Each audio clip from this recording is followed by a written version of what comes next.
Hachette Audio presents Alex Cross's Trial. Written by James Patterson and Richard DeLallo.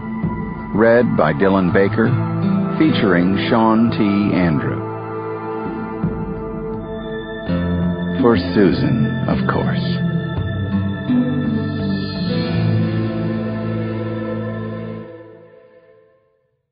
A Preface to Trial by Alex Cross. Sometime in the fire. A few months after I hunted a vicious killer named the Tiger halfway around the world, I began to think seriously about a book I had been wanting to write for years. I even had the title for it, Trial. The previous book I'd written was about the role of forensic psychology in the capture of the serial killer Gary Sinigi. Trial would be very different, and in some ways, even more terrifying. Oral history is very much alive in the Cross family, and this is because of my grandmother, Regina Cross, who is known in our household and our neighborhood as Nana Mama.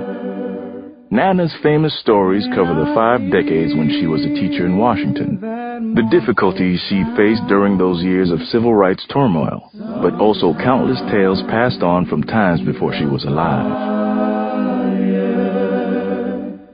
One of these stories, and it is the one that stayed with me the most, involved an uncle of hers who was born and lived most of his life in the small town of Eudora, Mississippi.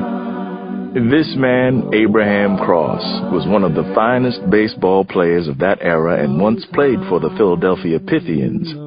Abraham was grandfather to my cousin Moody, who was one of the most unforgettable and best-loved characters in our family history. What I now feel compelled to write about took place in Mississippi during the time that Theodore Roosevelt was president, the early part of the 20th century.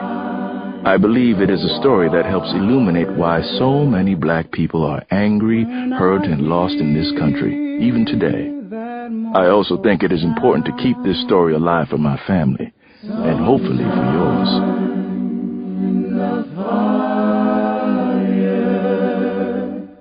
The main character is a man my grandmother knew here in Washington, a smart and courageous lawyer named Ben Corbett.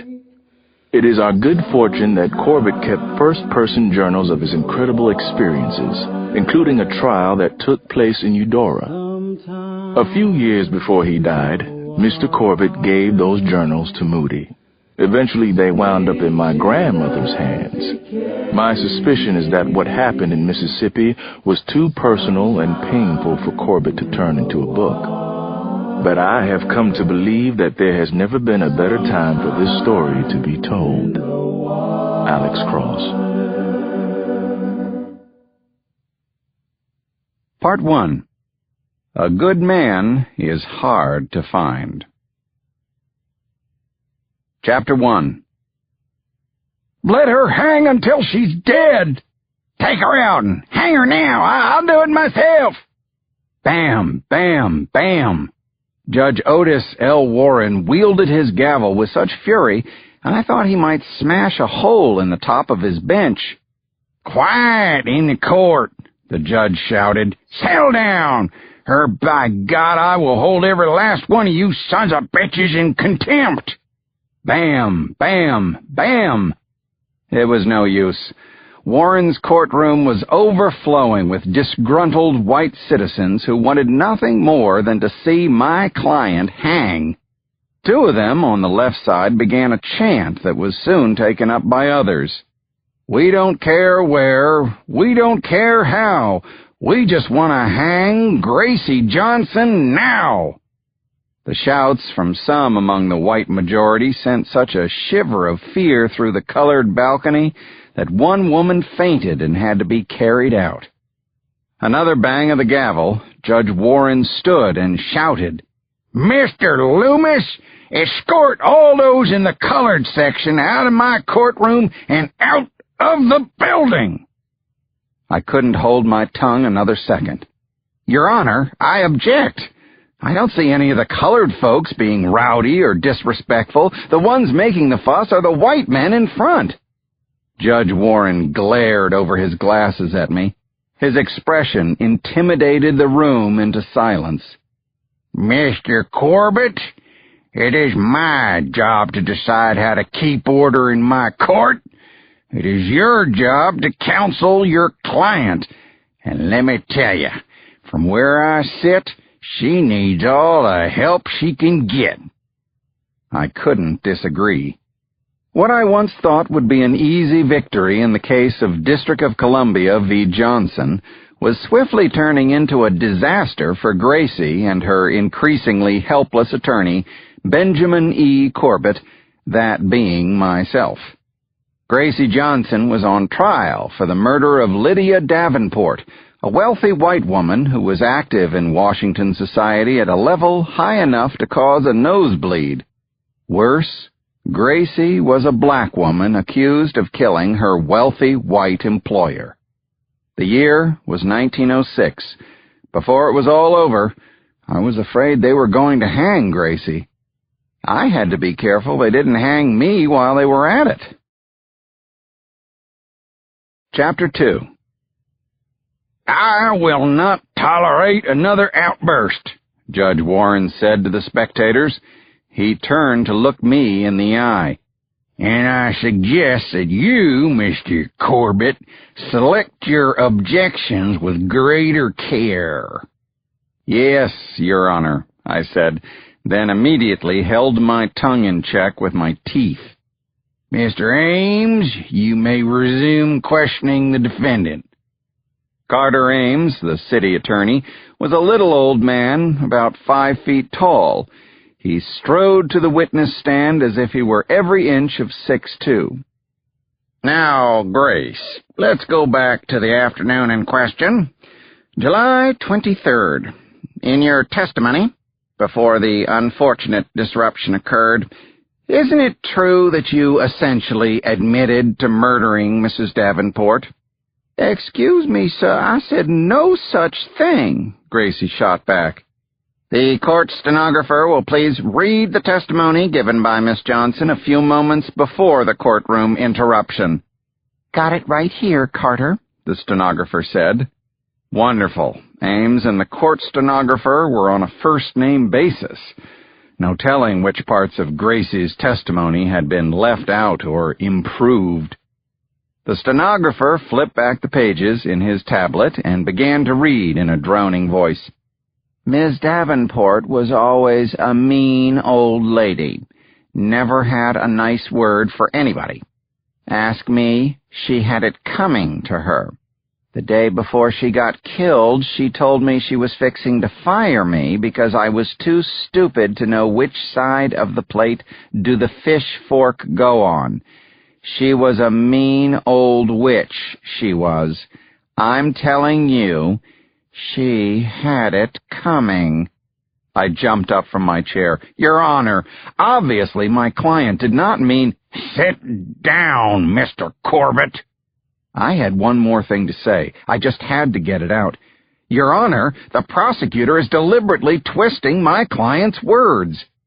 Carter Ames turned to me with a smile. Why, Mr. Corbett, I'm not twisting a thing. Your client has spoken for herself very clearly. I have no further questions, Your Honor.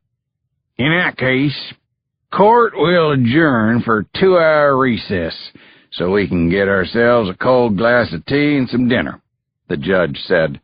I believe that Mrs. Warren said my personal favorite, chicken pot pie, is on the menu today. Bam, bam, bam.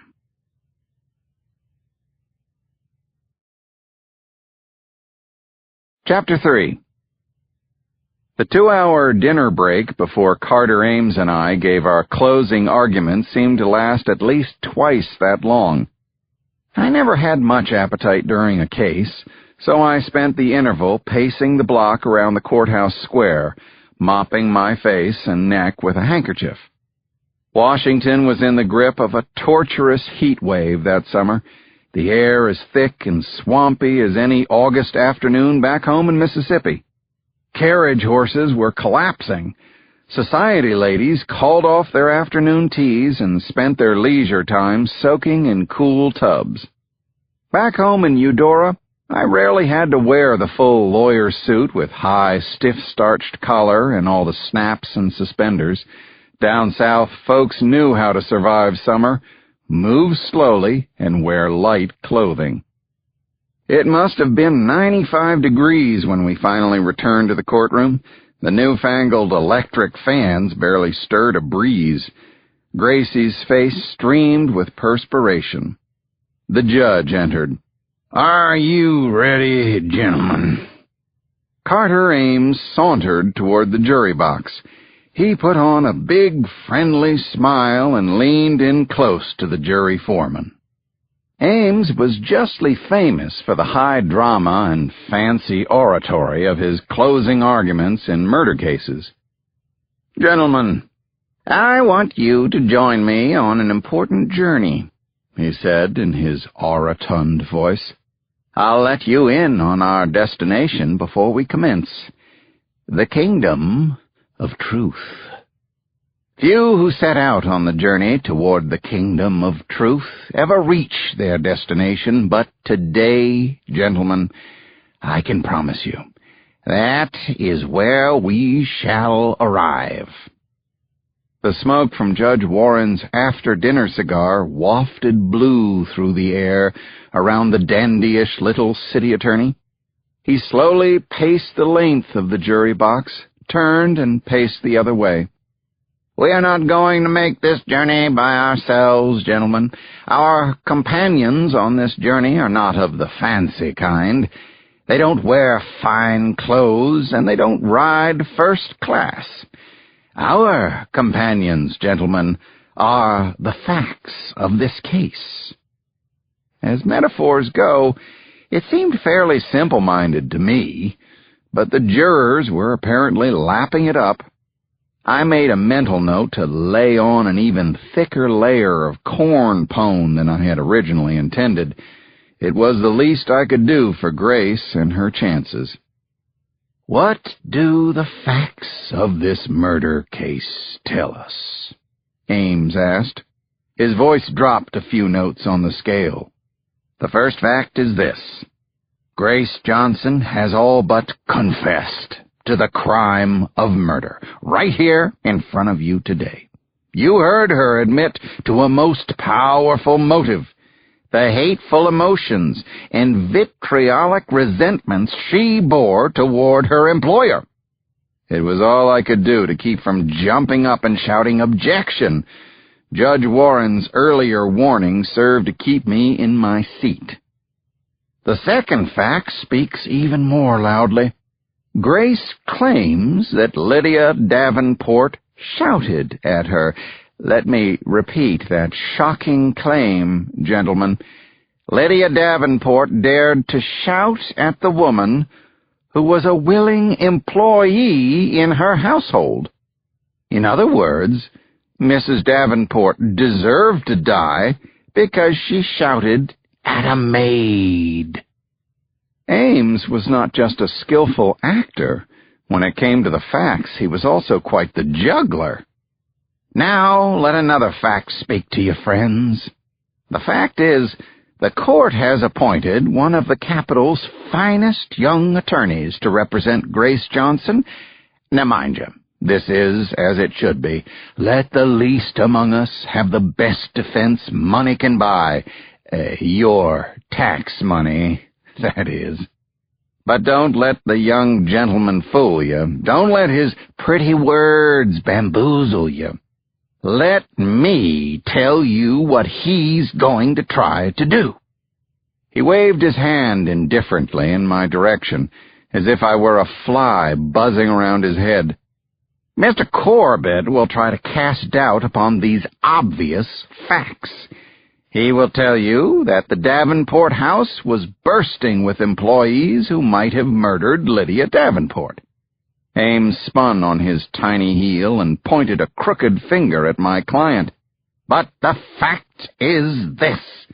Only one person in that house admits out loud, in a clear voice, to having a motive for the murder, and that person is seated right there.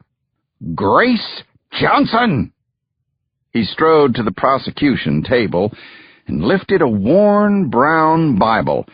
He opened it to a page he seemed to know by heart and began to read aloud, "If you continue in my word, you are truly my disciples, and you will know the truth, and the truth will set you free." He snapped the Bible closed with a flourish and held it high in the air. "Gentlemen, we have arrived. Our journey is done. Welcome to the kingdom of truth. The only possible verdict is guilty." Son of a bitch. Carter Ames had just destroyed my closing argument. Chapter 4. The diminutive prosecutor threw a thin smile my way as he returned to his chair, his eyes dancing with the light of triumph. I felt a twinge in my stomach. But now it was my turn to speak, and hopefully to save a woman's life. I began with a simple declaration of the fact that no one had witnessed the murder, and then I discussed the other suspects, the Irish gardener, Mrs. Davenport's secretary, and her houseman, all of whom despised their employer and could have easily committed the murder. Of course, they were all white. Then, since Carter Ames had stolen my thunder, I decided to finish up in another direction, a bold and risky one that brought tremors to my hands. Now, before you all go off to your jury room, I'm going to do something that's not often done. Mr. Ames claimed to have taken you to the kingdom of truth, but the fact is, he never even got close to his stated destination. He omitted the most important truth of all. He never mentioned the real reason Gracie Johnson is facing the possibility of losing her life. You know the reason. I don't even have to say it. But I'm going to say it anyway. Gracie Johnson is colored. That's why she's here. That's the only reason she's here. She was the only colored employee in attendance at the Davenport house that day. So there it is. She's a Negro. You gentlemen are white. Everyone expects that a white jury will always convict a black defendant, but I know that not to be true. I think, matter of fact, I truly believe that you have more honor than that. You have the integrity to see through what the prosecutor is trying to do here, which is to railroad an innocent woman whose only crime was telling you honestly that her boss was a mean old woman. Do you see what we found? We've turned up the most important fact of all, and that fact, the fact that Gracie's skin is black, should have no influence whatsoever on what you decide. That's what the law says in every state in this union. If there is a reasonable doubt in your mind as to whether or not Gracie Johnson is a murderer, you must vote to acquit. I started to go back to my chair, but then I turned and walked right up to Carter Ames's table. May I, Carter? I picked up his Bible, flipping through the pages until I appeared to find the verse I was seeking in the book of Proverbs. No one needed to know I was quoting from memory. When justice is done, it brings joyousness to the righteous. I closed the good book. Chapter 5. Carter Ames pushed his silver flask of bourbon toward my face. Have a swig, Ben. You deserve it, son. Well done. What a sight for the funny pages we must have made. Ames, barely 5 feet tall, me at 6'4", standing side by side in the marble hallway outside the courtroom. No thanks, Carter. I'd rather be sober when the verdict comes in. I wouldn't, if I was you. His voice was a curdled mixture of phlegm and whiskey. As he lifted the flask to his mouth, I was surprised to see half-moons of sweat under his arms. In the courtroom, he'd looked cool as a block of pond ice. "Your summation was damn good," he observed. "I think you had 'em going for a while there, but then you went and threw in that colored stuff. Why'd you have to remind them? You think they didn't notice she's black as the ace of spades?" "I thought I saw one or two who weren't buying your motive," I said. "Only takes one to hang 'em up."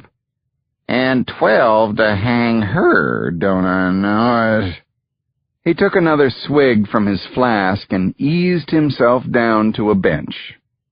"Sit down, Ben. I want to talk to you, not your rear end." I sat. "Son, you're a fine young lawyer. Harvard trained and all. I'm going to make a finer lawyer one of these days," he said. "But you still need to learn that Washington is a southern town. We're every bit as southern as wherever you're from down in Podunk, Mississippi." I grimaced and shook my head. "I just do what I think is right, Carter." "I know you do. And that's what makes everybody think you're nothing but a goddamn bleeding-heart fool and nigger lover." Before I could defend, well, just about everything I believe in, a police officer poked his head out of the courtroom. "Jury's coming back."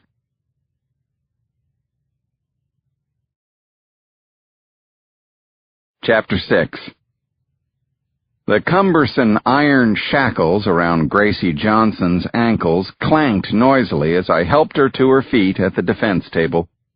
"Thank you, Mr. Corbett," she whispered. Judge Warren gazed down on her as if he were God. "Mr. Foreman, how's the jury reached a verdict in this case?" he asked. "Yes, we have, Your Honor."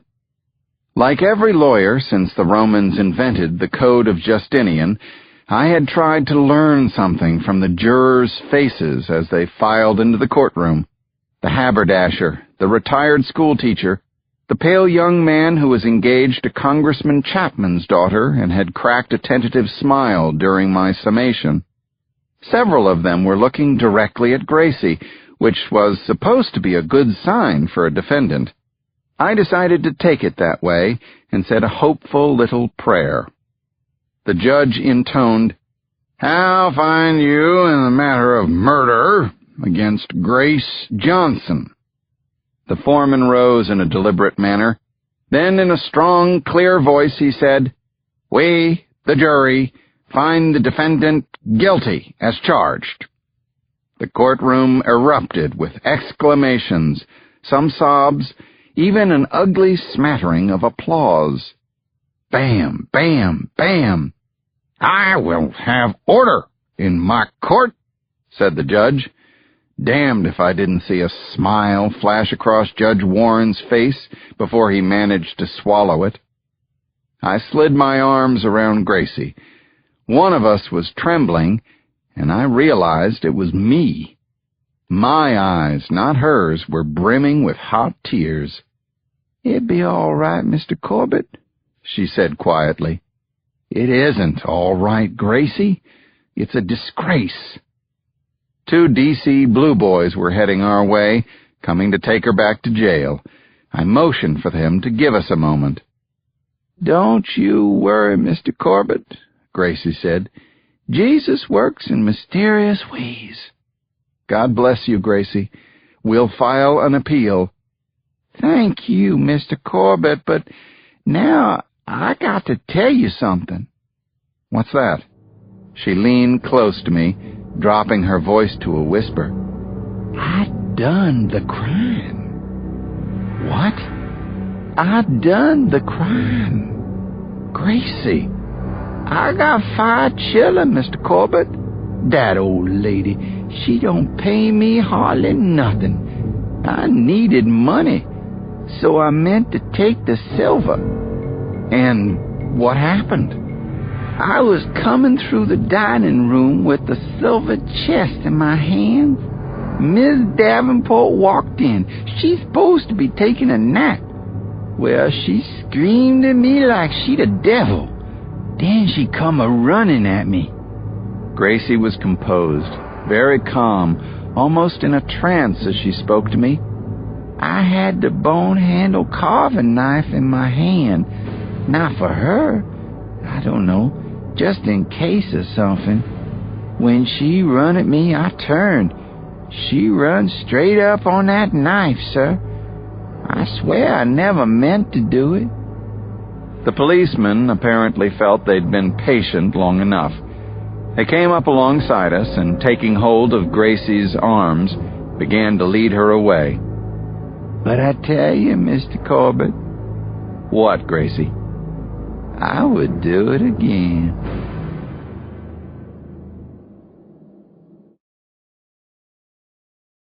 Chapter 7. As I walked all the way home from the courthouse on that hot summer day, I still had no idea what life-changing things were in store for me and my family. Not a hint, not a clue. Our house was quiet and dark that afternoon when I arrived. I walked through the front parlor. No sign of Meg, Amelia, or Alice. In the kitchen, a peach pie was cooling on a table.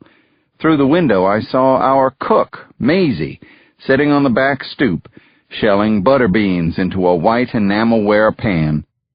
"Has Meg gone out, Maisie?" I called.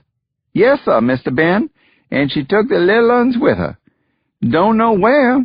Miss Corbett, she is in some bad mood when she went. Her face all red like you know how she gets." How she gets. My Meg, my sweet New England wife, so red in the face, you know how she gets.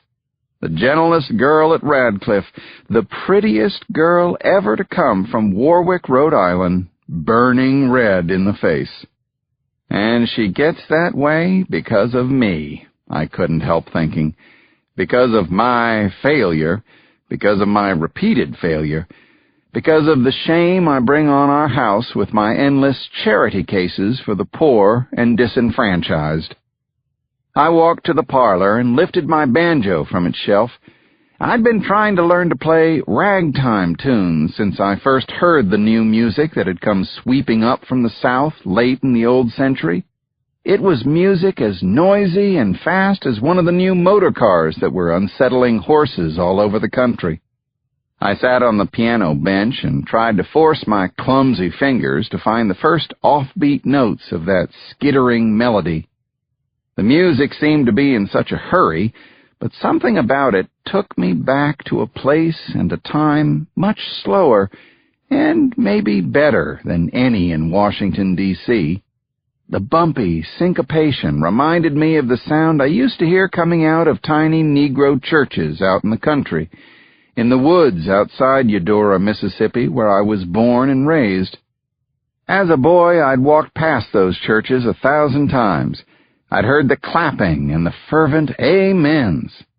Now that had all gotten blended in with a fast march tempo and the syncopated melody of the old work songs. Mix it all together, speed it up, and somehow, from that corner of the South, down around where Louisiana, Mississippi, and Arkansas meet up, the music came out ragtime.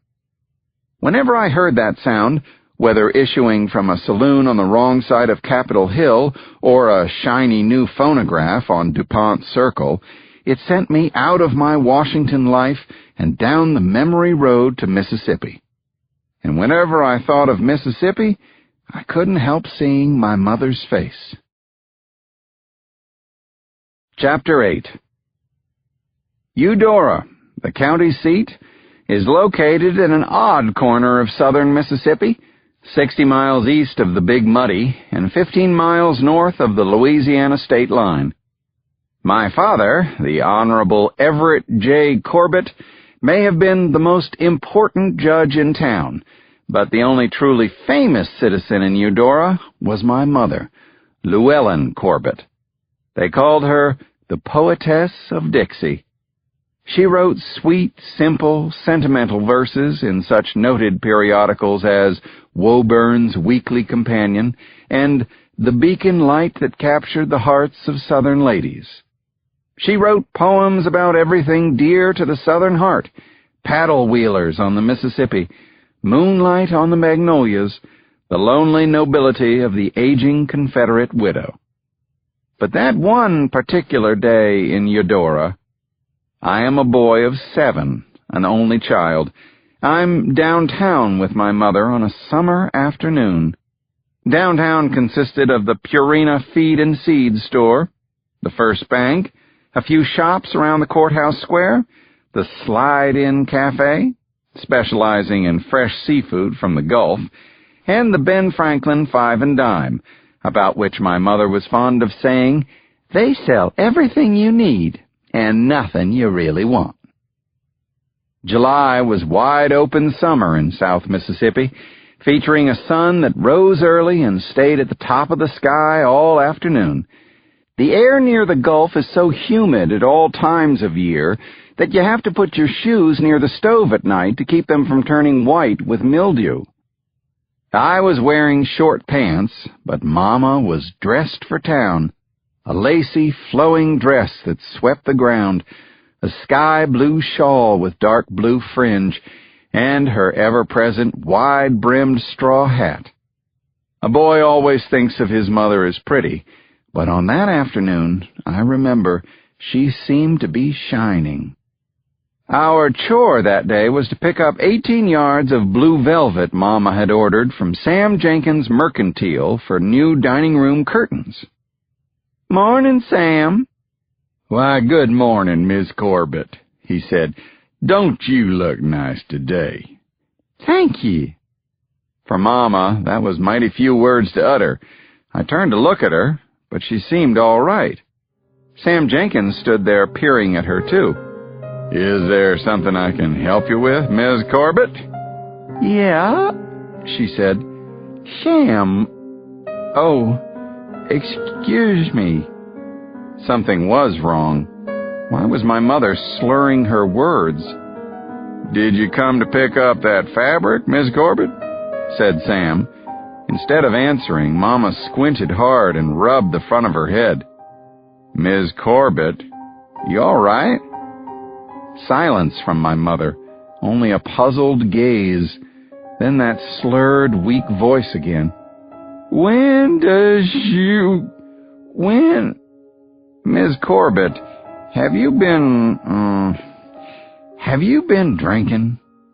Mama shook her head slowly and kept rubbing her forehead. I felt the blood flush through my body. "Don't be silly. I don't..." I spoke very quietly. "Mama, what's wrong with you?" "Ben, you better take your mama home now. Looks like she may have had a little touch of the grape." He forced a laugh. "My mama never drinks. She must be sick." "I'm afraid she is, son. Whiskey sick." Suddenly, my mother's knees buckled. She drooped over to one side and then fell to the floor with a heavy thud. Sam Jenkins turned to the back of his store. "Henry, come up here. I got a lady passed out drunk on the floor."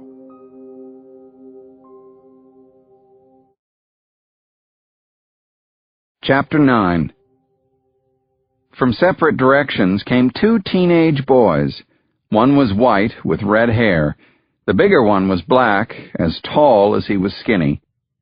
"Y'all help this boy take his mama out of here," Sam Jenkins said. The white boy leaned down to Mama and tried to lift her. She was small, but he couldn't find the right angle to maneuver her into a standing position. "Marcus, you gonna help me?" "Miss Sam, I think this lady's sick," said the black kid. "Nobody asked your opinion," said Mr. Jenkins. "Just get her out of the store." They lifted my mother up and carried her out to the sidewalk, where they set her on a bench near the watering trough. "Shit, she ain't sick," said the red-headed boy. "She's drunk as a monkey." I was trying my best not to cry, but I couldn't stop the tears blurring my eyes. I was helpless and small, and something was terribly, terribly wrong with my mother. I believed that she might die right there. The white boy disappeared back into the store, shaking his mop of red hair in disgust. Then Marcus spoke very softly to me. "Want to help me carry her down to the doctor?" I remember nothing of how we got my mother to Dr. Hunter's house. I do remember hearing the doctor say, "Llewellyn isn't drunk. This is apoplexy. She's had a stroke, Ben. I'm so sorry." I burst into tears. Later on, when I understood what the doctor's words really meant, I wished Mama had been drunk. Everything in our lives was so different from then on. The next day she was in a wheelchair and looked 20 years older. Eventually she regained her ability to speak, but she left that chair only when she was lifted into the washtub or her bed. She wrote a few poems about her condition, A View from a Moving Chair, and Words You May Not Understand were the most famous ones, but she was always weak and often distracted. To my surprise, she sometimes enjoyed talking about that day in Jenkins' store. She would laugh at the idea that she had been mistaken for a drunk, but she always repeated the lesson she had learned that day. "Just remember one thing, Ben. That was a black boy who helped us. He was the only one who helped." I did as she instructed. I remembered it through grammar school, high school, college, and law school. I remembered it whenever colored people came to my office in Washington with worried faces and tears in their eyes, asking for my help. But sometimes I couldn't help them, the way I couldn't help Grace Johnson. I rested the neck of the banjo against my arm and began to pick out the notes of Bethina, the saddest rag Joplin ever wrote. Every note in that jaunty, quick tune is minor. Every shading of the melody is dark. For all that, it made me feel better. A little homesick, maybe, but what's so wrong with that?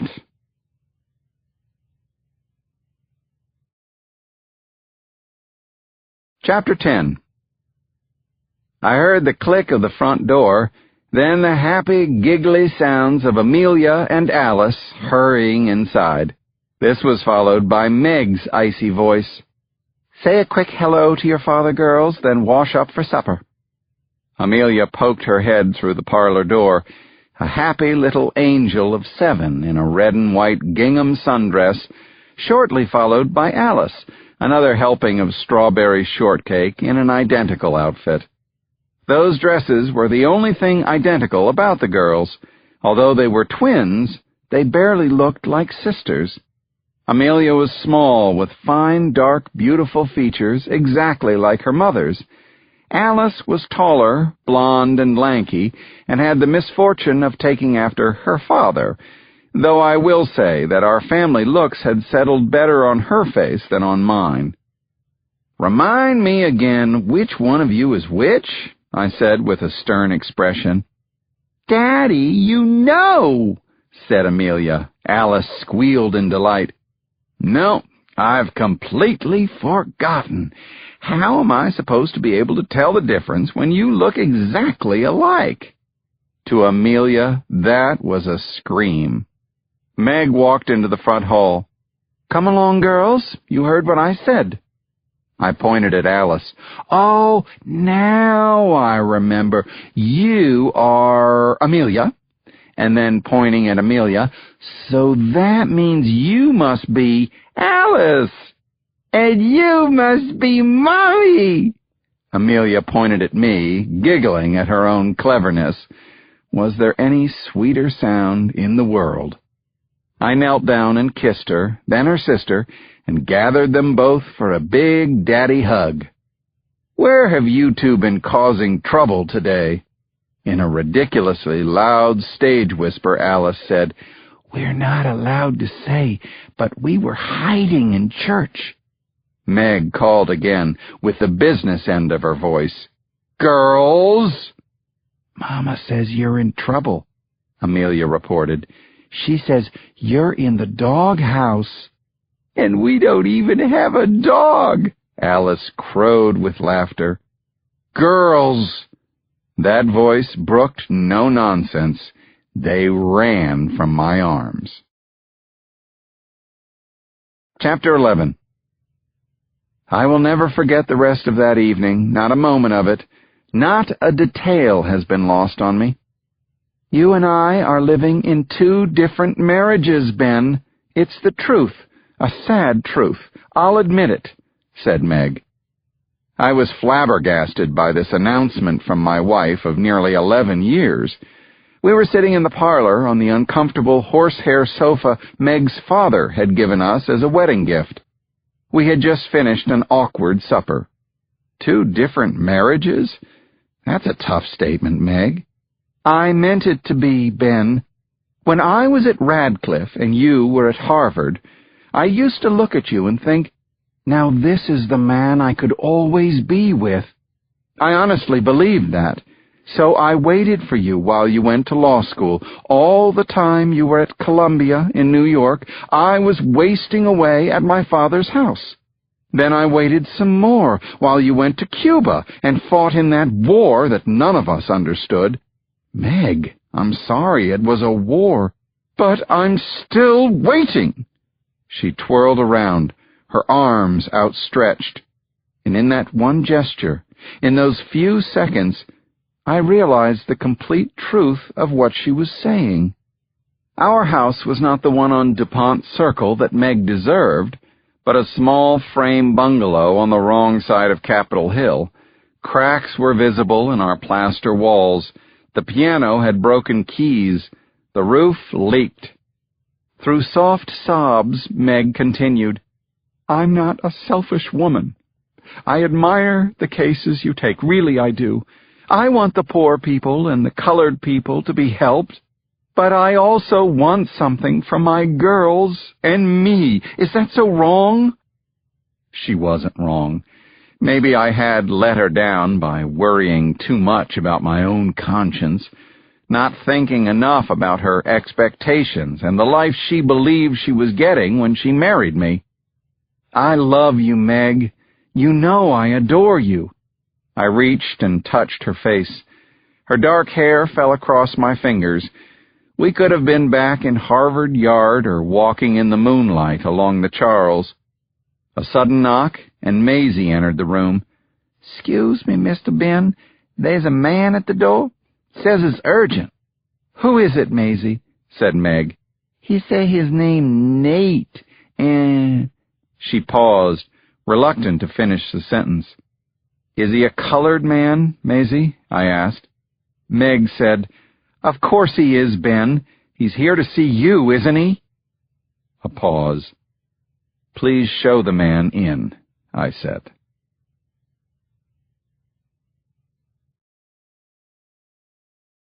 Chapter 12. Right then and there, everything changed in our lives, certainly in mine. Meg looked at me with those big eyes of hers, as much in sorrow as in anger. I reached to touch her again, but she pulled away. She shook her head as if I were a child whose behavior had disappointed her. "You know this one by name?" "I only know one man named Nate, and that's Nate Pryor. He was 10th Cavalry. We rode together at San Juan Hill." Nate appeared at the door just in time to hear Meg say, "The hell with you, Ben." She walked past Nate and out of the room without so much as looking at him. Her passing set up the first decent breeze I'd felt all day. "You can introduce us some other time," Nate said. His voice was deep, his enunciation precise. I shook his hand warmly and clapped his shoulder. "I don't know what elixir you're drinking, Nate, but you look younger than you did the day Colonel Roosevelt drove us up old San Juan Hill." "The only medicine I take is good old-fashioned hard work, the kind the Lord intended a man to make with his days. Maybe a little taste of shine once in a while for a chaser." I nodded, but then I looked into his eyes. What brings you here, Nate? What's so urgent? I'm here with a serious proposition. I wouldn't bother you, but it's something I believe only you can do. Whatever the favor he was about to ask of me, I was fast losing the desire to hear about it. A sad tale, surely. Hard times, ill health, someone's poor relative left penniless and in need of free legal assistance. I tried to keep my voice gentle. I've taken on about all the cases I can handle for a while. Oh, this is not a law case. He flashed a particularly charming smile. Perhaps I should have mentioned that I came here today directly from the White House. This isn't my proposition. This is a request from the President. I was astonished. Roosevelt sent you here? To my home? The man himself.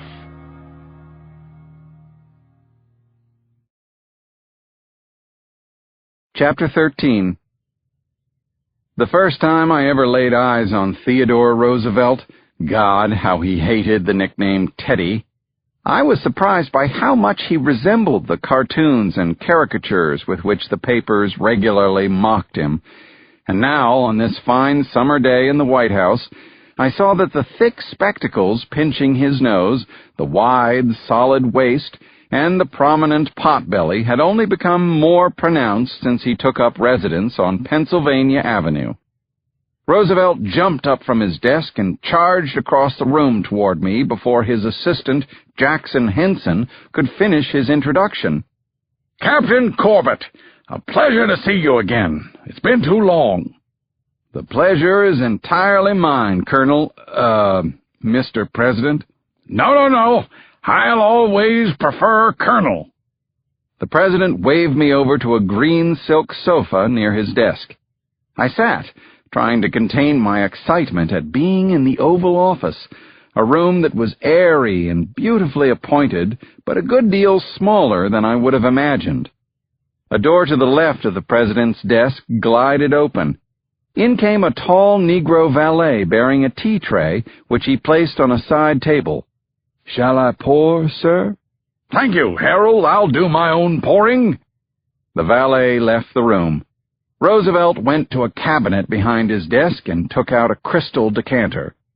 "Except I'll be pouring this. What'll it be, Captain? Whiskey or wine? I'm having claret myself. I never touch spirituous liquors." That is how I wound up sitting beside T.R. on the green sofa, sipping fine Kentucky bourbon from a china teacup embossed with the presidential seal. "I presume our old friend Nate Pryor has given you some idea why I wanted to see you," he said. I placed my cup on the saucer. He actually didn't say much, to be honest, only that it was to do with the South, some kind of mission. A problem with the colored people? Danger, perhaps? "I've been doing a little checking on you, Ben. It just so happens that the place you were born and raised is the perfect place to send you. Assuming you agree to this assignment." Mississippi? "Specifically, your hometown, Eudora, isn't it?" "Sir, I'm not sure I understand. Something urgent in Eudora?" He walked to his desk and returned with a blue leather portfolio stamped with the presidential seal in gold. "You are aware that the crime of lynching has been increasing at an alarming rate in the South," he said. "I've read newspaper stories." "It's not enough that some people have managed to reverse every forward step the Negro race has managed since the war. Now they've taken to mob rule. They run about killing innocent people and stringing them up from the nearest tree." The President placed the portfolio in my hand. "These are papers I've been collecting on the situation, reports of the most horrible occurrences, some police records, things it's hard for a Christian man to credit, especially since the perpetrators of these crimes are men who claim to be Christians." My first thought was that the President was exaggerating the problem. Northerners do that all the time. Of course, I had heard of lynchings, but I hadn't known of any in Mississippi since I was a boy. They hang men, they hang women. For God's sake, they even hang young children, Roosevelt said. They do the most unspeakable things to their bodies, Ben. I didn't say a word. How could I? He was talking about my hometown. I've tried discussing the matter with several Southern senators. To a man, they claim it's a work of outsiders and a fringe element of white reprobates. But I know damn well it's the Klan, and in some of these towns, that includes just about every respectable white man. But, Colonel, I said, the Klan was outlawed 35 years ago. Yes, and apparently it's stronger than ever now. That's why you're here, Captain. Chapter 14. I was glad when Roosevelt reached for the decanter again. This talk of the sins of my fellow Southerners had me upset, even a little angry. Colonel, I haven't spent much time down home since I finished law school, I said cautiously, but I'd be surprised if there's a problem in Eudora. Folks there generally treat the Negroes well. When he spoke, his voice was gentle. Open your eyes, Ben. Since July, there have been 2 men and a 15-year-old boy allegedly lynched within a few miles of your hometown. It's on the way to becoming a goddamn epidemic, and Excuse me, sir. Sorry to interrupt.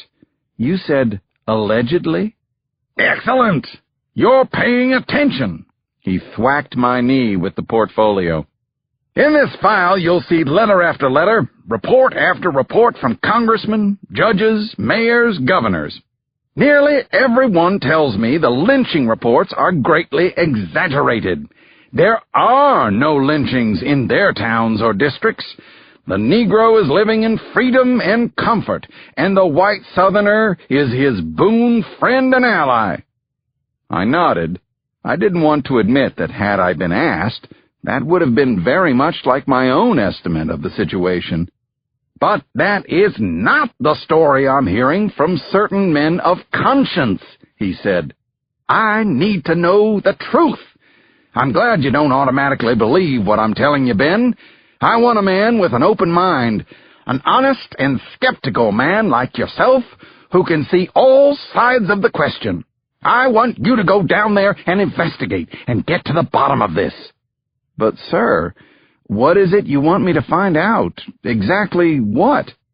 Answer these questions for me, he said.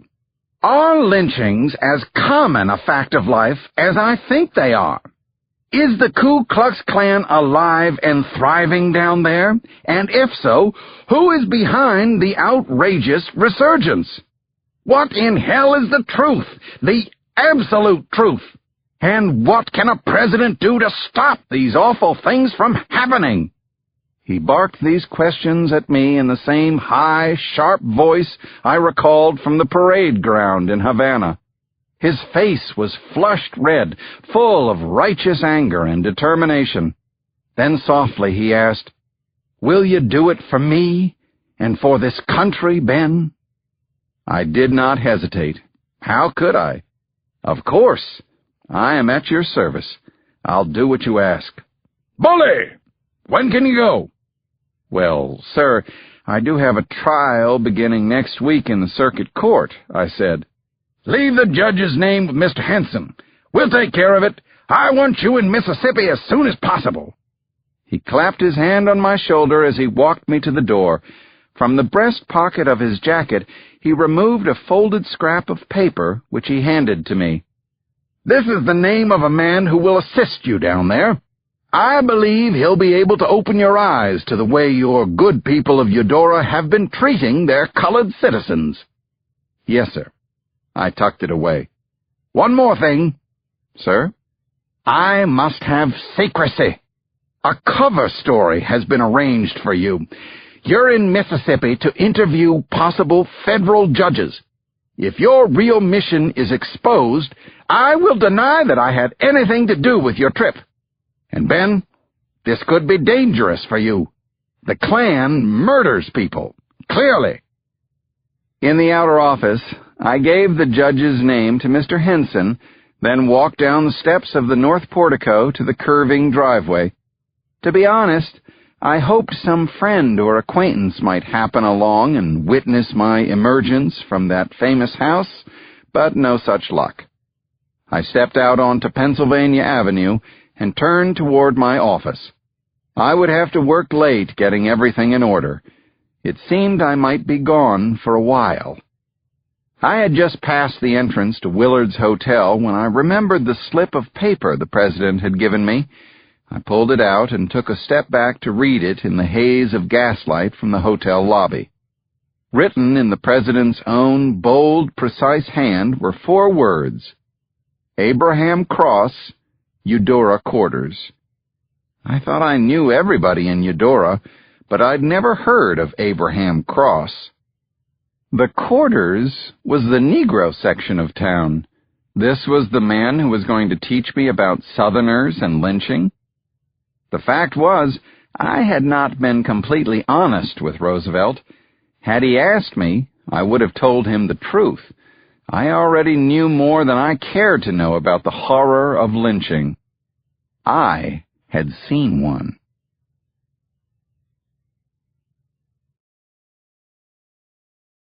Chapter 15. The summer we both turned 12, my best friend, Jacob Gill, and I made it a practice to slip out of our houses after supper and meet at the vacant lot behind the First Bank of Eudora. Once out of the sight of grown-ups, we proceeded to commit the cardinal and rather breathtaking sin of smoking cigarettes. We'd blow perfect smoke rings into the hot night air and talk about everything from the new shortstop just sent down from the Jackson Senators to play with the Hattiesburg Tar Heels, to the unmistakable breasts budding on a lovely and mysterious 8th grader named Cora Sinclair. More than anything, I think, we liked the ritual of smoking, swiping the tobacco from Jacob's father's humidor, bribing old man Sanders at the general store to sell us a pack of bugler papers without a word to our mothers, tapping out just the right amount of tobacco, licking the gummed edge of the paper, firing the match. We considered ourselves men, not boys, and there was nothing like a good after-dinner smoke to consecrate the feeling. Then came a Monday night, early August, the last night we ever smoked together. I will tell you how the nightmare began, at least how I remember it. Jacob and I were a little lightheaded from smoking 3 cigarettes in quick succession. We heard noises on Commerce Street and walked down the alley beside the bank to see what was stirring. The first thing we saw was a group of men coming out of the basement of the First Methodist Church. I immediately recognized Leon Reynolds, the dirty man who did the sweeping and manure hauling in front of the stores around the courthouse square. He had a hard job, a big belly, and a sour mash whiskey attitude. Across Commerce Street, on the sidewalk in front of Miss Ida Simmons's sewing and notions shop, we saw 3 colored teenagers standing and shooting the breeze. Lounging against the wall of Miss Ida's, they were facing the wrong way to see that there were white men bearing down on them. I recognized the tallest boy as George Pearson, whose mother sometimes did washing and ironing for our neighbors, the Harrises. Beside him was his brother Lanky. I didn't recognize the third boy. If Jacob and I could hear their conversation this plainly, so could the men walking down the sidewalk toward them. George Pearson was doing most of the talking. "Shoot, Lank, they couldn't do a damn thing round here without us," he said. "Let 'em try to get along without colored folks. Who'd curry the hosses and pitch their hay? Who'd they get to cut cane and pick cotton?" Jacob looked at me. I looked back at him. We knew black boys were not supposed to talk this way. The white men walked right past us and stepped down into the street. I don't think they even registered our presence. When they heard what George was saying, they started walking faster, and then they ran. They were almost upon the 3 boys when one of the men boomed, Hell, George, you one smart little nigger to figure all that out by yourself. Chapter 16. George Pearson turned, and I saw nothing but the whites of his eyes. It was stupid of him to be talking like that in the open on Commerce Street, but he quickly demonstrated that he was smart enough to run. Jacob and I watched him leap the horse trough in one bound and take off sprinting through the skinny alley beside the church. Leon Reynolds and his pals gave chase, huffing and cursing and yelling, "Stop, nigger!" "We better go home, Ben," said Jacob. "I'm not kidding you." "No," I said. "We're going after him. Come on. I dare you." I knew Jacob would lay down his life before taking off in the face of a dare. Sure enough, he followed me. We kept far enough back so as not to be seen. I had not been a very religious boy up till then, but I found myself praying for George Pearson to get away. Please God, I thought, make George run fast.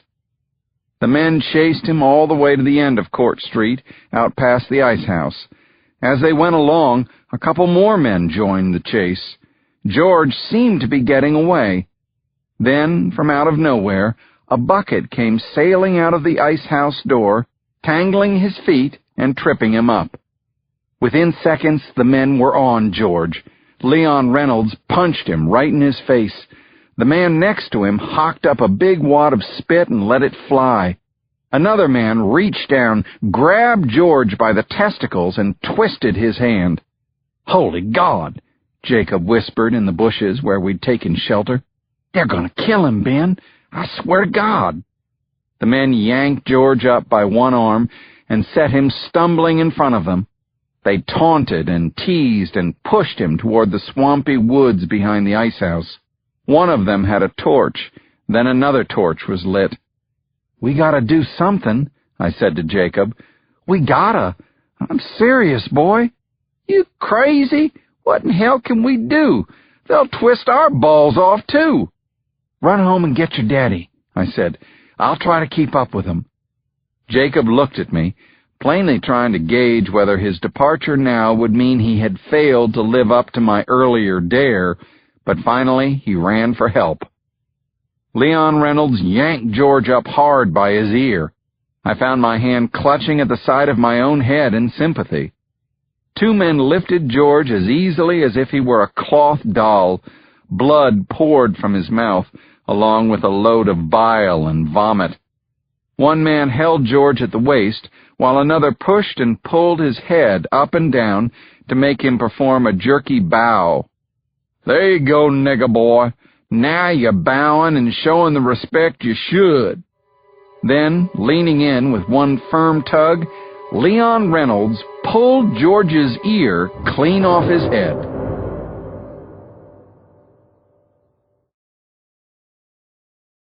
Chapter 17. I wanted to throw up. I stood ankle-deep in the muck of the swamp, batting at the cloud of mosquitoes that whined around my face and arms. I was hiding as best I could behind a tangle of brambly vines and swamp grass, all alone and completely petrified. In no time at all, the men had fashioned a rope into a thick noose with a hangman's knot. It took even less time to sling the rope over the middle fork of a sizable sycamore tree. The only sound in those woods was the awful grunting of the men, the steady metallic chant of the cicadas, and the loud beating of my heart. "You know why you being punished, boy?" shouted one of the men. There was no response from George Pearson.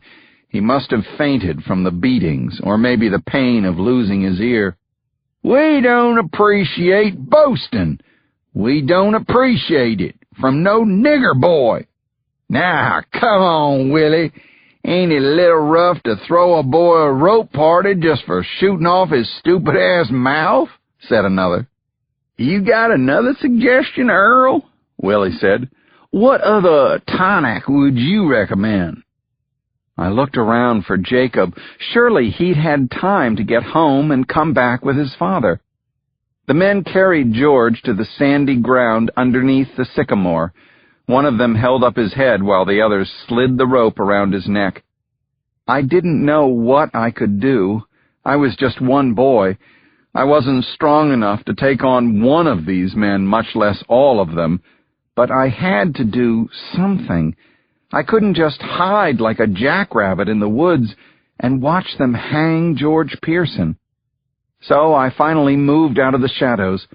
I guess the slosh of my feet in swamp water turned their heads. I stood revealed in the light of the moon and their torches. "Would you look here," said Willie. "Who the hell is this?" said one of his friends. "Ain't but a little old boy. Come out to give us a hand." I realized I was shivering now as if this were the coldest night of all time. "Let him go," I squeaked, instantly ashamed of the tremor in my voice. "You followed us out here to help this nigger?" said Willie. "You want us to string you up next to him, boy?" "He did nothing wrong," I said. "He was just talking. I heard him." "Willie, that's Judge Corbett's kid," said a tall, skinny man.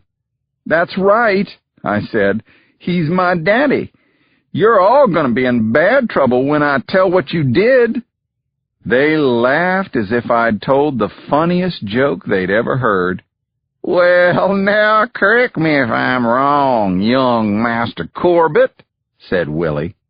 "But I believe the law in these parts says if a nigger goes to boasting, his friends and neighbors got every right to throw him a little rope party and teach him how to dance." My throat was so dry I was surprised any sound came out. "But he didn't do anything wrong," I said again.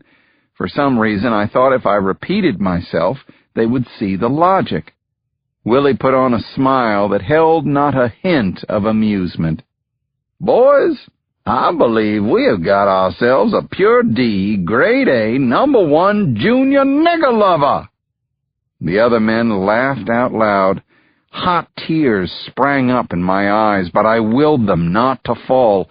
I would not cry in front of these awful bastards, these cowards.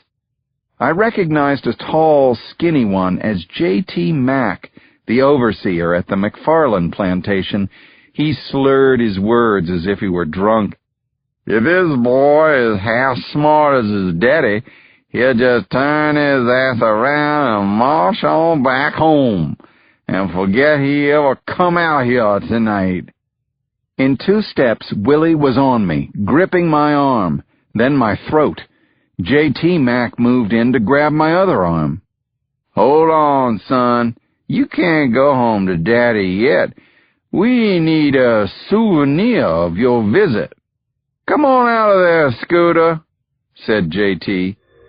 Out of nowhere came a dapper young man in a green and white plaid suit, his hair slicked back with brilliantine. He looked about 16 years old. He carried a wooden box camera on a large tripod, which he set up in the clearing about 10 feet from the motionless body of George Pearson. Scooter stuck his head under the black cloak attached to the camera and then pushed back out. "I can't see nothing. It's too dark. Bring your light in close to his face," he said. The 2 men with torches moved closer, illuminating the shining black skin of George Pearson's face. Scooter put his head back under the cloth. With that, Leon pulled hard on the rope. George Pearson stood straight up, and then he flew off the ground 3 or 4 feet. His eyes opened wide, bulging as if they might explode. His whole face seemed to swell. His body began trembling and jerking. The horror of what I was seeing froze me in place. I felt something warm dripping down my leg and realized I had peed my pants. No one was looking at me now or bothering to hold me.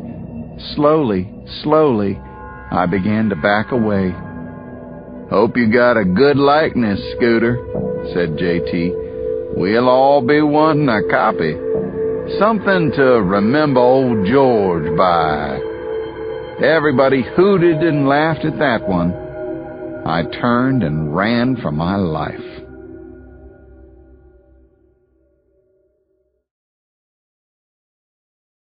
Chapter 18. I suppose there might have been one good thing about the punishing Southern-style heat wave that had settled over Washington. That night, Meg had gone to bed wearing her lightest nightgown. As I opened the door to our room, Meg was resting on our bed, pretending to read her leather-bound copy of the Book of Psalms. "Are you speaking to me?" I asked her. "You weren't here to speak to until now," she answered without looking up. I leaned down and kissed her, and was relieved that she didn't turn away.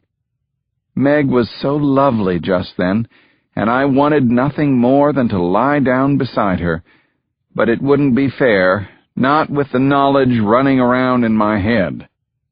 "Meg," I said softly, "I have something to tell you. I'm not sure how you're going to take it."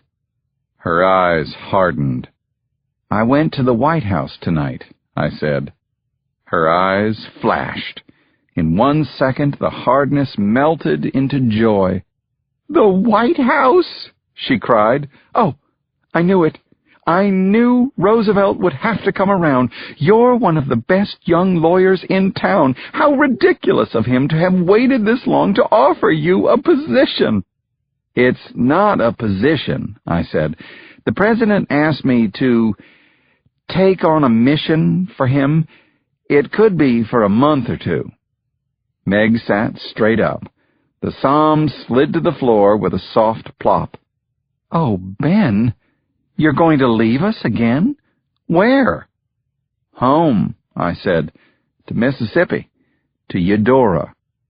She exhaled sharply. "What could the president possibly want you to do in that godforsaken corner of nowhere?" "I'm sorry, Meg," I said. "I can't tell you. I had to give Roosevelt my word." Meg's rage exploded, and she cast about for a suitable weapon. Seizing the bottle of French eau de toilette I had given her for her birthday, she fired it against the wall with such force that it shattered. A dreamy scent of lavender filled the room. "Meg, how could I say no? He's the President of the United States. And I'm your wife. I want you to understand something, Ben. When you go back to Mississippi on your mission, you'd best be advised to purchase a one-way ticket, because if you go, there's no point in coming back. I mean that, Ben. So help me. I'm serious. I can't wait for you any longer." I heard a sound behind me. Meg and I turned to discover that we had an audience for this display, Alice and Amelia. "Hello, girls," I said. "Mama and I are having a talk, an adult talk. Back to bed with both of you now." Meg had already turned her face away from the door. I could see from the heaving of her shoulders that she was crying, and that made me feel awful. I walked the girls back to their room, where I tucked them in, covering them gently with the light cotton sheets that sufficed on hot nights like this.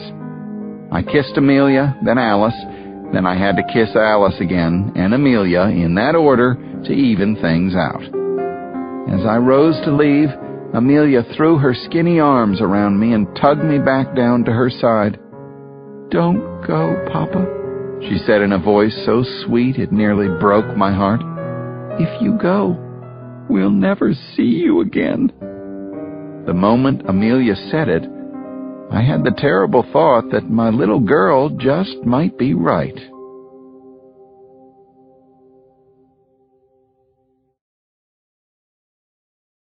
Part 2. Homecoming. Chapter 19. I was soon enough reminded of the dangers of the mission I'd undertaken for the President of the United States.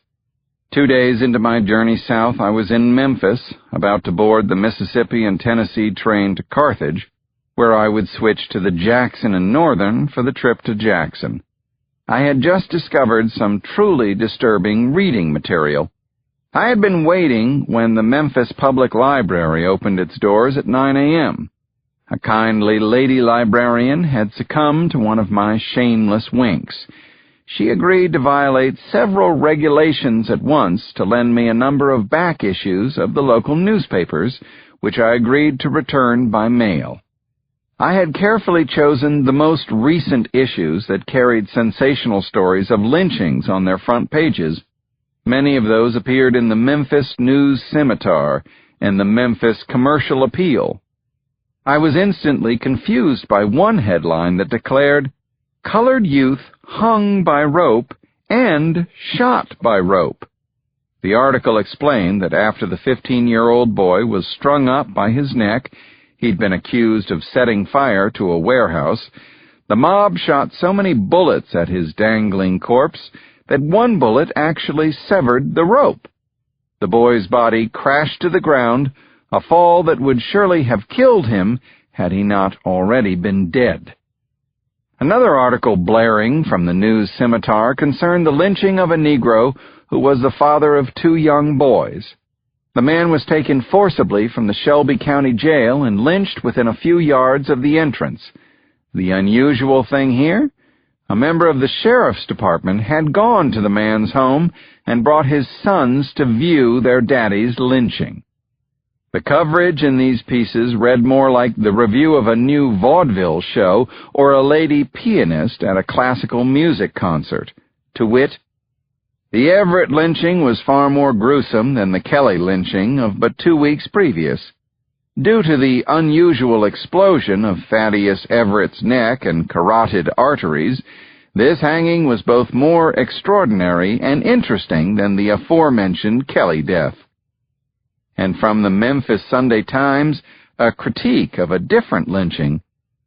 Olivia Kent Oxum, the only woman privileged to be present at Pa Harris's lynching in the River Knolls region, declared it to be one of the most riveting events of my lifetime. I was grateful to be there. These articles made the lynching seem so engrossing that they must surely surpass the new Vitagraph Flickr picture shows for their entertainment value. I folded the papers carefully and stashed them in my valise. Then I decided that the heat inside the train carriage was worse than the soot and grime from the stacks that would flow in after I opened the window. I made my move, but the damn window wouldn't budge.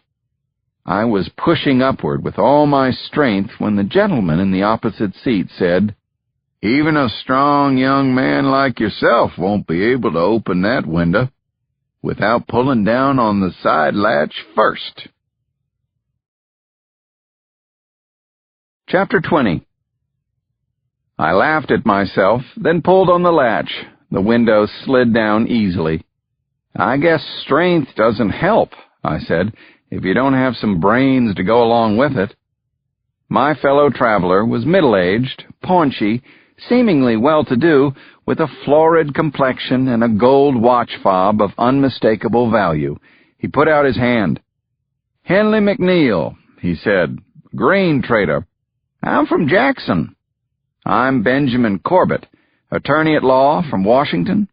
"Mississippi?" he said. "No, sir. Washington, D.C." "Well, you are one very tall attorney, Mr. Corbett. I would bet those Pullman berths play havoc with the sleep of a man your size." I smiled. "I've spent my whole life in beds that are too short and bumping into ceilings that are too low." He laughed and put away the book he'd been reading. "Are you a journalist?" Henley McNeil asked. "No." "Well, I only ask on account of I saw you reading all those newspapers." I decided to see where the truth might take me.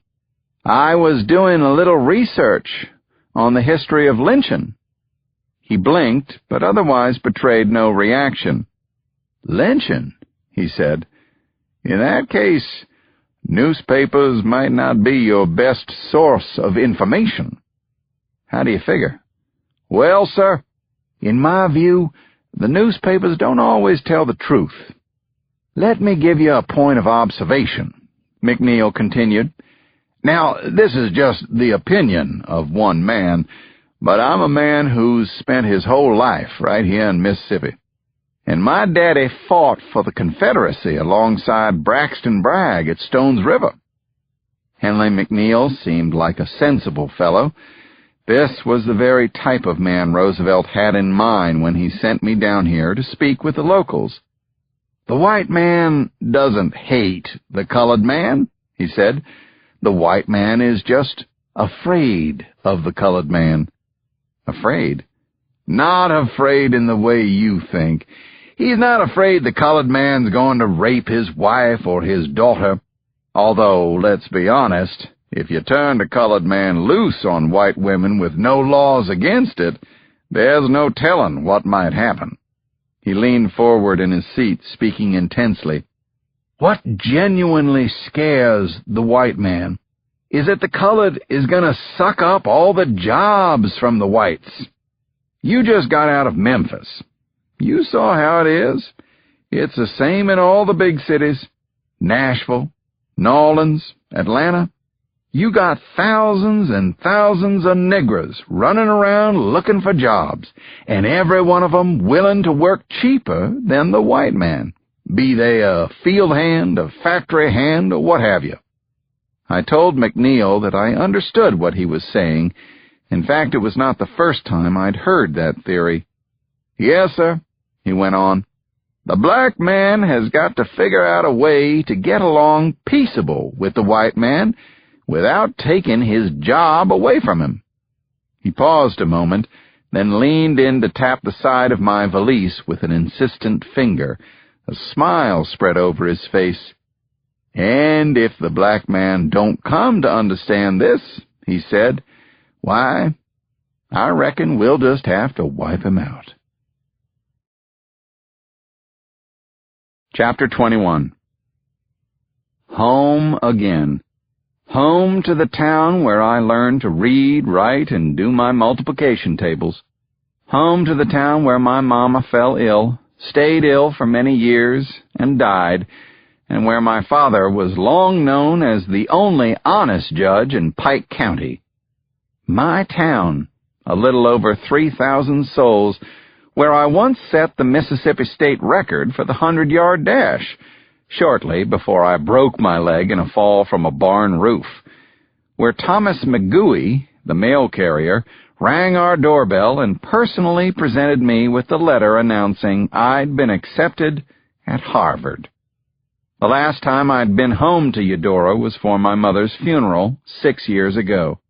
I remember being startled at the time by how much the town had changed. Most astonishing to me then were the 2 gas-powered motor cars parked beside the hitching posts. Many other things had changed since that last mournful journey to my birthplace, but on this day, while I waited for Eudora Station's one ancient porter to summon the energy to unload my trunk, I found myself amazed to see how much this lazy little town resembled the one I knew when I was a boy.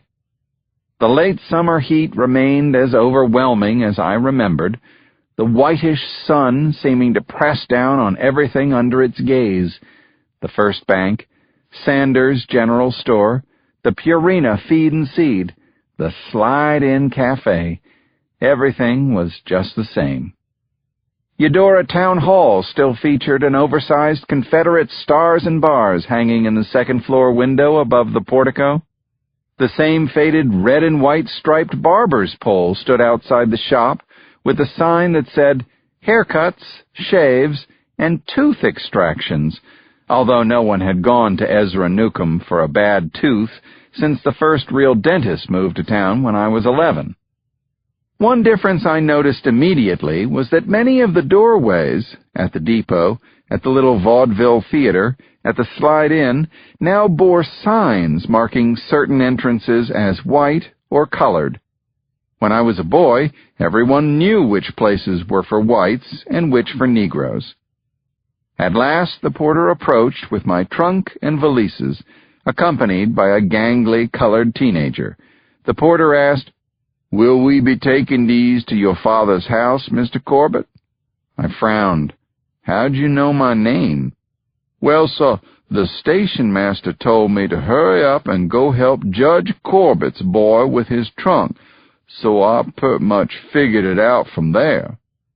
I gave the old man a dime and offered another dime to the boy if he would carry my luggage on to my destination.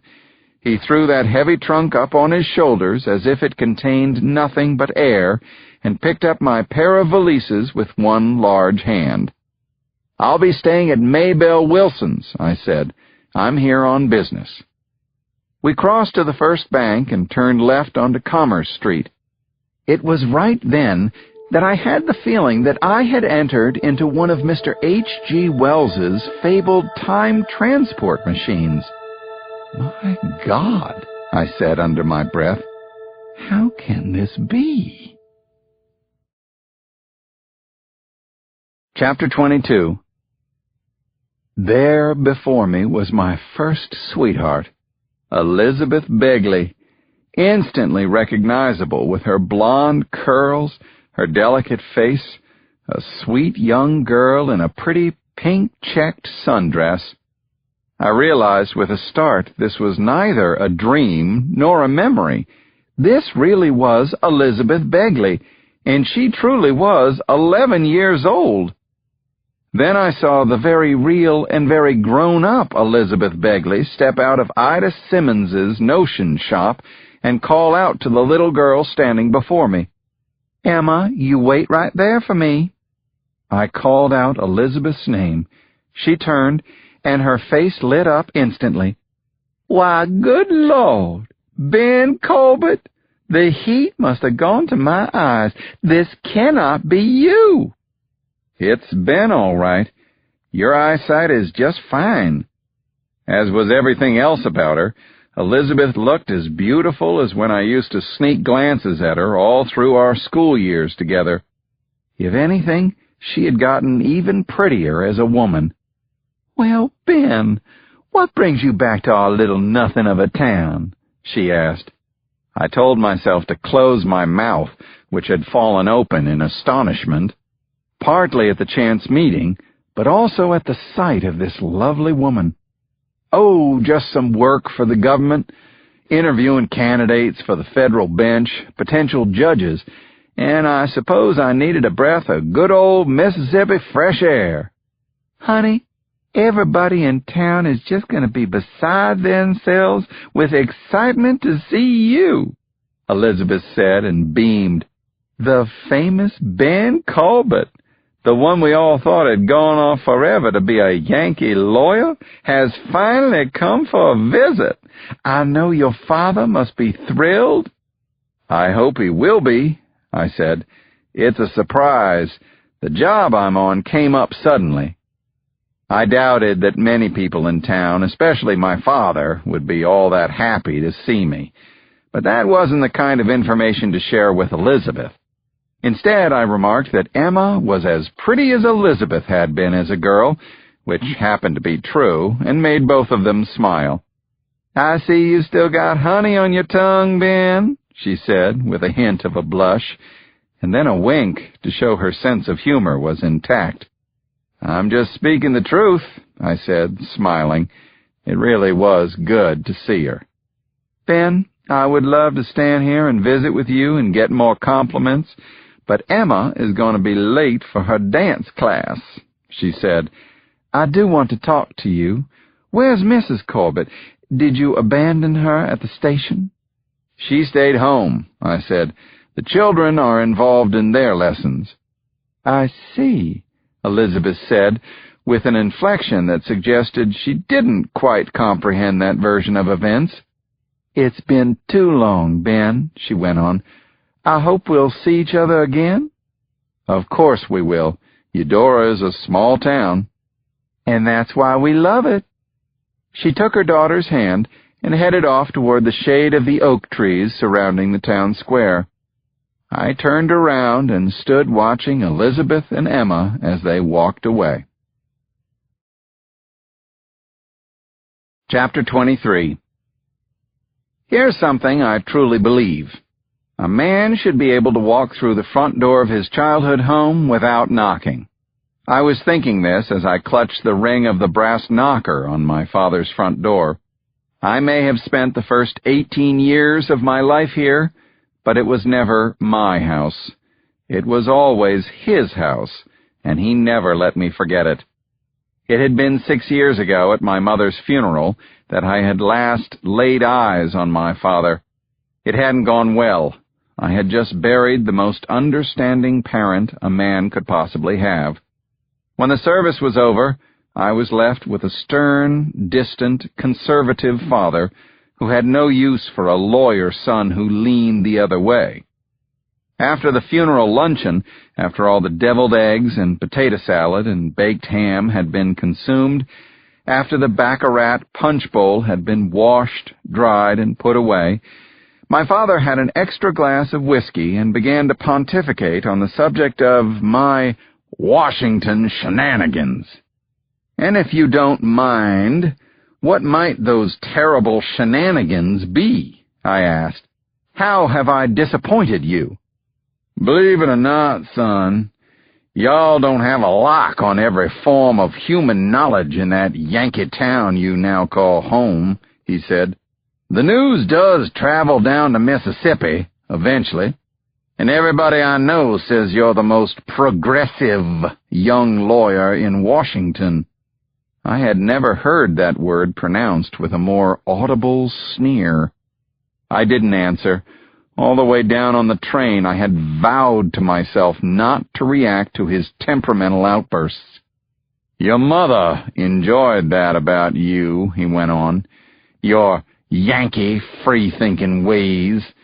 But she's gone now, God rest her soul. And I can tell you this, Benjamin, you're a fool. You're up to your knees in the sand, and the tide's approaching. You can keep trying to shovel as hard as you can, but that will not stop the tide from coming in. Thank you for your colorful metaphor, I said. Then I went upstairs, packed my valise, and went back to Washington. After that, I heard from him only once a year, around Christmas, when a plain white envelope would arrive containing a $20 bill and the same handwritten note every year. Happy Christmas to yourself, Meg, and my granddaughters. Cordially, Judge E. Corbett. Cordially. Chapter 24. Now here I was, standing at his door again, and as much as it galled me to knock on that door, I could not come home to Eudora without seeing my father. I was sure he already knew that I was back. Dabney answered the door. He had been my father's houseman since before I was born. Good Lord, Mr. Ben, shoot, I never expected to open this door and find you on the other side of it. The judge is going to be absolutely delighted to see you. Dabney, it's good to know you're still the smoothest liar in Pike County. He smiled brightly and gave me a wink. Then I followed him to the dining room, breathing in the old familiar smell of floor wax and accumulated loneliness. My father sat alone at the long mahogany table, eating a bowl of soup from a fine china bowl. He glanced up, but his face did not change when he saw me, eyes icy blue, his lips thin and unsmiling. Why, Benjamin, how nice of you to grace us with your presence. Did somebody die? My father's gift for sarcasm had not diminished. Immediately I found myself wishing I hadn't come running over to his house my first day in town. How are you feeling? I asked. Sound body, sound mind, as far as I can tell. Why? Have you heard otherwise? Not at all. I'm glad to hear you're well. What wonderful Yankee manners. I trust you are healthy yourself? I nodded. The silence between us was almost painful. So, Ben, you still busy up there freeing the slaves? I believe it was President Lincoln who did that. Ah, that's right, he said, a wisp of a smile coming to his face. Sometimes I forget my history. Care for some turtle soup? Soup on a 90-degree night in Mississippi? "No, thank you." "No turtle soup. Yet another in a succession of foolish choices on your part, Benjamin." My father did not ask me to take a seat at his table. He did not ask what brought me to Eudora after 6 years, and I wondered if it was possible that he knew. He did not inquire after Meg, or ask why my wife had permitted me to travel all this way by myself. He did not ask about Alice or Amelia. I thought of Mama, how much she would have loved having 2 little granddaughters in this house. It was always too quiet in here. I remembered one of her favorite expressions. "The silence in here is so loud I can hear my own heart rattling around in my ribs." Judge Corbett looked me up and down. "Where's your baggage?" he asked. "I'm not staying here," I said. "I've taken a room down at Maybelle Wilson's. Actually, I'm here on business for the government. I have to check out some candidates for the federal courts." I could have sworn this news made him wince, but he recovered quickly enough. "Fine," he said. "Be about your business. Maybelle should suit you perfectly. Is there something else?" I saw no reason to prolong this agony. "Oh, no, nothing. It was pleasant to see you again." He waved for Dabney to ladle more soup into his bowl. He dabbed at his lips with a starched linen napkin. Then he deigned to speak. "We should arrange another visit sometime," my father said. "Perhaps in another 6 years.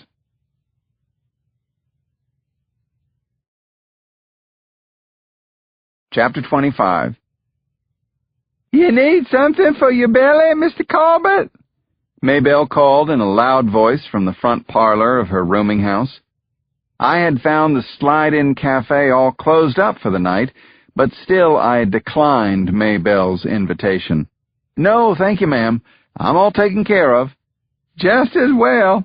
Ain't nothing in there but some old pone."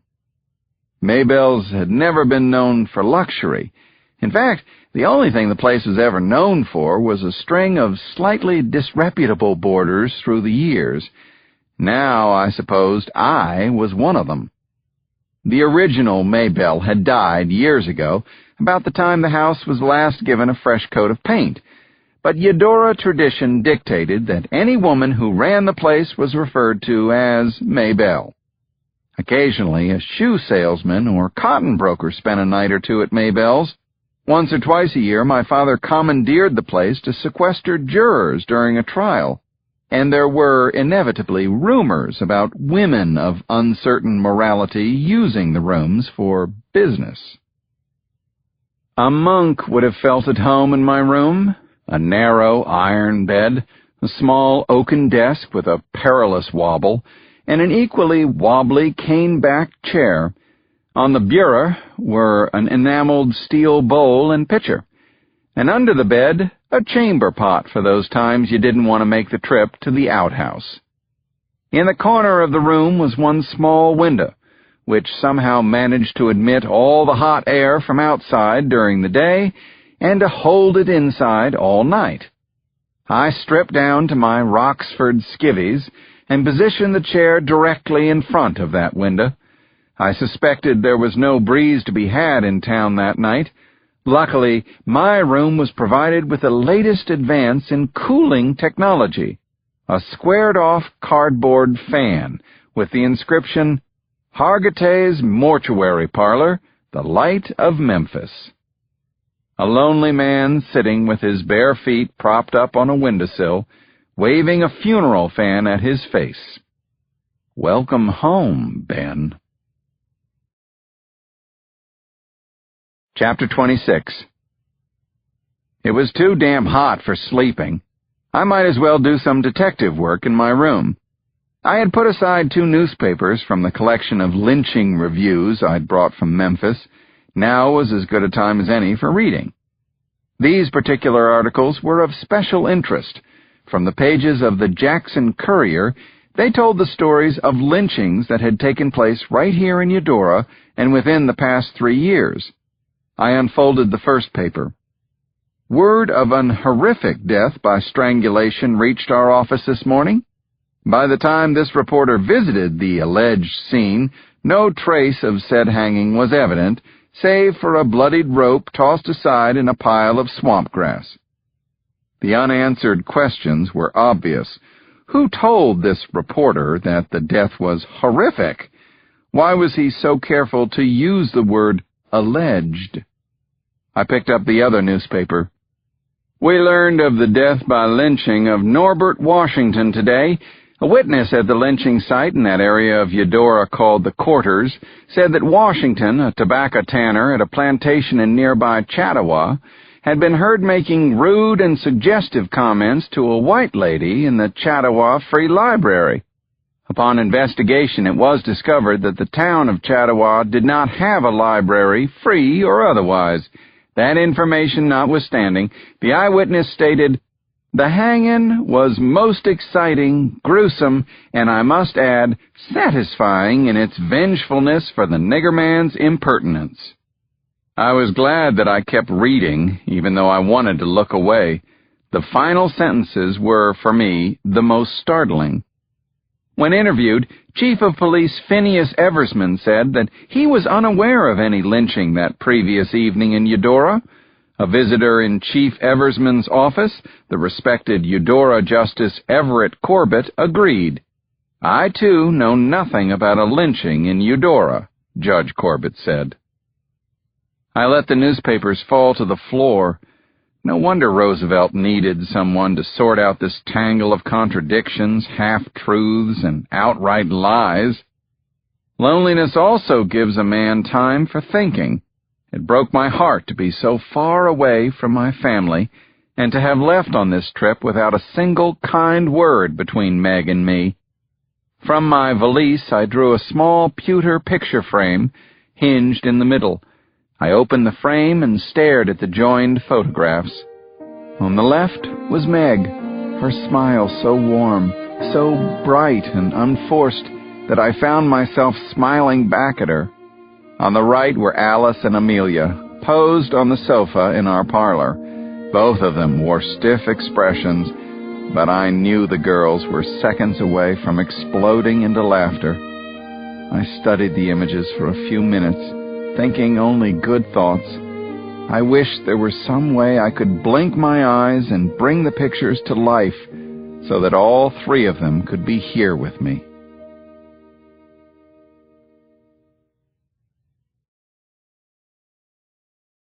Chapter 27. Early the next morning I discovered that the current Maybelle, a pleasant and blustery woman, was not much of a cook. I sat at the dining room table, poking at breakfast, a biscuit as tough as old harness leather, grits that were more lumps than grits, and a piece of salt pork that was 100% gristle. "Miss Maybelle, who belongs to that bicycle I saw leaning against the shed out back?" I finally asked. "I need to see a few people around town." "I keep that for the boy runs errands for me after school," she said. "You're welcome to borrow it, if you like." 5 minutes later, I was rolling up my pant legs to protect them from bicycle chain grease. 2 minutes after that, I was sailing down Commerce Street. I felt like a 9-year-old boy again, keeping my balance with my knees while extending my arms sideways in a respectable display of balancing skills. I was 9 again, but everything I saw was filtered through the eyes of a 30-year-old man. I rode the bicycle 2 circuits around the tiny park in front of the Methodist church, took a left at the minister's house, and another left at the Scuppernong Arbor.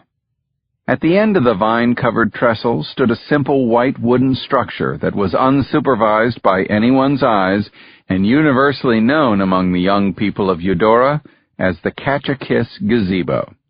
It was here that I came with Elizabeth the summer I was 15. It was here, on that same wooden bench, that I leaned in to kiss Elizabeth, and was startled down to my toes by an open-mouthed kiss in return, full of passion and tongue and spit. At the same moment I felt her hand running smoothly up the side of my thigh. I felt the pressure of her nails. My own hand moved from her waist to her small, rounded bosom. Then Elizabeth pulled away and shook her head, spilling blonde curls onto her shoulders. "Oh, Ben, I want to kiss you and more. I want to do everything, Ben, but I can't. You know we can't." I had never heard a girl talk like that. Most boys my age were hopeless when it came to discussing such matters. At least in Eudora they were. There were tears in Elizabeth's eyes. "It's all right," I said, but then I grinned. "But we could kiss some more. No harm in that." So Elizabeth and I kissed, and sometimes we touched each other, but it never went any farther than that, and eventually I went away to Harvard, where I met Meg. Now I rode that bicycle fast down the lane, leaning into the curve, rounding the corner at the preacher's house, faster and faster, remembering Elizabeth Begley and the first taste of sex that had ever happened to me anywhere but in my own head. Chapter 28. I pedaled that bicycle all the way from my growing-up years to the present day, and I began to see people I knew, shopkeepers, old neighbors, and I waved and called out hi. A couple of times I stopped and talked with somebody from my school days, and that was fine. I rode over to Commerce Street, past the Slide-In Cafe, past the ice house where a bucket came flying out of the darkness just in time to trip up poor George Pearson and send him to his death by hanging. The exhilaration of my first ride through town was fading under the glare of a morning sun that was beating down hard. I was out of training from Mississippi summers. My thirst was demanding attention, and I remembered a pump at the end of the cotton-loading dock at the Gin, just down from the depot. I pedaled down Myrtle Street to the end of the platform that ran from the cotton gin beside the tracks of the Jackson and Northern line. I leaned my machine against the retaining wall and turned to the pump.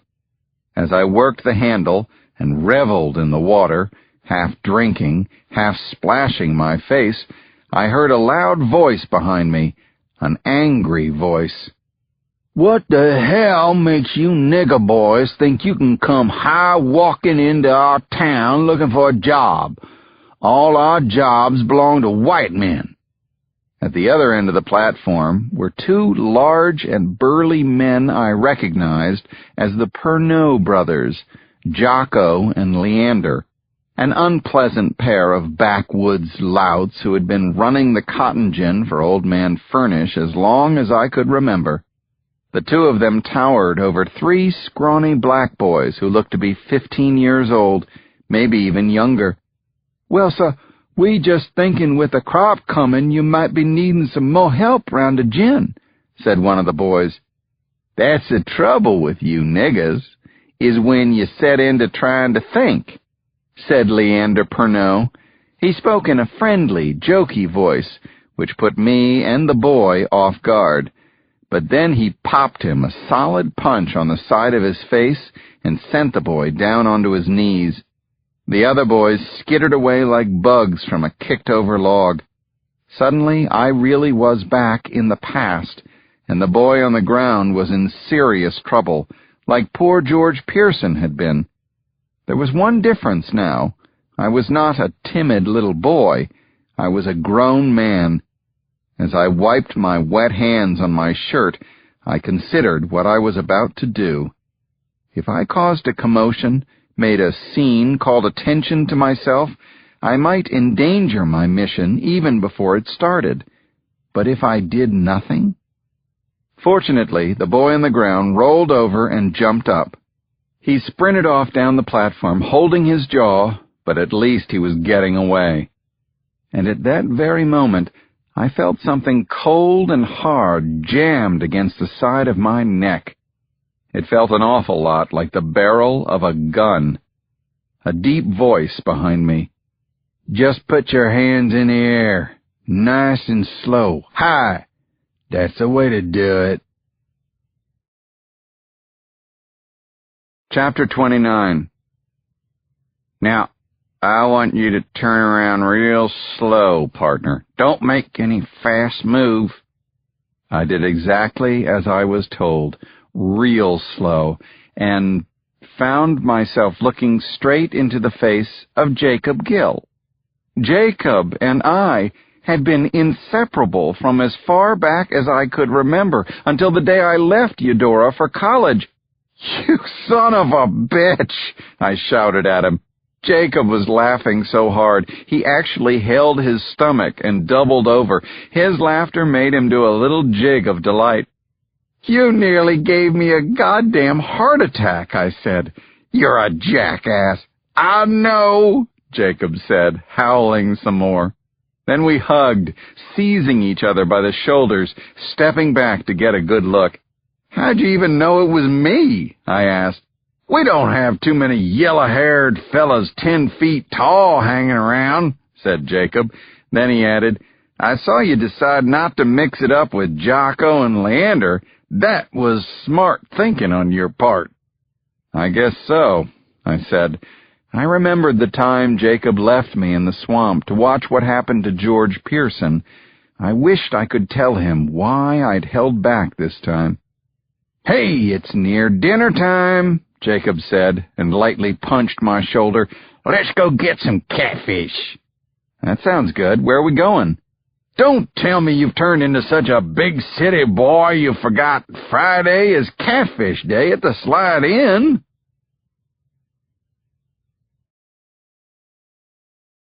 Chapter 30. I pushed the bicycle between us down Myrtle Street toward the town square.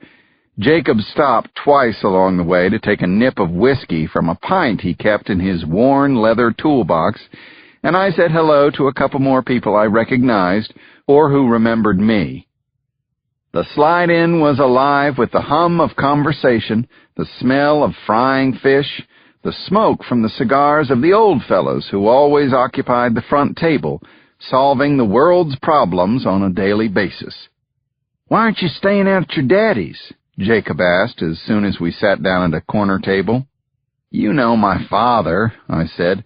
It seemed like Maybelle's was the smart place to be. My father and I just don't get along. "All right, then, but there is one question I've been dying to ask. What in hell are you doing back in Eudora?" "Nothing much," I said. "I've got a little business to tend to." "Lawyer business?" "Just a simple job for the Justice Department. I have to interview a few lawyers in the county. That's all it is." "In the meantime, it's catfish," I said. Pretty soon Miss Fanny came from behind the counter bearing plates of crispy fried fish, sizzling hot hush puppies, and ice-cold sweet pickle coleslaw. The first bite was delicious, and every bite after. I asked Miss Fanny what time the place opened for breakfast, and made up my mind never to suffer through another of Maybelle's breakfasts. "Hell, I look old, but you still look like a high school boy, Ben," said Jacob, "like you could run 10 miles and never even break a sweat." "Oh, I did plenty of sweating just riding that bike a dozen blocks," I said. "It'll take me a while to get used to this heat again." "How you been keeping yourself, Jacob?" "Well, let me see. You probably heard I turned down the offer to be ambassador to England, and that was right after I passed on the chance to be president of the university up in Tuscaloosa. Well, sir, it was shortly after that I made up my mind that the profession I was most suited for was as a carpenter's assistant." "That's good," I said. "Honest work." "Yeah, me and Wiley Davis are the men you want to see if you need a new frame for your window screens, or a new roof for your Johnny house." Then there was silence, a good and acceptable kind of silence, nothing nervous or uncomfortable about it, the kind of quiet that is tolerable only between old friends. It was Jacob who finally broke it. "They were good days, Ben, weren't they?" "They were great days."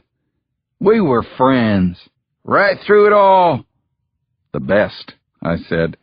"We were like brothers." We clinked our iced tea glasses, then Jacob spoke. But there's one thing I need to make very clear to you, Ben." "What's that?" I tried to keep the note of concern out of my voice. "You said we were like brothers." "Yeah, that's what I said." "I just need to remind you of something." "Well, go ahead, Jacob," I said. "I was always the pretty one."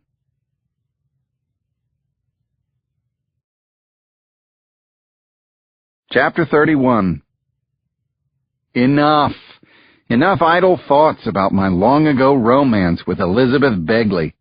Enough turning over in my mind the painful lack of affection between my father and me, the disgust in his face when he saw me for the first time in 6 years. Enough reliving an old friendship like Jacob's and mine. Theodore Roosevelt hadn't sent me to Eudora to take a rickety bicycle ride down memory lane. I had a job to do, and it might even help change history. I paid the bill for our lunch, and Jacob left 2 bits for Miss Fanny. Then he headed off up Commerce Street to help Wiley frame a new roof for the front porch of the town hall. An old black man stepped off the sidewalk as Jacob passed, not to avoid a collision, but simply making the customary show of respect. Black men of all ages had been stepping down off sidewalks to get out of my way since I was 5 years old. I rode the bicycle back to Maybell's, changed my shirt, and set off on foot for the Eudora quarters. On my way out, I made sure to tell her I had some interviews to attend to. I considered trying to hire a horse and buggy, and couldn't think of anywhere in town to do such a thing. My father had 3 perfectly good horses in his barn, of course, but I was determined to do what I came to do without him. "Abraham Cross, Eudora Quarters," said the slip of paper the president had given me. It was time for me to meet this Mr. Cross.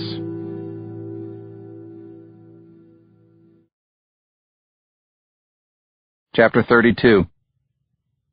I knew the streets of the quarters almost as well as I knew the rest of Eudora. I knew the history of how it came to be. After the war, the slaves from all the plantations and farms in the vicinity of Eudora had been freed. Most of them had either left their previous lodgings or been turned out by masters who no longer wanted to provide housing for people they didn't own. So the freed slaves built their homes where no one else wanted to live, in a swampy, muddy, mosquito-ridden low place 1/2 mile north of the center of Eudora. They gathered fallen logs from the woods and lumber from derelict barns to build their little houses. They laid boards across the swampy, pestilential ground to keep their children's feet out of the mud. They stuffed rags and old newspapers in the chinks in the walls to keep out the wind in winter. They ate squirrel and possum, poke salad and dandelion greens. They ate weeds from the field, horse corn, the leftover parts of a pig, and whatever else they could get their hands on. Walking along there now, as the neighborhood changed from poor white to poorer black, I saw a colored man sitting on the porch of a shack painted a gay shade of blue. He nodded at me. I returned his nod. "Pardon me, do you know a man by the name of Cross? Abraham Cross?" He never blinked. His eyes didn't move from mine, but I had the feeling he was deciding whether or not I was worthy of the information I sought. "Yes, sir," he finally said. "If you just keep walking, you will come on a house with a strong smell of onions. That will be Abraham's house." The sight of a white man walking on this street was not a welcome one for most of the people I came across. They kept their eyes down as they passed, which seemed to be customary now in Eudora, but had not been the case when I was a boy. Within minutes I caught the sharp tang of onions on the air. I saw thick patches of the familiar blue-green stalks in the yard of a small red house. Suddenly, from the space between 2 houses, one little boy came running, followed by 2 more, and 2 more in pursuit. "He gonna snatch you and eat you!" the lead boy shouted. Then I saw what was chasing them, a wild pig, huge and hairy and grunting, bearing down on the boys with a pair of very bad-looking tusks. "That ain't the most beautiful animal in the world," said a colored man standing on the porch of the red house. I answered, "That is a face not even a mother could love." I looked closer. The man was taller than me by at least 3 inches, and older by at least 40 years. "But she sure is beautiful when she's angry," he said. We both laughed. Then he said, "Begging your pardon, sir, but I get the idea you might be looking for someone." "Well, as a matter of fact, I am looking for a man. His name is Abraham Cross." "Yes, sir. You looking at him?" I must have appeared surprised. "You's expecting some young fella, weren't you, Mr. Corbett?" "No, I really had no idea who to expect." "Well, sir, I confess I was expecting a young fella myself, so I guess at least one of us was right."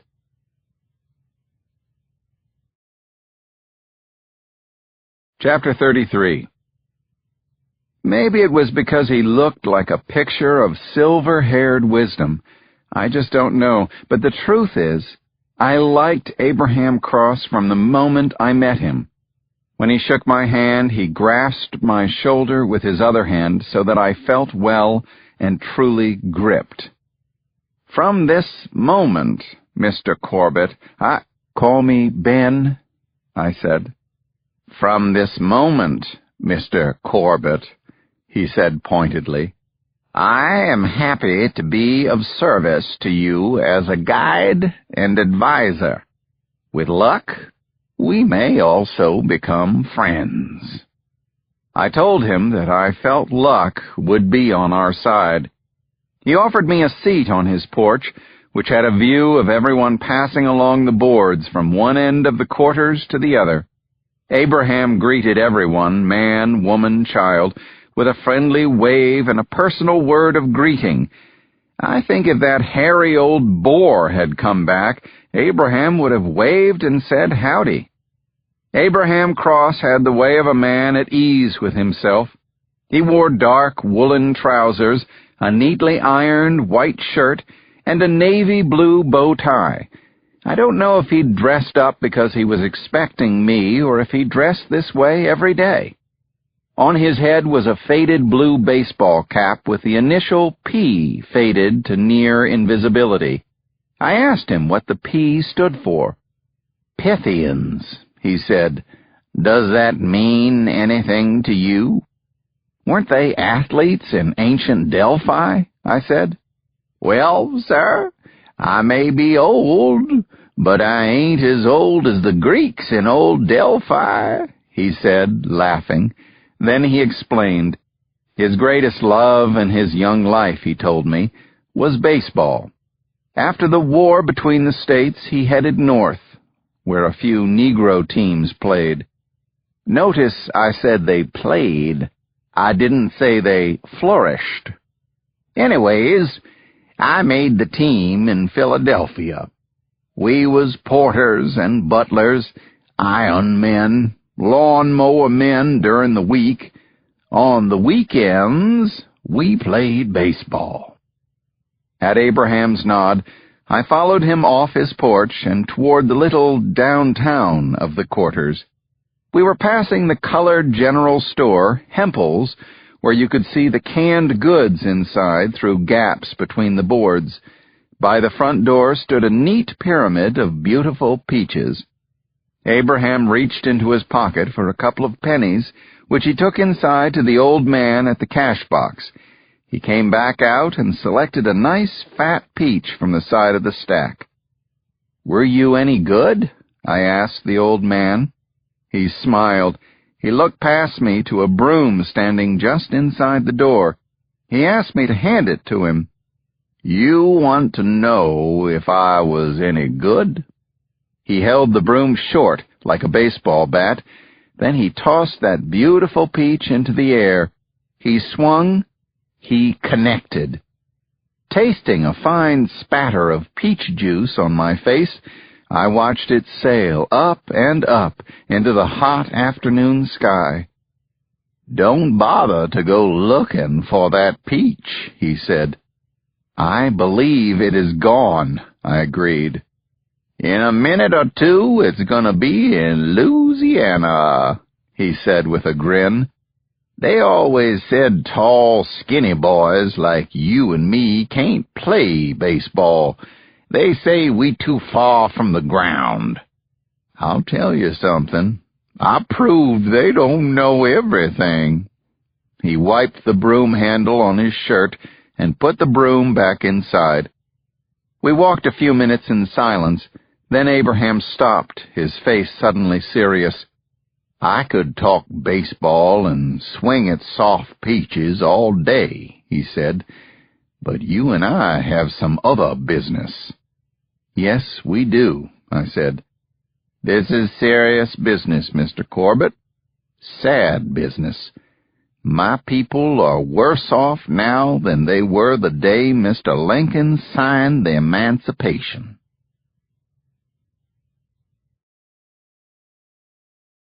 Chapter 34. "We don't have to go far to find a lynching tree," Abraham said. "But I know how tired you young fellows get from walking in the heat of the day. I reckon we'd best take the hosses." The 2 hosses Abraham let out from a rickety blacksmith shop were mules. In fact, they were mules that had hauled one too many plows down one too many cotton rows. But those skinny animals proved their worth by depositing us, less than 20 minutes later, at a secluded, swampy area that was unmistakably the site of a lynching. Unmistakably. A cool grotto tucked back in the woods away from the road, big branches interlaced overhead to form a ceiling. The dirt was packed hard as a stone floor from the feet of all the people who had stood there watching the terrible spectacle. Abraham pointed to an oak at the center of the clearing. "And there's your main attraction." Even without his guidance, I would have recognized it as a lynching tree. There was a thick, strong branch barely a dozen feet from the ground. The low dip in the middle of the branch was rubbed free of its bark by the friction of ropes. I walked under the tree. The hard ground was stained with dark blotches. My stomach churned at the thought of what had happened in this unholy place. "Somebody left us a greeting," Abraham said. "That would be the Klan." He was pointing behind me to the trunk of a sycamore tree. About 5 feet up, someone had used an odd-looking white nail to attach a plank with crude lettering on it. "Beware all coons. Beware all coon lovers." "I've never seen a nail that color," I said. "You never seen a nail made out of human bone?" said Abraham. I shuddered, reaching up to haul the plank down. "Don't waste your strength, Mr. Corbett," he said. "You pull that one down today, there'll be a new sign up there next week." His face changed. "We got company," he said.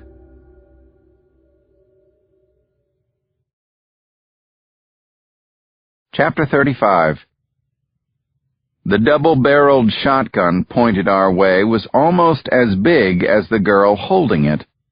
It was so long and heavy I was more afraid she would drop and discharge it accidentally than that she might shoot us on purpose. Abraham said, "What you fixin' to do with that gun? That ain't no possum you aimin' at."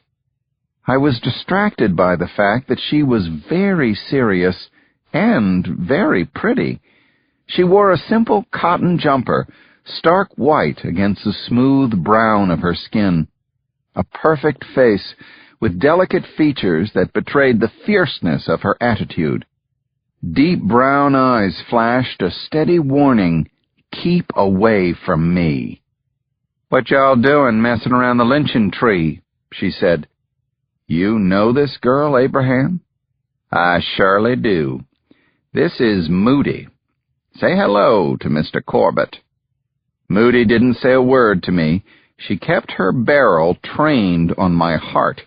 If she was going to stare at me this way, I couldn't help looking back at her.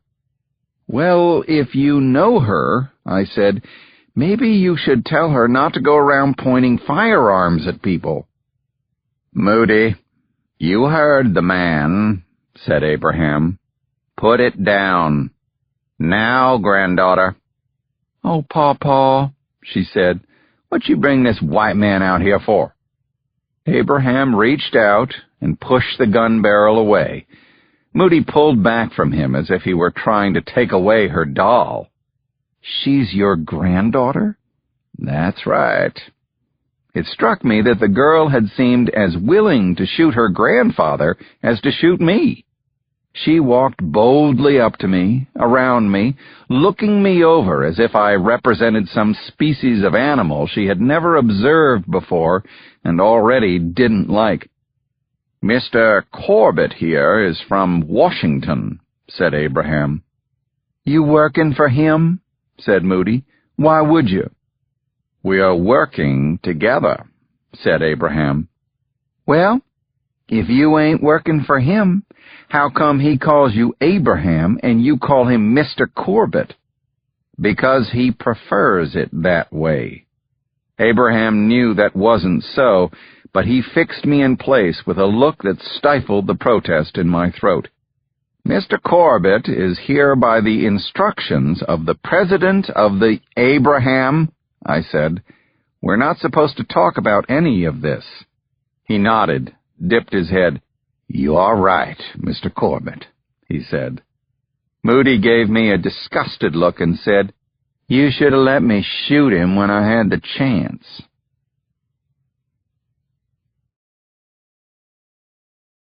Chapter 36.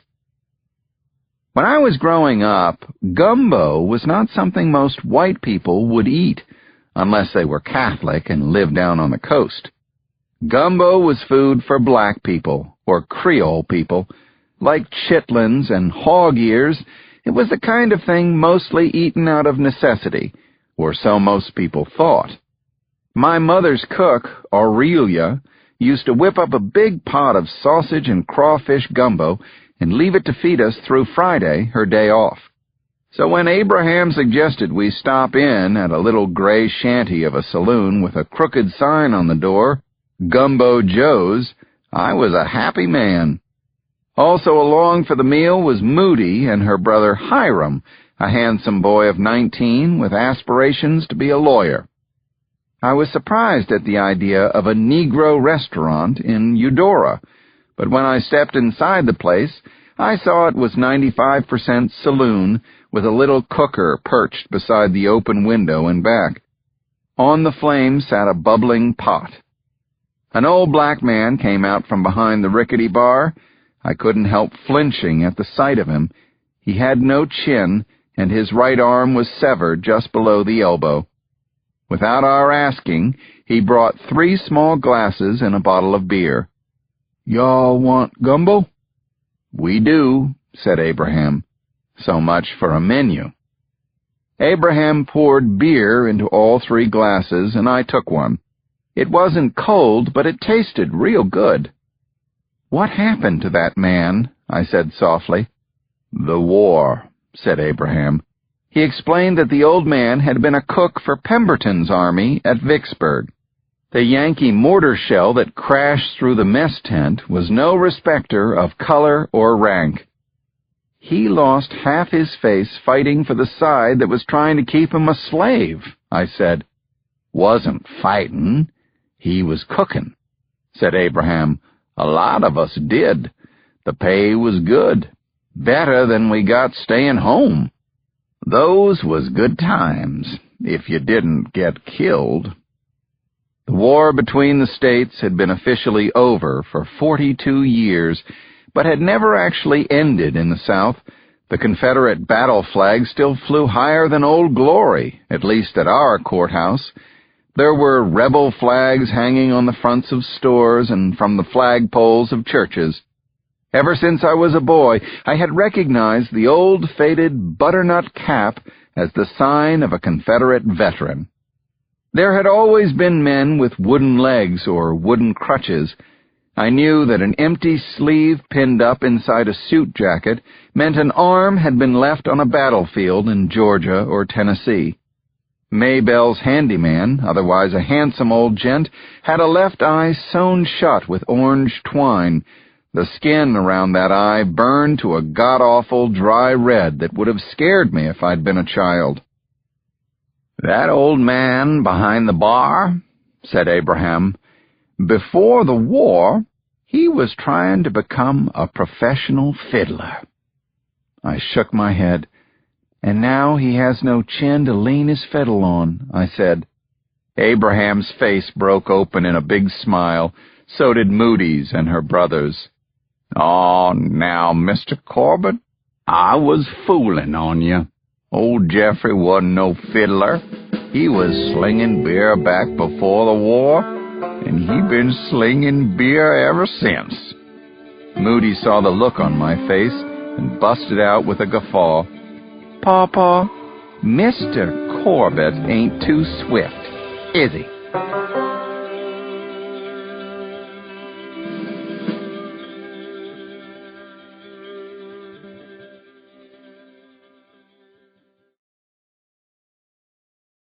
Chapter 37. The chinless old man returned, bearing in his good hand a tray with 3 steaming bowls of dark gumbo. "Look like we may be going to have some music, too," Hiram said, and his face lit up in a smile. 2 or 3 men had drifted in, still shiny, sweaty, from the field. They ordered beers and shot nervous looks in our direction. The more I thought about it, the more I realized how out of place I was in here. It was the Negro's place. Who was I to come in and sit down as if I belonged? At least they had the courtesy to let me sit there, which would certainly not be the case if one of them tried to order a beer in a white barroom. I was delighted to see a grizzled, middle-aged fellow taking out a banjo, tuning it up while his buddy drummed his hands on an overturned gut bucket. The thin, listless woman between them waited for the banjo player to plink a little chord, and then, without any introduction or ritual, she set in to wailing. "Lord, I've been blue since my man done left this town." The little hairs on my neck prickled. "You heard the blues before, Mr. Corbett?" asked Hiram. "I have, one time," I said, "on Beale Street in Memphis." "Sure done been blue since my man done left this town." "You like the way she sings?" Moody said. "I do," I said. "I like it a lot." Moody shrugged, like she didn't care much which way I answered her question. "I'm a devotee of ragtime music," I told her. "You a what?" said Moody. "A what'd you say?"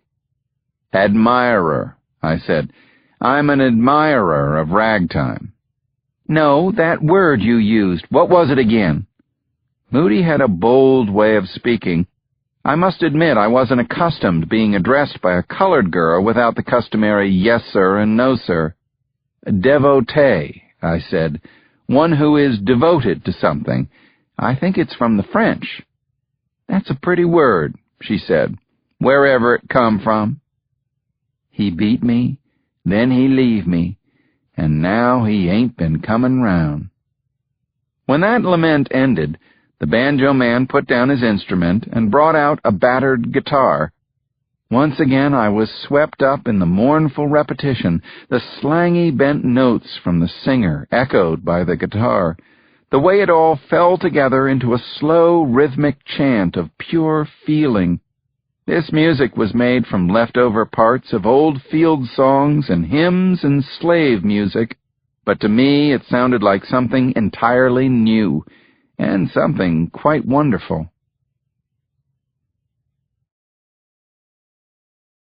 Chapter 38. My belly was stuffed full of gumbo and rice. My tongue still burned from the red pepper. I remarked to Abraham on the staying power of the cayenne. "Here, take a chaw on this," said Abraham. From his satchel he brought forth a length of brown sugar cane. I smiled. That's what our cook Aurelia used to prescribe for a sore throat or any other minor childhood complaint, a suck on a piece of sweet cane. "You got enough for family?" said Moody. "I got plenty, but it don't look right for a gal to chew cane," Abraham said. She put on such a pout that Abraham laughed and brought out a piece for her and another for Hiram. "My granddaughter is incorrigible," said Abraham. "I hope you can forgive her." "I don't need him forgiving me," she said. Her grandfather's face darkened. "Moody, watch your mouth." She dropped her eyes. "Yes, sir." "See now, Mr. Corbett, she got so comfortable settin' here next to you that she's done forgot how she's supposed to act. If you was any other kind of white man, she could be in big trouble right now, sassing you that way.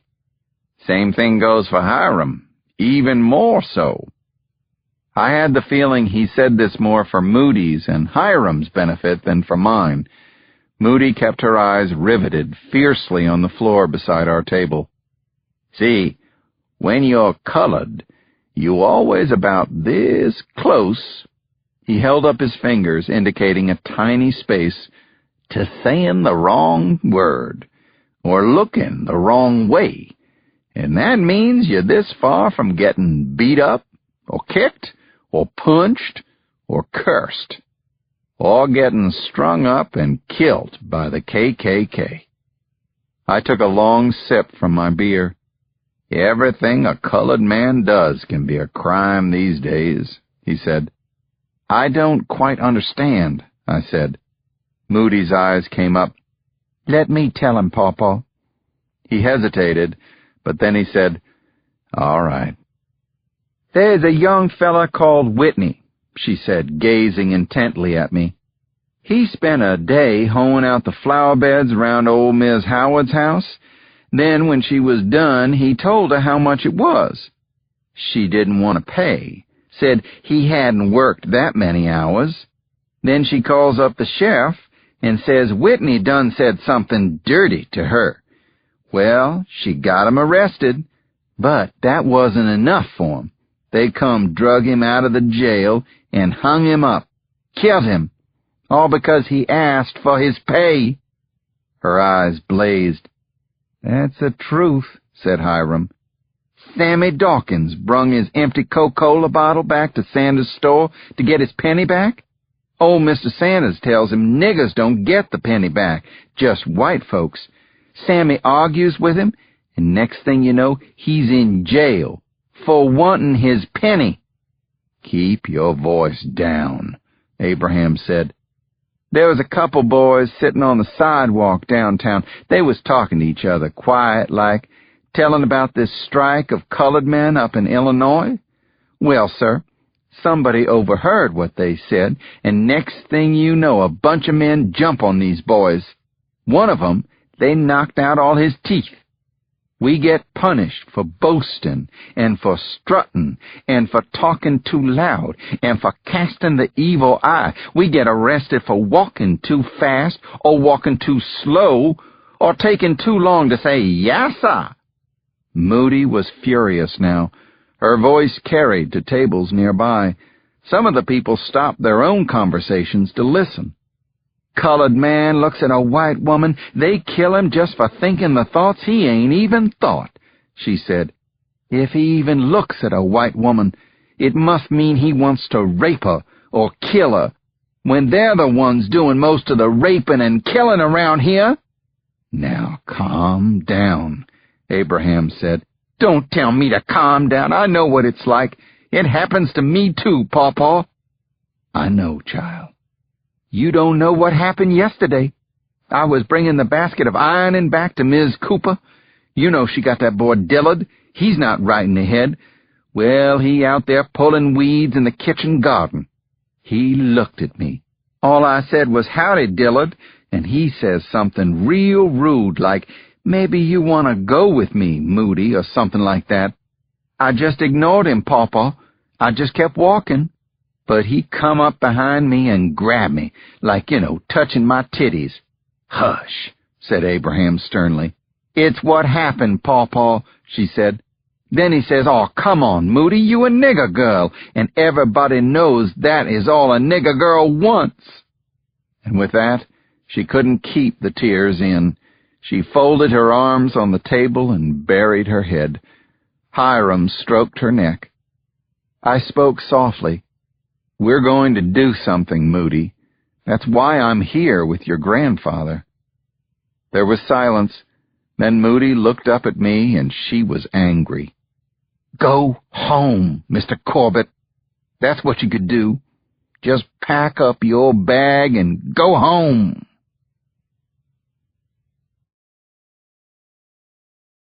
Chapter 39. "I guess you prayed for mail, Mr. Corbett," Maybelle said as I walked past the kitchen of the rooming house the next morning. "And the Lord answered." She held out a plate with a pair of blackened biscuits and another plate with 3 envelopes. My heart lifted, but my happiness faded when I glanced through the letters and found that none of them had come from Washington. I smiled down at the biscuits, thanked Maybelle, and put them aside for disposal later. On my way over to the Slide Inn, I thumbed through the mail. First, I opened a flyer inviting me to a social and covered dish supper at the Unitarian Church in Walker's Bridge, 1 town west of Eudora. In the right-hand margin was a handwritten addition. "Ben, hope to see you at the supper. Elizabeth." The next envelope also held an invitation.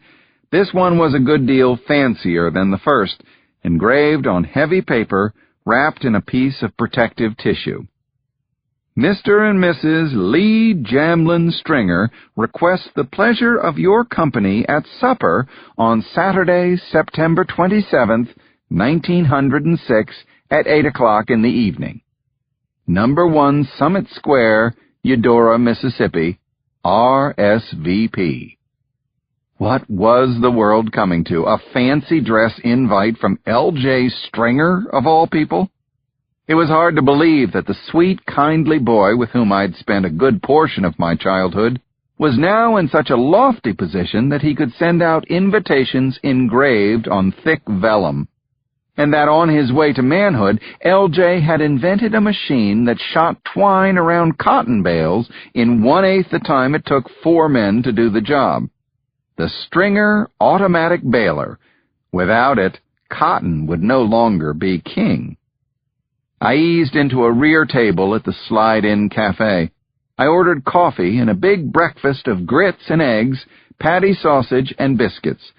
I thought about L.J. Stringer for a moment or two, but my heart was heavy at the absence of a single letter from home. Why hadn't Meg written? I didn't really need to ask myself that. I knew the answer. But even if she was too angry, why hadn't she allowed the girls to write?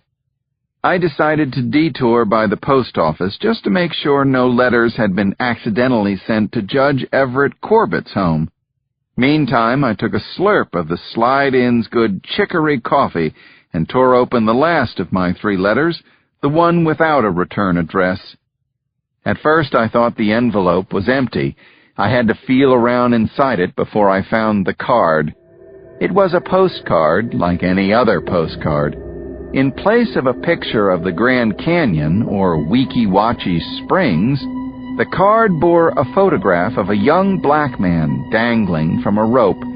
His face had been horribly disfigured. The whip marks on his bare chest were so vivid I felt like I could touch them.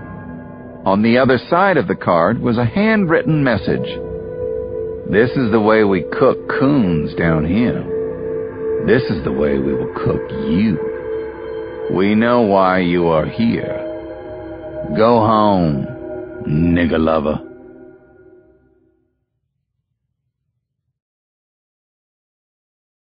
Chapter 40. I didn't go home, of course. I couldn't. My mission was only just getting started. So I actually talked to some candidates for federal judgeships, and I continued my secretive investigation for Roosevelt. I even squeezed in a few hours at L.J. Stringer's party and remembered what a good friend he was. I felt I needed a haircut and a shave to start out the following week right, and I knew where to go: Ezra Newcomb's. During my visit, I congratulated Ezra, Eudora's only barber, on the sharpness of his blade. This resulted in my receiving a 9-point instructional course on the most important techniques involved in properly sharpening a straight razor. The truth was, I had brought my own dull razor along, hoping to have Ezra sharpen it. "You got to start her off real slow, then you swipe down the strop real fast," he was saying. This was exactly the lesson I had gotten from Ezra the last time he cut my hair when I was a boy of 18. "Just don't understand it," Ezra said. "A boy goes all the way up to Harvard, and they don't teach him how to sharpen a razor." I must have been out sick the day they gave that class. Ezra laughed and swept the bib off me with a dramatic flourish. He returned my sharpened razor to me. I handed him a quarter and told him to keep the change. He whistled at my generous big-city tipping habits. Then I stood outside the barber shop in the bright September sun, admiring the dangerous gleam on the edge of the blade. "Why, Ben, you're looking at that razor the way most men look at a pretty girl." I turned around to see Elizabeth Begley standing right there beside me. We were practically elbow to elbow. I was admiring Ezra's handiwork. In all my years of trying, I have never been able to put half as good an edge on a razor. "Oh, Ben, I don't believe there's anything you can't do," she said, "if you decide to go after it." Now what was this craziness? Was my old girlfriend flirting with me? Was I flirting right back? I flicked the razor shut and slipped it into my pocket. "Come walk with me to Jenkins's store," she said. "I bought new boots for Emma, and she's already been through the laces. That's not right." We walked the sidewalk of Commerce Street, which was fairly deserted at this hour. "A little bird told me that you were the guest of honor at the Stringers' dress party the other night," she said. "I wouldn't say guest of honor," I said, "but I guess some people are a little curious what I'm doing back here." "You must tell them all you've come to visit me," Elizabeth said with a smile. "That will get their tongues wagging." She laughed, and so did I. "Speaking of people who love to talk behind other people's backs," she nodded in the direction of Lenora Godwin, who was walking toward us on the sidewalk across the street, apparently lost in thought. "Lenora was at the party," I said. "She's still as well-dressed as ever." "Did she look ravishing?" There was a slightly caustic edge to the question. "She may still be the best dressed," I said, "but I was wondering why the most popular girl at Eudora High wasn't there." "It's simple, Ben. She and her husband were not invited to attend." I was surprised to hear this. I knew that Eudora society, such as it was a small, intimate group. Surely Elizabeth would be included. "I think you know my husband is Richard Nottingham, the state senator," Elizabeth said. "Richard is known to be the political kingmaker." "I did know that," I said. "Well then, put it together. L.J. Stringer never sits down to dinner with anyone more important than himself." "Some people say that Richard will be the next governor," she said.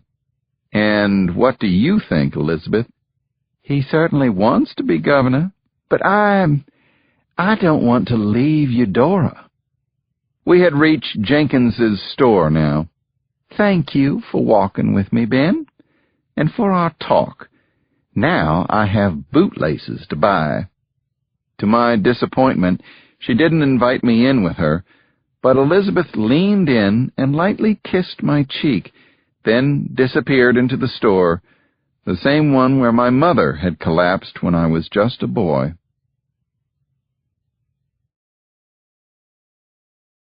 Chapter 41. My mother used to say, "When you're truly in love, you see the face you love in your coffee cup, in the washstand mirror, in the shine on your shoes." I remembered those words as I sat at my regular table at the Slide Inn, sipping a cup of strong and delicious chicory coffee. Miss Fanny brought my breakfast of fried eggs, creamy, salty grits, a slice of cured ham, and buttermilk biscuits, but I only had eyes for my coffee cup, and Mama's words haunted me. I couldn't stop thinking about Elizabeth. Yes, Mama, I see her face in the surface of my coffee. Elizabeth. If I were not feeling so lonely and abandoned by my wife, would I be having these feelings? Probably not, but I was feeling lonely and abandoned, and worse, aroused. Elizabeth. My reverie was broken by Fanny's exclamation as she looked past me and out the window. "That boy is like to drive me crazy, late as he is. Look at him, running up here like his shirt-tail's on fire." A gangly colored boy of about 16 was headed for the cafe in a big, sweaty, arm-pumping hurry. Such a hurry, in fact, that he almost dashed in the front door without thinking. Then he saw Fanny and me staring at him. He remembered his place, ducked his head, and went around back. Miss Fanny went to meet him. Through the window to the kitchen, I saw the two of them in serious conversation, the boy gesticulating wildly.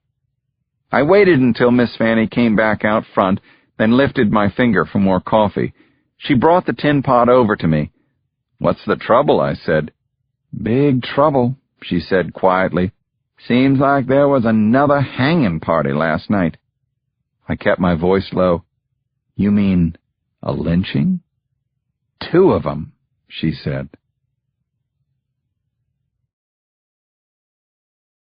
Chapter 42. I took another sip of coffee and noticed that my hand was shaking some. Then I folded my napkin and headed back through the kitchen as if I intended to visit the privy. On the way, I detoured to the side of the room where the boy stood over a sink full of dirty dishes. "What happened, son?" I said. "Please, tell me everything." At first, the boy just stared at me without speaking a word. Fanny came up behind us. "It's okay, Leroy.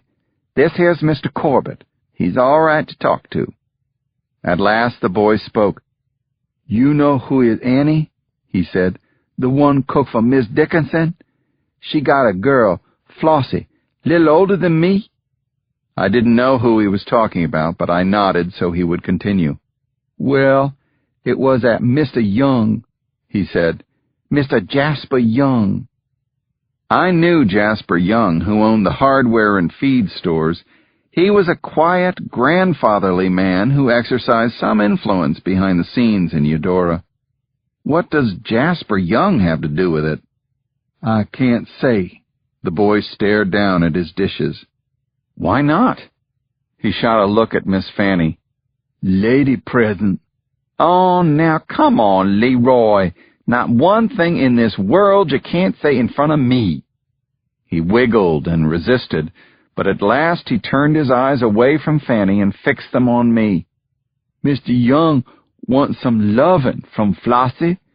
She didn't want to go along with it, so he forced the love out of her." What an incredible way to put it. He forced the love out of her. The rest of the boy's story came quickly. Flossie had told her mother of the rape. Annie told her husband.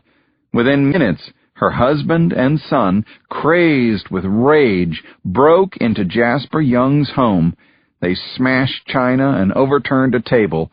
Then they beat Jasper Young with their fists.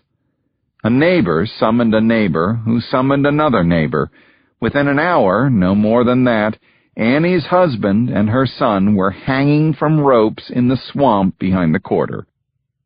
"Where are they exactly?" I asked the boy. "Out by Frog Creek." That was not the place I'd visited with Abraham, but I knew where it was. I practically ran all the way back to Maybell's. I didn't ask if I could borrow the bicycle. I just climbed on and rode out the old Macomb Road toward the swamp, toward Frog Creek. Chapter 43. I came upon a vision of horror, all too real. 2 men, one young, one older, naked and bloody, dangling from ropes. Already the smell of rotting flesh was rising in the morning heat. Flies were on the bodies. On the ground beneath the stiff hanging bodies, amid the cigar butts and discarded whiskey bottles, sat a woman and child. The woman was about 35 years old. The boy was no more than 4. He was touching the woman's face, touching the tears on her cheeks. The woman saw me, and her face furrowed over in rage. "You go on now," she shouted. "They already dead. You can't do no more to hurt 'em." I walked closer, and she drew the boy to her as if to protect him from me. "I'm not going to hurt anybody," I said. "I'm a friend." She shook her head fiercely. "No." I wanted to comfort her terrible sobbing, but I stayed back. "Are you Annie?" She nodded. Now that I was close to the dangling bodies, I saw the welts left by whips, the bloody wounds covering almost every part of their bodies. The older man's arm hung down from his shoulder by a few bloody tendons. As the younger man slowly twisted, I saw that his testicles had been severed from his body. My voice finally came out choked. "Oh, I am so sorry." I noticed a pink, rubbery thing in her hand, something she kept stroking with her finger as she wept. She saw me looking. "You want to know what it is? It's my Nathan's tongue. They done cut his tongue out of his head. Stop him from sassing them." I looked up. Blood was thickly caked around the older man's mouth. "Oh, Jesus." "Ain't no Jesus," she said. "There ain't no Jesus for me." She wept so terribly I could not hold myself back. I knelt by her in the clearing. For a moment all was quiet but for her sobbing. Then a noise, a rustling in the underbrush, a crackling of twigs. I saw birds fly up in alarm. Someone was there, no doubt about it. Someone was watching us. And then out came several people, some men but also women, black people from the quarters, come to cut down the father and son who had been murdered.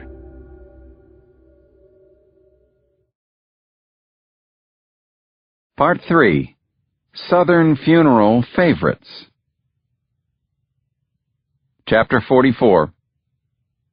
Could anyone possibly pedal a bicycle as slowly as I did going back to Eudora? I looked all around me. Although my little town still looked much as it had when I was a boy, now it was stained and tattered almost beyond recognition. Now the whole place was poisoned by torture and murder. The proof was still swinging from that oak tree out by the banks of Frog Creek. I thought about going to the police, but what good would it do? And besides, it would raise the question of why I had gone out to the scene of the lynchings. "You all soaking wet," Maybelle said as I trudged up onto her porch. "Sit here with me and have a lemonade." I put myself in a porch rocker and prepared to be disappointed, but the lemonade was cold, sweet, delicious. "Oh, I almost forgot," Maybelle said.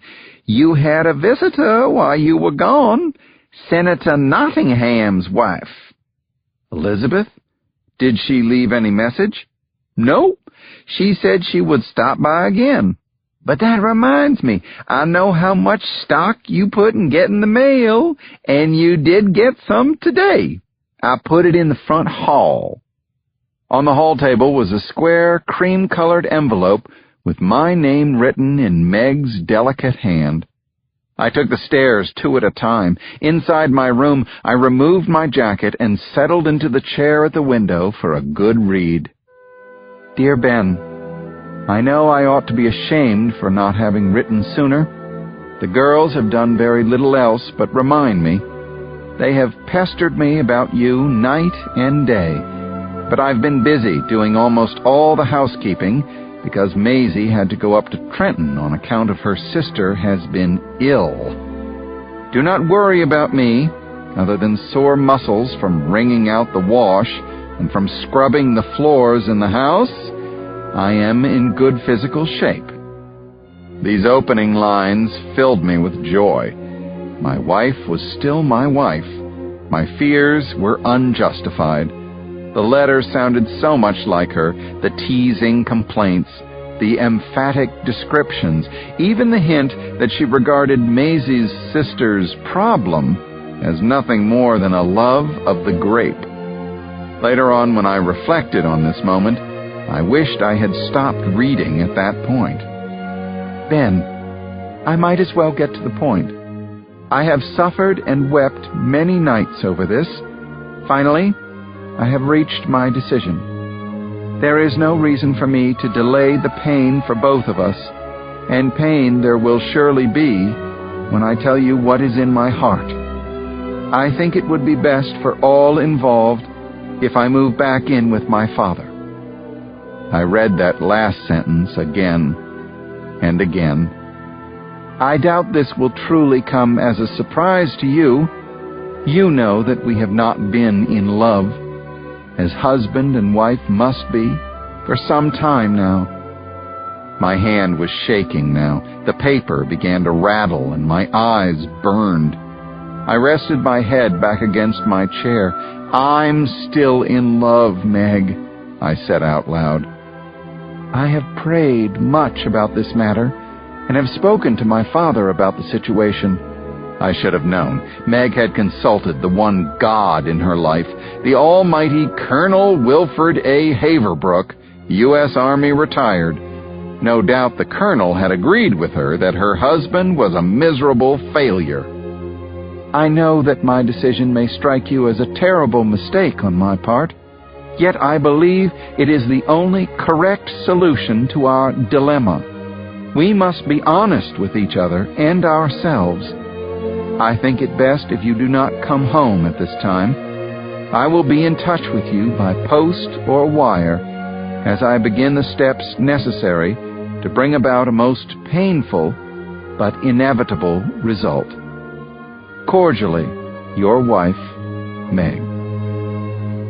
I have often heard the expression, "It hit him like a punch in the stomach," but I had never felt it myself. Suddenly I knew exactly what it meant. The letter struck me a blow that caused a physical ache so sharp I had to bend over. Then I sat up. Perhaps I'd missed a word or an entire sentence and reversed the meaning of the thing. I grabbed the letter and read it again. I read it out loud.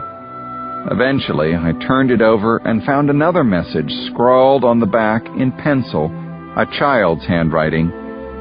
Daddy, me and Alice miss you terrible, just terrible. Please come home soon as you can. I love you. Your daughter, Amelia. And that is when I felt my heart break.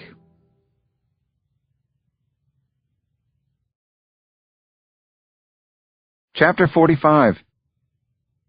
I poured cold water from the pitcher into the basin, then washed my face with the coarse brown soap, scrubbing so hard I threatened to take the skin off. Next I took a sheet of writing paper from my valise, along with a pen Meg had given me for the first anniversary of our marriage, a beautiful Waterman pen. I pulled the wobbly chair up to the wobbly table and uncapped the pen.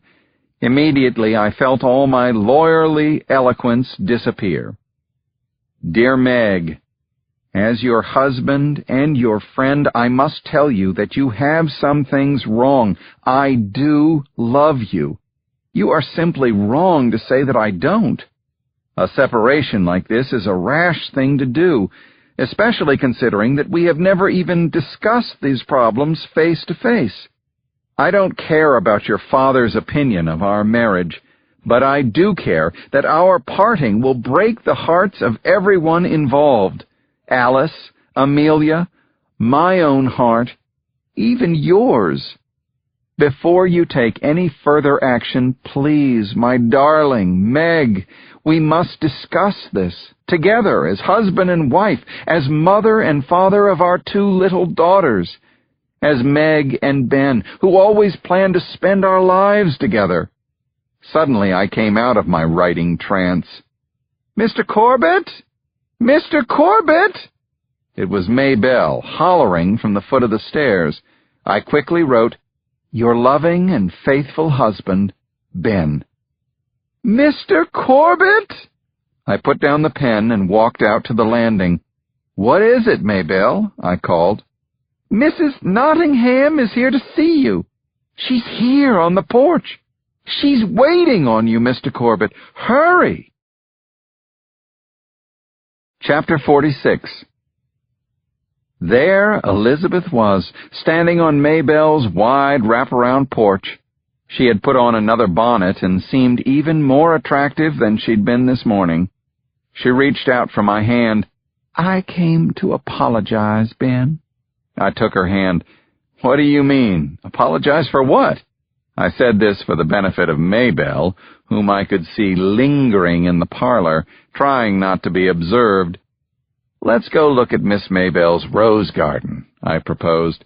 "It's in full bloom this time of year." I made a motion with my eyes that disclosed my real meaning to Elizabeth. She nodded and followed me around the porch toward the backyard. Maybelle's roses were actually in sad shape, a few blossoms drooping among a profusion of weeds. "I'm sorry for this morning," Elizabeth said. "The way I ran off." "You didn't run. You walked." "I watched your every step," I said, and smiled. "You can still be funny, Ben." "Sit on the bench," I said. "I won't bite you." Smoothing her dress, she sat on the stained marble bench amid the raggedy roses. Sitting close to her, I was fascinated by her every gesture, word, movement. I noticed the way Elizabeth touched her mouth with the knuckle of her second finger, giving herself a little kiss before coming out with an opinion, and the slow southern musical rhythm of her speech. Lord, what was getting into me? Probably just loneliness, or was it being rejected by my wife? "You were surprised I came to see you again so soon?" she said. "I'm always glad to see you, Elizabeth," I said, then added, "Yes, I'm surprised you're here." "I do have an ulterior motive," she said. "We're having a luncheon after church on Sunday. Will you come?" "We?" "Richard and I." "Sure, I'll come," I replied. I caught the faint scent of rose water, and I noted the curve of her nose, and remembered being very young and in love with that little nose. "Wonderful," she was saying. "Come about 1, Ben. We'll have some nice people in. I'll try not to have any of those you were subjected to at LJ's. She stood. "I can't be late picking up Emma from her lesson. She's quite the little pianist, and I guess I'm quite the doting mother." She stood, and we smiled. This time there was no kiss on the cheek, but I watched Elizabeth walk away again, every step, until she finally disappeared behind the rooming house porch.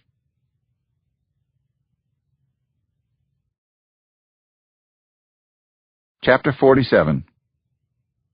Washington, D.C. That same afternoon, Senator John Tyler Morgan, Democrat of Alabama, stood in the lobby of the Willard Hotel, yelling at the general manager. I have never been refused service in my life. That insufferable man in the elevator had the nerve to tell me he was holding the car for an important personage.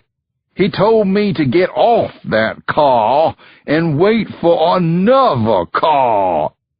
Senator Morgan was so angry that specks of saliva were speckling the lapels of the general manager's morning coat.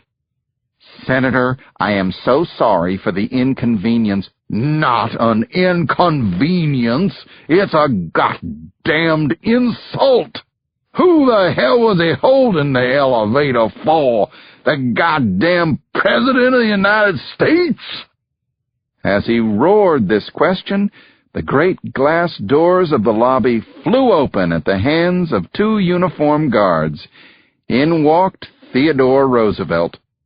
He took one look at John Tyler Morgan in mid-rampage and the poor little cowering manager. Then Roosevelt thundered, "Unless my eyes deceive me, the man at the center of that ruckus is none other than the senior senator from the great state of Alabama. Good morning, John." The famous Civil War general and Southern statesman was stunned into silence. No one had called him John in many years. "Morning, Mr. President," he finally managed to say. "Come, ride the elevator with me, John." A few minutes later, having deposited the red-faced Morgan on his floor, Roosevelt had a good laugh at his expense. "And the newspapers call me a gas bag. Senator Morgan, my friends, is the royal and supreme emperor of gas bags. Did you see how quickly I deflated him simply by using his Christian name?" Appreciative laughter from his aides trailed the president to his suite. Roosevelt grew serious the moment he passed through the door. "Good morning, Mr. President. We're all ready for your meeting," said Jackson Henson, his capable assistant. "Well, get them in here. No need to dawdle." "Yes, sir. They're on their way up in the service elevator." Roosevelt chuckled. "How did they take to that?" "I understand the gentleman was displeased," Henson said. Chapter 48.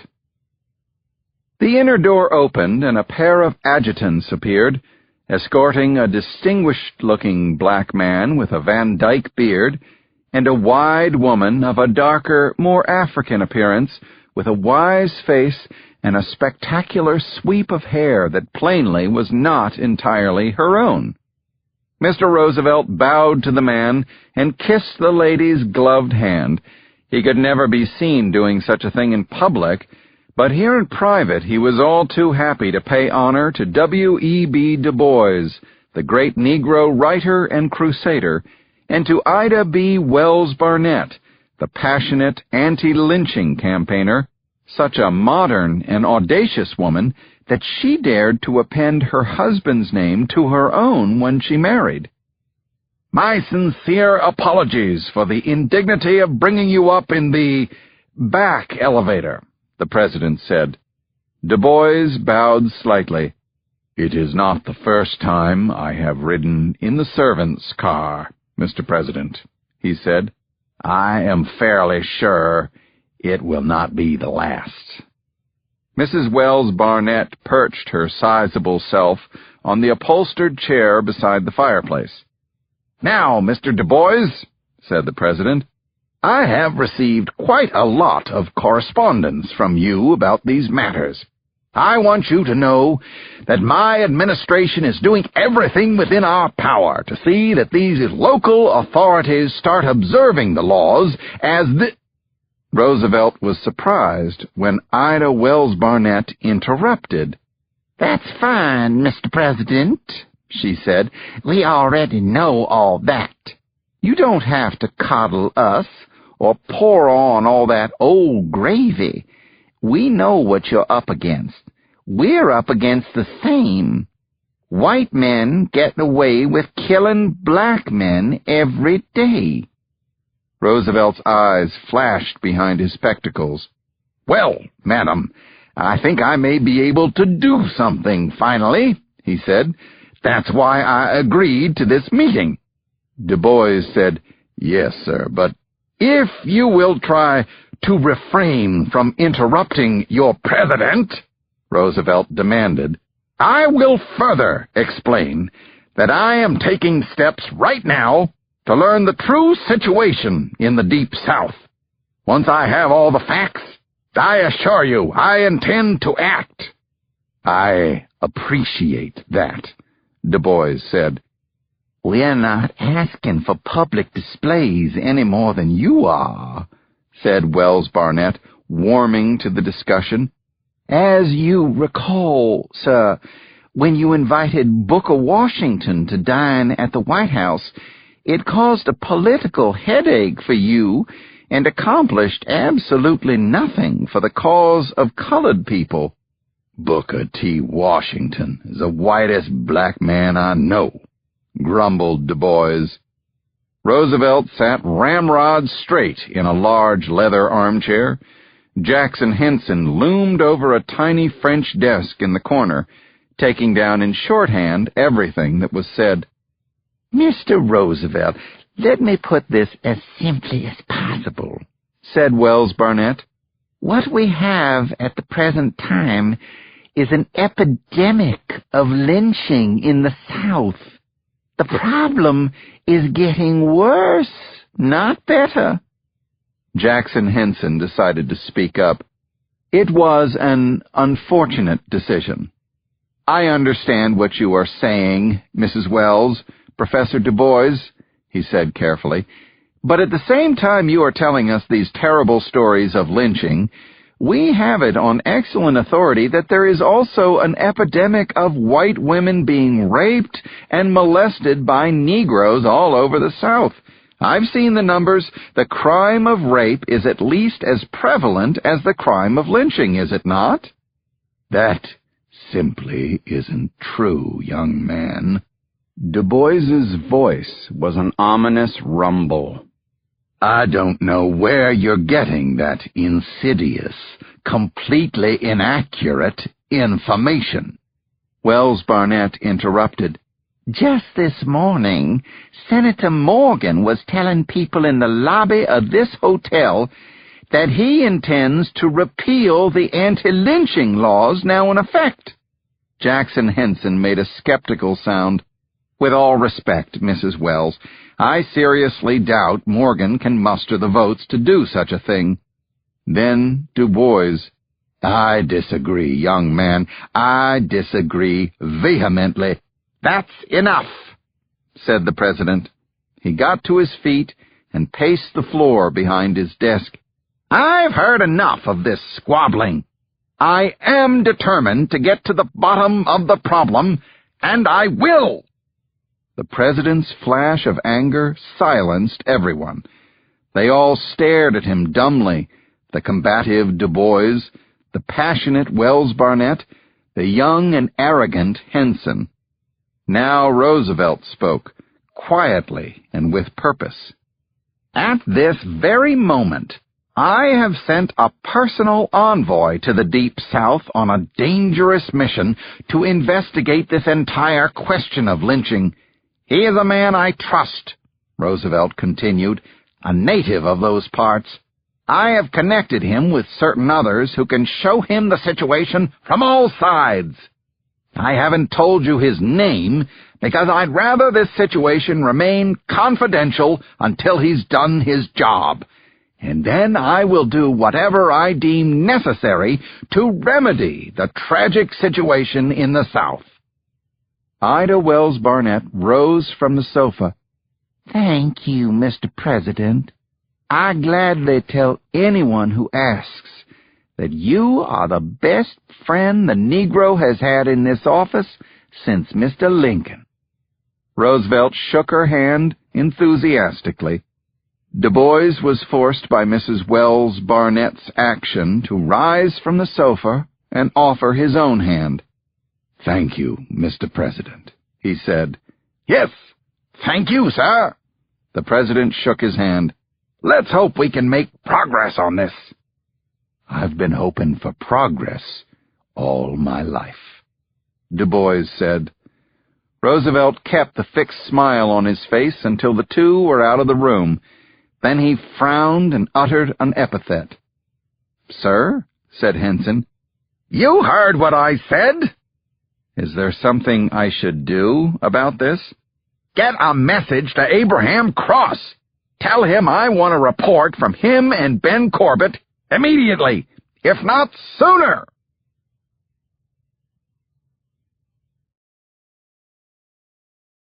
Chapter 49. I went down to Young's Hardware, the only such store in town, and bought myself a bicycle. Then I wheeled my purchase out into the hot sun.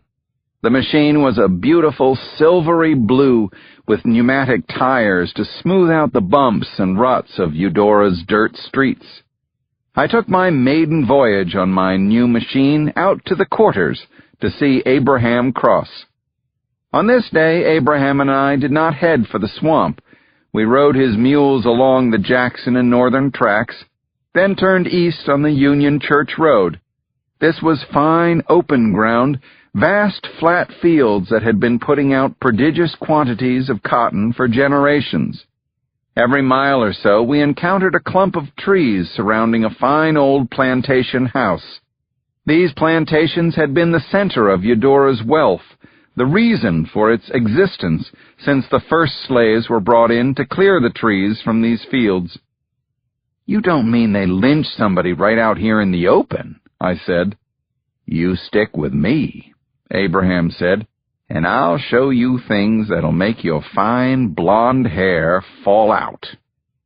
At that moment we were riding past River Oak, the McKenna family plantation. In the field to our left, about 30 Negro workers were bent over under the hot sun, dragging the cloth sacks that billowed out behind them as they moved down the row, picking cotton. We passed out of the morning heat into the shade, the portion of the road that curved close to the McKenna's stately home. On the front lawn, two adorable white children in a little pink-painted cart were driving a pony in circles. On the wide front veranda, I could see the children's mother observing their play and a small army of black servants hovering there. This was a vision of the Old South and the New South all wrapped into one. There, gleaming in the drive, was a handsome new motor car, brass fittings shining in the sun, and there, rushing across the yard in pursuit of a hen, was an ink-black woman with a red-dotted kerchief wrapped around her head. Abraham was careful to ride his mule a few feet behind mine to demonstrate his inferior position in the company of a white man. I turned in the saddle. "Where to?" "Just keep riding straight on ahead, to that road beyond the trees," he said. "You don't think that lady's going to wonder what we're up to?" "She don't even see us," said Abraham. "She just happy to sit up on her porch and be rich." We passed once more out of the shade and turned our mules down the long line of trees flanking the McKenna's pecan orchard. Soon we arrived at another clump of trees shading an intersection with another dirt lane. The western side of this crossing formed a natural amphitheater, with a gigantic old black gum tree as its center. Beneath the tree, someone had built a little platform, like a stage. In a rough semicircle, several warped wooden benches were arranged, their whitewash long faded. Obviously, they had been hauled out of some derelict church and placed here for spectators. "What is this, a camp revival?" I said. Abraham pointed up at a sturdy low branch of the gum tree. The branch extended directly over the little wooden stage, or rather, the stage had been built directly under the branch. 3 ropes were carefully knotted and hanging from the branch, 3 loops waiting for heads to be slipped in, waiting for someone to hang. "Good God," I said as I realized what I was seeing. for the audience," Abraham said as he gestured around at the benches. "They come to watch the lynching, and they need a place to sit. Nothing worse than having to stand while you're waiting to watch 'em hang a nigger." That was the first time I'd heard Abraham use that word, and his eyes burned fiercely. I almost couldn't believe it. Across that fence was the McKenna's impeccable lawn, acres and acres of flawless mown grass. I could see beds of bright orange daylilies sculpted into the landscape from here to the big house. To one side of the stage, I noticed a low table with a small bench behind it. Maybe that was for shotguns and rifles, to keep them out of the dirt. "What's that table for, Abraham?" He answered with a weak smile, "That's where they sell refreshments."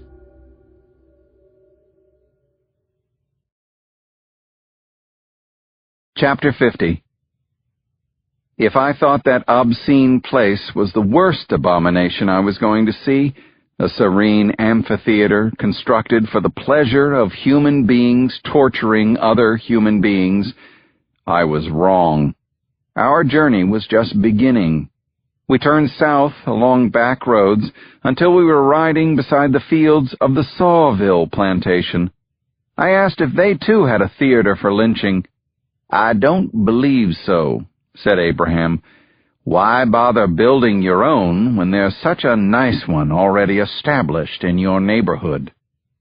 We rode past the showy Greek Revival pile of the Sawville home, past miles of fields with colored folks in them, picking cotton.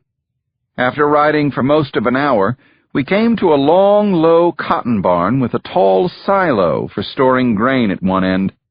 The place was neatly kept and obviously much in use. The doors at one end stood open, revealing deep rectangular bays stuffed to the ceiling with the first bales of the new crop.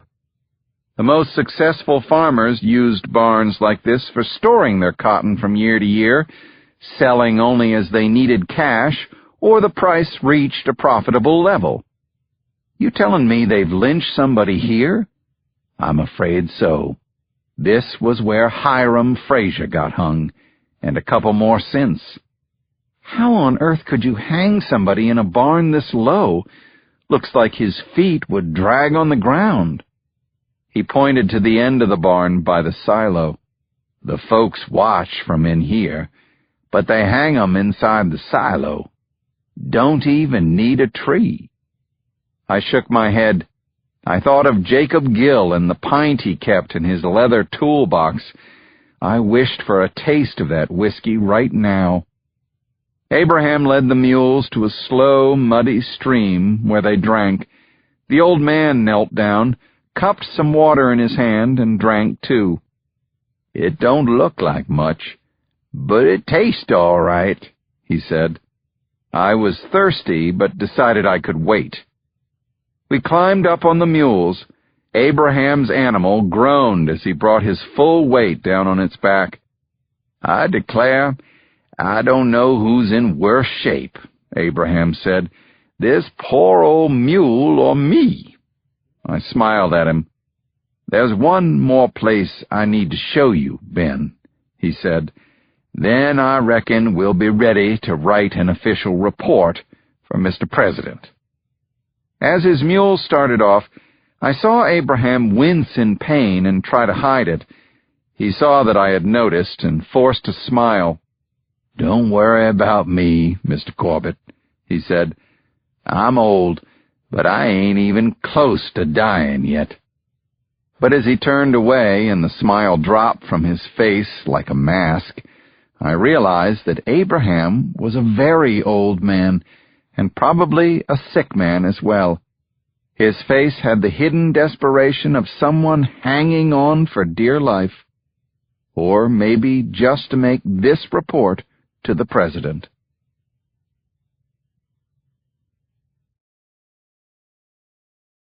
Chapter 51. I suppose Abraham was wise to save the worst for last. We rode the mules through a peach orchard south of the Chipley plantation, making a roundabout circle in the general direction of town. The air was heavy with the smell of rotting fruit. For some reason, no one was picking these peaches. At the end of the orchard, we emerged into a peaceful wooded glen. At the far side stood two huge old trees. From the fruit dotting the floor of the glen, I made out that these were black cherry trees. We had a nice specimen growing in back of the house the whole time I was growing up. From the tree on the right hung a black man. At least, I think it was a man. It was mostly unrecognizable. Flies buzzed around it. It had been there a while. I didn't want to go closer, but I found myself moving there as if my legs were doing all the thinking for my body. I could see that the man had been young. He was caked with blood, spit, snot, mud, and shit. His head was distended, swollen from the pressure of hanging. His lips were swollen too, like balloons about to pop. I began to gag and I turned away. I fell to one knee and heaved. "Go ahead, Ben," Abraham said. "It's good to be sick, to be able to get rid of it like that. I wish I could. I guess I'm just getting too used to seeing it. It's a bad thing to get used to." I took out my handkerchief and wiped the edges of my mouth. The wave of nausea was still sweeping over me. "That's Jimmy Patton up there," he said. "What happened to him?" "He worked over at the gin for Mr. Pernod," Abraham said. "Last Saturday he got drunk like he always does after he gets his pay. He was walking home, and somehow he got hold of a gun. Don't know if he brung it with him. I never knowed Jimmy to carry a gun. Anyway, he popped it off right there a couple of times on Commerce Street, down at the end there by the depot. He didn't hit anybody, but a couple of men saw him. They brought him here." "We can't leave him up there," I said. "Well, sir, we have to," said Abraham. "Why is that?" "Because they told the people came to cut Jimmy down. They wanted him left here as a warning for the others." "You afraid to cut him down, Abraham? This man needs to be buried." "We got no way to carry him." "Across the mule's back," I said. "I can walk it, or I can ride with you." "I'm an old man, Mr. Corbett. I can't climb that tree." "Well, I can, but I don't have a knife," I said. Abraham produced an excellent bowie knife with a bone handle. It was only when I was directly under Jimmy Patton's body that I saw someone had severed his fingers and toes. Where his digit should have been, there were bloody stumps. I made quick work of climbing the cherry tree. "Yes, sir," Abraham said. "Sometime they cut off pieces to take for souvenirs, and sometimes they sell 'em, you know, at the general store, at the barber shop. 10 cents for a nigger toe, 25 cents for a nigger thumb." I waved my hand at the ugly explosion of blood on the front of Jimmy Patton's trousers. "That's right," said Abraham. "Sometimes they don't stop at fingers and toes." I felt lightheaded and nauseated again. "Just stop talking for a minute, would you, Abraham?" I sawed at the rope with a knife for what seemed like an hour. Jimmy Patton finally fell to the ground with a sickening thud. Somehow I managed to climb down that tree. Somehow I got the Indian blanket out from under Abraham's saddle and wrapped around the dead man. With Abraham's help, I got Jimmy onto the mule. His body was so stiff from rigor mortis that I had to balance him just so, like a pine log. "We better get out of here," Abraham said. "Somebody watching us for sure." "Where? I don't see anybody." "I don't see 'em," he said, "but I know they watching us, just the same." We made it back through the peach orchard onto the road, all the way back to town without meeting a soul. I walked the mule by its rope, hoping it would help to be out front, but there was nowhere to walk without breathing in the smell of Jimmy Patton's decomposing flesh, the coppery smell of his blood.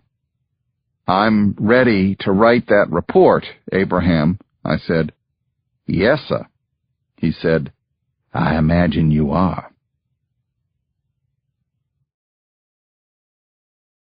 Chapter 52. Suddenly it was Sunday, and I was back in a world I recognized. I didn't admit to myself why I felt so light-hearted. I splashed my face with lilac water and clipped a fresh collar to my shirt, but it wasn't until I was standing at the bright yellow door of Elizabeth Begley's white mansion that I admitted what had made me so happy, yet apprehensive: the prospect of seeing her again. The door swung open even before I could knock. At a house so grand, I naturally expected to be greeted by a servant, but instead I found the door opened by its owner, Elizabeth's husband, a short, bald man with an amiable smile. "You must be the famous Benjamin Corbett of Washington, attorney at law," he said. "I am," I said, "and you must be the much more famous Richard Nottingham, senator and man of influence." He smiled. "You got that just about right," he said, grabbing my hand.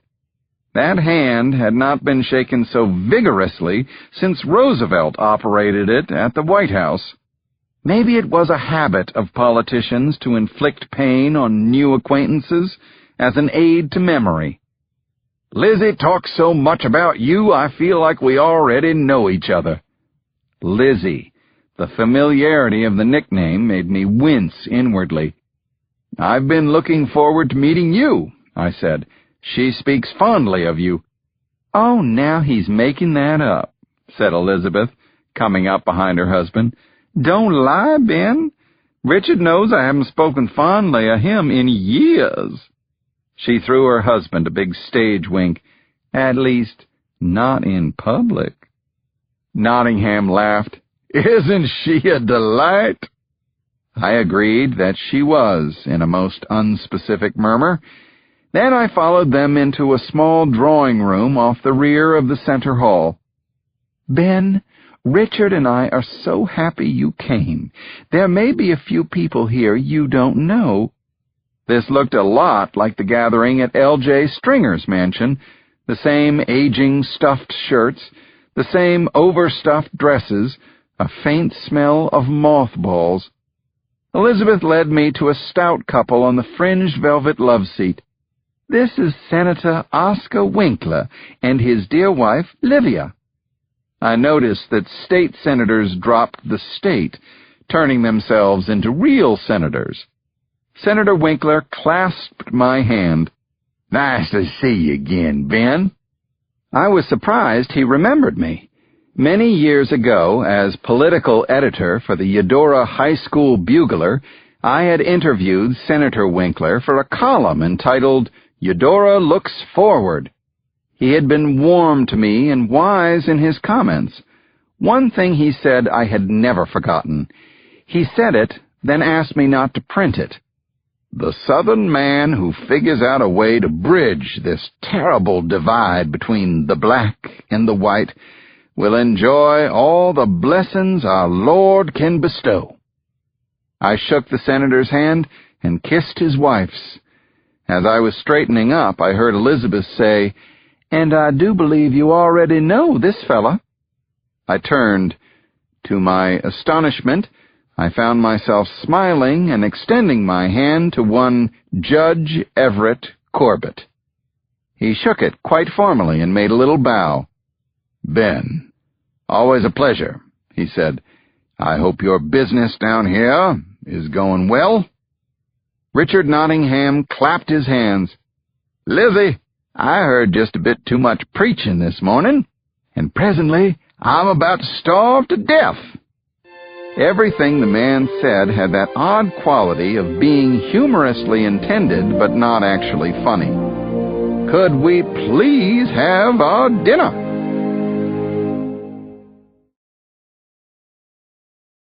Chapter 53. I was pleased about two things immediately. One, Elizabeth seated me next to herself at the table. Two, turtle soup was not on the Nottingham's menu. I'd eaten a skimpy breakfast, expecting the usual 6 or 7 course Southern exercise in dinner-time excess.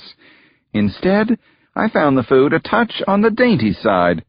Deviled eggs, shrimp remoulade, cucumber sandwiches, pimento cheese, and a big silver dish of pickles. My father was also dishing it up, the personification of silver-haired charm, as he could be at those times when he let himself be roped into a social event. "I really owe you and Elizabeth a debt of gratitude," he told Nottingham. "If it weren't for you, who knows if I'd even get to see my son again before he heads home." I recognized that as a clear signal, now that we'd seen each other and been observed acting cordially toward each other. My job was done. I was welcome to go back to Washington any time. "Oh, I'm not going home yet, Dad," I said over the back of the settee. I held up my glass of claret. "I'm grateful too, Richard. My father and I don't get to see each other enough. It's so rare to see him in such a cheerful and expansive mood."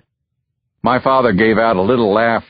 "Ben is quite a character," he said. "He's come down to tell us all where we went wrong. He thinks the South ought to be able to change overnight." Richard Nottingham was glancing from my father to me, as if wondering whether this dispute was going to lead to blows among all this expensive china and crystal. "I'm just hoping for a South that returns to the rule of law," I said.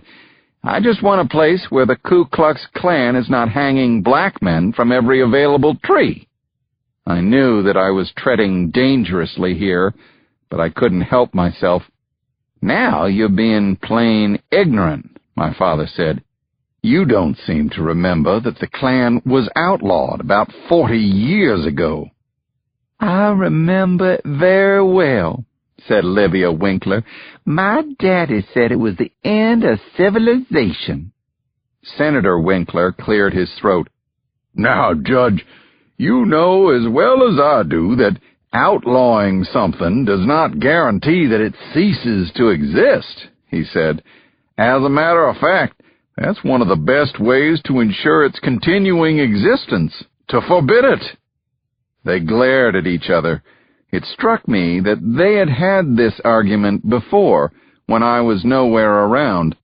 It also reminded me that there were many good men and women in the South, even here in Eudora.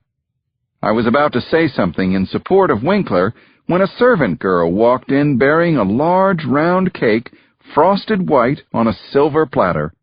Nottingham brightened. "Why, Lizzie, is that a hummingbird cake?" "Of course it is. I had them make it just for you. Richard's going off to Jackson next week. We'll miss his birthday, but we can all celebrate tonight."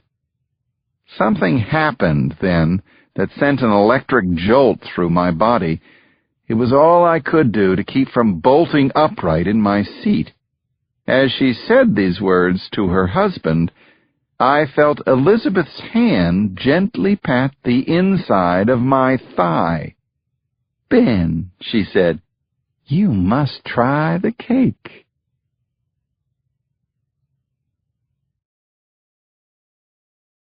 Chapter 54. "No, sir." "No, not today, Mr. Corbett." "No, sir, nothing today." Maybelle always had the same answer to the question I asked her at least once every day. First I would check the table in the front hall, then I'd convince myself that a letter had come, and Maybelle was keeping it from me because she knew how anxiously I waited. I would go ask her, and she would say, "No, sir." It had been 11 days since I'd written to Meg. I'd imagined that my love had fairly leapt off the page when she read it, and that she would write back immediately. That letter had not yet arrived. Meanwhile, I was keeping someone else waiting. President Roosevelt expected a report on what I had found out about lynching in and around Eudora. I had spent the past 2 evenings on a long letter to the president that gave precise locations, right down to the species of the hanging trees. I included the names of victims and the approximate times and dates of their murders. Then I showed the letter to Abraham. He read it and said, "If it was me, I'd make it like a telegram, short and sweet. Dear Mr. President, it's worse than you heard. Send the army. Stop." Abraham was right. I remembered years ago at Las Guasimas, when Roosevelt spoke to me for the first time. He glared down from his horse. "Do you have provisions for an overnight, Captain?" "Sir, I ordered the men to double their rations and to fill their canteens and—" "Stop!" Roosevelt commanded. "That was a yes or no question." "Yes, sir," I said. And now it took Abraham to remind me of Roosevelt's fondness for a concise report.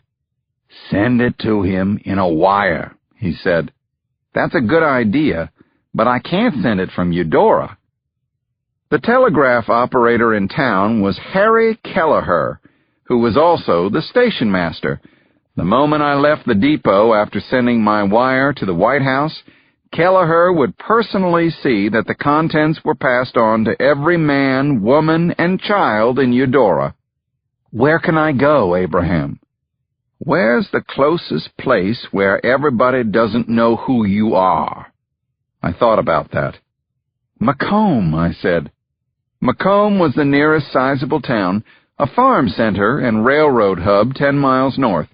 When I was growing up, Macomb was nothing but a crossroads, but when the Jackson and Northern Railroad extended its line and located a terminus there, it outgrew Eudora. Macomb was only an hour's carriage ride away, and it boasted Samson's, a fine restaurant specializing in New Orleans-style food. Creole jambalaya, grits and grillades, steak Diane. Most of all, it had something that was sure to lift my spirits. I had seen the handbill only the day before, hanging on the front wall of the Eudora Courier office. One night only, the inimitable author, satirist, and raconteur, Mr. Samuel Langhorne Clemens, who may decide to appear alongside Mr. Mark Twain. Doors open at 7 o'clock, the trouble to begin at 8 o'clock. Macomb City Lyric Theater. My favorite author in the world was just a carriage ride away. And then another thought struck me. I didn't have a carriage, but I knew someone who did. Chapter 55. When I pushed my carefully composed telegram across the desk to the man behind the barred window at the Macomb depot, his eyes bugged. "I ain't never sent a wire to the White House before," he said in a loud voice. A few people waiting for the next train turned their heads to give me an appraising glance. I smiled at the man. "Neither have I," I said gently. "Could you please keep it down?" "I sent one to the president of Ole Miss one time," he bellowed. "But that ain't the same thing. You mean for this to go to the real president in the White House up in Washington?" "That's the one," I said. I would have to tell Abraham that his idea of coming to Macomb for anonymity had failed. I wondered whether there was any place in the state of Mississippi from which you could dispatch a wire to 1600 Pennsylvania Avenue without causing a fuss.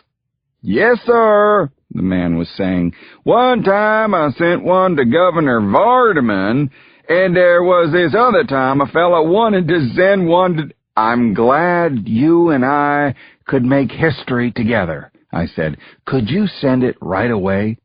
"Soon as the station agent comes back from his break," he said. I forced myself to remember that I was down south, where everything operated on Mississippi time, a slower pace than in other places. After the man's break would be soon enough. I hurried out to Elizabeth's carriage, where she sat surveying the panorama of Macomb. Half the town had burned to the ground just a few years before, but a sturdy new town had already been put up to replace it. At one end of the business district stood a fine new depot, and the famous Macomb ice plant, which iced down thousands of train cars full of southern fruits and vegetables for the trip north. All the way at the other end of downtown, on Broadway Street, stood the only other building that really interested me, the Lyric Theater, where Twain would perform tonight. First we repaired to Sampson's, where I ordered crab gumbo, and Elizabeth ordered, what else, turtle soup. We chatted and relived old times throughout the pompano and papillote, and the snapper almondine, the bread pudding, and the egg custard. It was the finest meal and dining companion I'd had since returning to the South. With a rare sense of satisfaction, Elizabeth and I strolled down the new sidewalks of Front Street to the theater. Men in waistcoats and women in fancy crinolines were milling about the entrance, and I couldn't wait to go in. "You look like a child on Christmas morning," Elizabeth said, and laughed merrily. I lifted my hat to the man I'd engaged to water our horse and keep an eye on the carriage. "It's better than that," I said. "Christmas comes once a year, but Mark Twain comes once in a lifetime."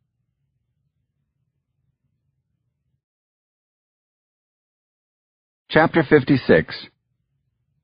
Let me put this simply.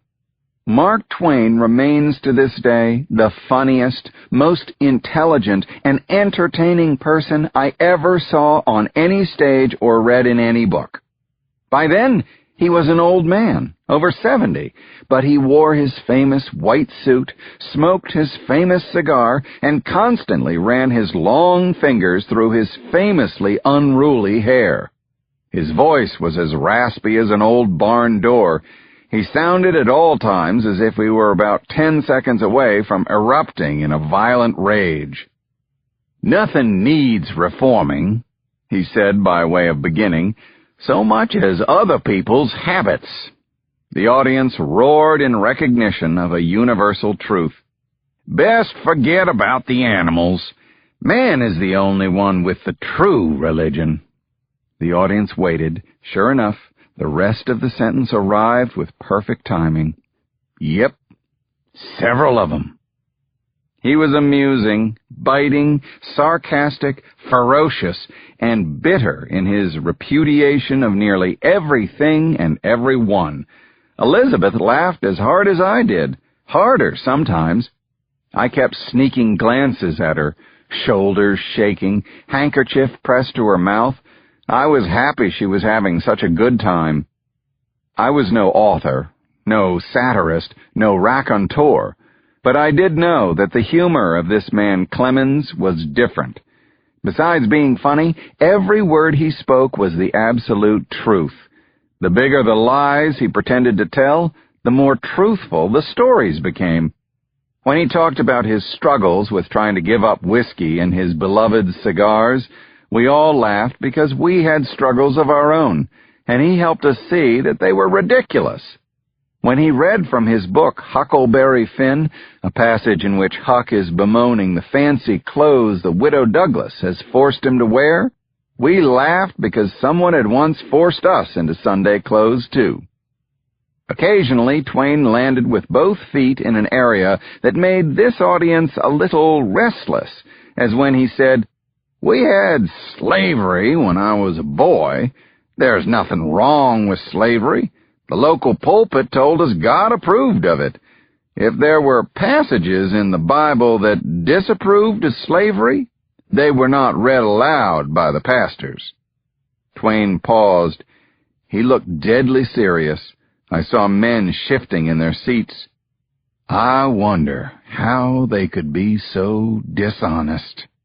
Another long pause, and then, result of practice, I guess. The laughter came, and I saw Elizabeth dab at her eyes. After more than an hour of effervescent brilliance, it became clear that Twain was exhausted, clinging to the podium. A man pushed an armchair in from the wings, and Twain asked our permission to sit down. He sat down and lit a cigar, which drew another round of applause. He was finishing up. When he spoke this time, I felt he was speaking directly to me. "There's a question I'm interested in," he said. "You all might have an opinion on this. Why does a crowd of people stand by, smitten to the heart and miserable, and by ostentatious outward signs pretend to enjoy a lynching?" The room fell so quiet you could hear the nervous cough of one man at the back. "Why does the crowd lift no hand or voice in protest?" Twain said. "Only because it would be unpopular to do it, I think. Each man is afraid of his neighbor's disapproval, a thing which, to the general run of the race, is more dreaded than wounds and death." Still the audience sat, rapt, unmoving. "When there is to be a lynching, the people hitch up and come miles to see it, bringing their wives and children," he said. "Really to see it? No. They come only because they are afraid to stay at home, lest it be noticed and offensively commented upon. No mob has any sand in the presence of a man known to be splendidly brave. When I was a boy, I saw a brave gentleman deride and insult a mob and drive it away.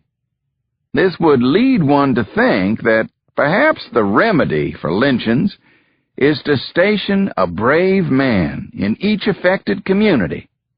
But where shall these brave men be found? That is indeed a difficulty.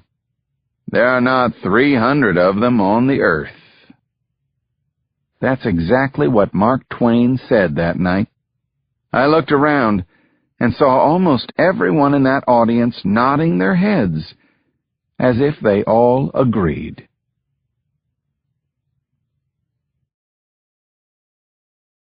Chapter 57. Apparently, Elizabeth's carriage horse had never encountered an automobile before, at least not after sundown, and not in such profusion. With all the sputtering and clanging and light flashing and honking in the streets around the Lyric Theater, the frightened old horse bucked and snapped at the air.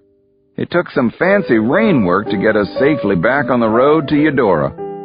The trip home made the trouble worthwhile. The stir of a breeze in the sultry night, a fat full moon that seemed stained yellow around its edges. "I saw Charlie's aunt in that theater," Elizabeth said. "I saw Maud Adams and Jackson when she came through as Peter Pan, and they were both wonderful, but they didn't touch my heart the way Mr. Twain did, or make me laugh until there were tears." "It's a very special evening," I said. "Couldn't have been any better." I waited. She didn't answer. "It is," she finally said. "It's very special to me, too." These last words caught in her throat. I glanced at her. Even in the faint moonlight, I could see the shine of tears in her eyes. "What's the matter?" I asked. "Oh, you know what it is, Ben," she said. "I should be riding home with Richard. I should be sharing memories of Mark Twain with him. I should be in love with Richard." I knew what I wanted to do then. I wanted to tell Elizabeth my own troubles, Meg's and mine, tell her how lonely I felt, how devastated when Meg proposed, by letter, no less, that we put an end to our marriage. Instead, I drove along in silence. The breeze disappeared and the moon went behind a cloud. "Why did you ask me to go with you tonight?" she said. "I thought you would enjoy it," I said. "And I guess I've been lonely." "Oh, Ben," she said. "Oh, Ben." Then she took my hand in hers and held it for a long moment. We were riding past the town limits sign now. It was late. Commerce Street was deserted. The clip-clop of the horses' hooves echoed off the storefronts. I finally pulled to a stop in front of the Nottingham home. I clicked open my watch. 10 minutes till midnight, I said. Very respectable. Respectable, she said with a little smile. That is one thing you are. It's a good thing, Ben. I walked her to the yellow door, flanked by a pair of flickering gaslights. Thank you for a beautiful evening, she said. She pressed her lips to mine, her body soft against mine. The embrace lasted only a few seconds, but for those seconds I was lost. Ben, do you want to come inside? Elizabeth said in a whisper. I do, I whispered back. I most certainly do, but I can't. Then Elizabeth disappeared inside her house, and I went back to Maybelle's. I had never felt more alone in my life.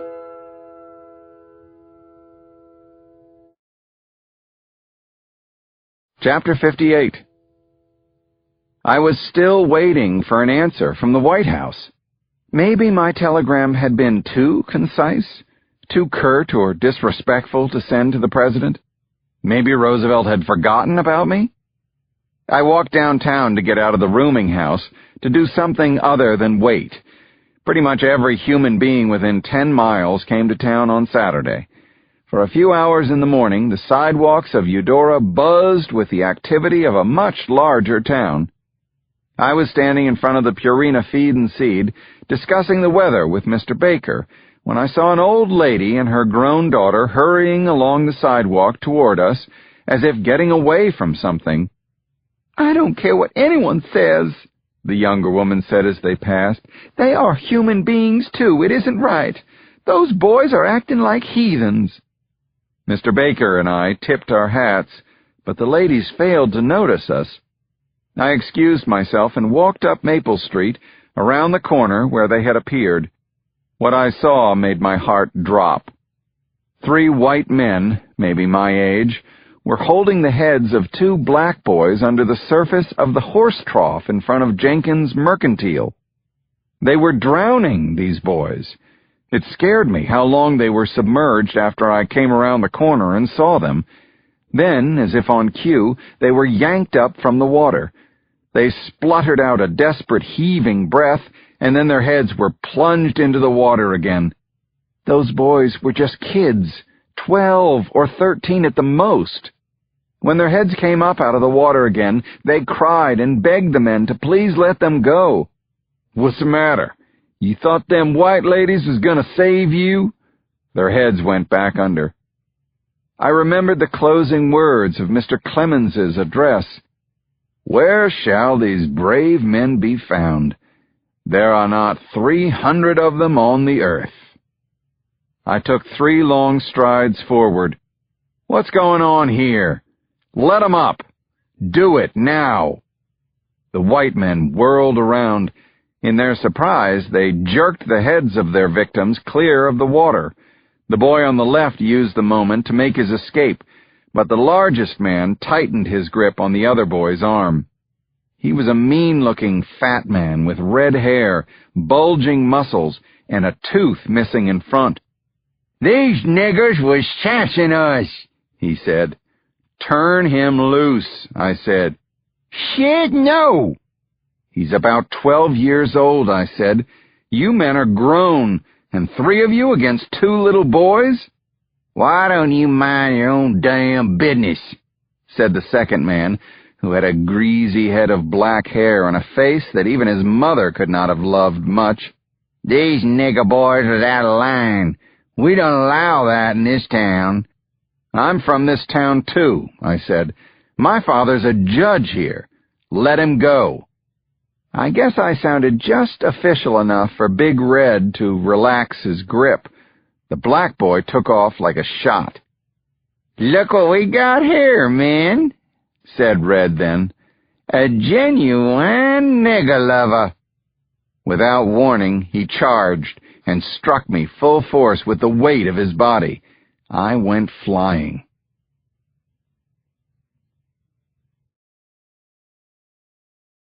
Chapter 59. I was slammed down on the hard dirt street, and before I could catch my breath, Red jumped on top of me. "Reckon I'll have to teach you how to mind your own business." I was trying to figure a way out of this.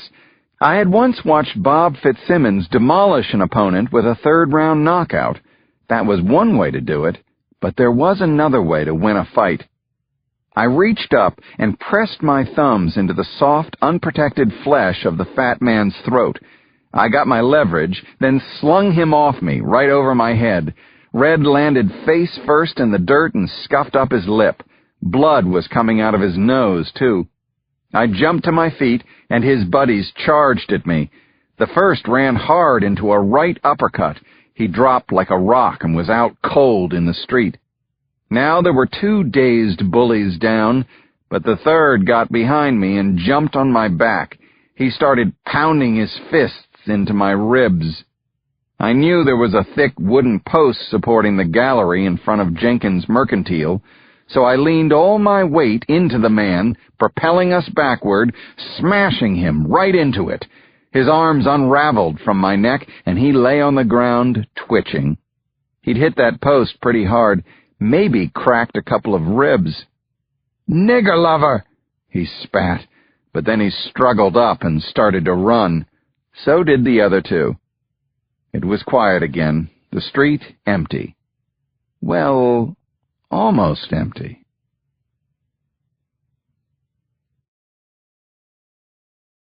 Chapter 60.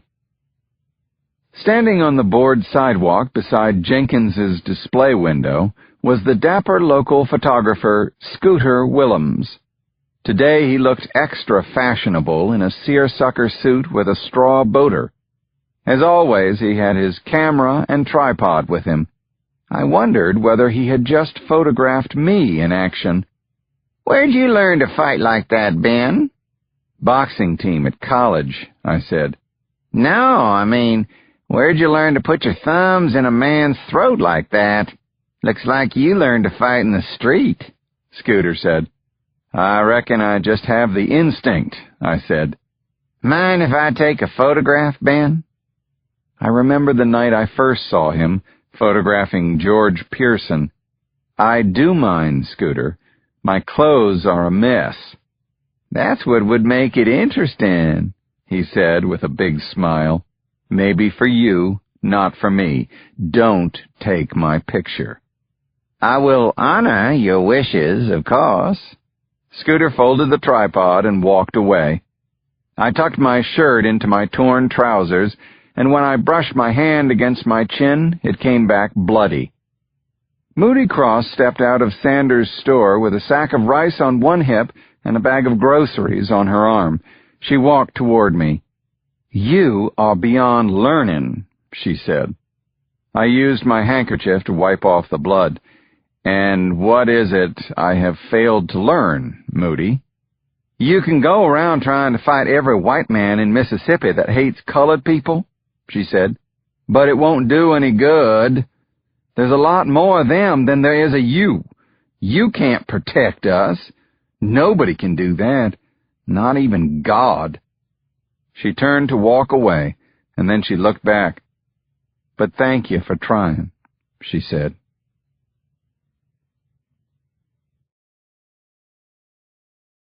Chapter 61. In 3 weeks of living at Maybell's, I'd come to realize that my room was so damp, so airless, so overheated night and day, that nothing ever really dried out. My clothes, my hand towel, and my shave towel were always damp. My hair was moist at all times, as much as I toweled off, powdered with talc, and blotted with witch hazel. My shirts and underclothes always retained a film of moisture. This stifling closet at the top of Maybelle's stairs was a punishment, a torture, a prison. And besides, there was so much to keep me awake at night. I longed for a letter from home. And maybe because I didn't hear, I wrestled with thoughts of Elizabeth. I could still feel our kiss in front of her house. I wondered if Roosevelt had ever gotten my wire. Surely he would have sent some answer by now. What if that telegraph operator in Macomb had taken exception to the facts as I was reporting them? And here I was, quite a sight if anyone happened in to see me. I lay crosswise on the iron bed, naked, atop sweat-moistened sheets. I had tied a wet rag around my head. Every half hour or so I refreshed it with cool water from the wash basin. But no one could win the battle against a Mississippi summer. Your only hope was to lie low and move as little as possible. "Mr. Corbett!" At first I thought the voice came from the landing, but no, it came from outside, beneath my window. "Mr. Corbett!" A stage whisper drifting up from 3 stories below. I swung my legs to the floor, wrapped the top sheet around myself, and walked over to the window. I couldn't make out anyone in the mottled shadows under Maybelle's big Eudora tree. I called softly, "Who's out there? What do you want?" "They sent me to get you," the voice said. "Who sent you?" "Moody Cross," he said. "Can you come?" I didn't think it was a trap, but it paid to be careful. "What for? What does Moody want?" "You got to come, Mr. Corbett." The fear in the voice was unmistakable. "They been another lynching." "Oh, God. Where?" "Out by the quarters." "Who is it?" "Hiram," the man said. "Hiram Cross.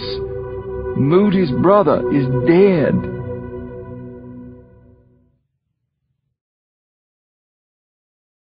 Chapter 62. I felt a deep surge of pain in my chest, a contraction so sharp that for a moment I wondered if I was having a coronary. Almost instantly I was covered with clammy sweat. I heard the voice from outside again. "Somebody overheard Hiram say that one day white folk would work for the black," the man whispered hoarsely. "Now Hiram's swinging dead from a tree." I felt the room beginning to turn. No, that was just my head spinning. I felt a strange chill and a powerful force rising within me. "Stand back," I said loudly. "What's that, Mr. Corbett?" "I said, stand back. Get out from under this window." I heard branches strain and creak as the man obeyed. Then I leaned my head out the window and threw up my supper.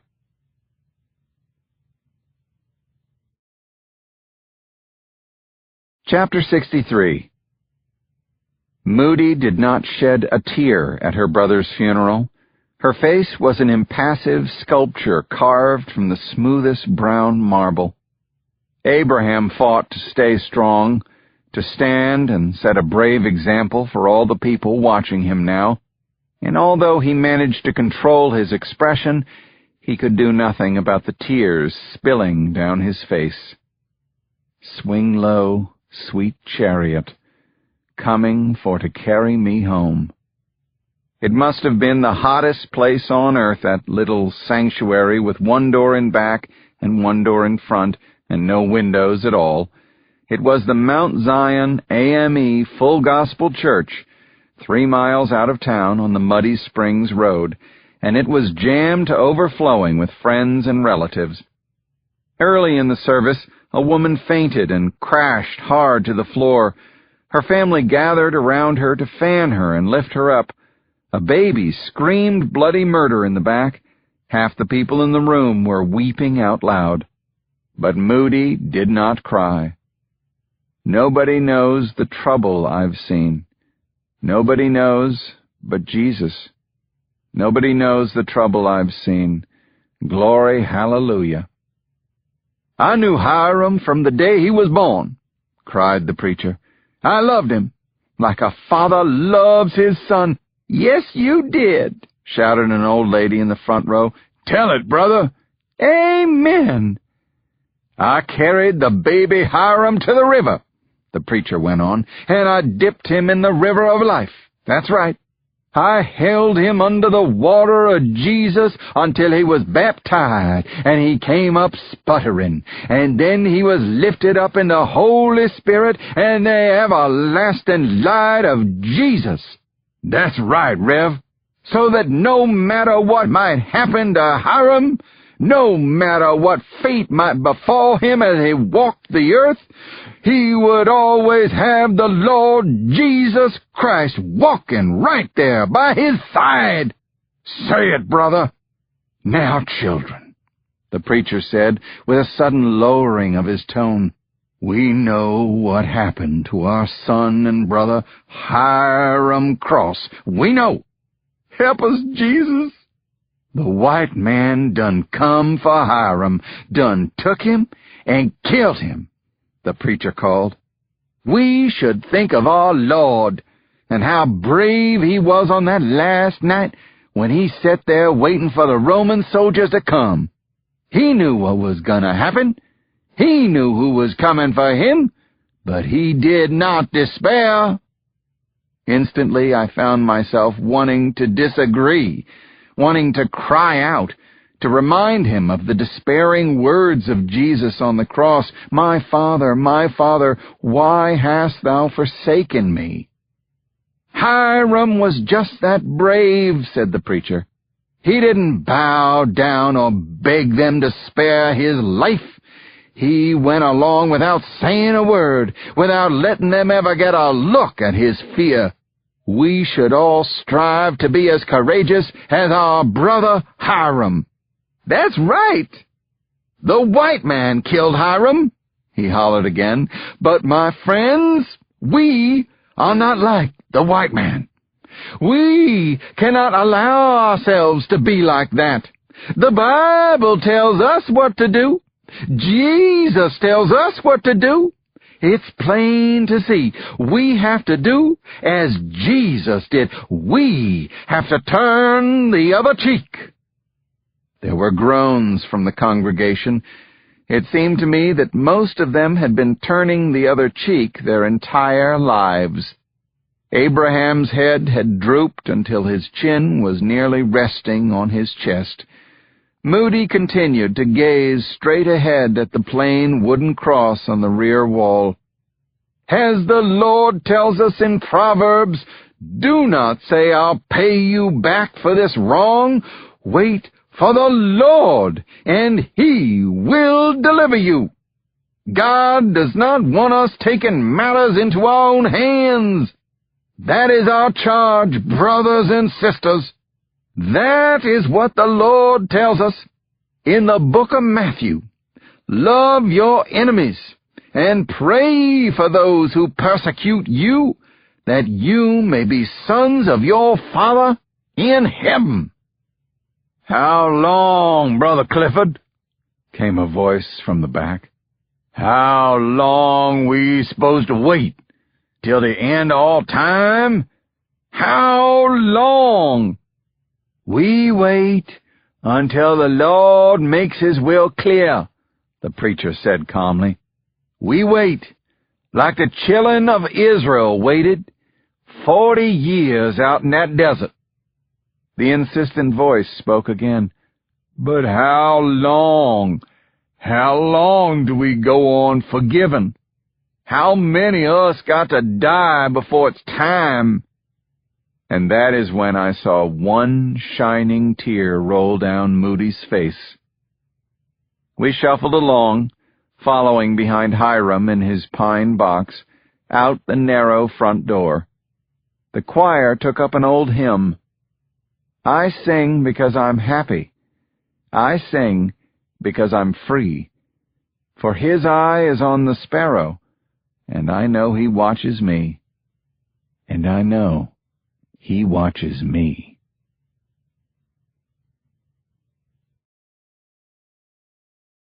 Chapter 64. A blinding light came, then another bright flash. We were leaving the church, just making our way down the rickety steps.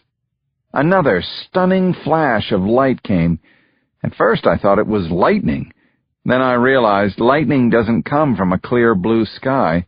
I blinked, trying to regain my power of sight, and then saw what was causing it. Scooter Willems and his camera, with its flash powder apparatus. Beside him were 3 large men I did not recognize, white men with twisted smiles on their faces, guns at their sides. Moody left the line of mourners and marched straight over to Willems, right up to him. "Show some respect," she said to him. "This is my brother's funeral." "Sorry, Moody," Scooter said, almost pleasantly. "I thought you might want a photograph for your memory book." "I don't need no photograph to remember this," she said. "I'll remember it fine." The pallbearers were sturdy young men about the same age as Hiram. They slid Hiram's coffin onto the back of a buckboard. I made my way over to where Moody was glaring at Scooter and his bodyguards. Scooter turned to me. "Moody's all het up because I wanted to take a memorial photograph of the funeral." "Too bad you didn't take a memorial photograph of the lynching," Moody said. She turned on her heel and fell in step with the other mourners behind the wagon. "Leave her alone, Scooter," I said. Scooter frowned. "Like I said, I just wanted to commemorate the event." I turned to leave, but Scooter wasn't quite finished talking. "Hey, Ben, how's about I take one of you against this ocean of colored folks?" I spun around at him. "Put your damn camera away. Go back to Eudora where you belong. Leave these folks alone." I noticed 2 little black boys listening to our conversation. As I turned to leave, Scooter spoke to them. "Hey, little boys, I'll give you each a nickel to let me take your picture." He held out his hand with 2 nickels in it. I pulled nickels out of my own pocket and handed one to each of the boys. "Y'all run on," I said. They did. And I went to join Hiram's funeral procession.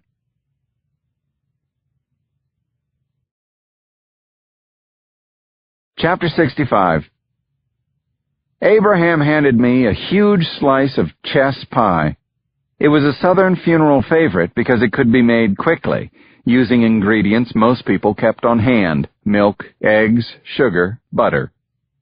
Abraham's house was overflowing with dishes and platters and baskets of food, and mourners eating as much as they could. A question swam into my mind.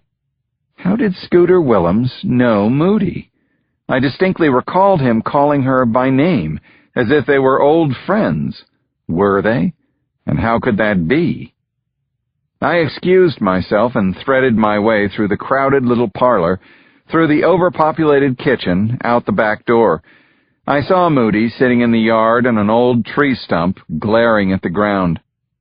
"Moody," I said. She did not acknowledge me. I reached out to touch her shoulder. "Moody." She pushed my hand away. "Don't put your white hand on my black shoulder," she said. I drew back and put my hands in my pockets. "Do you know Scooter Willems?" I asked. She lifted her head and looked at me. "Who?" "Scooter Willems, that photographer from outside the church." "I never seen that man in my life. He ain't nothing but a buzzard, picking the meat off of dead people's bones." "If you've never seen him, how did he know your name?" "I don't know." Moody looked into my eyes. For the first time since we'd met, she didn't look the least bit feisty or defiant. She looked downtrodden, defeated. The heartbreak of Hiram's death had drained all the anger from her. I put my hand on her shoulder again. This time she reached up and patted my hand. "I've been going to funerals since I was a baby," she said. "This one is different. Ain't no peaceable joy around here." "What do you mean?" "We used to bury the old folks," she said.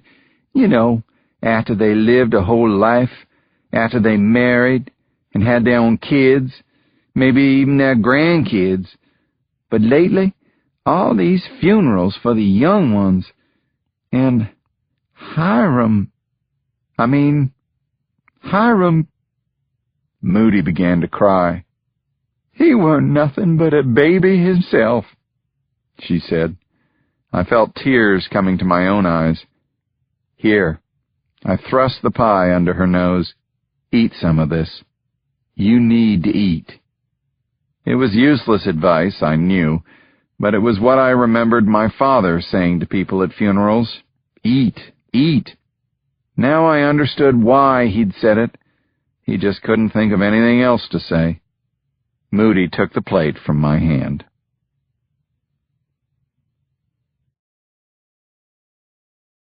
Chapter 66. Moody was right.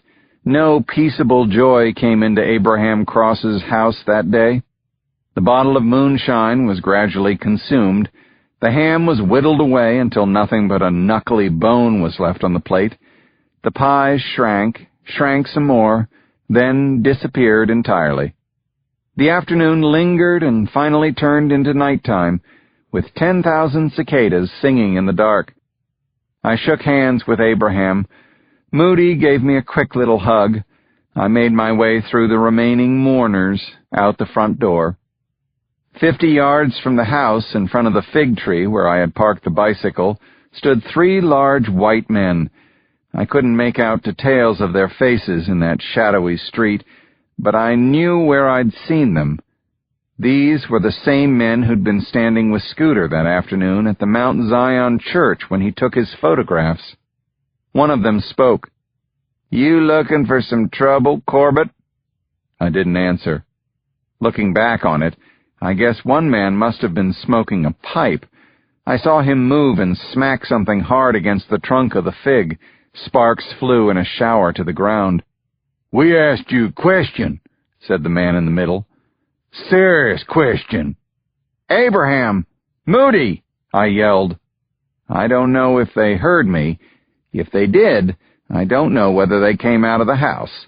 In less time than it took for me to get my arms up, the 3 men were on me. Kicked in the head, in the face, I tasted blood. I fell face down on the ground, hard. A knee went into my stomach. Fists wailing at me all over. Someone stomping on the side of my rib cage. I could not get my breath. Something tore into my neck. It felt like fire. "Looks like you found it. Trouble!" a man grunted, and drew back to get a better angle for kicking me. He delivered a stunning blow to my knee. I heard a cracking crunch and felt a wild sear of pain and thought he had shattered my right kneecap. That was the last thing I remembered for a while.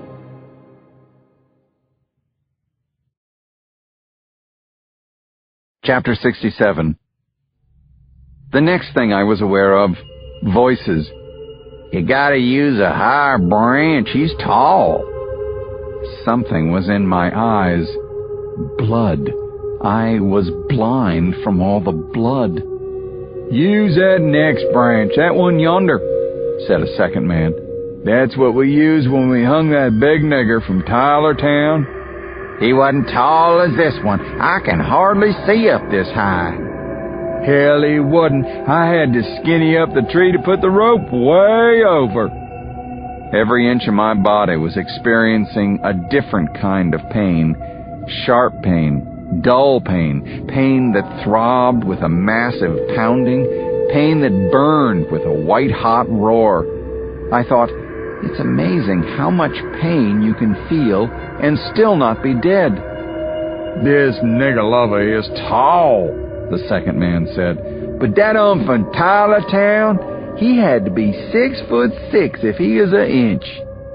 I groaned. I think they were lifting me, hands under my armpits, digging into my flesh, cutting into me, dragging me off to one side. A thud, something hurting my back. Then I felt the damp ground under me. A crack. Something landed hard on my left knee.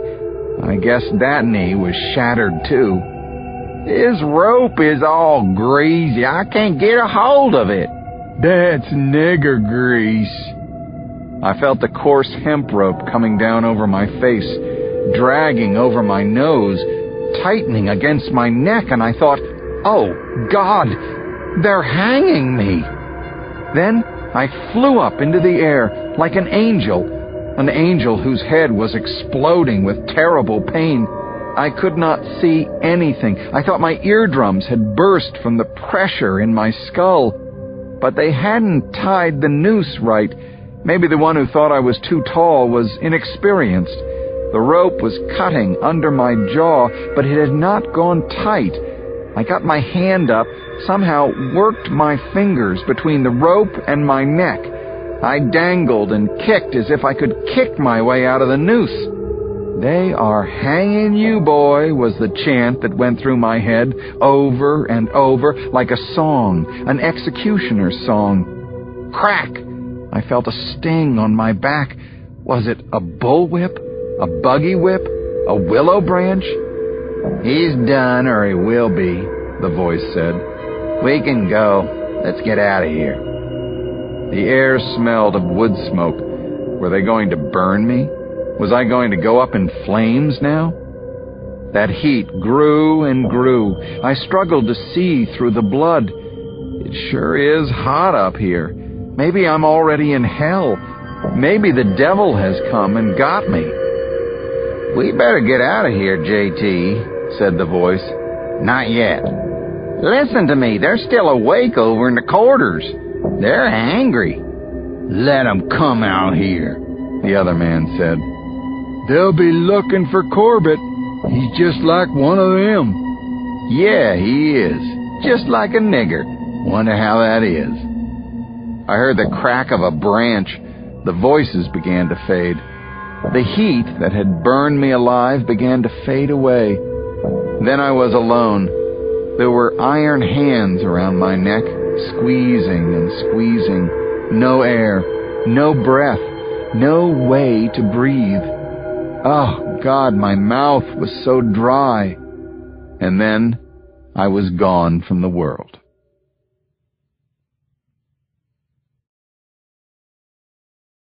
Chapter 68.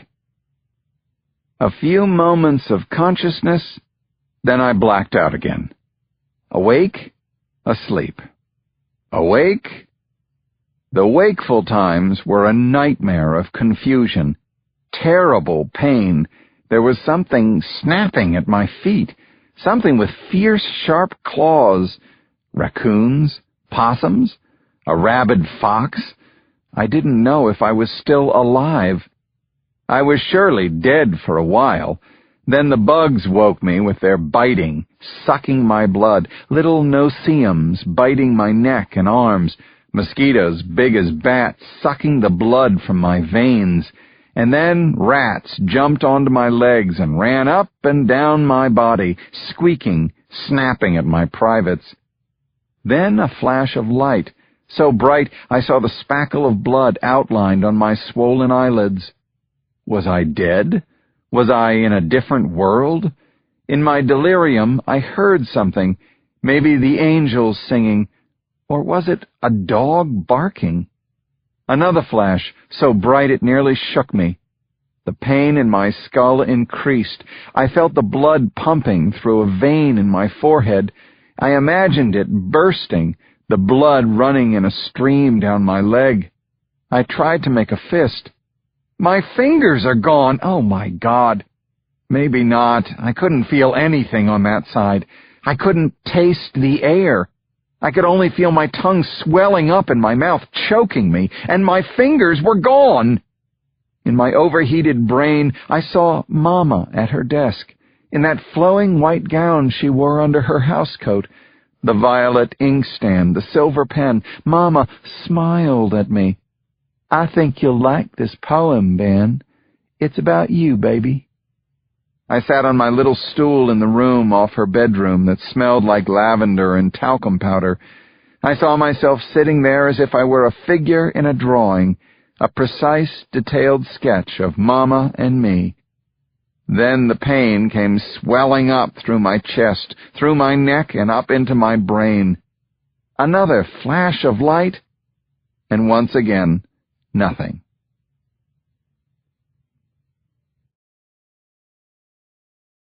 Chapter 69.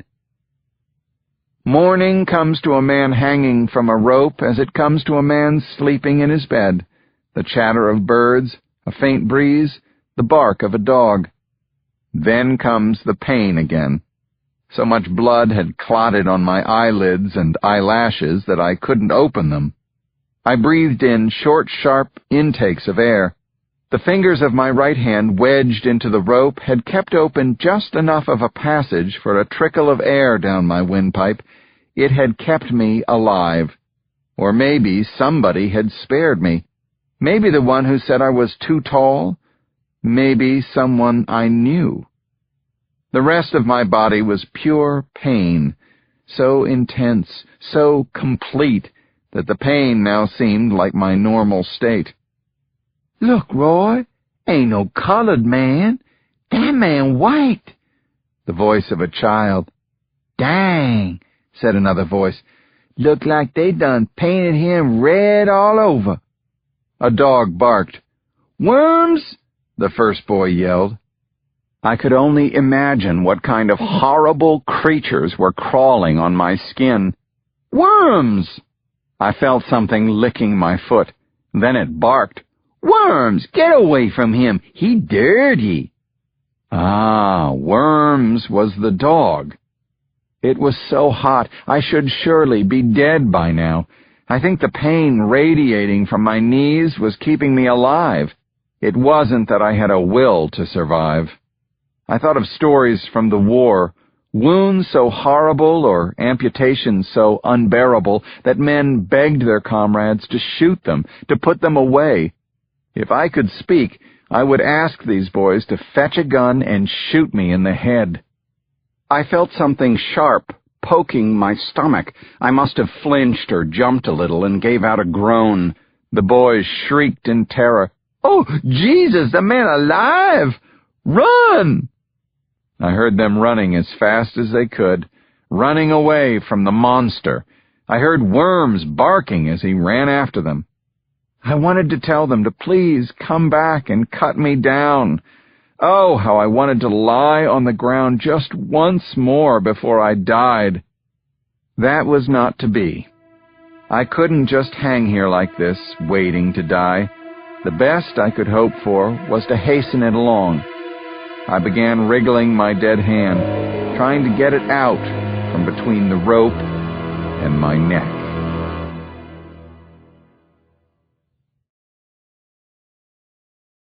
Part 4. My Name is Henry. Chapter 70.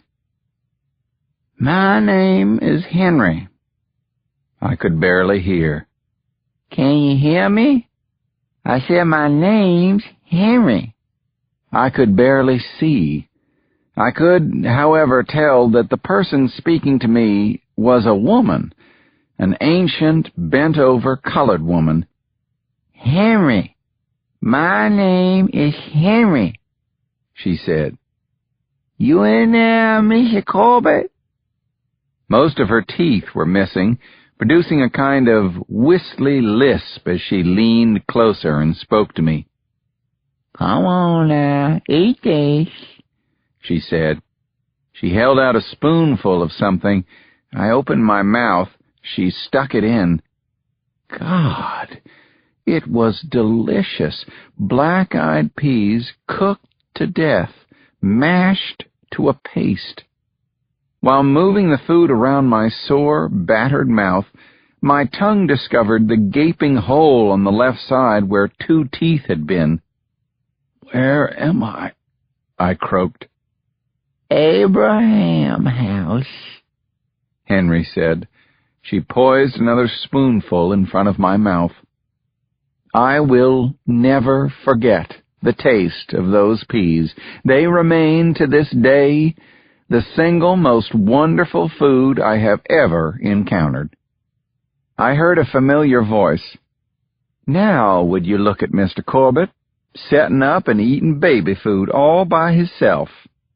Moody came around from the head of the narrow cot where I lay, at the center of their parlor, in exactly the spot where Hiram's coffin had been. Perhaps I was still in the midst of my delirium, but I thought she looked happy that I was alive and awake. "This is Aunt Henry who been looking after you," she said. "Henry?" I asked. "Don't you be calling me Henrietta," she said. Moody sat on the little footstool beside my bed. "You been through a pretty rough time, Mr. Corbett," she said. "When they cut you down, we just knew you was dead, but Pawpaw felt a pulse on your arm, so he run and got Aunt Henry. She's the one with the healing touch." "Don't make him talk now, child," Aunt Henry said. "He's still wore out." Every time I opened my mouth, she stuck in more of the black-eyed pea mush that was bringing me back to life, a spoonful at a time. "She been pouring soup in you with a funnel," Moody said. "She done washed you and powdered you, shaved your face. When your fever went up, she sent me to the ice house for ice to put in your bed. When the cut places started to scab, she put salt water on them so they wouldn't scar." "How long have I been here?" 8 days since they cut you down," she said. I felt the dull, pounding ache in both knees. I remembered how those men had kicked my feet out from under me, then gone after my knees with the toes of their boots. "Did they break my knees?" Aunt Henry frowned. "Near about," she said. "But you got some hard knees, all battered up and cut up, but 'tain't broke." "That's good." I managed a weak smile. "It is good," Aunt Henry said. "Soon as you finish us here peas, you gonna have one more little nap, and then we gonna see if we can get you up walking." Moody said, "You'd best get him up running, Aunt Henry." I shifted onto my side. "What do you mean?" "The ones that hung you gonna find out you're alive," Moody said. "Then they gonna hang you again."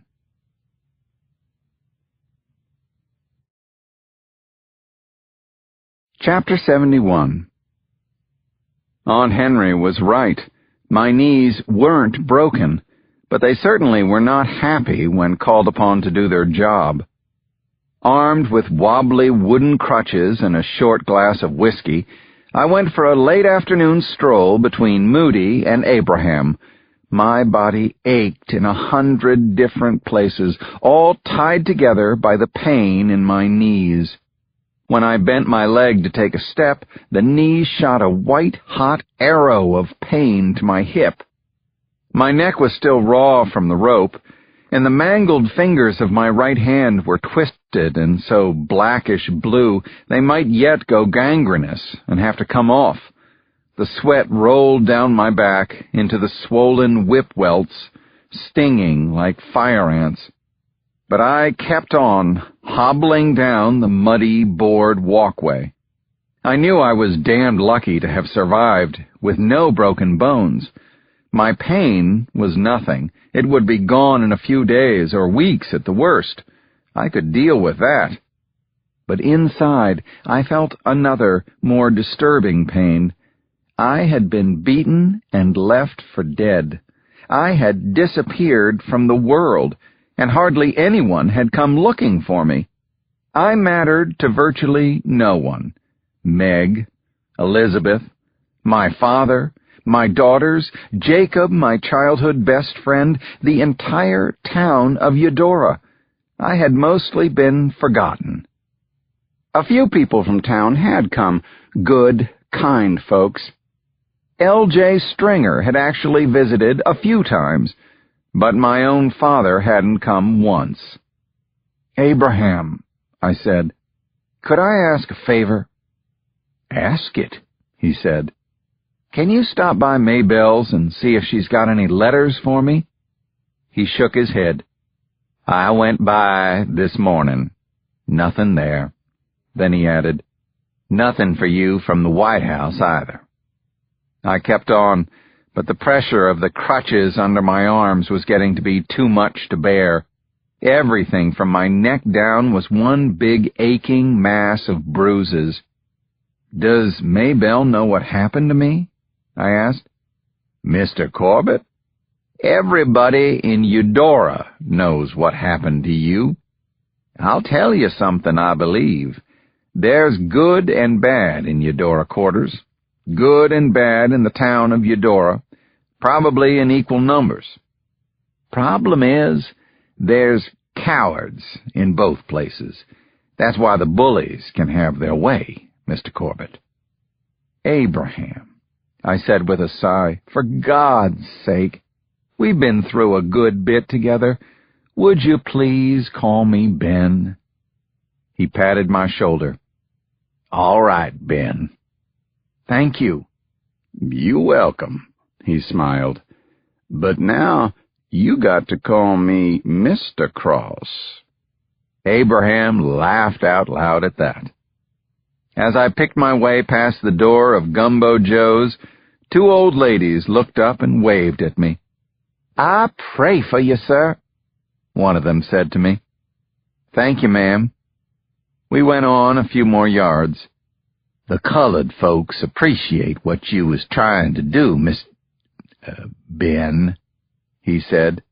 "We know your heart is not the same as some the rest." Moody spoke up. "Yeah, and the white folks know it too. That's why they gonna kill him."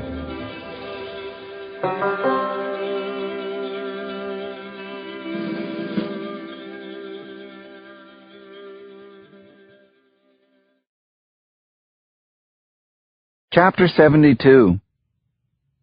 "You just plain don't need me no more."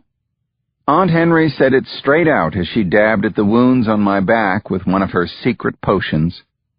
"Fact is, Miss Corbett, you hardly even got any scabs left on you," she said. "These is all healed up real good." I twisted around on my chair to pull on my shirt, wincing from the pain. "Now don't you be fooling with me," Aunt Henry said. "You walking good with no crutch." I knew she was right. Aside from the occasional shock of pain in my neck or in my knees, I was feeling almost human again. I had no further need for Aunt Henry's fussing and babying, which I had come to enjoy. And it was time for me to go back to Eudora. Frankly, I felt a bit reluctant to leave. There was something good about life as it happened in this modest little house. Certainly the opportunity to see Moody every day was something I had enjoyed, but as much as that, I had enjoyed getting to know Abraham. With everything going against him, the death of his grandson, the increasing fear in the colored community, the lifetime of bigotry he had endured, Abraham was a man at peace with himself. Just the night before, on a warm, rainy evening when the mosquitoes were at their droning worst, we sat on a bench underneath the overhang of the porch. We were working our way through a basket of hot corn muffins Moody had just brought out of the oven. I smiled up at her. She ignored me and turned back inside. "Sometimes a man can sense something," Abraham said. "Something small that can blossom up into trouble." "You mean because we haven't heard from Roosevelt?" I asked. "I don't understand that at all. I almost got hanged for him." "This got nothing to do with the president," he said, gazing off into the darkness. I'm talking about another kind of business. Right here in my house." I swallowed the rest of the muffin and wiped my mouth inelegantly on the back of my hand. I knew exactly what he was talking about. I had been hoping he wouldn't notice. "Nothing has happened, Abraham," I said softly. "Nothing is going to happen." He didn't look at me. "I love that girl just about as much as I ever loved anybody," he said, "including her mama, and including even my dear departed wife. As for you, well, I done took you into my house, hadn't I? That ought to show you. I hold you in high regard. You're a fine man, Ben, but this just can't be. It can't be. Moody, and you? That is impossible." "I understand that, Abraham. I don't think you ought to worry. Maybe you hadn't noticed, but Moody hasn't spoken a kind word to me since the day we met." He put his hand on my shoulder. "And maybe you hadn't noticed," he said. "But that's exactly how you can tell when a woman is in love with you."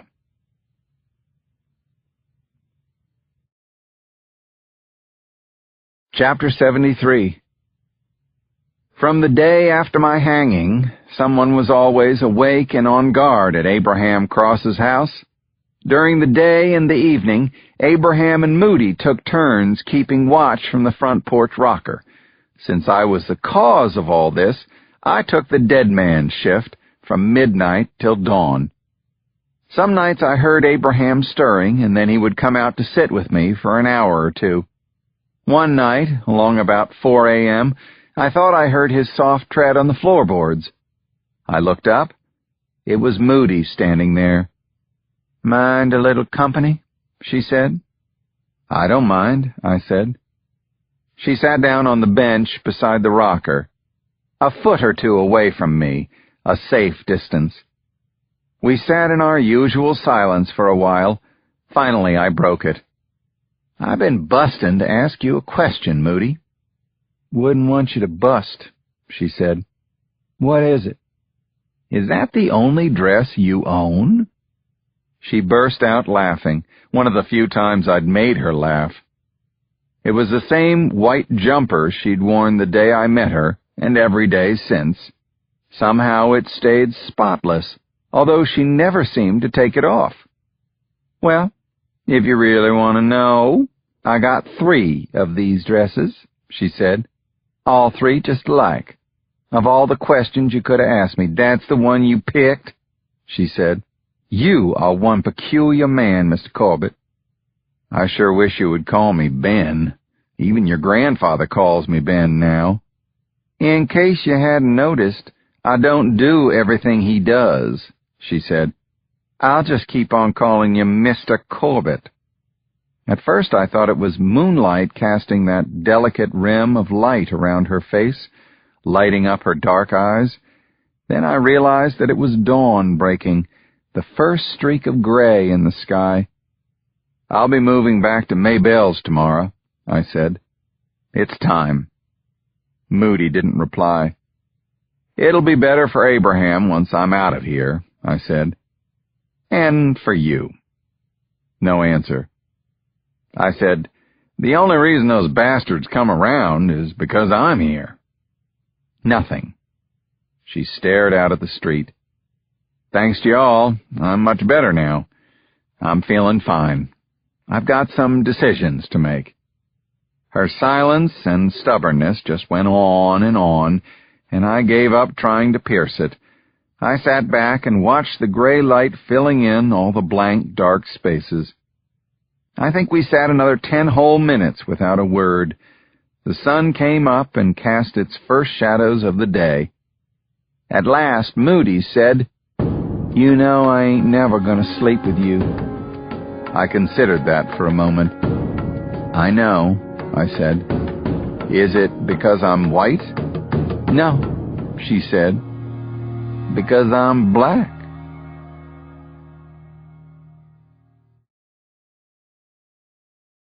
Chapter 74. I am just as sorry as I can be, Mr. Corbett, but we simply have no rooms available at this time, Maybelle said to me. We are full up. The dilapidated rooming house seemed strangely deserted for a place that was completely occupied. But Abraham came by and paid you while I was incapacitated, I said. Your money is in that envelope on top of your baggage, she said, pointing at my trunk and valises in a dusty corner of the center hall. You can count it. It's all there. You accepted my money, I said, but now that I need the room, you're throwing me out? That makes no sense. Up till now, Maybelle had maintained her best polite Southern lady voice. Now the tone changed. Her voice dropped 3 notes. Look, I ain't gonna stand here and argue with the likes of you, she said. I don't know how I could make it any clearer. We got no rooms available for you, so if you don't mind, I will thank you to go on and leave the house now. I can't carry this trunk by myself, I said. Why don't you get one of your nigger friends to help you? She snapped. That's what I would do. I'll take the valises and send someone back for the trunk, I said. I stuffed the envelope in my pocket, picked up a bag in each hand, and walked out into the blazing noonday sun of Eudora. Now what? Sweet tea. That's what I needed, a frosty glass of tea, and time to think things through. I went to the Slide-In Cafe and sat at my usual table. I sat there for almost 20 minutes. I could not seem to get the attention of a waitress. Miss Fanny wouldn't even meet my eye. Oh, they saw me. The waitresses cast glances at me and whispered among themselves. The other customers, plump ladies in go-to-town dresses, raw-boned farmers, little girls clinging to their mama's skirts, they saw me too. When I dared to look back at them, they turned away, and I remembered what Abraham had said. Too many cowards, that's why the bullies could have their way. Finally, Miss Fanny approached with a glass of tea, dripping condensation down its sides. She spoke in a quiet voice. I'm sorry, Mr. Corbett. We don't all feel the same way about you. Personally, I got nothing against you. I like you, but I ain't the owner. So you'd best just drink this tea and be on your way. You're not welcome here. All right, Miss Fanny, I said. Thanks for telling me. I drank the tea in a few gulps. I put a quarter on the table. I hoisted my valises and walked out into the street. As I passed Miss Ida's notion shop, I saw Livia Winkler coming out. Ms. Winkler, I said, touching the brim of my hat. She suddenly looked flustered. Averting her eyes, she turned around and hurried back into the shop. I crossed the street to the watering trough in front of Sam Jenkins' Mercantile. I scooped up a handful of water and splashed my face. That water is for horses, mules, and dogs, said a voice behind me. I turned. It was the same fat, red-headed man who with his 2 friends had jumped me at this very place when they were holding those boys' heads underwater. This time he held a branding iron in his hand. I was too exhausted to fight. I was hot. I was still a bit weak and wobbly from everything I had been through. But Red didn't know that. I straightened up to full height. Use your brain, I said. Turn around and walk away before I brand you. We stared each other down. Finally, he broke it off, shook his head in disgust, spat on the sidewalk near my shoes, and walked away. He looked back once. I was still there, watching him go. Then I turned and headed in the direction of the one person in Eudora I believed would help me.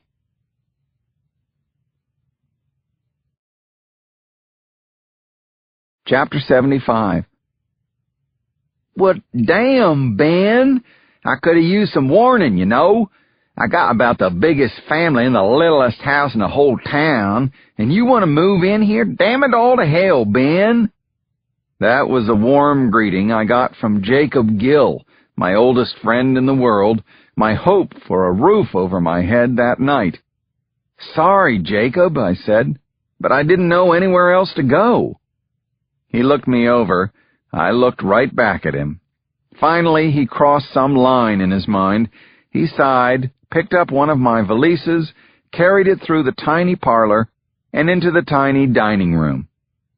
"I reckon this is the guest room now," he said, and finally offered up a half smile.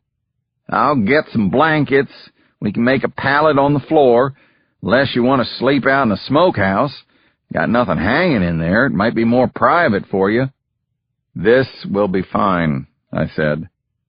Jacob's house was a sad sight on the inside. The few pieces of furniture were battered old cast-offs held together with baling wire and odd ends of rope. The cotton batting was coming out of the cushions on the settee. In the kitchen, a baby's cradle gave off an unpleasant aroma. A skinny cat nosed around the pantry, no doubt hoping to meet a mouse for lunch. Jacob said, "You want a drink?" "Just some water would be good for me." "The pump's on the back porch," he said. "I need me a finger or two myself." He didn't bother to pour the whiskey into a glass. He pulled the cork and took a big slug right out of the bottle. "Well, that's just fine, ain't it? Drinking straight from the bottle, and it ain't even lunchtime yet." This observation belonged to Charlotte, Jacob's wife, who came in from the back porch with an infant in one arm and a pile of laundry in the other. "Hello, Charlotte. Ben Corbett." "Yeah, I know who you are." Her voice was cool. "I heard you were back in town." "Ben's going to be staying with us for a few days," said Jacob. "I told him he could sleep in the dining room." "That's grand," Charlotte said. "That's just wonderful. That ought to make us the most popular family in Eudora."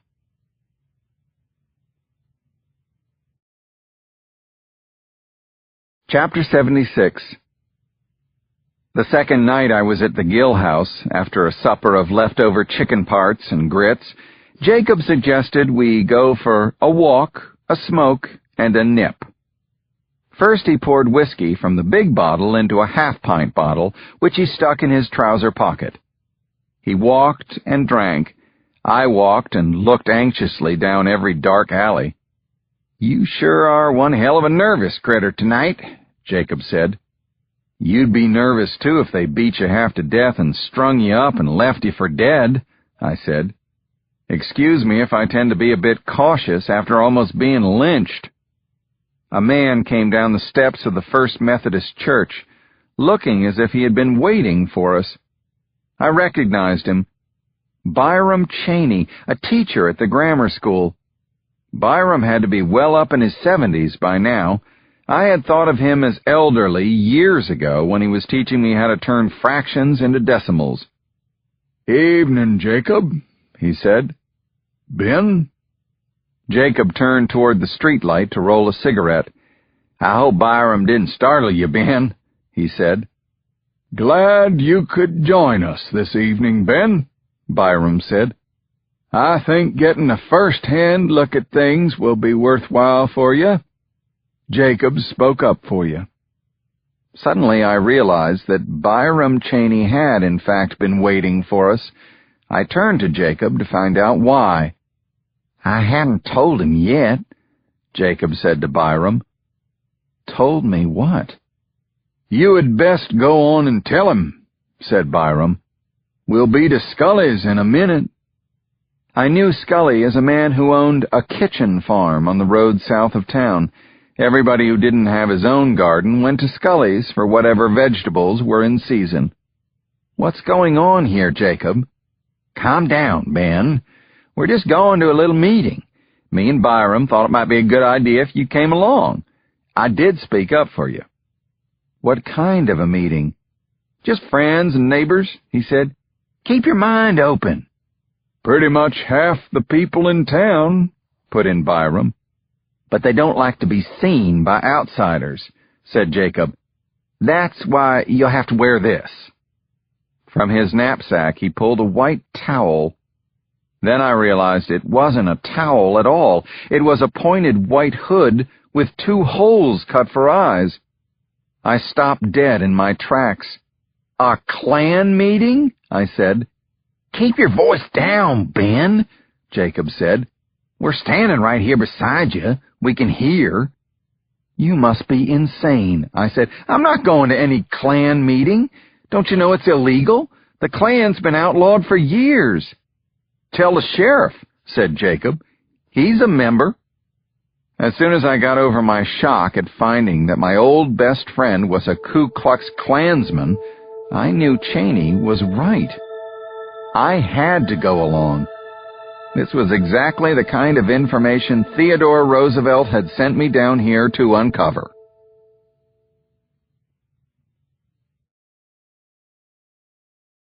Chapter 77.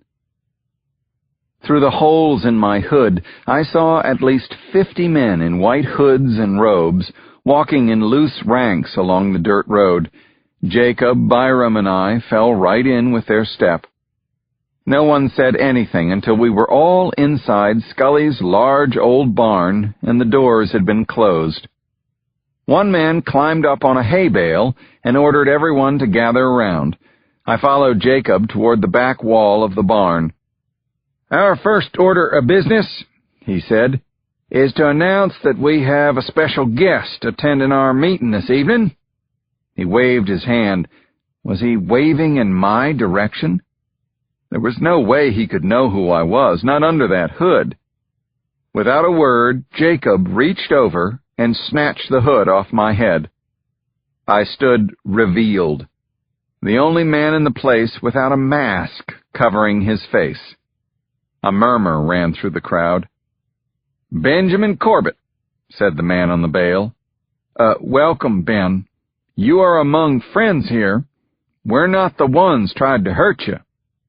I sincerely doubted that, but then he took off his hood, and I recognized Winston Conover, the pharmacist who had filled our family's prescriptions for as long as I could remember.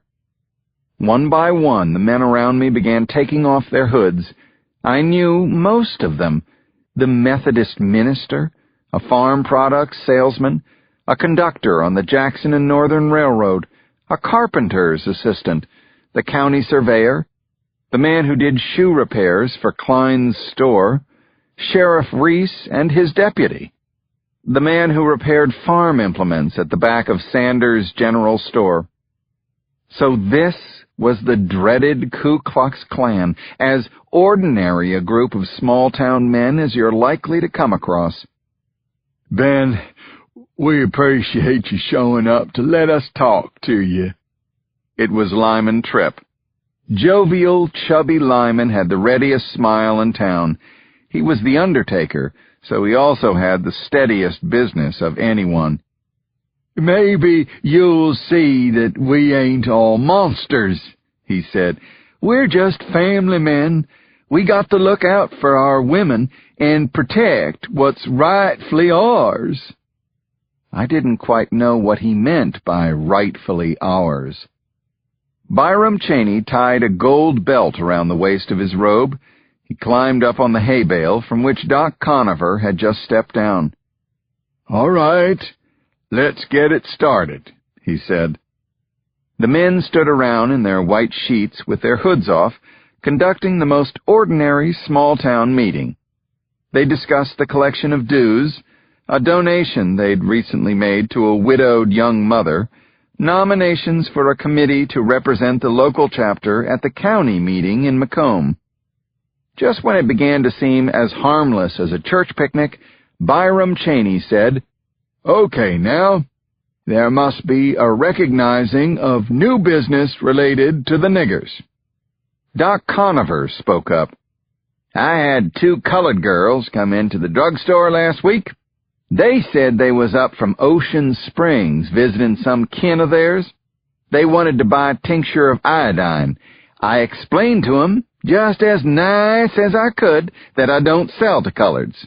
Then one of 'em started to lecturing me on the Constitution. When I told her to get the hell out of my store, she said she had come back with her daddy and her brother, and they'd make me sell 'em iodine. "You say they's from Ocean Springs?" said Jimmy Whitley, the athletic coach at Eudora High. "That's sure what they said." "Johnny Ray, ain't you got a cousin in the chapter down in Ocean Springs?" "I do. That's Wilbur Earl," said Johnny Ray. Byram Cheney said, "Johnny Ray, why don't you talk to your cousin, find out who those girls might have been. Then we can see about getting 'em educated." The crowd murmured in agreement. Another man spoke. "I only want to report that old nigger Jackie, you know, the one that used to drive the carriage for Mr. Macy, he come into my store again looking for work." I recognized the speaker as Marshall Farley, owner of the Five and Dime. Jacob leapt to his feet and spoke with passion. "There you go," he said. "Niggers looking for jobs that belong to us. That old coon's had a perfectly good job all this time, driving for one of the richest men in the county. Now he wants more. He wants a job that could go to a fellow like me, a good man with a family to feed." In place of the polite murmur, a wave of anger now rolled through the crowd. I understood something new about these men. They weren't filled just with hate. They were filled with at least as much fear. Fear that the black man was going to take everything away from them, their jobs, their women, their homes, all their hopes and dreams. Then I realized Jacob was talking about me. "So if you ask me, I think it's high time we teach our guest a thing or two," he was saying. "He needs to know we aren't just a bunch of ignorant bigots. I make a motion that we give over the rest of our meeting to the proper education of Ben Corbett." I looked around and couldn't believe what I saw. Half a dozen men in a rough circle were coming right at me. Then they were upon me, and they had me trapped for sure.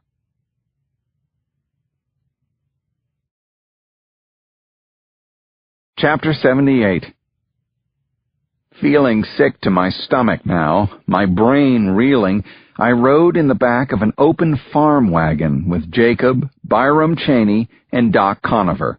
I was the one with hands bound behind his back. Cicadas made a furious racket in the trees, their droning rhythm rising and falling. We were driving south out of town into the swamp, an all too familiar journey by now. I was almost as terrified as I was angry. When I spoke to Jacob, I could barely keep from screaming. "How could you do this? The one man I thought I could trust." "Stay calm, my friend." "I'm not your friend," I said. "Ben, you can't help it if you got some mistaken ideas about us," he said. "You'll find out. We're nobody to be scared of. We're fair-minded fellas like you. I just ask you to keep an open mind." "By going to the swamp to watch you lynch another black man?" I said, "Stay calm." After a time, we came into a clearing. I could have sworn this was the place where somebody hanged me, where I almost died, but it was a different spot altogether. Two men in white robes stood near a crude wooden platform.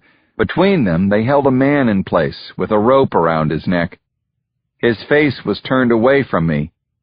"Let's go closer," Jacob said. "This is close enough," I said. But it wasn't my decision to make. Byram Cheney lifted his reins and drove the wagon into the clearing for a better view of the murder.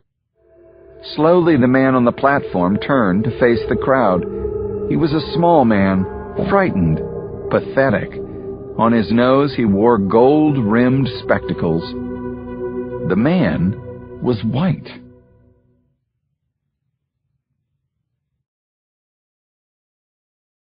Chapter 79. "His name is Eli Weinberg," Byram Cheney told me in confidential tones. "He's a crooked little Jew from Nolans. He talked 3 different widow ladies out of $1,000 each. He was selling deeds to some non-existent property he said was down in Metairie. And he would have got away with all that money, Jacob said. But the fellows found him yesterday, hiding in the outhouse at the Macomb Depot. Eli Weinberg decided to speak up for himself. "Those are valid deeds, gentlemen," he said in a quavery voice. "What are you doing?" I said. "You can't hang him. He might be telling the truth." I felt my whole body shaking. "Why don't you look into what he says?" "We did look into it," said Doc Conover. "We got word from our brothers that he's been fast-talking his way into towns all over this part of the country." "So have him arrested," I said. "This is better," Conover said. "We get the job done, no waiting, no money wasted on lawyers and trials and such, and we let them other Jews know they better think twice before coming to your door to steal from the likes of us." "The likes of you?" I said. "Hell, you're all murderers!" Eli Weinberg heard my voice. He twisted around in the hands of his captors to see who might have spoken in his defense. "Murderers? Yes, that man's right. You are all murderers." Jacob said, "You're missing the point, Ben. The Klan is here to fight against all injustice. We're not here just to educate niggers.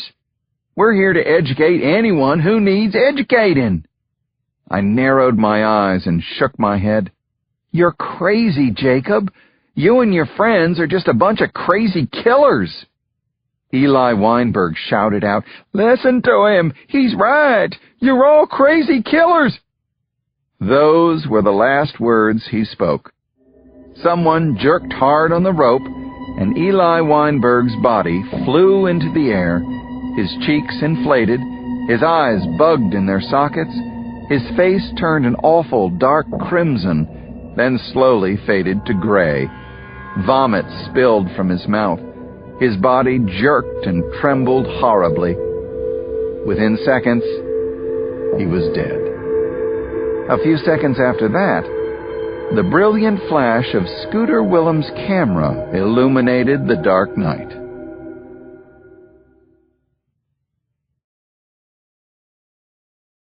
Chapter 80. The hangman's bowie knife made quick work of the rope. They let Eli Weinberg's body fall to the ground with a thud. I had seen ailing farm animals put down with more respect. "You reckon we ought to bury him?" a man said. "Leave him where he lies," said Cheney. "He said he had a son in Baton Rouge. We'll get word to our brothers down there. The son can come fetch him." "Jews are supposed to be buried before sundown on the day they died," I said. "It figures you would know all about Jews," said Doc Conover. Cheney climbed aboard the wagon and took the reins. As we jolted out of the clearing, Jacob reached down to untie my ankles. "Turn around and let me do your hands," he said. I will confess it, I felt a wash of relief. They didn't intend to kill me tonight. Without any warning, a stiff breeze swept over us, along with a spatter of oversized raindrops. The breeze died for a moment, then the rain was on us, lashing us with windy sheets of water. I noticed that Doc's wet white robe had become translucent, so I could read his name stitched on the pharmacist's jacket he wore underneath. "What do you think, Ben?" Jacob asked as the wagon wheels slogged through the mud. "Is the Klan making a little more sense to you now?" If Jacob hadn't been a friend my whole life, I would have punched him right then. "Listen to yourself, Jacob. You just killed a man. Do you hear me? You killed him." I thought he was going to snap back at me, but the fire suddenly died in his eyes. He shook his head. In sorrow or disgust, he stared down at his calloused hands. "You will never understand," he said. "I'm a fool to even try. You're not like us anymore. You don't understand how things have changed." "Let me tell you what else I don't understand," I said. "How you, the one I always thought was my friend, how could you do this to me, Jacob? Jacob, I was your friend." "I did it to help you," he said. "To keep you alive." His voice was weak, pathetic. The rain was beginning to slacken. The wagon slowed to a stop outside Scully's barn, where the evening's festivities had begun. "Come on, Ben," Jacob said in a low voice. "Let's go home." "I don't think so." I turned away and set off walking in the direction of Eudora. "Where the hell you going?" he called after me. I didn't answer or even look back.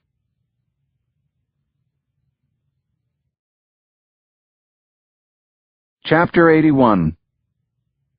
A silk banner with elegant black letters ran the length of the wall. "Welcome home, Ben." This was the banner that had hung in the dining room for the big family celebration the day I returned from my service in Cuba.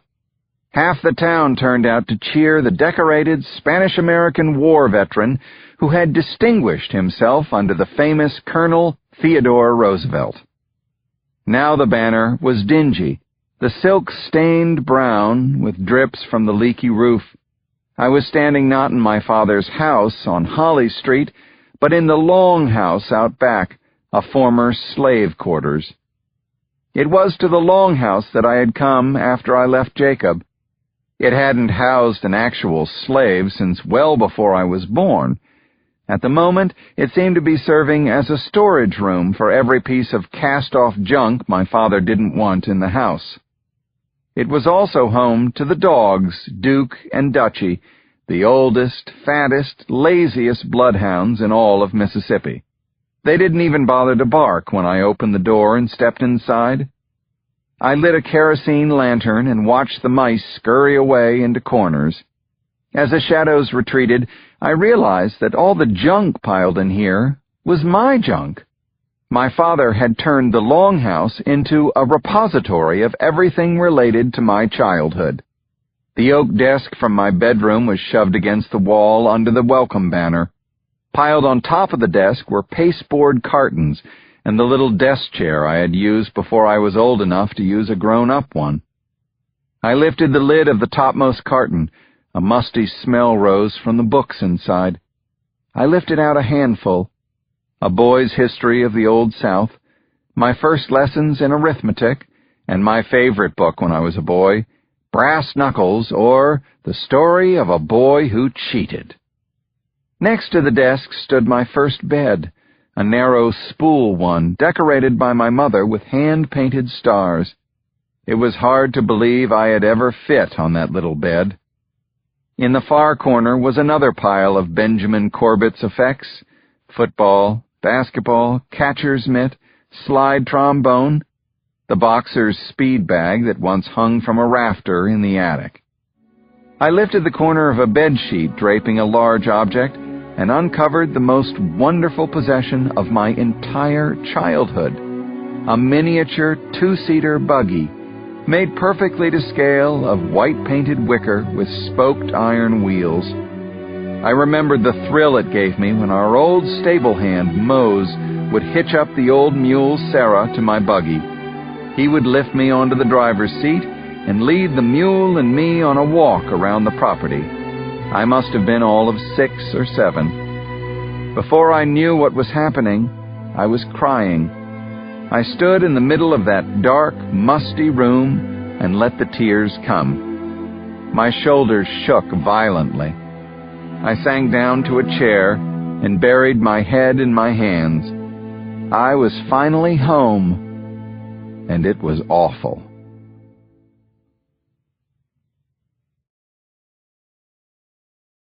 Chapter 82. A familiar voice brought me out of a deep sleep. These days I came awake instantly, and always with an edge of fear.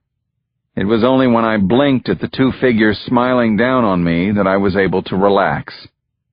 "Near about time for breakfast," said Yavella, my father's cook. Beside her was Dabney, the houseman. Each held a silver tray. "Way past time," said Dabney. "In another hour it'll be time for dinner." Among the items on Dabney's tray were a silver coffee pot emitting a tendril of steam from its spout and a complete place-setting of Mama's best china. Yavella's tray offered just about every breakfast item known to southern mankind: grits, fried eggs, spicy link sausage, homemade patty sausage, griddle cakes with sorghum syrup, a basket of baking powder biscuits, butter, watermelon pickles, and fig preserves. "Yavella, you don't expect me to eat all this?" "Yes, sir, I sure do," she said. "You too damn skinny." "I have lost some weight here recently," I said, and rolled my eyes. "Yeah, I heard all about it," she said. "How'd you all know I was here, in the guest quarters?" "Duke come and told me," Dabney said. I realized that I was standing in front of them, shirtless, wearing only my drawers. I looked around for my clothes. "Don't you worry about it, Mr. Ben," Yavella said. "I seen plenty worse than that. I took your clothes to the wash." Dabney brought over a filigreed iron tea table I remembered from Mama's flower garden. "I didn't tell your daddy you's here," he said. "I figured you'd want to tell him yourself. But why don't you come on and sleep in the house, Mr. Ben? That big old house just rattling around with hardly nobody in it. You out here sleeping with the dogs." "We'll see," I said. "Thank you for the invitation." Along with the coffee, Dabney had brought me a straight razor, shaving soap, a tortoise-shell comb and brush, and a stack of fresh clothing. My old clothes, laundered and folded. I was probably skinny enough to fit into them now. "God bless you both," I said. "You the one that needs the blessing, from what I hear," Yavella said. "You best keep out of trouble." "I will try," I said. "Listen, I have a favor to ask both y'all." "Your father don't need to know, and we ain't gonna tell him," said Dabney. "The same goes for me," said Yavella. "And now I got a favor of you." "What is it?" "Would you eat them damn biscuits before they get cold?"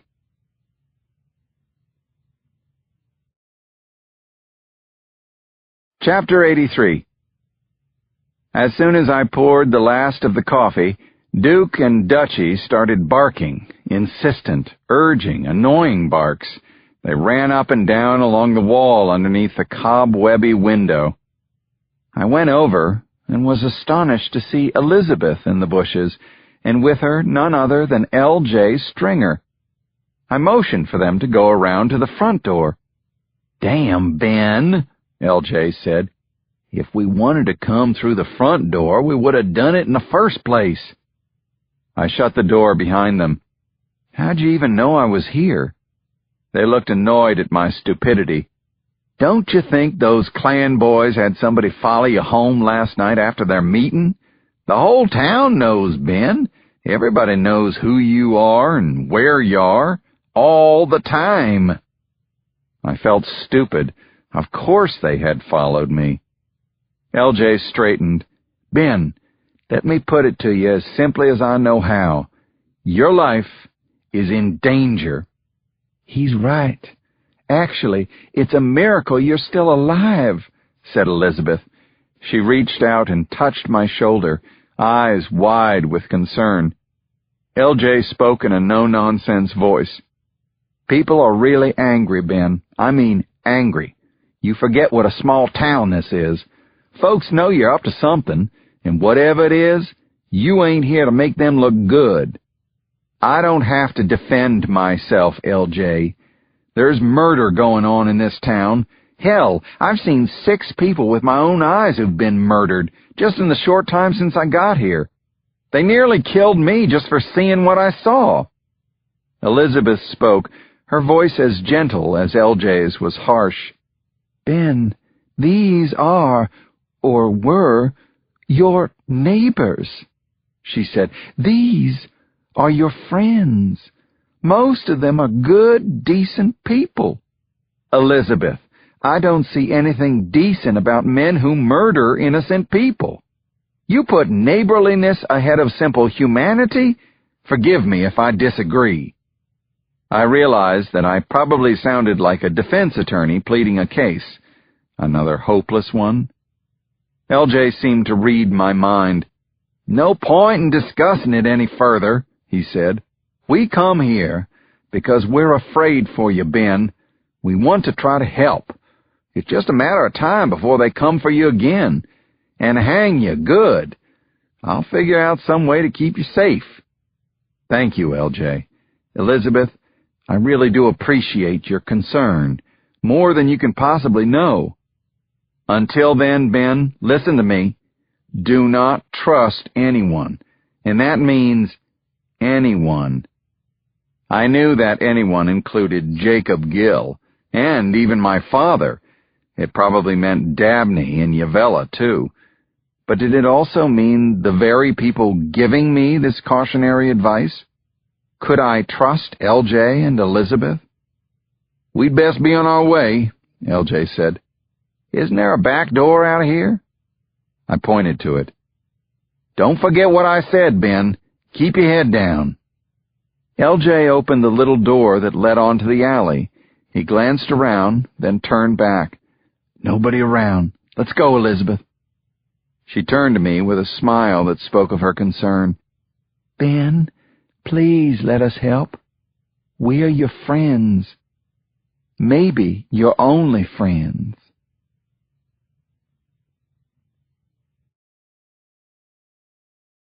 Chapter 84. Almost midnight, another knock came on the rear door of the long house. I shot the bolt and the door swung open.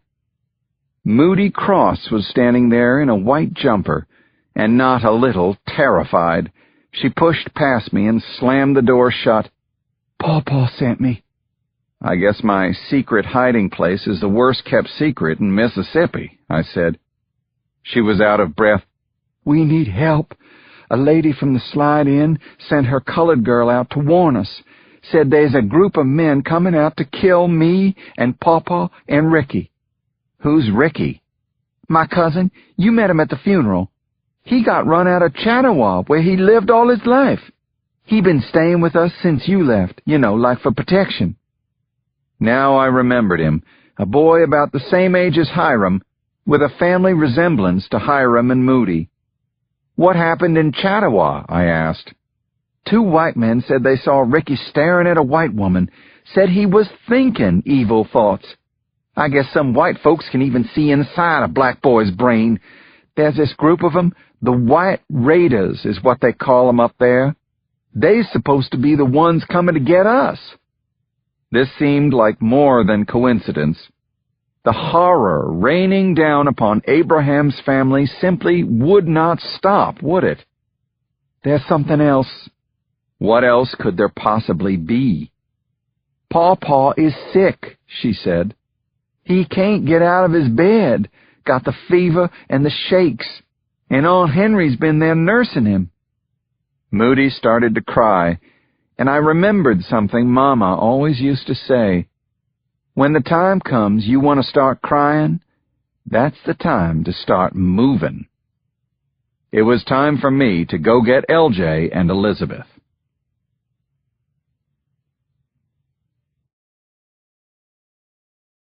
Chapter 85.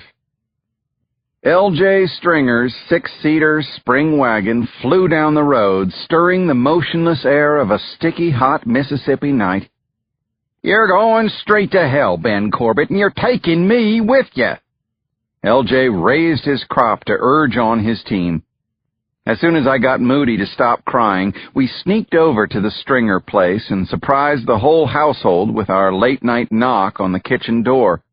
I asked LJ to help me protect Abraham, Moody, and Ricky. He listened, and he didn't hesitate. "I said I'd help you, Ben. and I will. Yes, he'd heard of the White Raiders. Yes, he knew them to be a gang of killers. Finally, he sighed heavily and sent his man Luther out to hitch up his team. And now, here we were, bumping and rolling our way out to Abraham's house in the quarters. Crammed together on the back bench were Moody, Luther Cosgrove, and his brother Conrad. Luther and Conrad were LJ's assistants. My man Friday and his brother Saturday, he joked. On call 24 hours a day to do whatever the boss wanted done. They drove Allegra Stringer on her errands.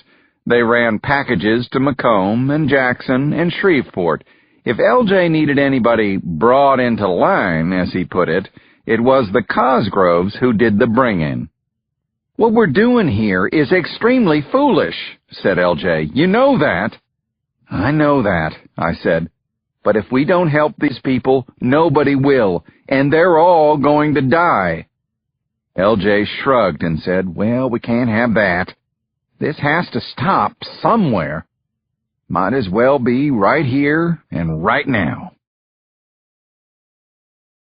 Chapter 86. Poor Abraham was in the parlor of his house, sleeping fitfully when we arrived. 6 men came from the quarters, as volunteers, even though they had only a couple of rifles, guarding Father Abraham, that's what they called it. Abraham was that beloved here. As it turned out, the White Raiders didn't come that first night, but we continued guarding Father Abraham. As the sun went down the second evening, LJ and I took our places on the porch. We'd been friends for a long time, but he'd gotten better and better with the years, the exact opposite of Jacob. I arranged the other men as carefully as a Civil War general planning his lines of defense. I put 2 of the new men on the roof, despite Moody's protests that the sheets of tin were so old and rusty that they would almost certainly fall through. Then LJ dispatched 5 of the men in an enfilade line among the old willow trees at the edge of the woods. "Stay awake, stay alert," he told everyone. "Don't leave your post for any damn reason. If you need to pee, just do it in place." As the second night watch began, our fears were as high as on the first. Around 11, LJ and I decided a finger of sour mash whiskey was what our coffee needed to take the edge off. After midnight, Moody came out with a fresh pot. She told me Abraham was awake. Through the window, I saw him propped up on his pillow. Between his hands, he held a bowl of steaming liquid, which he raised to his lips. "How's he doing?" "He's got a little more energy tonight, but I ain't getting my hopes up. Aunt Henry says he's on his way." I nodded and walked inside. "How are you feeling, friend?" I asked. He smiled. "How are you, is the question," he said. "I ain't doing nothing but laying on this bed trying not to die. You the one doing something." "I'll keep doing my job, as long as you do yours," I said. I was surprised how sharp he seemed, and I seized the opportunity. "Still no word from the White House, Abraham," I told him. "Makes me angry." "The Lord and the President, they both work in mysterious ways," he said. "How did you ever come to know him, Abraham?" I asked. "The President, that is." "Mr. Roosevelt's mama was a Southern lady, you know, Miss Mitty, from over where I'm from, in Roswell, Georgia. And see, my sister Annie went to work for Miss Mitty, eventually went with her up to New York. She was still up there, nursing Mitty the day she died. Died the same day as Mr. Roosevelt's first wife, Alice. Did you know his mama died the same day as his wife? I was there that day, helping Annie. That was a terrible day. I guess he never forgot it." "Ben!" LJ shouted. "The sons of bitches are here! They're everywhere!" From all around the cabin came a clatter of hooves, then an explosion of gunfire. I lunged for the front door. I was almost there when one of the raiders came crashing through the roof, landing on my back. Chapter 87. Bullets were whizzing through the air as the confused-looking man picked himself up off the floor, still clutching a scrap of rusted tin he'd brought with him on his fall through the roof. LJ ran into the house and aimed a rifle at the fallen raider. "Get the hell out of here or die. I see you again. You die." In the darkness outside, I could see 8 men wheeling about on horses. They wore no sheets, no hoods. They weren't bothering to hide themselves. I recognized the red-headed troublemaker I'd encountered at the trough in front of Jenkins' Mercantile. One lout, on a big dappled quarter horse, must have weighed in at 400 pounds. The horse struggled to keep from collapsing. The fat man was agile, though, hopping down from his saddle like somebody a third his size. The other raiders were getting down too, yoking their horses together. One aimed his shotgun at the house. Kablam! God damn it! LJ grunted. He poked the barrel of his fine, hand-carved rifle through the window, squeezed the trigger, and dropped the shooter in his tracks. This was war, just like I remembered it from Cuba, except the enemy was from my own town. LJ called, "Take the back of the house, Ben." So I ran to the tiny kitchen and onto the stoop. Behind the trunk of a giant pecan tree stood Ricky, with his shotgun trained across the yard on an oak where a white raider huddled with his rifle trained on him. Neither of them had a clear shot, but they were banging away at each other, riddling each other's tree trunks with bullets and squirrel shot. As I burst headlong onto that stoop, I presented a clear target for the white raider. He swung his gun toward me, and time seemed to slow down while I watched him turn. He squeezed off a shot. I saw the spark of the bullet strike a rock near the stoop. The man ducked behind the oak, but he was big enough that the trunk didn't entirely conceal his belly. I braced my pistol hand on my other arm and fired. I got him, and he hit the dirt with a thud, screaming, holding his abdomen. His fellow raiders had circled behind the house in a ragged line, and now attacked, sweeping the ground with gunfire, round after round. These men had come well armed.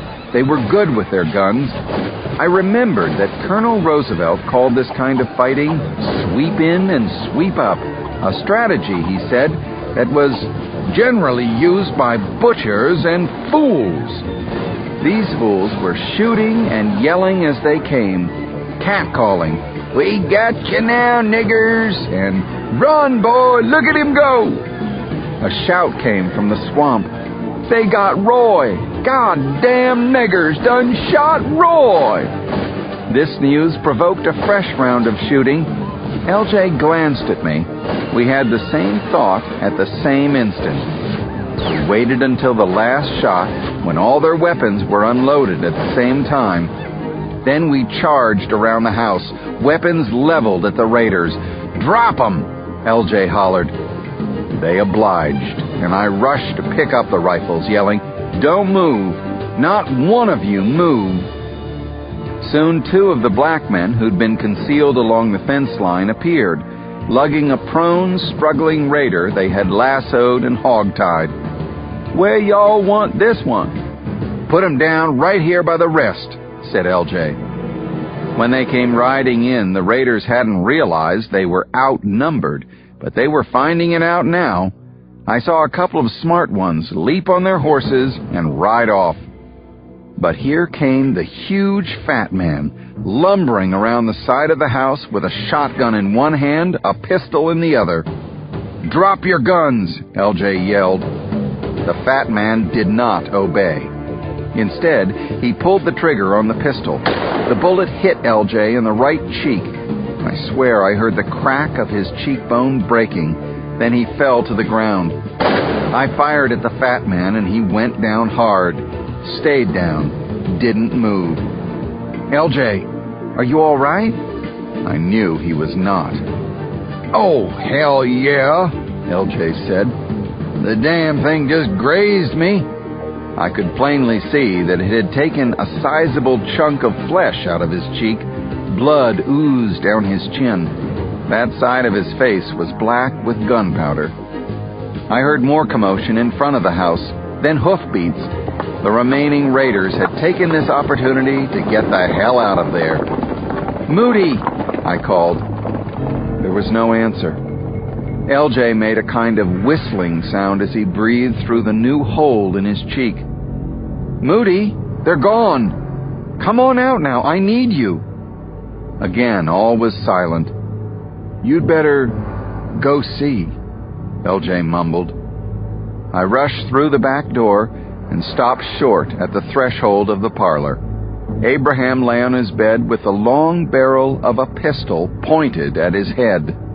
The man holding it had his other arm around Moody in a chokehold. "You stop right there, Corbett," said the raider.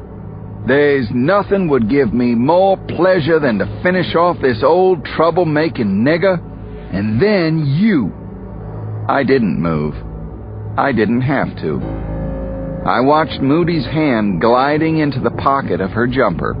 She pulled out a kitchen knife, and in one smooth motion, plunged it into the white raider's back.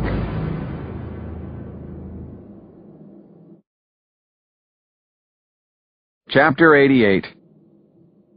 "Ben Corbett here is a well-known nigger lover, so I don't expect him to know any better, but LJ, for the love of God, I never in this world thought I would find you pulling such a stunt." It was 4 a.m, and we were standing in the dog trot of the log cabin that belonged to Phineas Eversman and his family. Phineas was the chief of the Eudora Police Department, which consisted of him, Mort Crowley, and Henry Kelleher, who worked only part-time. "Just hear us out, Phineas," LJ said. When he lifted the bloody rag from his face, his voice had a sickening whistle in it. "Your town is out of control." "Look, Phineas, you can call me every name in the book," I said. "You can hate me and everything I stand for. But we still have 5 men in the back of our wagon who attacked and murdered innocent people in the quarters tonight. We are witnesses, and we are here to swear out a formal complaint against these men. That means you are required by law to arrest them, hold them, and see that they are brought to trial for murder." Eversman looked past me and out the front door. In the back of the wagon, he saw 5 white raiders tightly bound, hand and foot, by the very ropes they had brought with them for hanging Negroes. Standing guard over these men were Cousin Ricky and 8 of the 10 surviving volunteer guards. Luther Cosgrove and a man named Jimmy Cooper had been gunned down. The captured men had laughed and hooted all the way downtown, promising us that their pal Phineas Eversman would soon set them free. "Now, wait a minute, Corbett," said Phineas. "The first thing out of your mouth was that you and these Negras killed some of the men." "They attacked us," I bellowed. "We had to fight back, or we'd all be dead. Are you listening?" "There's no need to get ugly," said Phineas. His voice was mild, but his eyes kept flicking outside to the tied-up men, as if he were weighing the risks on all sides. LJ pressed the bloody cloth against his cheek. "Phineas, you listen to me now," he said quietly. "It's time, Phineas. It's time to put an end to it. The violence, all the hatred against coloreds in this town. These Ku Kluxer gangs are tearing Eudora apart, limb from limb. People are living in fear, black and white. You know me, Phineas. I've lived here all my life. I was there tonight. I saw what happened. I demand as a citizen of this town that you arrest these men for murder, right now." Eversman pulled his chenille bathrobe snug around his skinny body. He refashioned the knot in the belt, then made his way past us, outside to the wagon. "Evening, Phineas," said one of the raiders with a chuckle. "I sure am sorry these bastards decided to wake you up for no good reason." Eversman didn't laugh. He didn't even smile. I thought I heard a quiver in his voice, but he spoke loud and clear. "You men are under arrest for trespassing, assault with a deadly weapon, and he couldn't seem to get the word out, so I helped him. And first-degree murder." Eversman glanced at me. He swallowed hard. "And first-degree murder," he said. The men set up a howl. A dour, wiry man yelled, "Because that nigger-lover Corbett says so?" Eversman's voice had lost its tremor, and because his complaint is supported by our most outstanding citizen, Mr. Stringer, he said. "Mr. Stringer is indeed outstanding," I said, "but Chief Eversman will also find that my complaint is fully and completely supported by a person even more esteemed than L.J. Stringer, if you can imagine that." The wiry man in the wagon cast an ugly eye on me. "And who the hell that?" "His name," I said, "is Theodore Roosevelt." Part 5. The Trial at Eudora. Chapter 89. Jackson Henson, the harried senior personal assistant to the president, entered the Oval Office with a blood-red leather folder under his arm. He took one look at the president and dropped the folder. The morning's correspondence scattered all over the carpet. Telegrams and official greetings from the King of England, the Shah of Persia, and the Japanese ambassador, letters from congressmen, ordinary citizens, and all manner of federal bureaucrats.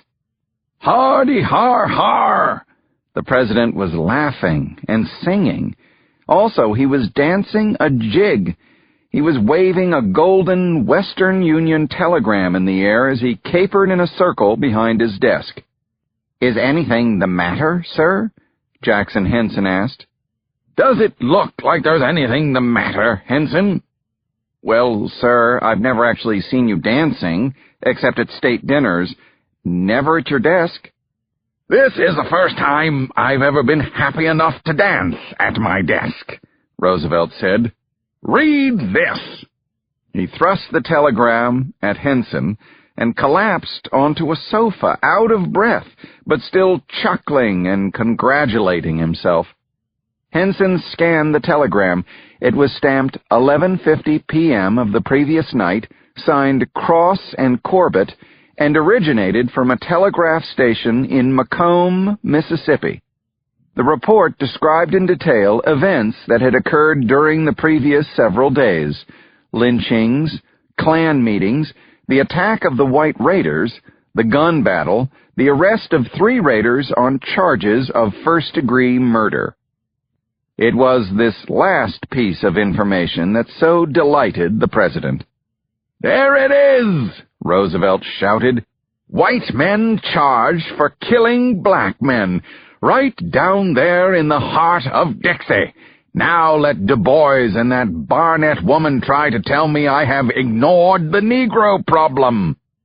Henson's eyes came up from the telegram. "It is excellent news, sir." "Worth dancing about, Henson?" "Well, sir, certainly." For a moment, Jackson Henson feared that President Roosevelt was going to make him dance. "Do you know why I am fortunate enough to receive this most excellent news, Mr. Henson?" "Why is that, sir?" Roosevelt peered around the sofa. "Where'd you go, Henson?"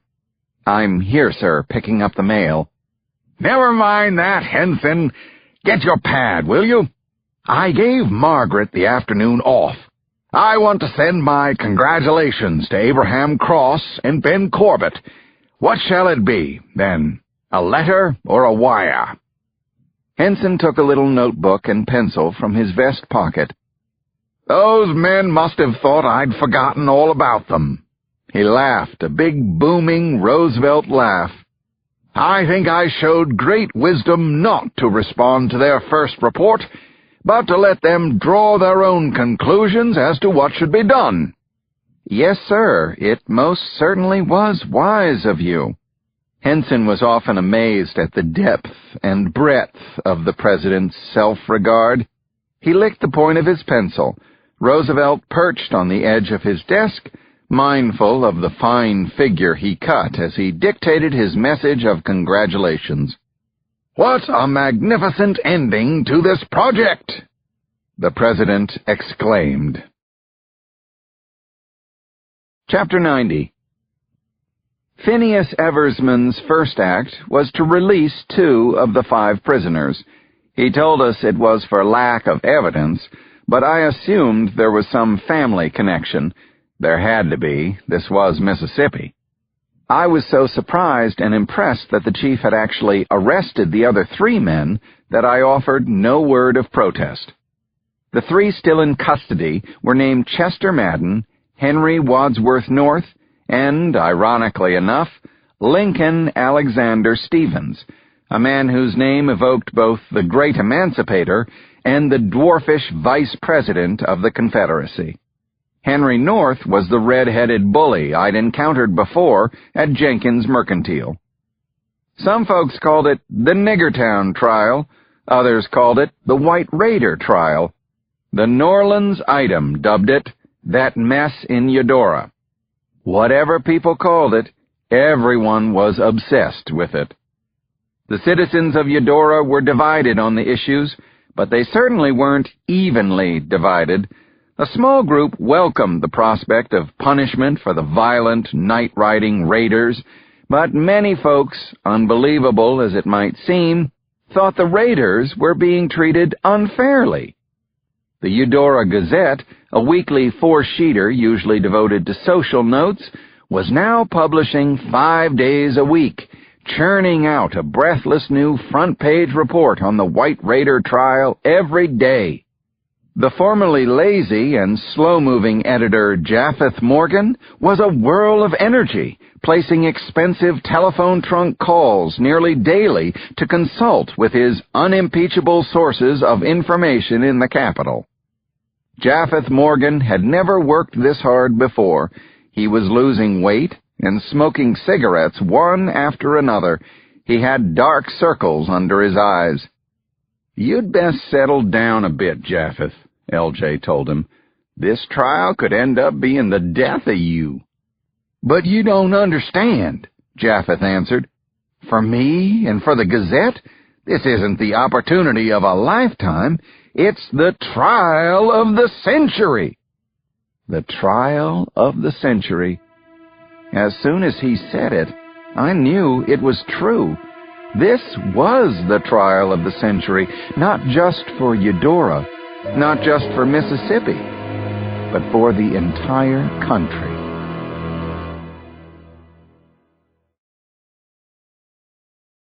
Chapter 91. "Notice how nobody complains about the heat anymore," LJ said to me one morning over breakfast at his home.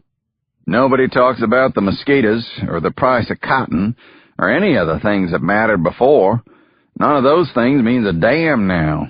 All anybody cares about is the trial." I had to smile. "I wouldn't know what you're talking about, LJ, since nobody in this town speaks to me. Maybe they're like me. They just hate talking to a damn lawyer." I'd been given a bedroom on the 2nd floor at LJ's, with a sitting room attached and a small balcony where my first cup of coffee was served every morning. There were fresh sheets, starched and ironed every day, the best sausages for breakfast, aged beef for supper. Most important, LJ posted 3 armed guards around the house, one at the front, one in the back, and one baking on the roof. At LJ's, I'd gotten the first really good night's sleep I'd had since coming back to Eudora. LJ's wife, Allegra, bustled into the dining room. "Japheth Morgan insists on seeing you 2 right now," she said. Indeed, Morgan did mean right now. He had followed Allegra and was standing directly behind her. In his hand was a fresh broadsheet, the ink still shiny. At the top of the page, in enormous type, I saw the word extra. "I thought you two gentlemen would want to be the first to read this," Morgan said. LJ shook his head. "What the hell have you done now, Japheth?" Morgan began to read aloud. "The Mississippi Office of Criminal Courts has announced the venue and date for the proceedings currently known far and wide as the White Raiders trial. Following a ruling by the Mississippi Supreme Court, the prosecutor's petition for change of venue has been denied, and the trial will be held in Eudora, Mississippi, scene of the alleged offenses." "Well, hell, that's no big surprise," LJ said. "We all knew nobody else wanted to grab hold of this hot horseshoe." "I agree," I said. "It's disappointing, but it does provide us with our first proper grounds for appeal." "Appeal to whom?" said LJ. "The Supreme Court has ruled." "There's another Supreme Court in Washington," I said with a wink. Japheth looked relieved. "Do y'all want to hear this or not?" "Please," LJ said, straightening his face into a serious expression. "Please, read on.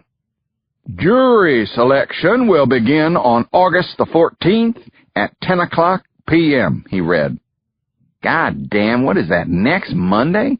"That's 6 days from today," LJ said. "Ben, you're going to have to scramble." Wait, Japheth said. He read slowly, emphatically. "Further, the Supreme Court has exercised its judicial discretion to appoint a judge to oversee this important and much-noted trial. The judge appointed is—" Japheth glanced over to make sure we were listening. We absolutely were. Then he read on. "The judge appointed is a lifetime citizen of Eudora, the Honorable Everett J. Corbett."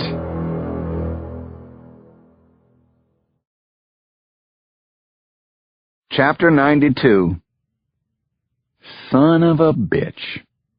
It was not illegal for the Mississippi Supreme Court to appoint my father to preside over a trial in which I was assisting the prosecution. Not illegal, but wildly unusual and absolutely deliberate. I could have fought it, but I already knew that I wouldn't. It gave us a second, decent ground for the eventual, inevitable appeal. Most people in town, Japheth reported, were positively delighted with the news. Everyone knew that Judge Corbett was fair and honest and sensible. Judge Corbett understands the true meaning of justice. "That is exactly what I am afraid of," I said. Having spent the first part of my life listening to my father pontificate, I knew one thing for certain.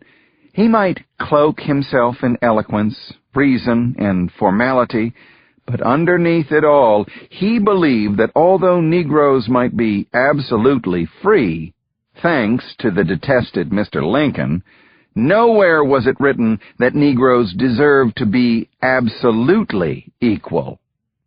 Judge Corbett and men of his class had gradually enshrined that inequality in law, and the highest court in the land had upheld their finding that separate but equal was good enough for everybody. Now the trial was less than a week away, and one huge question was still outstanding. Who would the state of Mississippi send to prosecute the case? "My sources in the capital have heard nothing about it," Japheth told LJ and me. "It's a big, holy secret." Chapter 93. A while later, the three of us were sitting on the west veranda of LJ's house, watching the sunset and sipping bourbon over cracked ice. "Well, you gentlemen are always acting so all-fired high and mighty," Japheth said. "But you've yet to give me a single piece of information that I can use. Why don't you start by sharing the names of the prosecution witnesses?" "Watch out, LJ. He's using one of his journalist tricks to get you to spill it," I said. "Me?" LJ scoffed. "What do I know? I don't know anything. I've been cut off by the entire town. I'm almost as much the person non grata as Mr. Nigger Lover Corbett. Everybody from here to Jackson knows whose side I'm on. And you know any friend of Ben Corbett's doesn't have another friend between here and Jackson." I clapped his shoulder. "I appreciate what you've done, LJ." It was right then that we heard a deep tenor voice, with a hint of something actorly in the round tones, accompanying a firm bootstep down the upstairs hall. "If you need a friend from Jackson, maybe I can fill the bill." We looked up to see a man whose appearance was as polished and natty as his voice. He wore a seersucker suit of the finest quality and a straw boater with a jaunty red band. He could not have been much more than 30, and he carried a wicker portmanteau and a large leather satchel jammed with papers. He introduced himself as Jonah Curtis and explained that he had been appointed by the state of Mississippi to prosecute the white raiders. "I had my assistant reserve a room at Miss Maybell's establishment," he said, "but Maybell took one look at me, and it turned out she had misplaced my reservation. She suggested I bring myself to this address."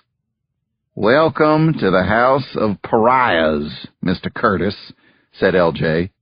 "You are welcome to stay here in my home for as long as this trial takes." "I do appreciate that, sir, and please call me Jonah." Jonah Curtis was almost as tall as I. He was what anyone would call a handsome man. And Jonah Curtis was one other thing besides. Jonah Curtis was a black man. Chapter 94. One important piece of the puzzle was still missing. Who would be defending the white raiders? The next morning, that puzzle piece appeared. LJ came rushing into the house, yelling, "Those goddamn leaky slop buckets have gone and got themselves the best goddamn criminal defense attorney in the South." Jonah looked up from his book. "Maxwell Hayes Lewis?" "How'd you know that?" LJ asked. "You said the best." Jonah turned to me. "Ben, if you needed a lawyer to defend a gang of no-good lowlifes who viciously attacked a colored man's house, who would you get?" "Maxwell Hayes Lewis," I said. "And why would you want him?" "Because he got the governor of Arkansas acquitted after he shot his bastard son, his half-Negro son, in full view of at least 25 people. So, our little pack of rats managed to get themselves Loophole Lewis," Jonah said. Loophole Lewis? That's how he was known, wherever lawyers got together and gossiped about others of their species. Lewis's philosophy was simple. If you can't find a loophole for your client, go out and invent one. Jonah carefully closed his well-thumbed copy of the Revised Civil Code of the State of Mississippi. "You know, I have always wanted to meet Counselor Lewis," he said. Jonah must have made a special connection with the good Lord, because we were still sipping coffee 10 minutes later when LJ's butler announced that a Mr. Maxwell Lewis was there to see us. "I thought it would be the mannerly thing to do, to come by and introduce myself to you distinguished gentlemen of the prosecution," Lewis said, coming in. He was plain-spoken and plain-looking. My mother would have said he was plain as an old cornstick. Then she would have added, "But that's just on the outside, so you'd better watch yourself." We all told Mr. Lewis we were pleased to meet him. He said he was pleased to meet us as well. No, thank you, he said. No tea or coffee for him. Bourbon? Certainly not at this early hour, he said, although he asked if he might revisit the question somewhat later in the day. This display of Southern charm was not the reason for his visit, I was sure. Fairly soon he sidled up to the real reason. I must say, Mr. Corbett, I was a mite surprised when I saw that the trial judge will be none other than your distinguished father, he said. As was I said. Clearly he wanted me to say more, so I stayed silent. It's an unusual choice, and highly irregular, he continued on.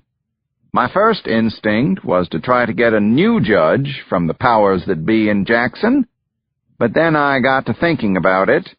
This is an open and shut case. Why bother causing a fuss? I'm sure Judge Corbett will preside with absolute fairness. If there's one thing he's known for, I said, it's his fairness. And already we find ourselves in agreement, Mr. Lewis. We also believe that this is an open and shut case. I'm just afraid the door will be shutting on you. Lewis chuckled at my sally. Aha, we shall see about that, he said. I've been checking on your record in murder trials up in Washington, D.C., and yours too, Mr. Curtis. We shall certainly see. Chapter 95. Over the next days, we transformed the sitting room off my sleeping quarters into the White Raiders' War Room, as L.J. soon nicknamed our paper-strewn maelstrom of an office. Conrad, the Cosgrove brother who had survived the assault at Abraham's house, went up to Macomb every morning to collect every newspaper and pamphlet having to do with the upcoming trial. We hauled an old chalkboard up from L.J.'s basement and made 2 lists of possibilities, impossible and possible. Among the latter were some terrifying questions. What if Maxwell Hayes Lewis leads with a request for dismissal? Bang, the gavel falls, the case is over. What if Abraham is too ill to testify? What if he dies before or during the trial? Bang, the case is over. What if Lewis tampers with the jury? It wouldn't be too difficult in this town. What if... We made our lists, erased them, improved and reworked them, and studied them as if they were the received word of God. After a few days working beside him, I decided that Jonah Curtis was not only a smart man, but a wise one. Jonah clearly had intelligence to spare, tempered with humor and a bit of easygoing cynicism, the result, I supposed, of growing up always seeing the other side of the coin toss we called justice. He was the son of a sharecropper who spent most of his life as a slave on a cotton plantation near Clarksdale in the Mississippi Delta. When Jonah got his law degree and passed the bar examination, his father gave him a gift, the gold pocket watch for which he'd been saving since before Jonah was born. It was a beautiful timepiece, but the chain, clumsily hammered together from old scraps of iron, didn't match its quality. Jonah told me that his father had made it himself, from a piece of the very chain that had shackled him to the auction block the last time he was offered for sale. Sometimes Jonah got a little ahead of himself with his legal theories, at least as far as L.J. was concerned. A verdict depends on the culture of any given town, Jonah said. A man held for killing a Negro in New York City will have a very different trial and a very different outcome than a man held for the same crime in Atlanta. Bring him to Eudora, and again the crime and the resulting trial would be different. We might say this White Raiders case is sui generis. L.J. sighed heavily.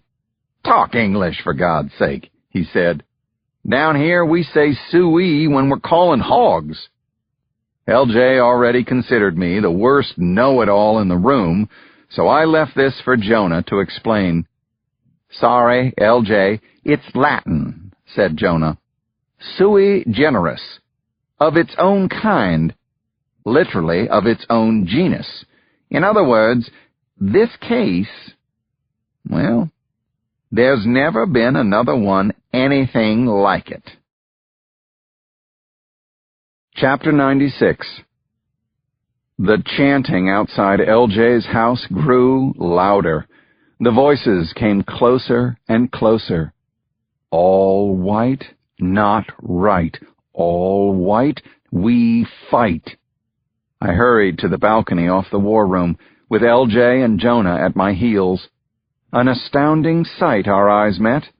There were black people, scores of them, 200 or more, slowly marching down the middle of Willow Street in Eudora, Mississippi.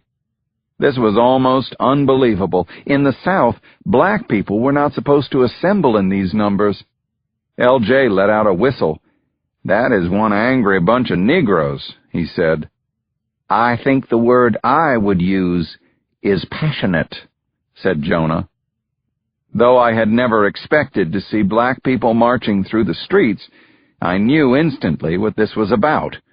Tomorrow, the trial would begin, and the first order of business was jury selection. No Negro had ever been permitted to serve on a jury in the state of Mississippi. Many of the liberal Yankee newspapers had declared it an outrage. They suggested that the Rader trial might be just the occasion for the presiding judge to allow one, or possibly even two, colored men to serve as jurors. We stood at the railing of the veranda, watching the marchers slowly pass. It was plain that they had taken a detour from Commerce Street to go past LJ's house. Some of them waved or lifted their hats to us. Just when we thought we had seen the last of the marchers, another phalanx turned the corner onto Willow. I was amazed. "Gentlemen, are you seeing what I'm seeing?" LJ smiled. "Yes, sir, it's one hell of a crowd." "Not just the size of the crowd," I said. "Take a look at who's leading it." "All white, not right." LJ squinted to see. "Those two old folks at the front?" Jonah answered for me. "The lady is Ida Wells Barnett," he said. "And the gentleman, if I am not mistaken, is Mr. W.E.B. Du Bois. This is history being made, indeed."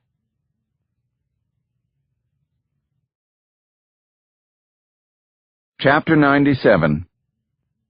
When I was a boy, my mother would sometimes take me to watch my father conducting a trial.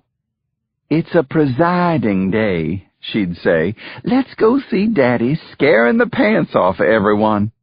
And away we'd go to the courthouse. To my child's eye, the old Pike County Courthouse looked exactly like a church. The second-floor gallery where the colored people got to sit was like the choir loft.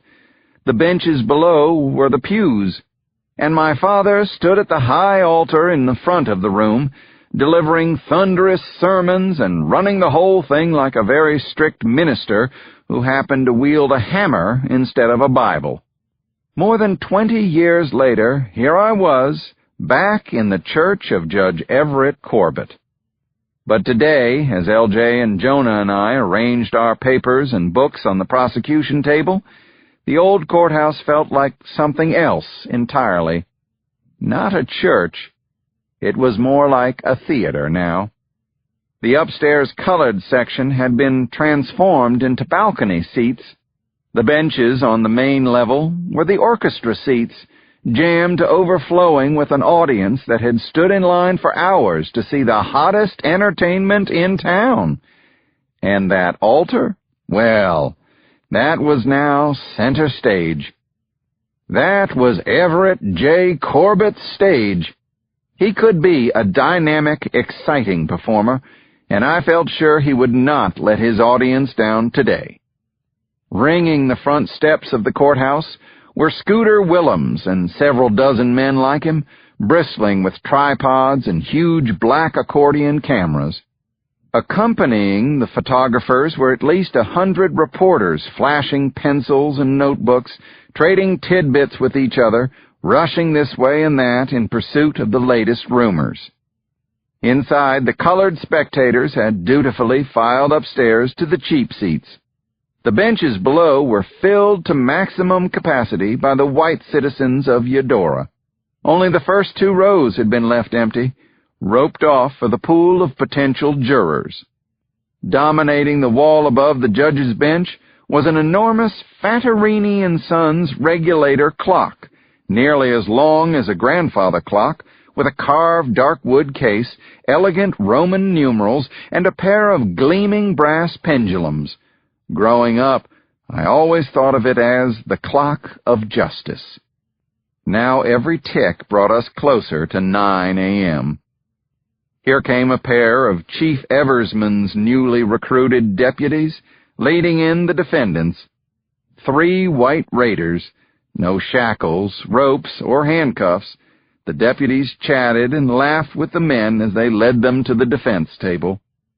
And then the great Maxwell Hayes Lewis strode from the back of the room to greet the raiders and shake their hands so that everyone in the courtroom could see how normal, how average and amiable these men were.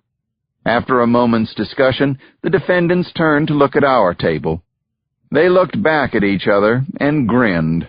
The sight of Jonah, L.J., and me seemed to amuse them greatly. The bailiff entered with a solemn expression, carrying the heavy cast-iron imprinting seal, which he placed at the right end of my father's bench. This was the seal he would use to mark evidence as it was admitted. "All rise," the bailiff called. "The court is now in session. The Honorable Everett J. Corbett presiding." Daddy's big entrance was always a highlight. Here he came through the door at stage left, his hair gleaming with brilliantine, his silky black robe pressed to perfection by Dabney. He lifted the heavy mahogany gavel. I was surprised to see him using the gavel I had sent him on his 60th birthday, since I had never received a thank-you note. He brought the gavel down with a thunderous bang. "There will be order," he commanded. "There will be silence. There will be justice." Chapter 98. Now to pick a jury. That summer had been one of the hottest on record. It seemed to me that God had saved up all the excess heat and humidity in the world and brought it down upon Eudora today. It was already so hot in the courtroom that the hand fans were flapping like a flock of restless birds. Judge Corbett had evidently taken measures to spruce up the courtroom for the national press, who were allowed inside between sessions to gather scraps of news. He had ordered all the spectator benches and tables and chairs sanded and revarnished, and indeed they all gleamed as if brand new. But the new varnish turned soft and sticky in the heat and gave off fumes that set heads spinning. I breathed the sweetish, medicinal smell. The seat of my trousers stuck to my chair. This was going to be a very long day. I saw at once that Judge Corbett still ran an efficient courtroom. It took only 10 minutes for the first 3 candidates to be interviewed, approved, and seated in the jury box, 3 middle-aged white men. Jonah made little fuss over any of them. I assumed he was saving his objections for an occasion when they might prove persuasive. It didn't take long. The clerk read a name from the list. Patton William Taylor. Chapter 99. From the front row rose a mousy little man, commonly known as Patsy Boy Taylor. I knew him as a helper of Lyman Tripp, the undertaker in whose wagon I had ridden to the Klan meeting at Scully's barn. I scribbled a note and passed it to Jonah. Taylor served time in Louisiana State Prison for assault of Negro girl. Believe he broke her leg. Jonah scanned the note, nodding. it was his turn to question the prospective juror first. "Good morning, Mr. Taylor," he said. "Tell me, sir, have you ever been to Louisiana?" "Once or twice," said Patsy Boy. "How about the town of Angola? Ever been there?" The man frowned. "I reckon I have." "And how long was your most recent stay in Angola, Mr. Taylor?" "I don't remember." "Perhaps I can help refresh your memory, sir," Jonah said. "Mr. Taylor, did you recently finish a 5-month term in the Louisiana State Penitentiary at Angola?" "I mighta," said Taylor. "I can't quite remember." "Your Honor, if it please the court, could you direct Mr. Taylor to answer my question?" The ice in my father's water pitcher had melted away, but there was plenty of it in his voice. "He did answer, Mr. Curtis," he said. "He said that he couldn't quite remember."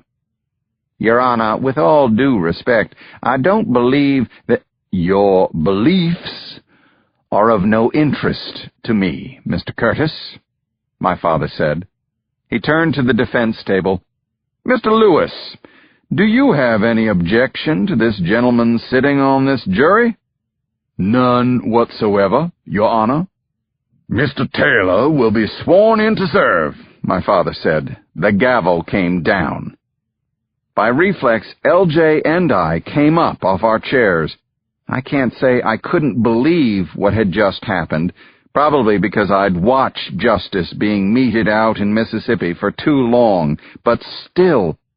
"I most strenuously object, Your Honor," Jonah said in a loud voice.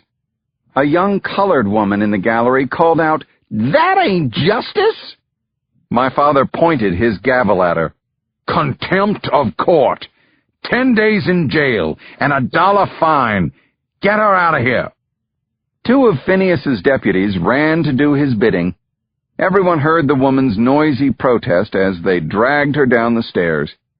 Meanwhile, my father's attention was seemingly riveted by the sight of a fly trapped in the soft varnish of his bench.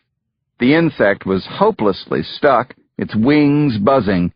The judge closed his thumb and forefinger on the fly, plucked it up, and placed it in the center of his desk. Bang! He brought his gavel down on that fly. "Let me tell you something, Mr. Curtis," he said. "Let me explain something to you. I would advise you to listen, and listen well. I am in charge of this courtroom. Did you hear what I said?" "Yes, sir," Jonah replied. "What did I say?" My father's voice was deadly calm. "Repeat it for me, please." "You are in charge in this courtroom, Your Honor." "You're damn right I am. Now, you may object to Counselor Lewis's comments. He is your opponent. He represents the defense. But you may not ever object to something I have said, for any reason." The only sound in the courtroom was the ticking of the clock and the hum of the ceiling fans. "Thank you, Mr. Curtis. And tell those 2 clowns you brought with you to sit themselves down, or I'll have them removed from my courtroom." The trial of the new century, the proceedings known as the State of Mississippi v. Madden, North, and Stevens, was officially underway. Chapter 100. There they sat, 3 white raiders facing a jury of their peers. It was a true statement in every way. Once Judge Everett Corbett cut off all objections from our side, he quickly empaneled a jury of 12 middle-aged white men who looked just like the men they would be called upon to judge.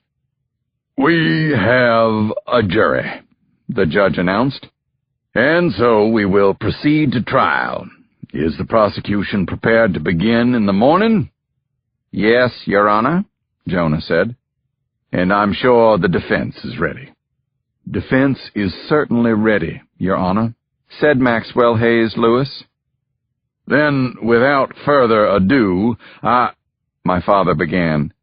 Jonah Curtis stood up and dared to interrupt him again. "Your Honor, begging the court's pardon, I feel compelled to state for the record that the prosecution has not seen a fair and representative jury selection here today." My father's voice was dangerously soft. "All right. I have warned you, Mr. Curtis, and I will not warn you again. I am in charge of this trial. I am in charge of this courtroom. I have ruled that this jury is fit to serve." "But, Your Honor, Suddenly my father rose up and bellowed, "And I will not warn you again. Try me, my friend. Just try me once more. Challenge my jurisdiction again, and I will declare a mistrial here and summarily dismiss all the charges, which I remind you is within my power." My father turned on his heel and swept out of the room. I knew the drill. He would walk straight into his office and pull off his robe. His clothes would be damp with sweat. I pictured him settling into his swivel chair in that office, lined with law books, oak filing cabinets, diplomas, and certificates of appreciation. On his desk, he permitted himself one personal touch, the sad, beautiful honeymoon photograph of him and Mama, arm in arm on the boardwalk at Biloxi. While the defendants stood shooting the breeze with their jailers, Lewis took a detour by our table. "I guess they didn't teach you all everything up in those Ivy League law schools," he said. "Down here, we believe the first responsibility of a good criminal attorney is to make friends with the judge." "Oh, they tried to teach us that," Jonah said. "I guess I just didn't do a good job of learning it." "Me either," I said. "And I've had decades of practice with the man." Loophole Lewis chuckled genially and brought out a couple of cigars from an inside pocket. "May I offer you boys a Partagas? Best quality, fresh off the boat from Havana. I'm sure you enjoyed a few of these fellows when you were down in Cuba, Ben." "No, sir," I said mildly. "We didn't have much time for smoking cigars." I was about to say more when I saw Conrad Cosgrove pushing into the courtroom through the crowd. "Mr. Corbett," he said, "a messenger brought this to the house. I figured you'd want to see it right away." Conrad handed over a small envelope. On the front, in an elegant hand, were the words, "Benjamin Corbett, Personal Correspondence." The words engraved on the back flap were just as simple. The White House. "If you gentlemen will excuse me," I said. I didn't wait for an answer.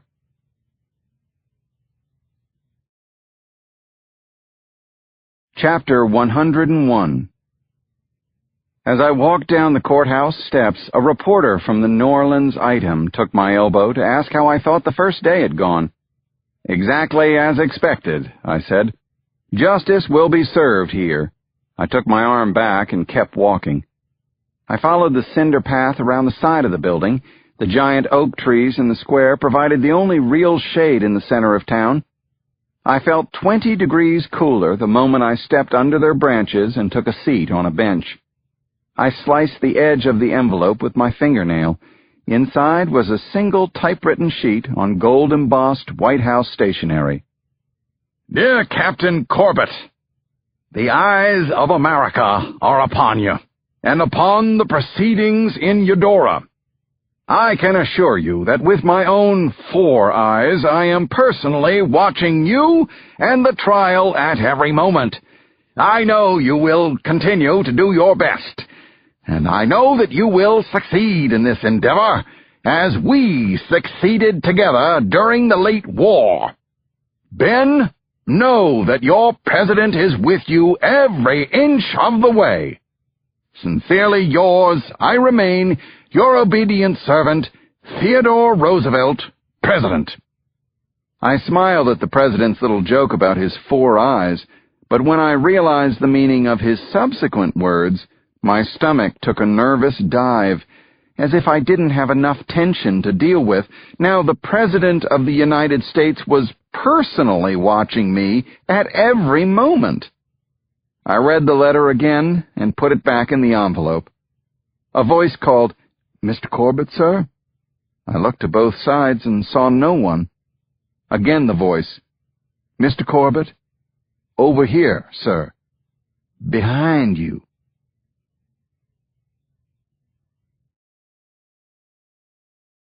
Chapter 102. I turned around quickly to find a tall, slender, colored man standing on the sidewalk. He was perhaps 10 years older than me and beautifully dressed, down to the club scarf in his pocket and the jeweled pin in his necktie. "May I have a word with you for a moment, sir?" he asked. "Well, of course," I said. "Come, have a seat." "I'm sorry, Mr. Corbett, I can't. That park is white only." I had forgotten, or maybe I'd never realized, that the old wooden benches, the little fountain, the shade of the big old Eudoras, all were reserved for the exclusive use of white Eudora. I walked across the grass to the man and extended my hand. "Ben Corbett." "I'm a correspondent for the Indianapolis Cross," he said. "Oh, yes," I said. "I've read your paper. Y'all have published some of the best general reports I've seen on the question of lynching." "Why, thank you, sir," he said. "I'm honored that you've heard of us." "Welcome to Eudora," I said. "Oh, it's not my first time," he said. "I grew up in Eudora." I looked at him harder.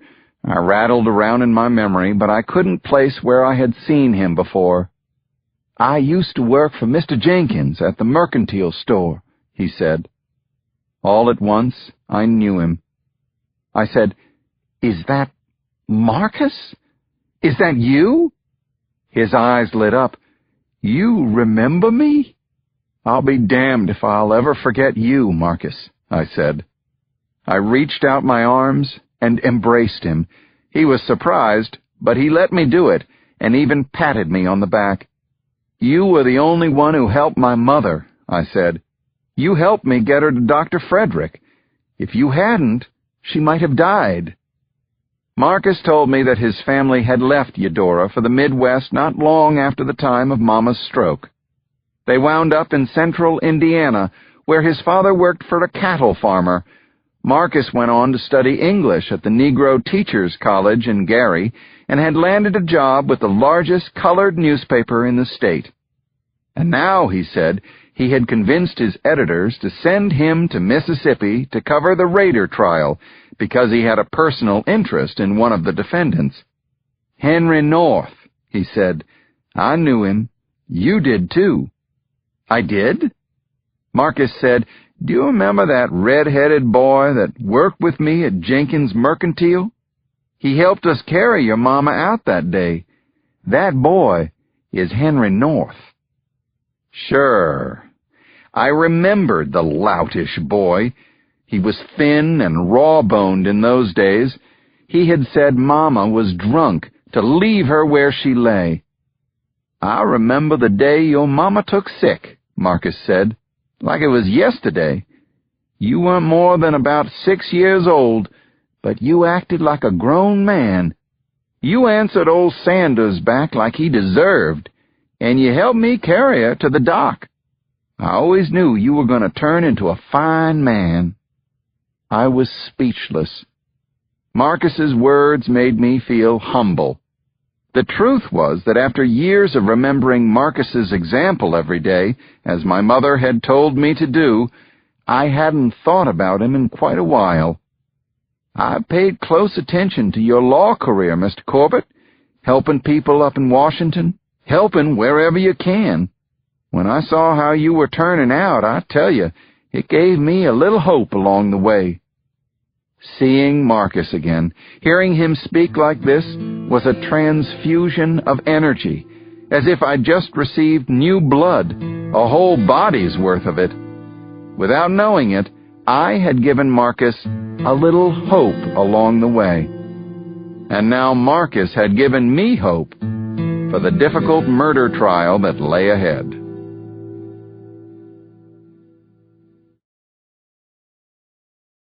Chapter 103. After careful deliberation, Jonah Curtis had chosen to wear a navy blue suit, a crisp white shirt, and a bright red tie. He didn't look exactly like an American flag, but all the colors were there for the patriotic effect he intended for his opening statement to the jury. "Gentlemen, I did not come to Eudora to make history," he began. "I was sent here by the Supreme Court of the state of Mississippi to seek justice. If in the name of justice you reach the verdict I truly believe you must reach, the state will ask you to assign a degree of punishment that you feel is appropriate for these crimes. Let us begin, though, not at the ending," he said, "but at the beginning. A hot summer night. You know what that means. Surely I don't have to tell you. Talking to a Mississippi man about the heat is like talking to a fish about the water." This little joke brought an involuntary smile to 2 or 3 faces among the jury. So there we are on that hot summer night, sweltering, down in the quarters, inside a poor man's house. And here, on a bed in the parlor, an old man lies dying. His granddaughter is tending to him, his trembles and tremors, his rackety cough. All the men on the jury were watching him now, even those whose expressions revealed their innate distaste for a Negro attorney dressed in a suit. On the porch of this home, there are 2 gentlemen standing guard. These are not fighters or thugs. One is an attorney, well known to the most powerful men in our nation's capital. The other is the inventor of the Stringer automatic bailer, the most successful businessman in Eudora. Heck, let's be honest, in all of South Mississippi. There was a patter of quiet chuckling. Everyone in the courtroom shot a look at L.J., beaming at this description of him. "These gentlemen have come to the quarters on this night," Jonah said, "because the dying man is their friend. They've heard rumors of trouble. They have a well-reasoned fear that some kind of tragedy is in the offing. Lord, it's hot. The old man struggles to breathe. The granddaughter cannot help the tears that come to her eyes. The old man is all she has on this earth." Then there comes a sound, the sound of hoofbeats on the road. There are men on horses, raising a cloud of dust in the darkness. A couple of the jurors looked ostentatiously bored, and a man in the back row was already dozing, but the others seemed attentive, and a few were even transfixed, as if Jonah were telling them a scary story. And that's exactly what he was doing. "Suddenly, gentlemen, all is pandemonium, uproar and violence and chaos. Men firing guns everywhere, glass flying, women screaming. Suddenly, there are men all around the house, trying to shoot their way in, trying to kill the old man, trying to kill his granddaughter. The old man is terrified. The young woman throws herself over him, shielding his body with her own. The assault lasts only a few minutes, but it seems like hours and hours." Jonah paused. He studied the faces of the jurors, each one in turn. Finally he spoke again, in a hushed whisper. "2 men lie dead on the ground. One is a man who's been a friend and neighbor to you all his life. Luther Cosgrove, an employee of Mr. Stringer for nearly 30 years. He lies dead in the side yard, shot in the face by the men on horseback. The other is a much younger man from out in the county, a fellow named Jimmy Cooper, who had come to that house of his own free will that night and volunteered to stand guard over that dying old man. Jimmy Cooper lies dead on the ground in front of the house." Jonah paused and shook his head sorrowfully, as if he couldn't believe the price Jimmy and Luther had paid. "But then there is a miracle," he said. "3 of the killers are captured. For once, they are not allowed to pull on their clan hoods and go riding off into the darkness, unmolested, unpunished. For once, there are men who are interested in capturing the killers, in bringing them to justice, in bringing them here today to face trial before a jury of their peers. And that, of course, is where you gentlemen come into the story." He turned, pointed his finger at the defendants. "There they are. Mr. Chester Madden, Mr. Henry North, Mr. Lincoln Stevens." The defendants put on the smirk they had evidently practiced beforehand, but they couldn't hold it. Their nerves and the silence in the room got the best of them. It was now time for the most difficult, delicate portion of the opening statement. Jonah and I had spent hours in the war room going back and forth over this part, trying to find the best way to say what he needed to say. "Gentlemen, you may have noticed there is one fact I left out of my account," Jonah said. "You may think it's the most important fact of all, and that is the fact that these defendants are white men. They attacked a colored family in a colored neighborhood. One of the men they killed was white.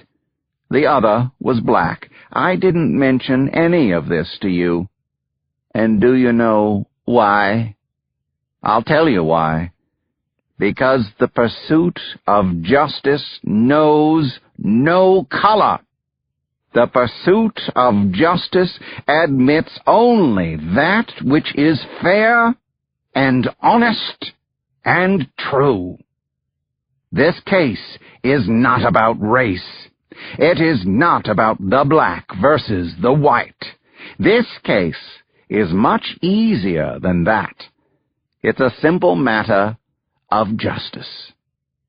Now, as the prosecutor representing the great state of Mississippi, it will be my job to show you how these 3 men attacked and pillaged, how they came to the Eudora quarters planning to kill, intending to kill, how they planned and then executed the deliberate, premeditated murder of 2 men on a hot, awful night in the quarters.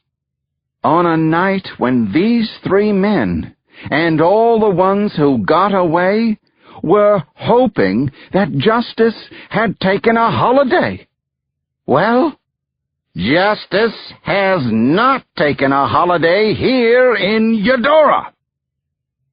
I heard a sound from the jury box.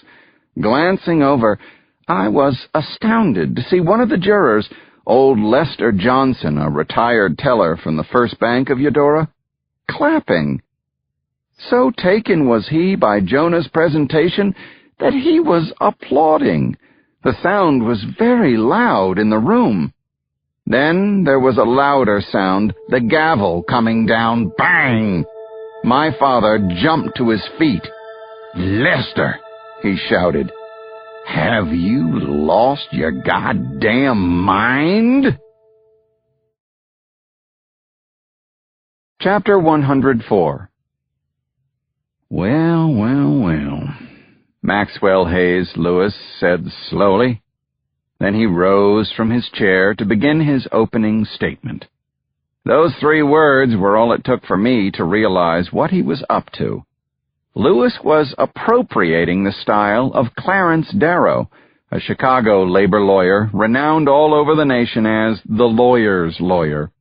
Darrow was the most effective courtroom presenter of the day, his style casual, colloquial, at times downright homey, with ample doses of country wisdom and sentiment tossed in. Lewis scratched his head, then slid his hand down, cupping his face in his hand, squeezing his cheek as if he were sitting in his study, lost in thought. Then he appeared to notice the jury for the first time and ambled over.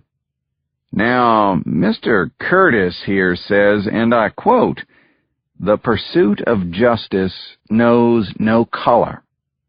The pursuit of justice admits only that which is fair and honest and true.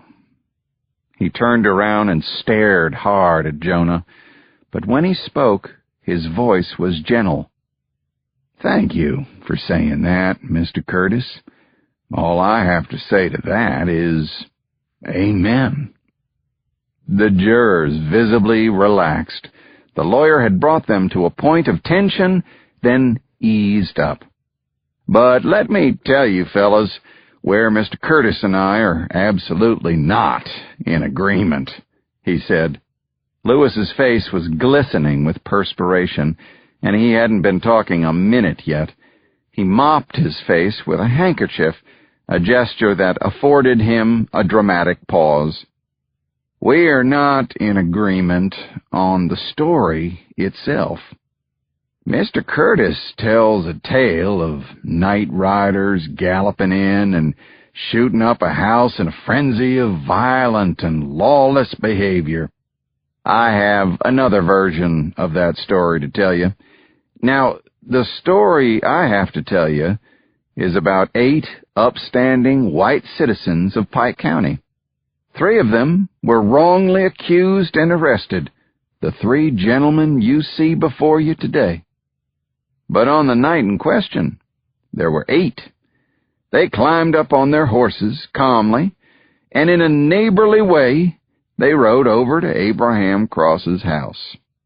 Why did they go there? Were they looking for trouble? Well, no. The trouble had already come and found them. He paused, turned around, and walked the other way along the jury box, meeting the eyes of each man in turn. Those 8 men rode over that night to investigate a complaint against Mr. Cross's nephew, a Mr. Richard Cross, known as Ricky, a Negro who was suspected of molesting and raping a young white girl of the Cedar Bend community. Now understand, my friends, that the prosecutor's story and this story fit together perfectly. The entire evening can be seen from one perspective as a gigantic misunderstanding.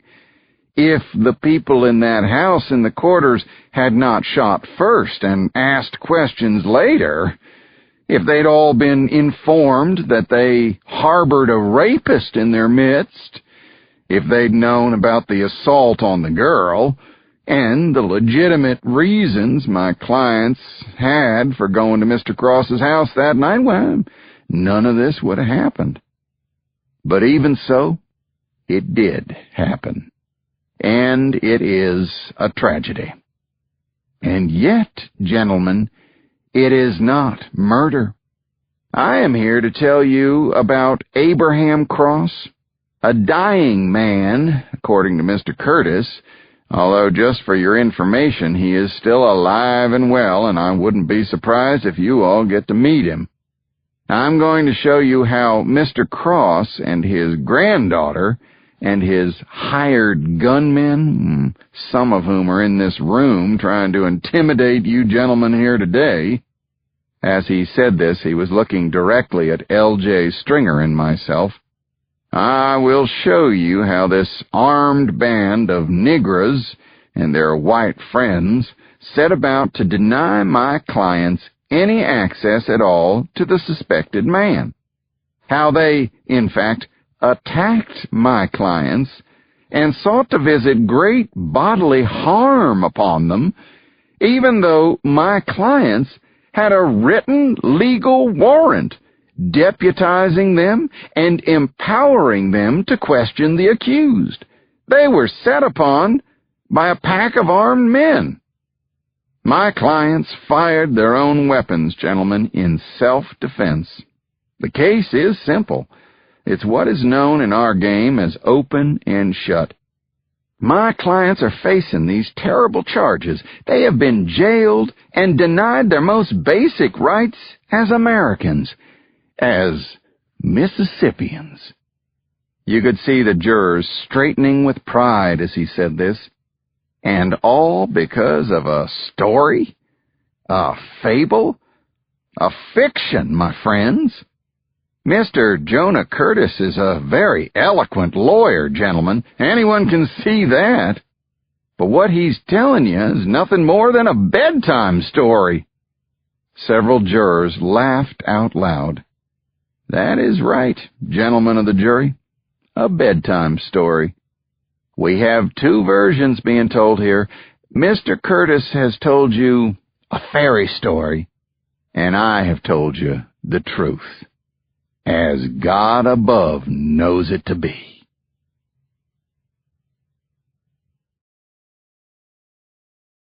Chapter 105. God damn them, Ben! God damn them all to hell! L.J. slammed his fist on the dining room table, rattling the crystal goblets. God damn their lying, cheating asses! L.J. was doing all the shouting. Jonah and I were standing back, watching him scream in a way only rich men can. We didn't try to stop him or calm him down. The biggest lie of all, L.J. said, is when he says these white raiders had some kind of official warrant to come into that house after Ricky. Jonah looked at me. All right, Ben. How is Lewis going to demonstrate that in a credible fashion? Easy, I said. He'll put Phineas Eversman on the stand. The policeman, chief of police, and the only full-time officer on the force, I reminded him. He'll put Phineas on, and Phineas will lie through his teeth. Jonah looked quizzical. I thought Eversman was on our side, or at least neutral.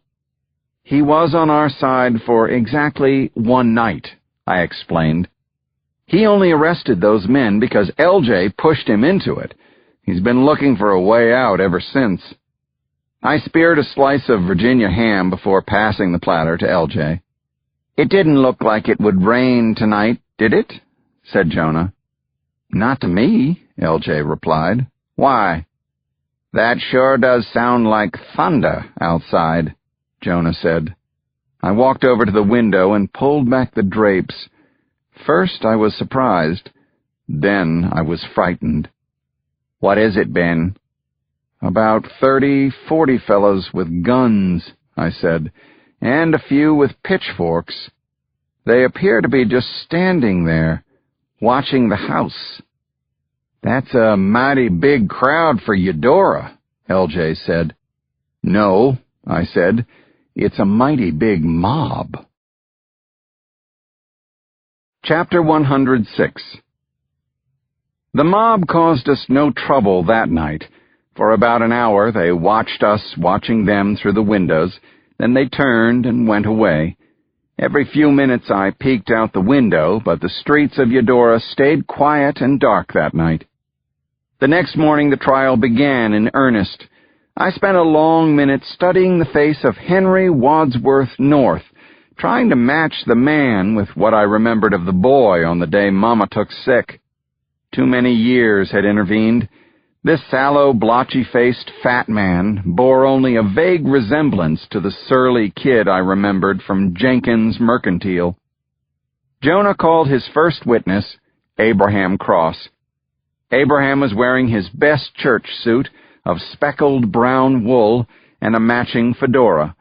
He rolled in a rickety wheelchair Moody had borrowed from a crippled neighbor of L.J.'s, a nice woman who sympathized with us. "Now, Mr. Cross," Jonah said, "why don't you take us back to the night of June the 14th? Tell us what you remember." Abraham nodded. "Well, sir, I was in the parlor, a-layin' in my bed, and Moody was tendin' after me." "Excuse me, sir," Jonah said. "Who is Moody?" "Moody Cross, my granddaughter. She looks after me." "Thank you, sir. Please go on." "Like I say, I was a-layin' in my bed, not quite sure if I'd been sleepin' or not, but then, sure enough, I come awake. Sound like the cavalry done showed up outside the house. A bunch of horses, I don't know how many, and men shooting off guns and yelling. Like to scared me half to death, and I don't need to be any closer to dead than I already am." Laughter rolled through the courtroom from whites and Negroes. My father slammed down the gavel to kill it. Abraham continued telling his story in precise, unwavering detail. Without any prompting from Jonah, he pointed out and positively identified two of the defendants. "That one there, I saw him through the front window," he said, pointing at the defense table. Jonah asked him to be more specific. "That one on the right," he said. "Stevens. He shot Jimmy Cooper dead." "You're sure it was Mr. Stevens you saw?" "No doubt about it," said Abraham. "And then that one there, Mr. Madden. He come into the parlor where I was with another one of them raiders, a man he called Harold." "And what did Mr. Madden do?" "He says to this Harold, 'You watch this old nigger real good. Keep your gun on his neck.' Then he went back outside, Madden did." "And the one he called Harold, he stayed there with you?" "Yes, he did." "Did he keep a gun on you?" "Yes, sir, up against my skull. And he grabbed Moody, too, not in a nice way." "And how did you respond to that, Mr. Cross?" Abraham scratched his old head, closed his eyes for a moment, then he spoke. "Well, sir, to tell you the truth, I didn't have to respond." "And why is that?" "Because a minute later, Ben Corbett came into the room, and my granddaughter Moody—" He stopped. "Please continue," Jonah said. "She pushed a kitchen knife into Harold's back."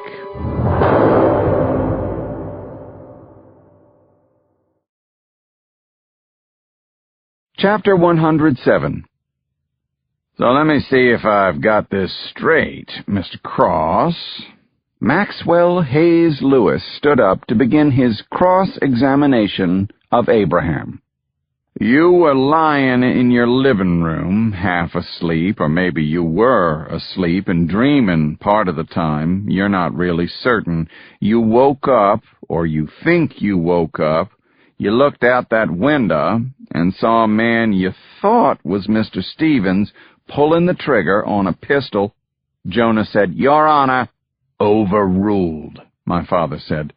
"This is supposed to be a cross-examination," Jonah said. "Could he get to a question sometime today?" "I said overruled," my father repeated. "Oh, I'm asking him a question," Lewis said. "I'm asking him if I've got his story straight.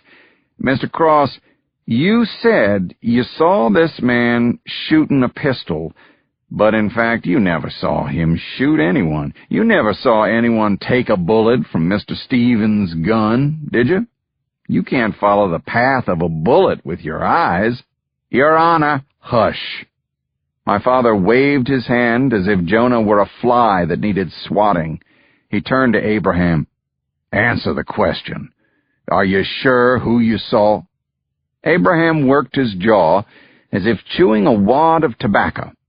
Then he spoke. "I know it was Mr. Stevens shooting, 'cause I saw him clear as day." I heard Jimmy when he fell and hit the roof. I knew that's who it was, 'cause I'd watched him climb up on the roof, and I saw him again when he fell." "Good for you, Abraham," I cheered silently. "Give it back to him. Stick him with the truth."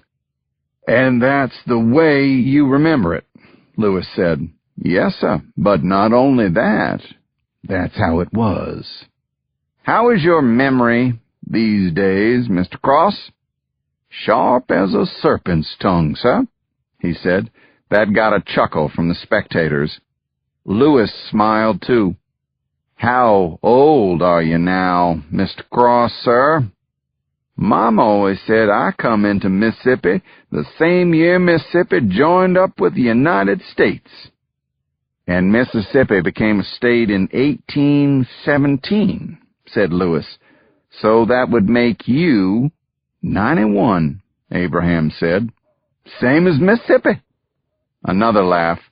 If the jury was anything like the audience, some of them had to be enjoying Abraham's company. Lewis ambled over to his desk, picked up a piece of paper, and carried it to the bench. "Your Honor, if it please the court, I submit Article Number 1 as physical entry and evidence, a warrant from the Chief of Police to search the premises of one Abraham Cross in the Eudora quarters." "Very well," my father said.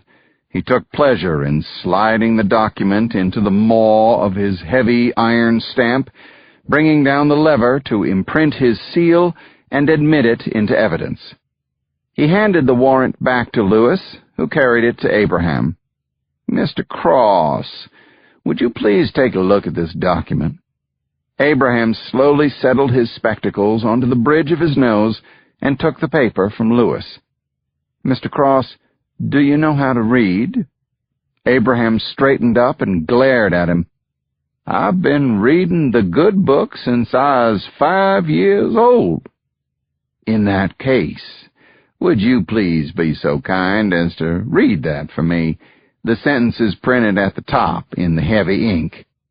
Abraham read, "This warrant renders unto the bearers the unchallenged right to examine all house, home, and household goods of the residents denoted below by order of the Chief of Police in the township of Eudora, Mississippi." Abraham looked up at the attorney, towering over his wheelchair. Lewis said, "Please read the name on the line marked Residence."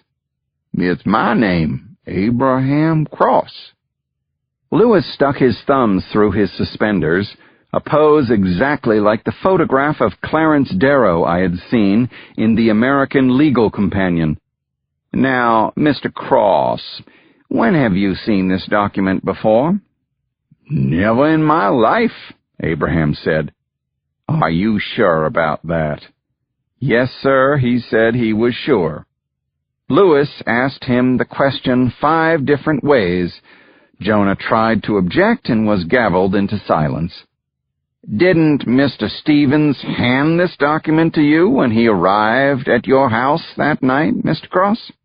Ah, here we go. Jonah jumped up. Objection overruled. He seemed to have reached a silent agreement with Judge Everett Corbett. He would be allowed to keep making objections as long as he understood he would be instantly overruled on every one. "Mr. Cross, isn't it true that you saw this document? You read it, and you threw it on the ground?" "No, sir." "Didn't you tell Mr. Stevens that if he wanted to search your house, he'd have to shoot you first?" "No, sir, I did not." "Are you certain?" "He didn't bring no paper. They rode up and started shooting. If Mr. Stevens said he did that, he is a liar, and if you say he did it, sir, you would be a liar too." Chapter 108. After Abraham finished testifying and Moody took him home to put him back to bed, Jonah challenged the admissibility of Phineas Eversman's search warrant. My father looked mildly amused. "It's a search warrant, Mr. Curtis. It looks like 1,000 others that I've seen over the years," he said. Since his profane outburst in the direction of the applauding juror, I thought my father had been unusually patient with Jonah. He must have realized how bad that eruption would look once all these two-bit newspaper reporters put it into print. Jonah decided to tack in another direction. "Your Honor, I know you are well aware that under the rules of civil procedure, all documents entered as evidence must be shared with all counsel before commencement of trial," he said. "The first time I saw this was a few minutes ago." My father peered down his nose at the spectacle of a Negro lawyer daring to cite civil procedure to him. "Now, Mr. Curtis, you being from up in Jackson and all, and educated up in the North, well, I'm sure you are accustomed to practicing before the big city courts like they have up there, with your civil procedures and all that," he said. I had seen him perform this act before, the simple country judge, working his way through the facts of the case with nothing but his good old horse sense. "But down here in Eudora," he went on, "we do things in a simple and logical fashion. Mr. Lewis hands me a document. I take a look at it. I ask myself if it looks authentic. In this case, I thought it did, and I admitted it into evidence. I'm sorry you didn't get to see it earlier. Mr. Lewis, you should have showed it to him. But I'm not going to throw it away or declare a mistrial on account of a thing like that. And Mr. Curtis, is that all right with you? Yes?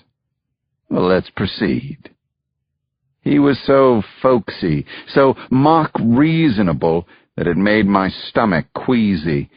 It was obvious that this judge was not the least bit worried about being overturned on any appeal. That could only be because he knew there would never be an appeal. Sheriff Reese and his deputy were Klansmen, and Phineas Eversman, the only other law enforcement officer in Pike County, had crossed over to their side. The defendants would be acquitted, they would go free, and no one would ever disturb them on these murder charges again. "Now, I want both sides to listen," my father said. "I'm going to recess this proceeding until tomorrow morning. Just because every reporter in America is interested in this case doesn't mean I don't have other matters to adjudicate. This afternoon, I will devote myself to the trial of a man who's been charged with public drunkenness and urination. I'm going to have to settle a fence line dispute between a planter and one of his colored sharecroppers, and I'm going to listen to that old German butcher, Henry Kleinhens, tell me one more time why Sam Sanders should not be allowed to sell chicken parts at the general store." He banged his gavel once.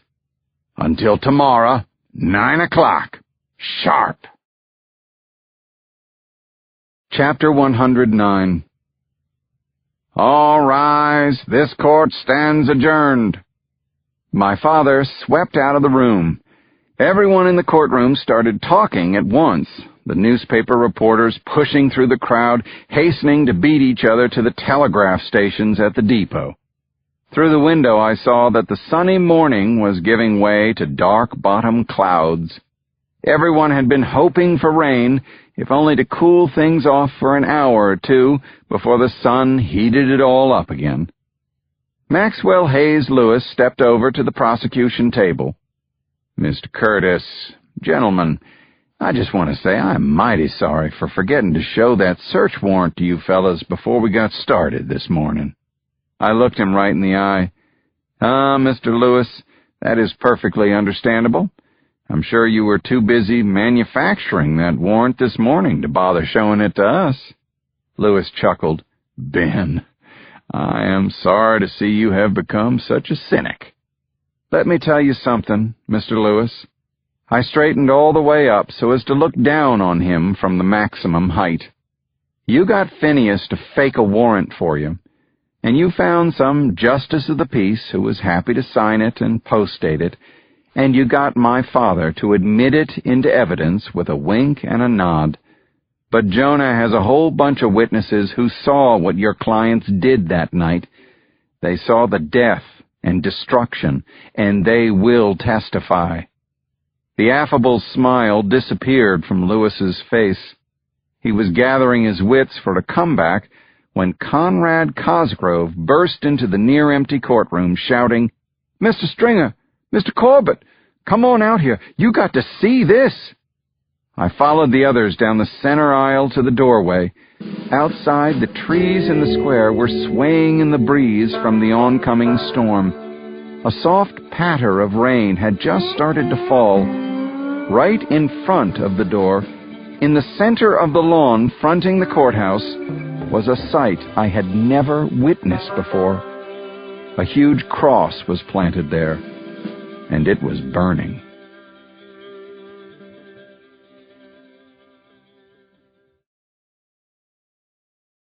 Chapter 110. That evening, a nervous and troubled prosecution team met for supper in the dining room of the Stringer home. Allegra, who usually took her meals with the children, decided to join us. "Louis, isn't it just amazing how our Ella can turn one little handful of crab meat into a she-crab soup worthy of Galatoire's in New Orleans?" Allegra said. I was thinking, I never knew his name was Louis. Even way back in grammar school, he was always L.J. L.J. had no time to answer. At that moment, a rock exploded the glass of the window above the dining table and skipped across the room. A second rock smashed through the window beside it, then a third. Glass flew everywhere. "The girls!" Allegra screamed, and hurried up the stairs. I ran after L.J. into the center hall.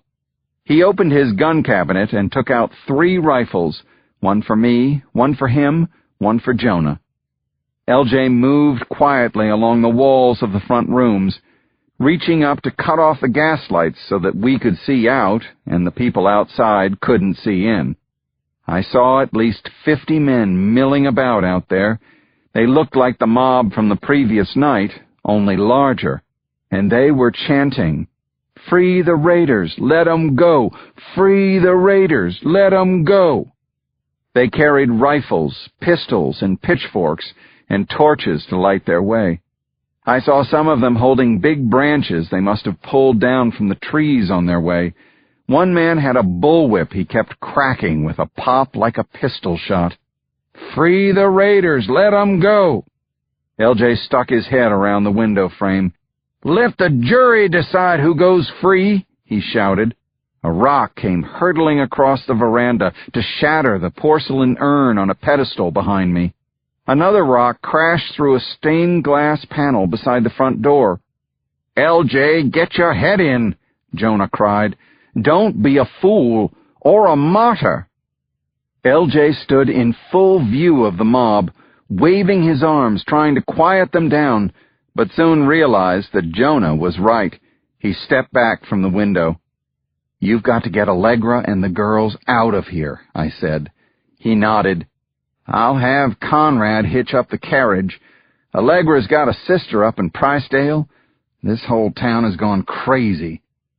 As L.J. ran from the room, Jonah turned to me.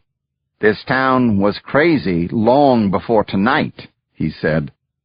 I was sorry to say that I had to agree. Chapter 111. Jonah and I watched from the rear balcony as L.J.'s carriage clattered down the back drive and onto Old Laurel Road.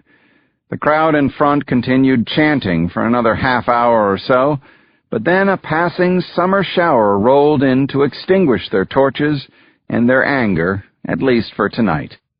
Before long, I was seated in the ground-floor parlor with a snifter of brandy and a pot of coffee. Two of LJ's housemen were sweeping up the broken glass and bringing in planks to nail over the windows.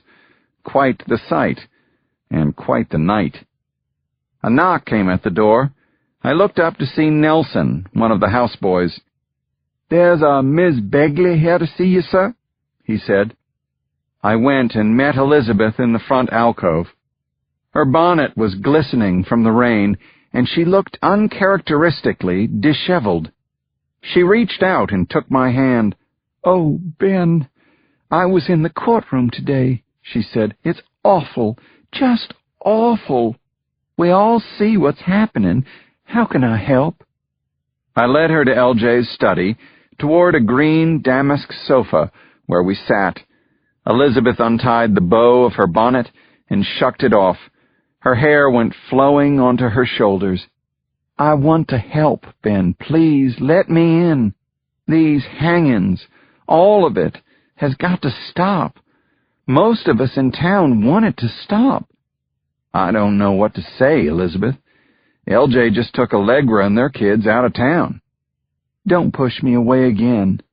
Please. I live here. I have more to gain and to lose than you do. Ben." As a silence fell, an idea formed in my head. It was quite a daring one, and I wasn't sure what to make of it yet. "Elizabeth," I said, "maybe there is something you can do to help." Chapter 112.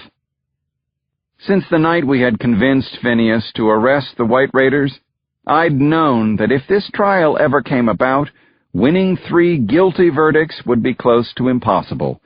But this was the first time I had ever considered that it might be completely impossible. I couldn't think of a way to combat all the lies, the false testimony, the faked documents, the bigoted jurors, and, of course, the overwhelming and nearly laughable prejudice of the presiding judge. Jonah Curtis, on the other hand, seemed to be clinging to his little tiny ray of hope. He kept urging me to have the courage to stand by him. He intended to fight Loophole Lewis to the bitter end. So it was that Jonah went after every scrap of evidence with passion, intelligence, and no little amount of cunning. He did constant battle with my increasingly impatient father. On the 3rd day of the trial, everyone was astonished when Judge Corbett actually upheld one of Jonah's objections.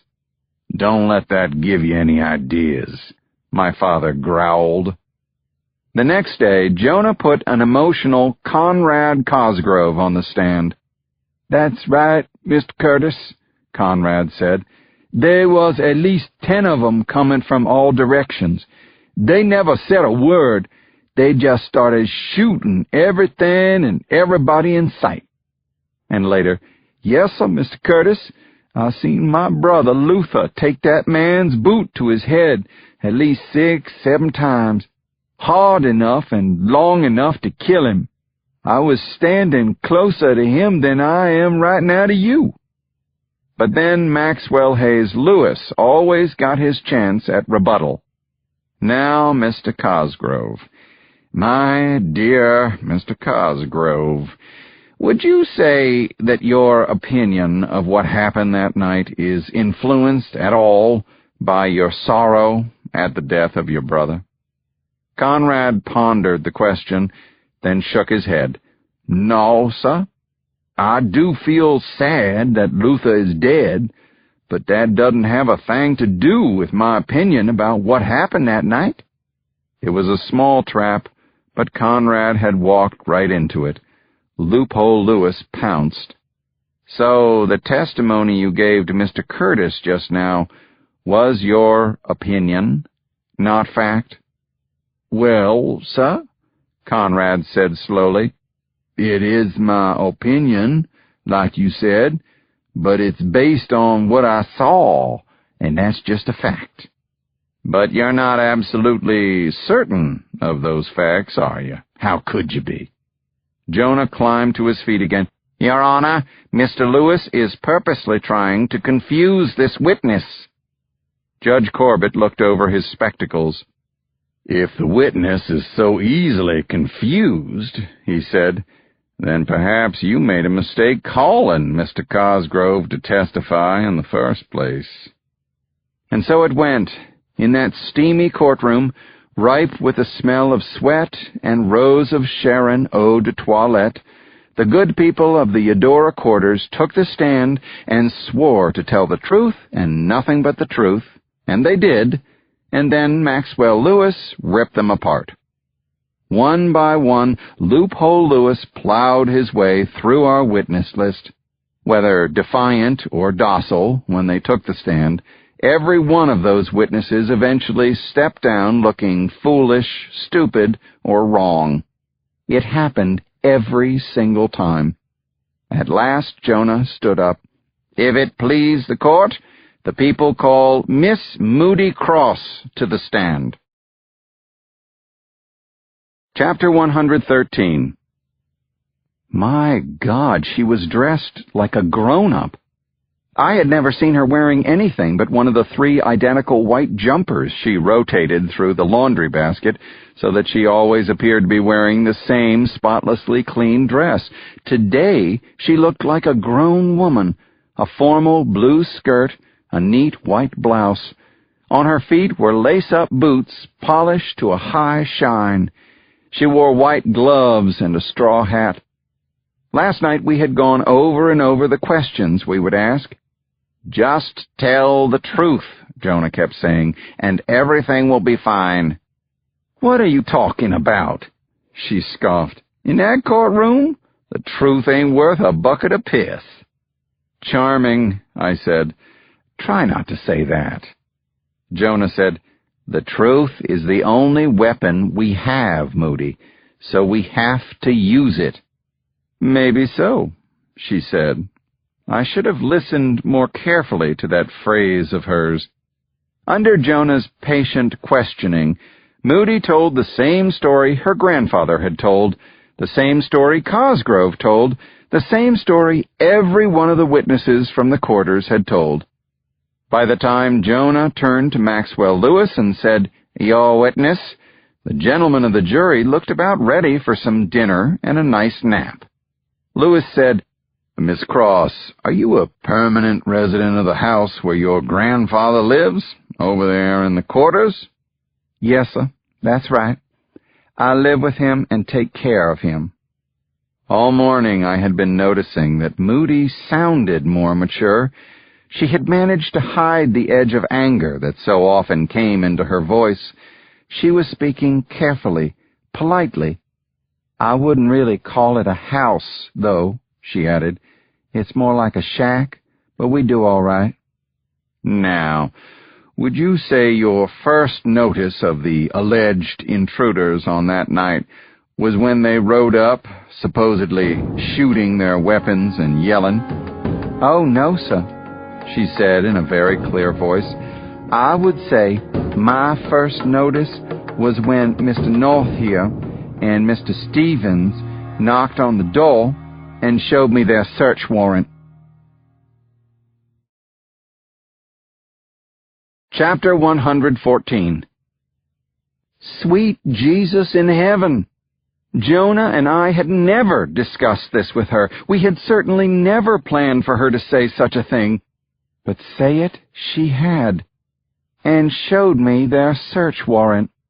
With those words, Moody changed the whole atmosphere of the courtroom and the direction of this entire murder trial. Jonah looked at me wide-eyed. Together we stared at Moody on the witness stand. I thought I detected a hint of amusement behind her serious expression. She watched Loophole Lewis swivel all the way around to shoot a goggle-eyed look at my father. She heard the defendants whispering frantically among themselves.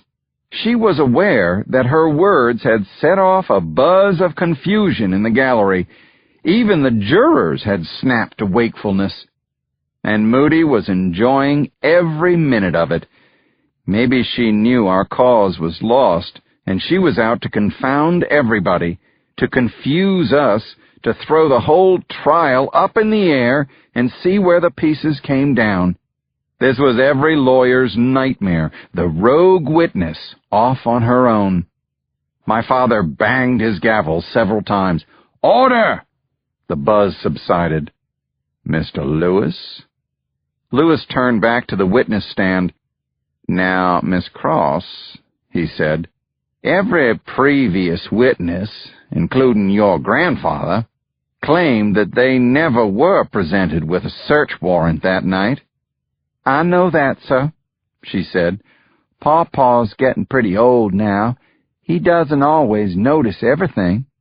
And when those men came with the warrant, there wasn't anybody out in front of the house except me.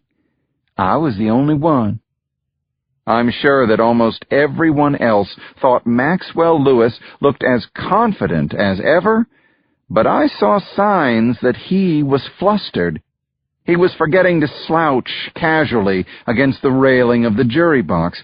He was standing at attention and speaking a little too quickly. His countrified Clarence Darrow lilt had all but vanished.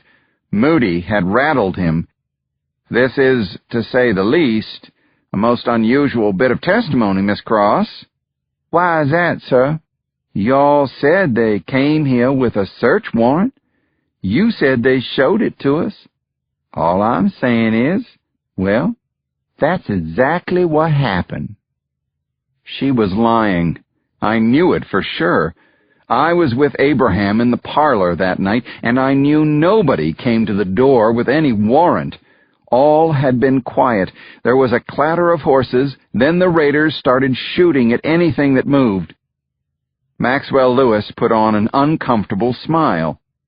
"All right, they showed you the warrant," he said. "And then what happened next?" Suddenly, I knew where Moody was going with this, why she was lying, what she was hoping to demonstrate with her lie. Damn! It was brilliant! Why hadn't I thought of it? But of course, if I had thought of it, if I'd even asked her to do such a thing, I could have been disbarred. As it was, she was on her own. "Well, sir," she said to Lewis, "I was looking over the warrant, you know, and I said, I still don't think y'all have the right to do this, but if that's what the paper says, I reckon we've got no choice but to let you come on in." "You said that." Lewis turned to the jury, hoping they would share his skepticism.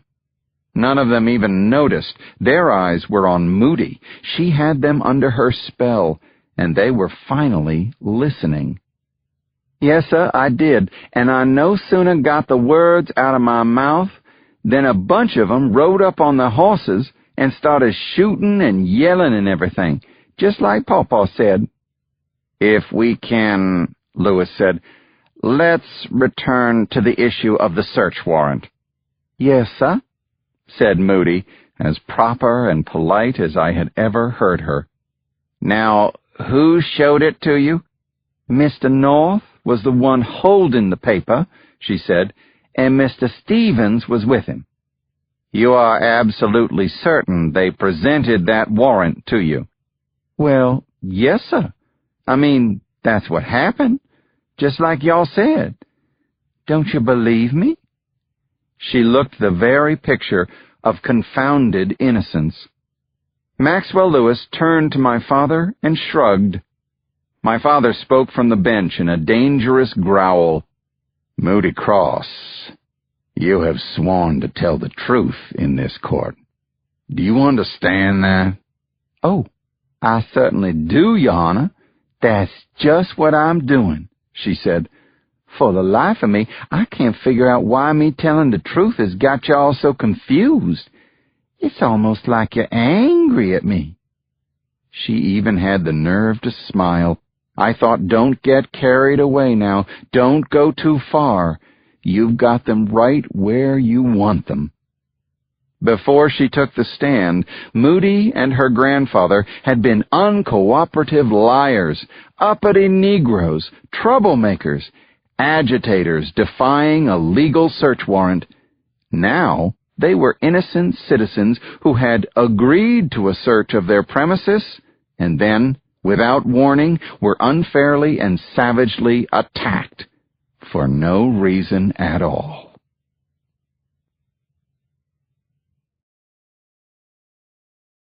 Chapter 115.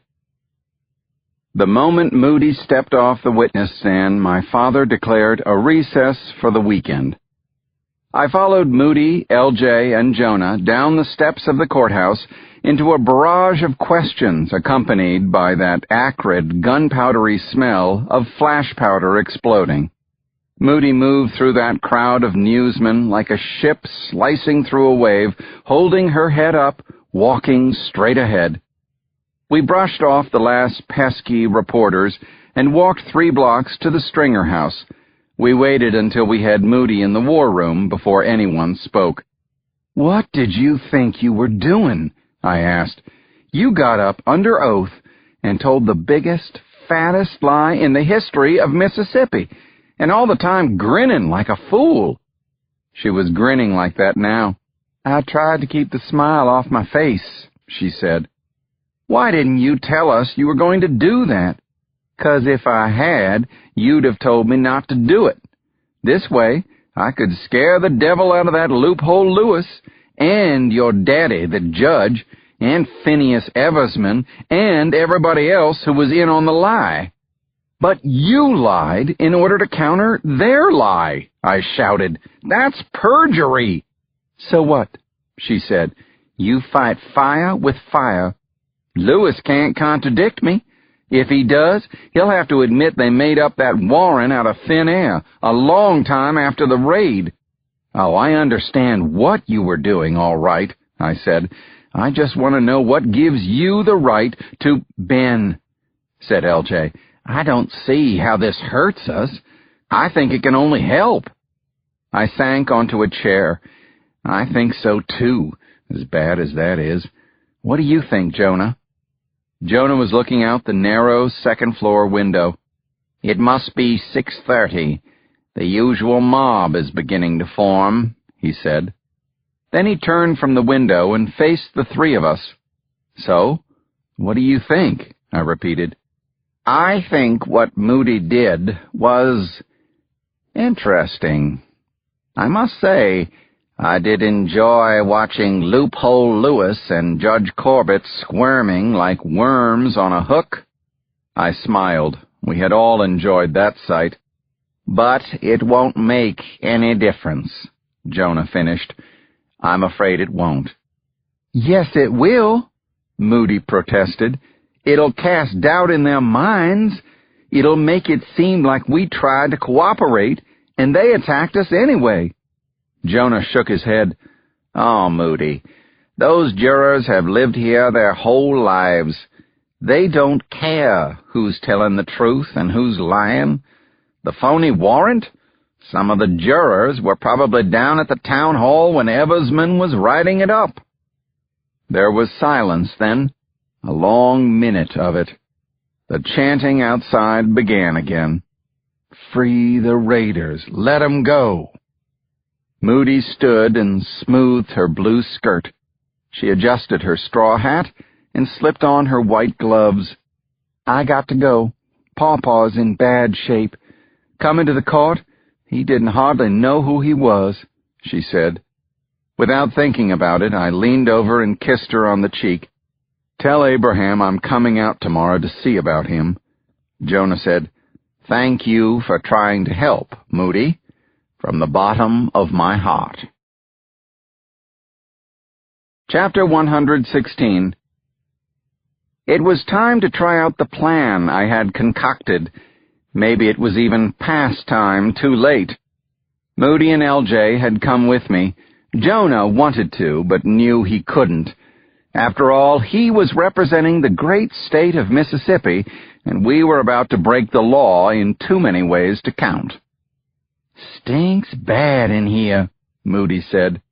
The awful smell was everywhere, a sharp, nauseating odor, like a cross between bad patent medicine and rancid moonshine.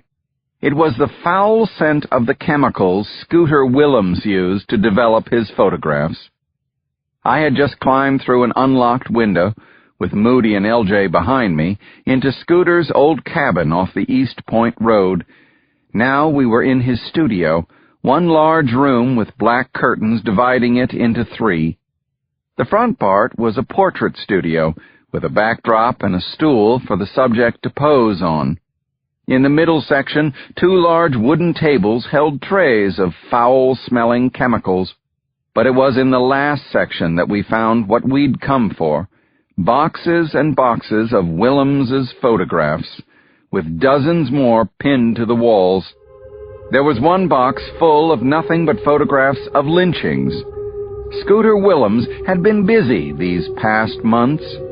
Beside that box sat a stack of postcards manufactured from the photos, souvenir pictures of hanged corpses, burned bodies, twisted victims like the one I'd received in the mail. God Almighty, Moody said. The man has taken pictures of everybody who ever got hung. Look here, said LJ, working his way along the wall. These are all from the Bobby Burnett lynching. I held up the lantern to see. First, take a look at poor old Bobby hanging there, LJ said. Now look who's standing next to him. There, by his feet. There they were, plain as day in the flickering lamplight. Chester Madden and Lincoln Alexander Stevens, 2 of the 3 white raiders on trial. They grinned up at the bloated, bloody, bursting head of Bobby Burnett. One by one, I pulled the photographs down from the wall, gathering them in a manila folder I found on Scooter's desk. Look at this, Moody exclaimed, holding a photo up to the light. I came up beside her. There was her brother, Hiram, dead on the ground, with a rope around his neck. His grinning killers each had a foot on his body, as if he were a prize lion they had slain on safari. LJ pointed to the man on the end. I'll be damned if that ain't Lester Johnson. I almost stopped breathing, and now he sits on our jury. Then I recognized the man beside him. It was Jacob Gill, with his foot resting on Moody's dead brother. I felt my eyes filling. Scooter Willems was nothing if not thorough. Everyone who had ever had a hand in a lynching in this part of Mississippi had been assiduously recorded, their faces plainly recognizable. Some of the lynchings were of victims I'd heard about, others were news to us. The horror increased with just about every picture.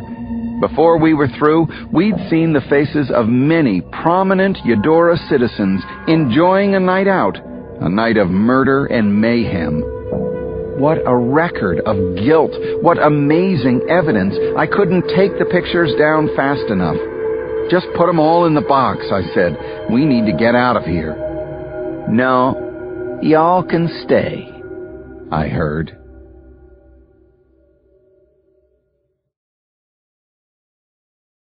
Chapter 117. The black curtain was yanked aside, and the studio flooded with light. At first I couldn't make out who they were, but there were 5 of them. Their torches were much brighter than our lantern, and they dazzled us. I don't recall inviting any of you folks here, a voice said. That high nasal whine had to be Scooter Willems. As he moved his torch, I saw them all. 2 men with guns whom I didn't recognize. Phineas Eversman, chief of police, and Senator Richard Nottingham, Elizabeth's husband.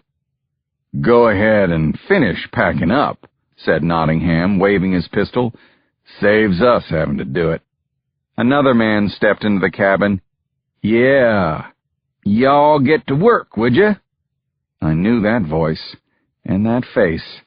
It was Jacob Gill. Appreciate you gathering 'em up first, Ben, he said.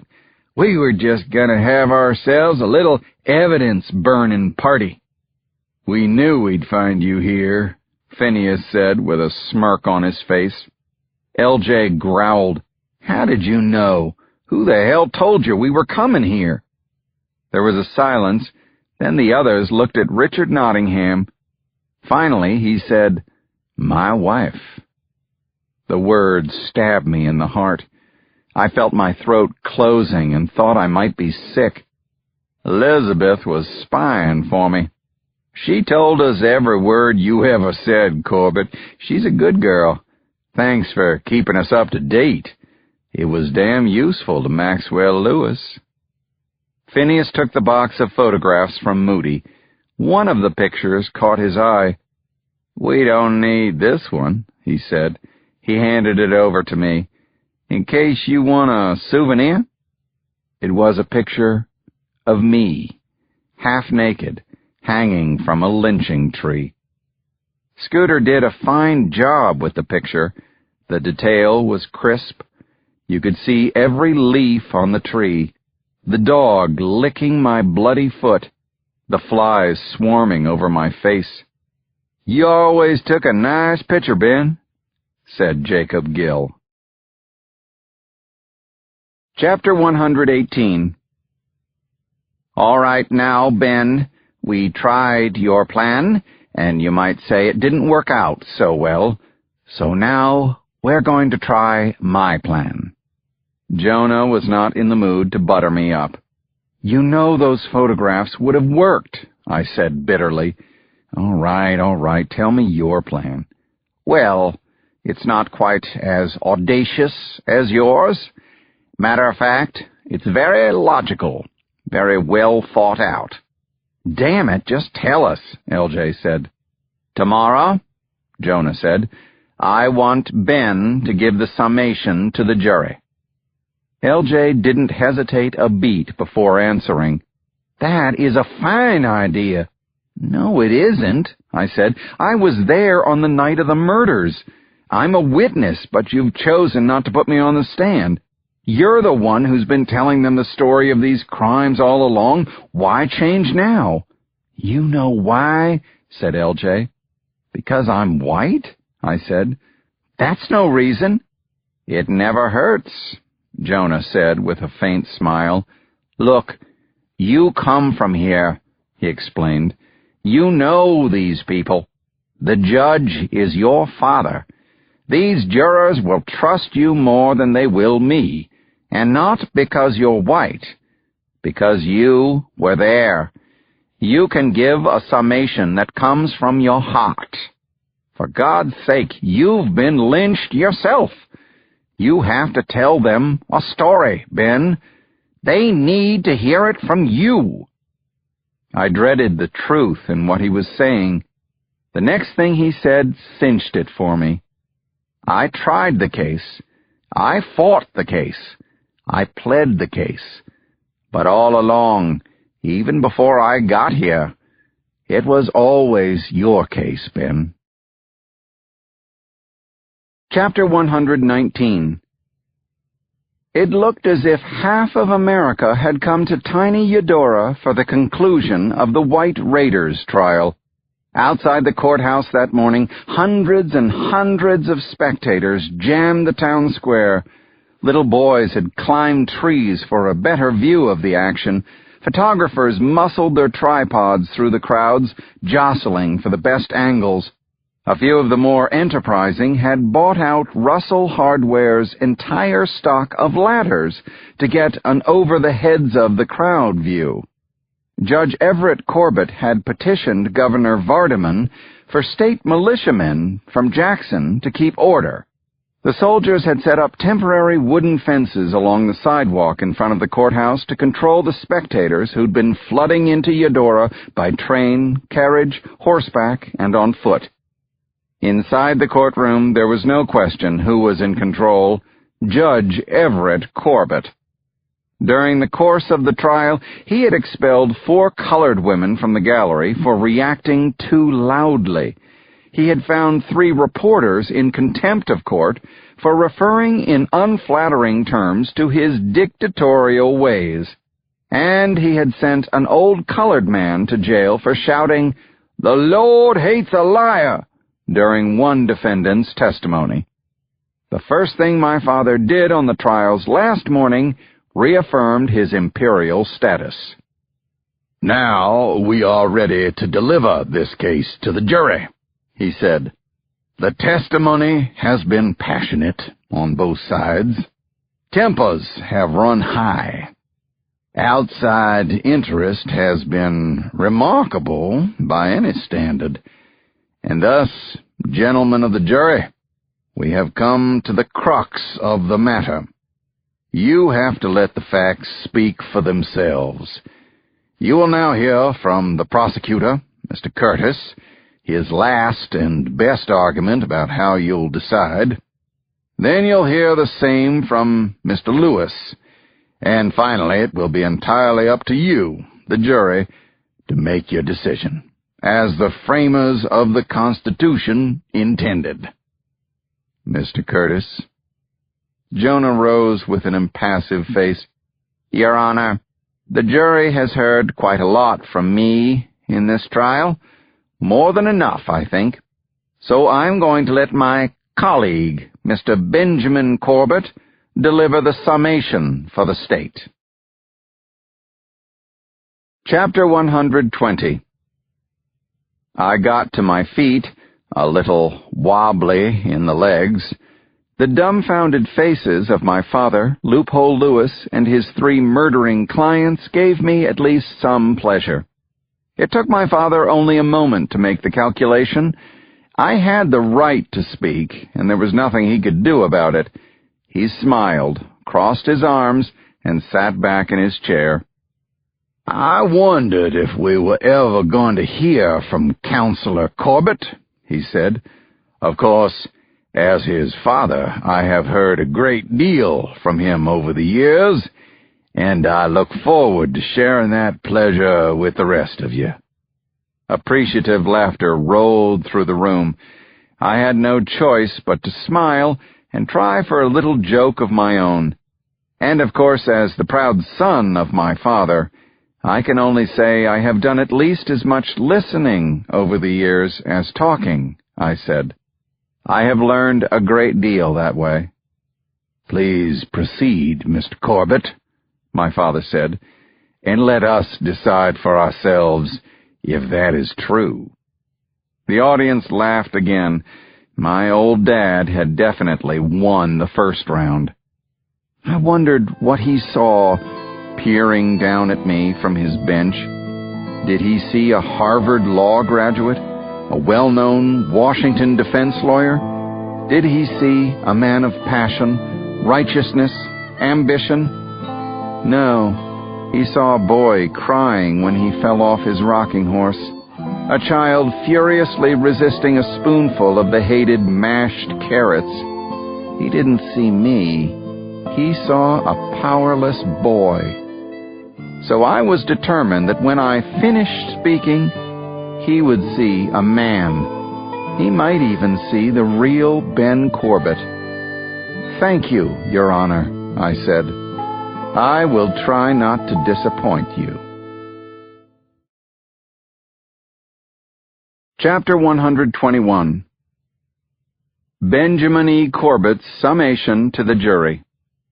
Judge Corbett just told you that you have to let the facts speak for themselves. The only problem with that is facts do not have voices of their own. They can't actually speak. So I'm the one who is standing here to give voice to the facts. That is my job today, and I appreciate your willingness to give me an ear. It's the middle of the night in the Eudora quarters. 3 men ride up to execute a search warrant.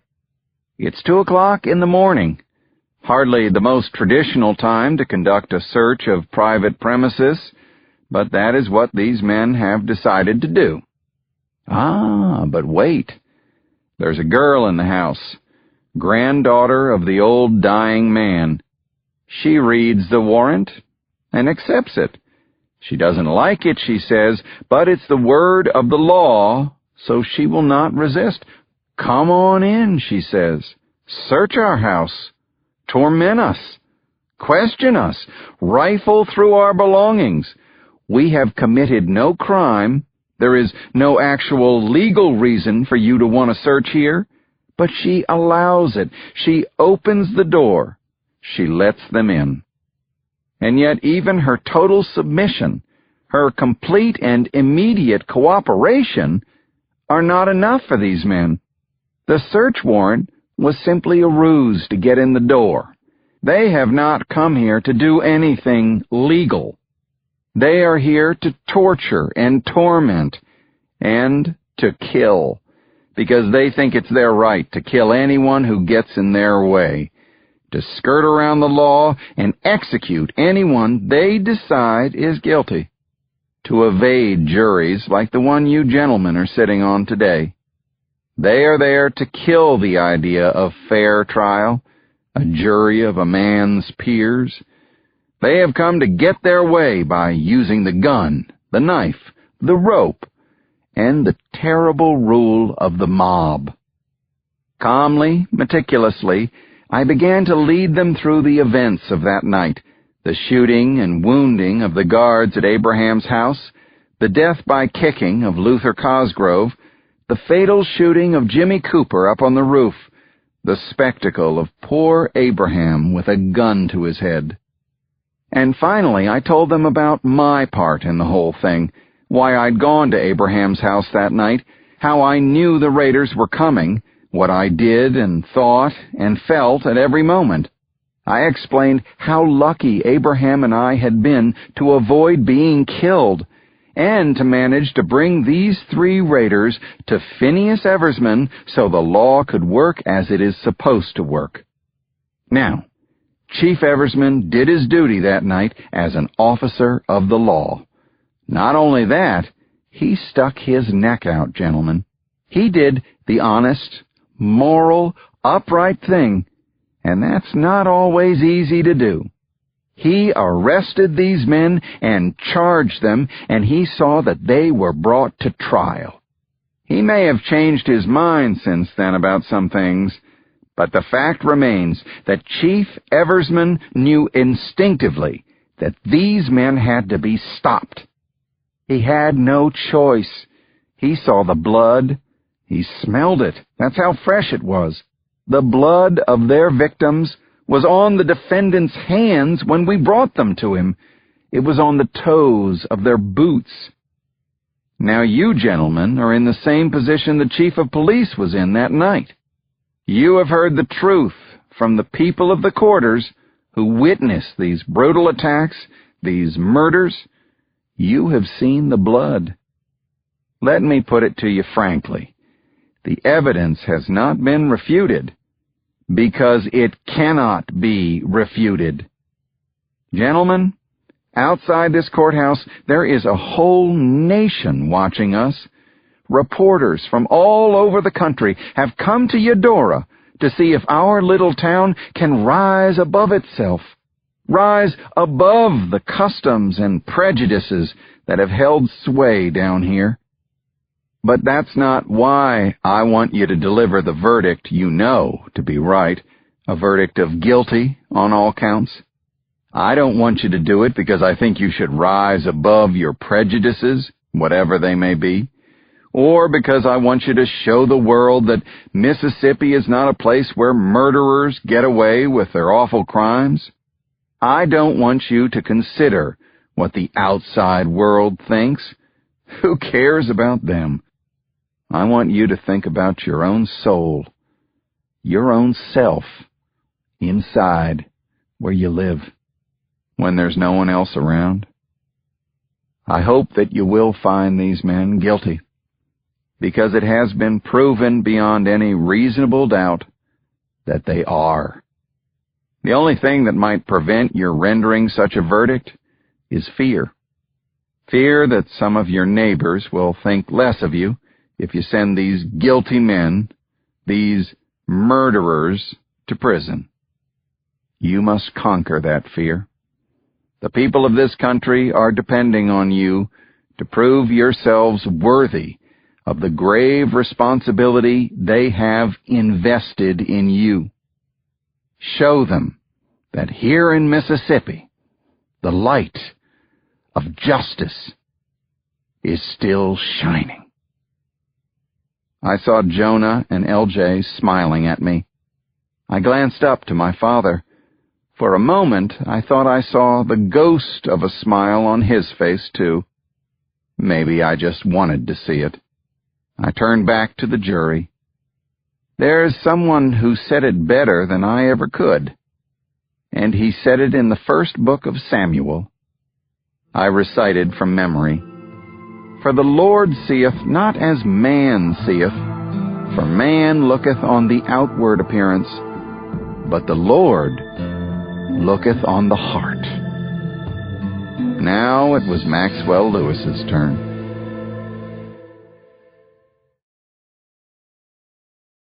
Chapter 122.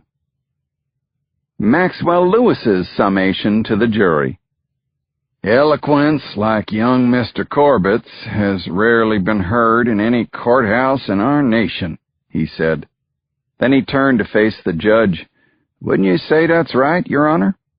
This time my father withheld his smile. Let's just get on with it, Counselor. I was anxious to see what tone Lewis would take now. Would he appear as the mighty Darrow? Would he try to play humble country lawyer? Would he be a preacher hurling fire and brimstone, or a kindly old grandpa proffering wise advice? Of course, he would be all those things. Gentlemen, I begin with a simple question. Where is the evidence? What the prosecution calls evidence is not what I would call evidence. If it seems to you that Mr. Curtis and Mr. Corbett have paraded the entire population of the Eudora quarters in front of you, one after the other, accusing these citizens of Eudora of murder, rioting in the streets, and general mayhem, well, sir, that's because that is exactly what they've done. But now, when you consider charges of this magnitude and gravity, you must, as Mr. Corbett told you, consider the evidence. The prosecution's evidence, mainly the statements of various witnesses, is like any kind of evidence. It's only as good as the people who give it. And where does this so-called evidence come from? Who are the people giving this testimony? What is the quality of these people that would lead us to believe their testimony? Well, I'll tell you. These allegations come from people who wash your clothes and chop your weeds and clean out your barns. They come from the old uncle who sits in front of the store all day shooting the breeze, from the people who pick cotton all day. This is testimony from people who resent you because you happen to have the blessing and good fortune to be white, and therefore you have more privileges than they have. A dramatic pause, then he whipped around. And you are being asked to take their word as truth. Why, on God's green earth, would anyone suppose that you would take the word of this bunch of worthless rabble-rousers over the word of 3 gentlemen from Eudora? I shot a glance at my father, who was watching Lewis with the same contemptuous expression he'd been aiming at me since the trial began. I wanted to shout, the people who wash your clothes and pick your crops can tell the truth. The truth is not based on how much money you have. It's based on the truth. Of course, I did not interrupt the summation. Gentlemen, Maxwell Lewis continued, be aware. There are forces at work here that would like nothing better than to take away your freedoms, your right to live life the way you have always lived it here I warn you to do what you must to make sure that does not happen.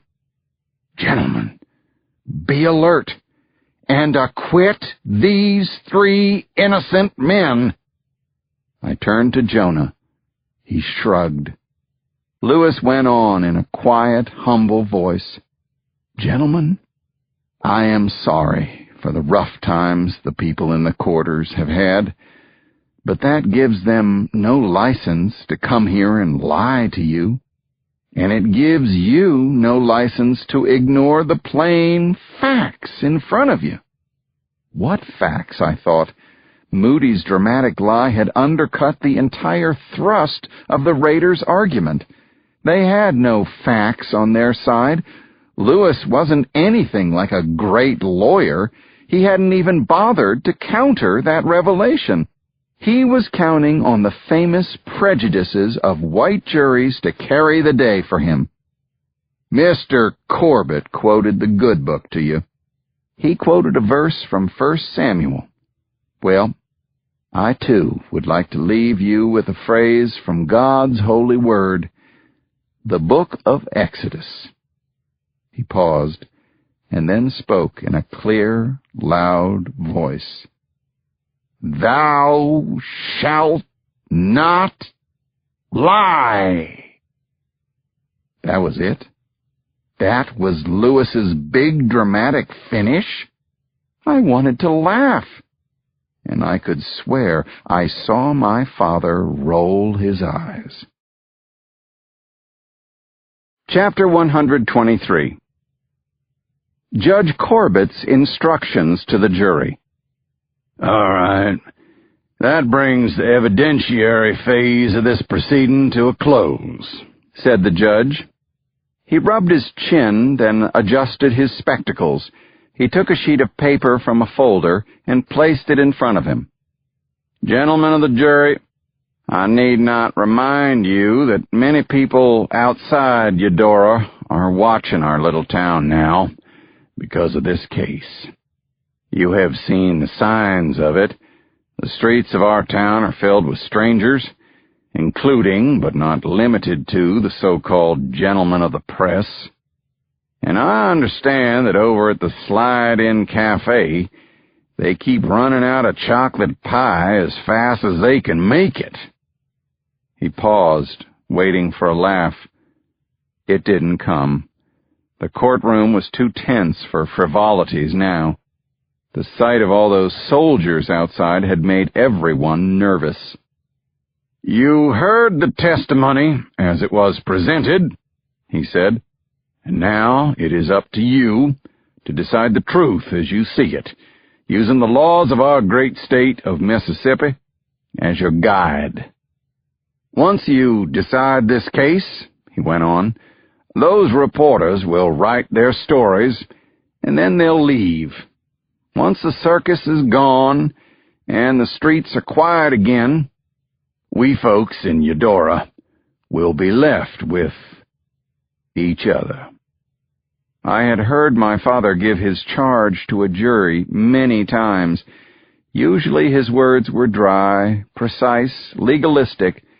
Today, for some reason, he was being unusually lyrical. "And what you decide in that jury room will influence, for a very long time, the way we live our lives in this town." Suddenly he seemed to snap out of it. When he spoke again, he was all business. "You will adjourn to the jury room now. I'll have the bailiff standing right outside your door if there's anything you need." The jury members looked at one another, waiting for a signal that Judge Corbett had finished his instructions, but he was not quite done. "One other thing, gentlemen. I know you enjoyed hearing the defense counsel just as much as I did, but I do want to give you my point of view on a matter he chose to address." He claimed to be speaking to the jurors, but his eyes stayed on Maxwell Lewis the whole time. "The people who wash your clothes and pick your cotton are every bit as capable of telling the truth as any other kind of people." Lewis's face flushed so red I thought he might explode, but I knew exactly what my father was up to. For the spectators and journalists, some of whom he had allowed into the courtroom to hear the closing arguments, Judge Corbett was showing himself to be a courageous man, boldly making a statement of racial tolerance. I was neither a spectator nor a journalist, however. I wasn't buying his act for a minute. I had sat through 54 objections that were overruled 53 times. My father had systematically sabotaged the prosecution's chances of getting a fair trial in his court. The judge banged the gavel I had given him. "Gentlemen, kindly repair to the jury room and do your job." Chapter 124. I tried to hurry past the mob of reporters. I was becoming quite adept at avoiding them, but the more skilled ones, the fellows from New York and Washington, were relentless. They pulled at the arm of my jacket. Some actually planted themselves in the middle of my path. Finally, I had to push them out of my way. It was the only way to get past these rude and opportunistic fellows. "Mr. Corbett, do you think you have a chance?" "Jonah, why'd you let a white man give your summation for you?" "Mr. Stringer, what's your angle? What's in it for you?" I felt someone push something into my hand and looked down to find a $20 bill. A reporter I recognized from Washington was grinning at me.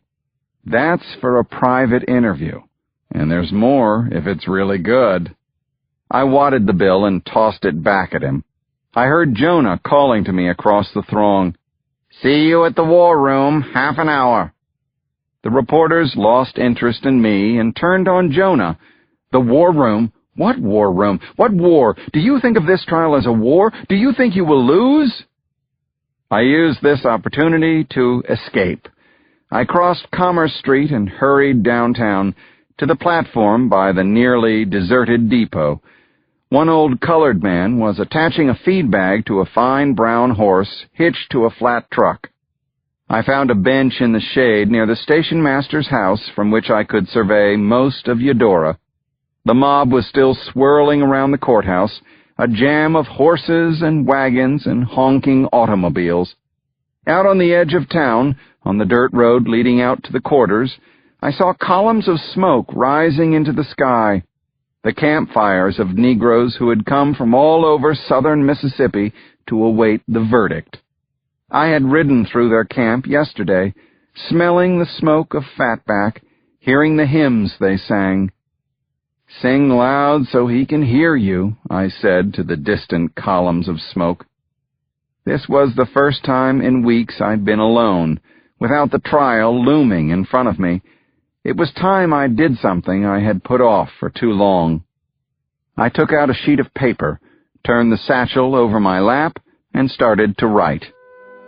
"Dear Meg, I have waited weeks to write this letter. I have waited because I kept hoping that you would reply to my last. I envisioned an envelope with your return address on it. I imagined myself tearing it open to discover that you had changed your mind, that the thought of us living apart was something you had come to believe was a mistake, that you once again believed in the two of us. But that letter never arrived. I am alone, as separated from you and Amelia and Alice as if I were dead, or perhaps as if I'd never existed. Meg, much has happened in the time we have spent apart. I have been involved in a highly provocative trial here in Eudora. I'm sure you've read about it in the newspapers. I will not waste time in this letter describing the trial, except to say that as I write to you now, the jury is deliberating the outcome. I know that this might anger you, but I must tell the truth. I am convinced beyond any doubt that I am doing the right thing when I try to use my skills as a lawyer to help those who can't find justice anywhere else. Meg, I know that I alone cannot right the wrongs of this society, but I cannot and will not stop trying. I know you feel that effort takes too much energy and time away from you, our girls, and my love for the three of you. Should you decide to continue our marriage, I promise I shall try to be a better husband and father. But I must also warn you that I cannot and will not abandon my ideals. As much as you may long for it, I cannot become just another government lawyer. Please, Meg, give it another chance. We have so much to lose if we abandon each other. We have so much to gain if we try to move forward together. My time here in Eudora is drawing to an end. Soon I will be coming back to Washington and to you. I know now, I have learned, that Washington is my home. You are my home, Meg. The girls are my home. I pray that when I open that front door, I will hear your sweet voice again, and you will speak to me with love. Till I see you again, I remain your loving husband, Ben.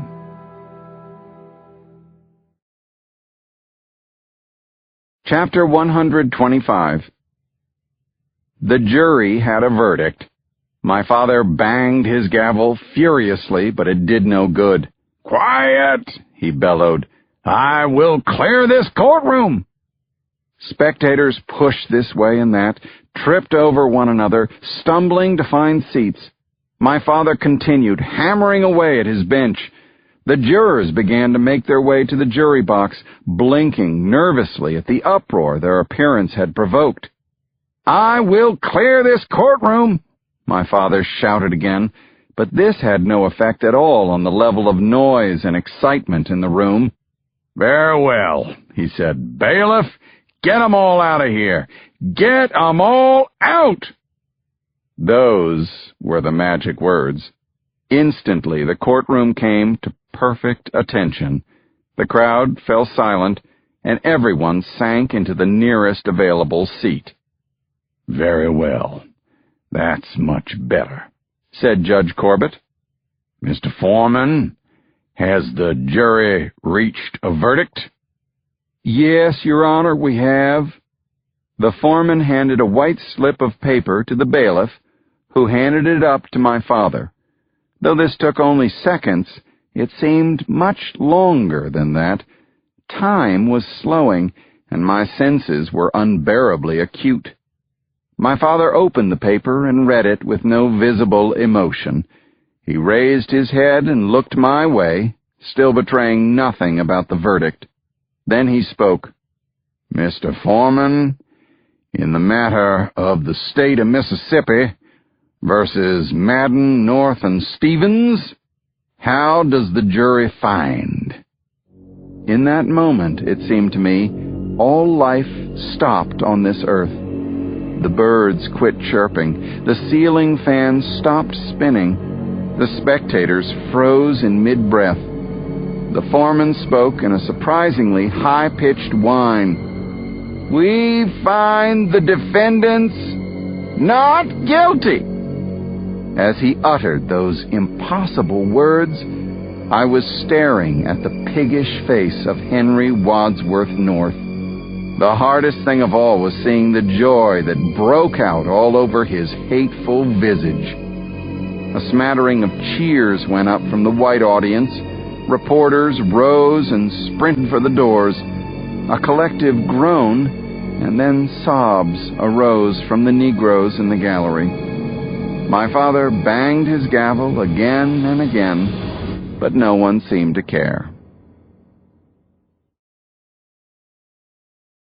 Chapter 126.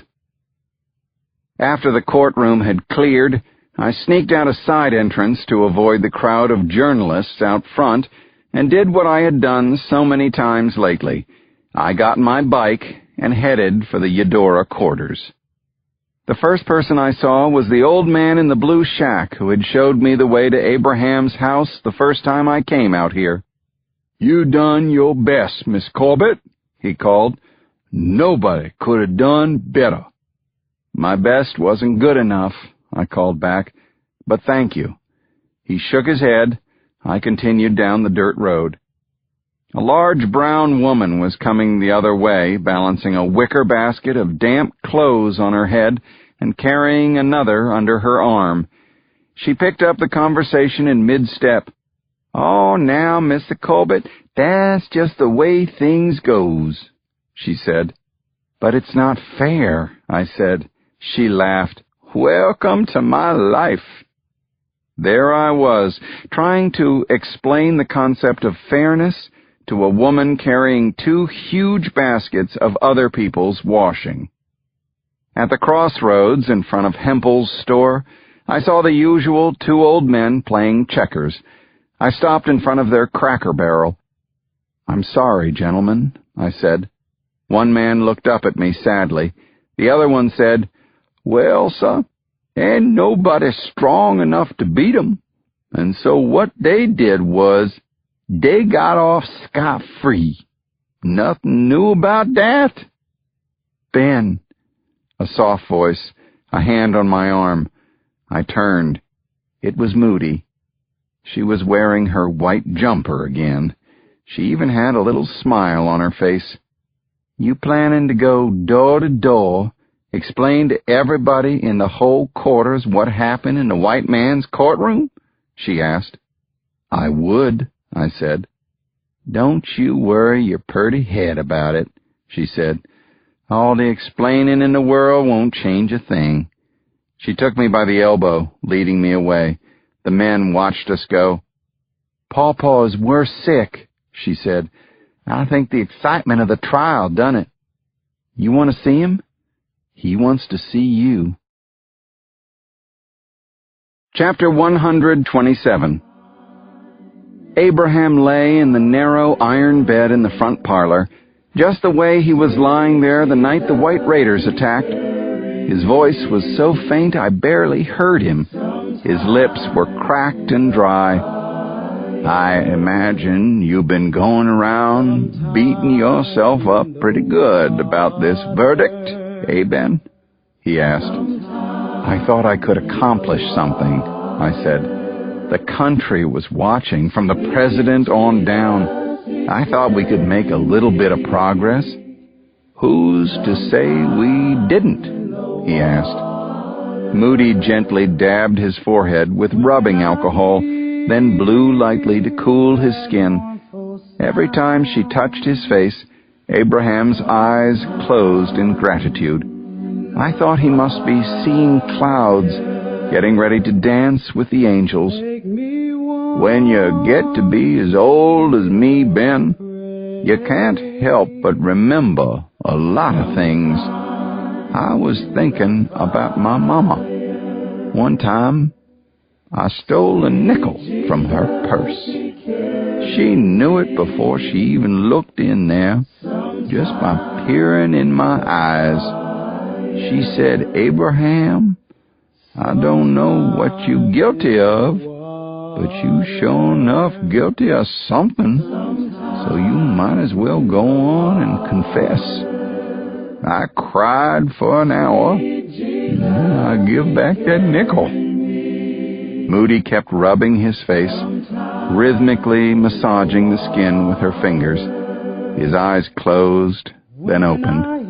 He went on, "I was just a young man during the war," he said. "You ever heard that expression, how they say, 'The ground ran red with blood'?" I said I had heard it. "I saw it with my own eyes," he said. "I saw the ground run red. I was up at Vicksburg just after the fight. I saw, oh Lord, hurts to remember. I saw legs, and arms and feet, big heaps of them outside the hospital tent, all rotten in the sun. I could see the horror of it all in my mind's eye.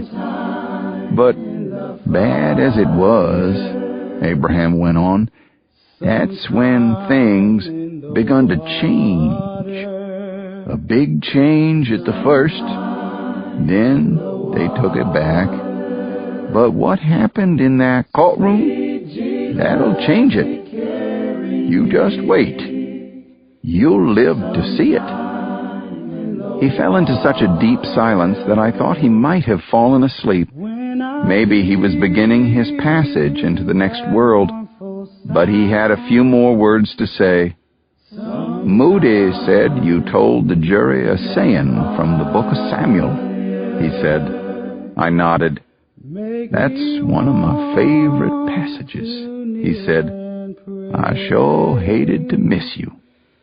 Would you say it out to me now? Of course, Abraham, I said. I cleared my throat. For the Lord seeth not as man seeth. For man looketh on the outward appearance, but the Lord looketh on the heart. Then Abraham spoke the last words he would ever say to me. You did fine, Ben. You did just fine. Chapter 128. He'll sleep now, Moody said. Maybe he won't wake up this time. I followed her out to the little front porch. We sat in the chairs where LJ and I had spent a long, hot night waiting for the raiders to come. The worst heat of August had finally broken. You couldn't call it a cool day exactly, but the wet blanket of humidity had lifted. I'm glad I got to talk to him, I said. His words mean a lot to me. Moody said nothing. I feel terrible about the way the trial turned out, I said. I was hoping, I suppose, that Moody would say something like Abraham had said, that I had done my best and it wasn't my fault. She turned to face me. I know you're going to think I'm nothing but a cold, ungrateful girl, but I don't just feel bad. I'm angry. Damn angry. Oh yeah, you did your best, and Mr. Curtis did his best, and Mr. Stringer spent all that money, but those murderers walked away free. You're right, Moody, I said. They did. Pawpaw keeps saying it takes a long time for things to change.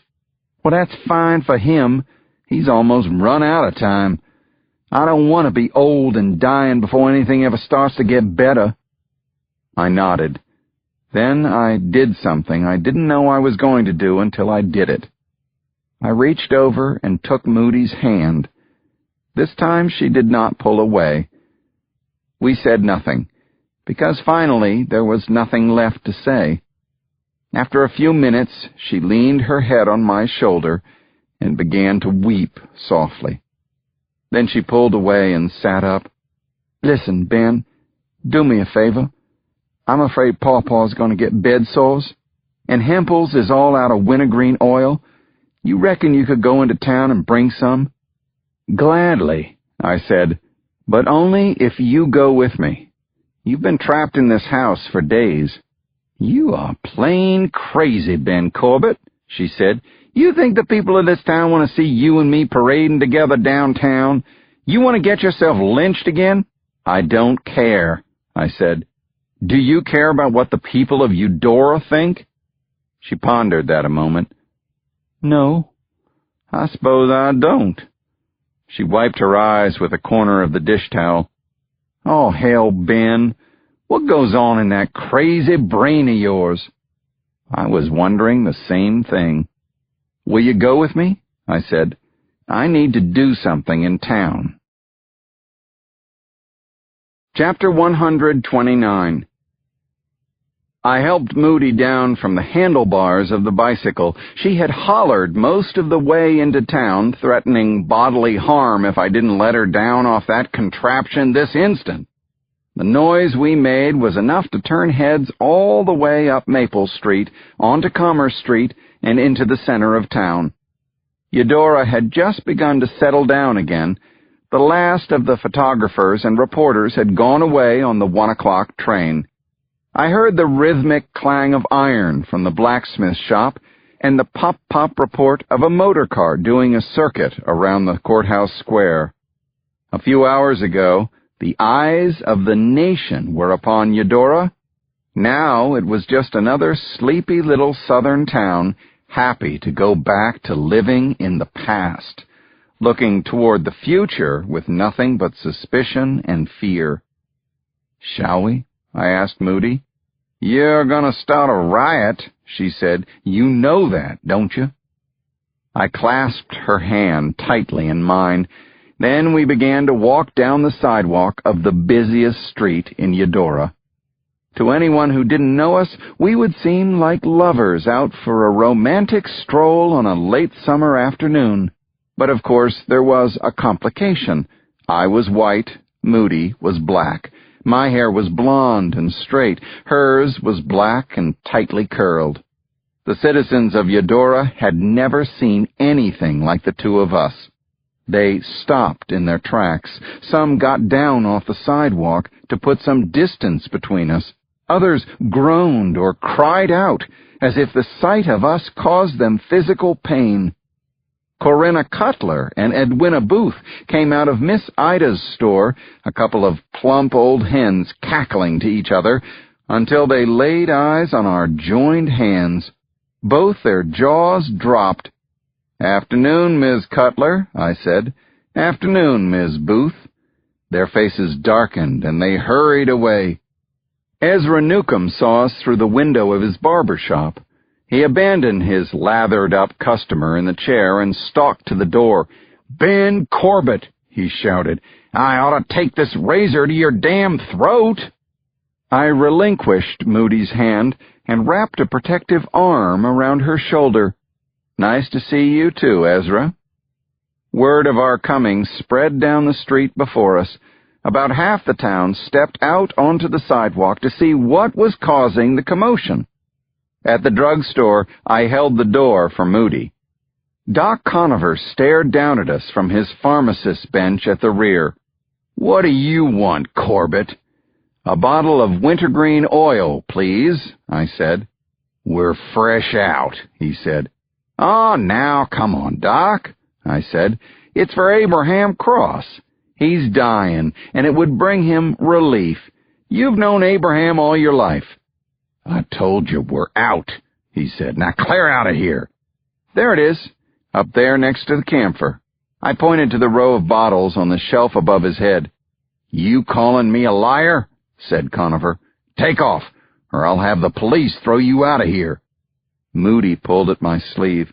"Let's go," she said. I followed her toward the front door. There was a crowd waiting outside to point and jeer at us. We turned left and headed down the block. "Let's go to the Slide Inn and have some iced tea," I said. "I can't go in there," she said. "Sure you can. Who's going to stop you?" "Get out of here, nigger lover!" called a man in the crowd. We came to Jenkins Mercantile, passing the bench where Henry North and Marcus had carried my mother after she had had her stroke. We walked the rest of the way to the Slide Inn, trailing our little mob of catcalling spectators. Lunch service was over. There were only 3 customers in the cafe, 2 young ladies sipping coffee, and an old woman chewing on a cheese sandwich. I'd hoped Miss Fanny was on duty today, but it was another waitress who approached us. "Can't you read?" she said, poking her thumb at a brand-new sign posted above the cash register. "White only." "I'm white," I said. Without a pause, the waitress said, "You got a nigger with you. Now go on, get out of here." "Where's Miss Fanny?" I said. "She don't work here no more," the woman said, "'cause of you." We turned to the door. I felt something hit my sleeve, and I glanced down. It was a gob of spit, mixed with what looked like pimento cheese. It could only have come from the little old lady. When we stepped out the door, our audience had swelled to a couple of dozen angry people. They gawked at us. They yelled. They mocked. "Kiss me," I whispered to Moody. She looked up at me as if I were insane, but she didn't say no. I leaned down and brought my lips to hers. A cry of pain ran through the crowd. A woman's voice. "Look, he got what he wanted, a nigger girl to take to his bed." A man's voice from behind me shouted, "Y'all going to hell and burn for all time." "Niggers! You're both niggers!" "You make me sick in my gut." "Get out of here! Just get out!" I whispered, "You ready to run?" Moody nodded, and we ran and ran and ran.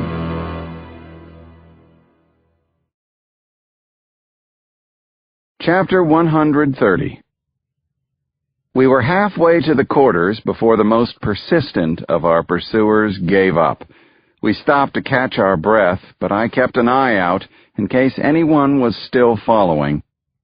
As it dawned on me what we had done, I realized that I was delighted. Who would have thought two people holding hands could make so many wrong-minded people so very unhappy? We had put the citizens of Eudora in an uproar, and that realization warmed my heart. I had abandoned my bicycle downtown. Maybe the mob had strung it up in a noose by now. As Moody and I walked the muddy boards that passed for a sidewalk, folks began coming out of their houses to have a look at us. As fast as we'd run, news of our public display seemed to have preceded us. "Y'all damn crazy," said one old lady. "No, they in love," said a young man beside her. "Well, hell, if that ain't crazy, I don't know what is." "No, ma'am," I said. "We're not crazy, and we're not in love either." "You just trying to cause trouble then, white boy?" she demanded.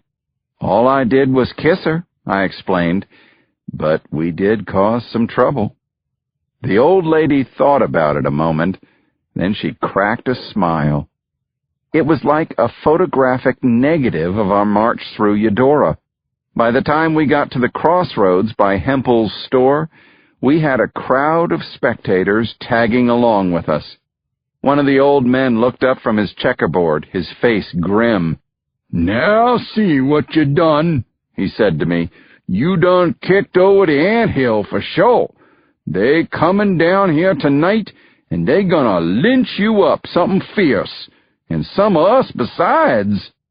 "Then we'd better get ready for them," Moody said. "Ready?" said the other checkers player. "What you mean ready, girl? You mean we best say our prayers? Best go make the pine box ourselves?" "You got a gun for shooting squirrel, don't you?" said Moody. "You got a knife to skin it with, don't you?" The old man nodded. "Well, sure, but what does that do?" "They can't beat all of us," Moody said. "Not if we're ready for them." The people around us were murmuring to each other. Moody's words had started a brush fire among them. "Let 'em come," cried a young man. "Let 'em come on." Moody looked at me with soulful eyes, and then she did something I will never forget. I will carry it with me my whole life, the way I have carried Marcus's kindness to Mama. She took my hand in hers again, not for show, because she wanted to. We walked hand in hand to Abraham's house. Chapter 131. I thought I would be standing guard alone on the porch that evening, but at midnight Moody appeared, wearing a clean white jumper, of course. "I couldn't sleep, thinking how you hadn't had nothing to eat the whole day long." She set before me a plate of butter beans, field peas, and shortening bread. The minute I smelled it, I was starving. "Thank you kindly," I said. "You're welcome kindly," she said, easing down to the chair beside me. I dove in. "There was this old colored lady who raised me," I said, "and she always sang about Mammy's little baby loves shortening." "Oh, hush up, fool," Moody said. I held up both hands in surrender. All right, I said, laughing. "You can't help it, I reckon," she said, shaking her head. "No matter how hard you try, you are always going to be a white man the whole rest of your life." "I expect I am," I said, taking a bite of bread. We watched the moon rising over the swamp from Abraham's front porch. We heard the gank, gank of the bullfrogs and the occasional soft call of a mourning dove staying up late. We sat in silence for a while, then Moody spoke. "You think they're coming tonight?" I sighed. "You know they'll want to teach us a lesson." We heard a groan from inside. Moody leaped up, and I followed her into the parlor. Cousin Ricky was there, at Abraham's bedside, reading from the open Bible on his lap. Abraham looked too peaceful to have given out that groan just a moment before. "You are the light of the world," Ricky read. "A city set on a hill cannot be hid." We crept back out to the porch. After a time, Moody said, "You made Pawpaw's last summer a good one." "He's one of the finest men I've met," I said. "Of course you know that." She touched the back of my hand. It crossed my mind that we might kiss each other now. Also, it crossed my mind that we might not. I'll never know what could have been. Suddenly, there was a gunshot. Then another, the clatter of hoofbeats, lots of horses.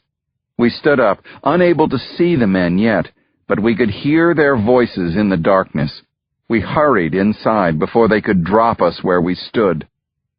"There they go, Sammy," a man yelled. "Nigger-loving Yankee and his nigger whore." It was unfolding just like the first White Raiders' attack, gunfire everywhere, men jockeying their horses into position in the dark, the hatred in their voices. This time, though, there was a difference. The Eudora Quarters was ready. At least, I hoped so.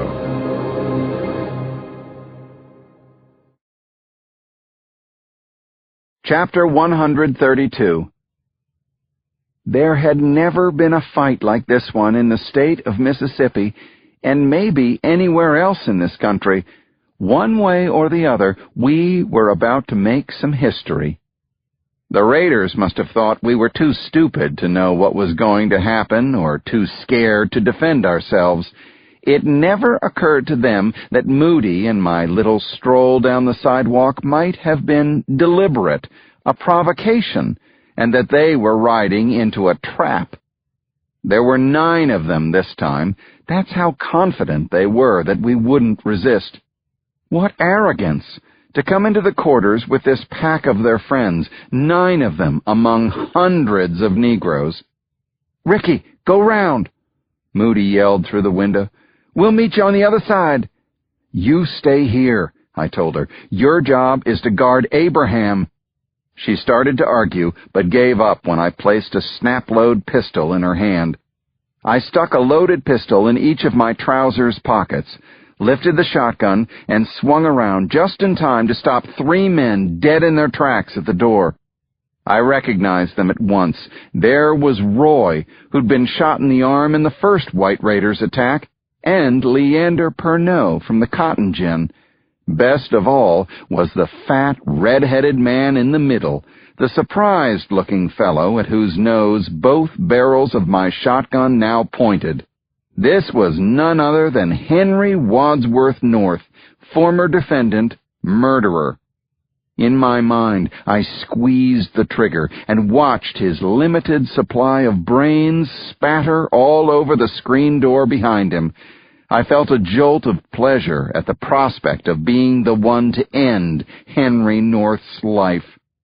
But I couldn't shoot the man like this. It just wasn't in me. His mouth twisted up into a smile. "What you gonna do, Corbett? Have me arrested again?" From out of nowhere, he brought up a small pistol. My finger tightened on the trigger. "Drop it, or I'll blow your head off," I said. "Do not doubt me for a second. I want to shoot you." He let the pistol drop to the floor. All at once, hands seized him and dragged him over backwards. Here they were, the people of the quarters, bearing guns and knives, pitchforks and sharpened sticks, club-like lengths of straight iron. A dozen men swarmed in from the porch, seizing the raiders and dragging them outside. Gunfire echoed, and I heard more horses, a second wave of raiders. But here came our reinforcements, too, pouring out of nearly every door in the quarters, bearing weapons or no weapons at all, swarming down the street and around Abraham's house. They dragged raiders down off their horses and set upon them with clubs, rocks, and farm implements. Every blow they struck was violent payback for a lynching, a hanging, a beating, a murder. I heard the thud of club against flesh, the crack of rock striking bone. Terrible cries erupted as the colored men overwhelmed the raiders, avenging the lynchings of their brothers, the oppression and torture and murder of fathers and friends. I saw Doc Conover swinging a long rifle like a club at a woman who was down on her knees, covering her head with both arms. Then I saw a man knock Conover senseless with a fireplace poker to his skull. Lyman Tripp, the undertaker, was on the ground, surrounded by men kicking him in the ribs. I remembered how happy he had been to hang a Jew, so I didn't feel sorry for him, not for any of them. But then, over the racket of punches and shouts, I heard more horses approaching. There were many horses, bearing reinforcements for the other side. Chapter 133. "Corbett!" a man shouted at the top of his lungs. I stepped out onto the porch to see none other than Phineas Eversman on a fine black mare, wearing his black cowboy hat with the badge pinned to the brim. "You are under arrest," he said, "and that nigger girlfriend of yours." The fight was swirling all around us, defenders chasing and shouting, new waves of attackers coming in from the woods. It seemed unbelievable that Eversman would be trying to make an arrest in such a setting. I trained my shotgun on his chest. "Get your ass down off that horse, Phineas." "You put your gun down, Ben," said a voice behind me. I turned to find a revived Doc Conover with a nasty 12-gauge shotgun leveled at me. "Hey, Ben," Doc said, "I meant to bring your oil of wintergreen, but I forgot."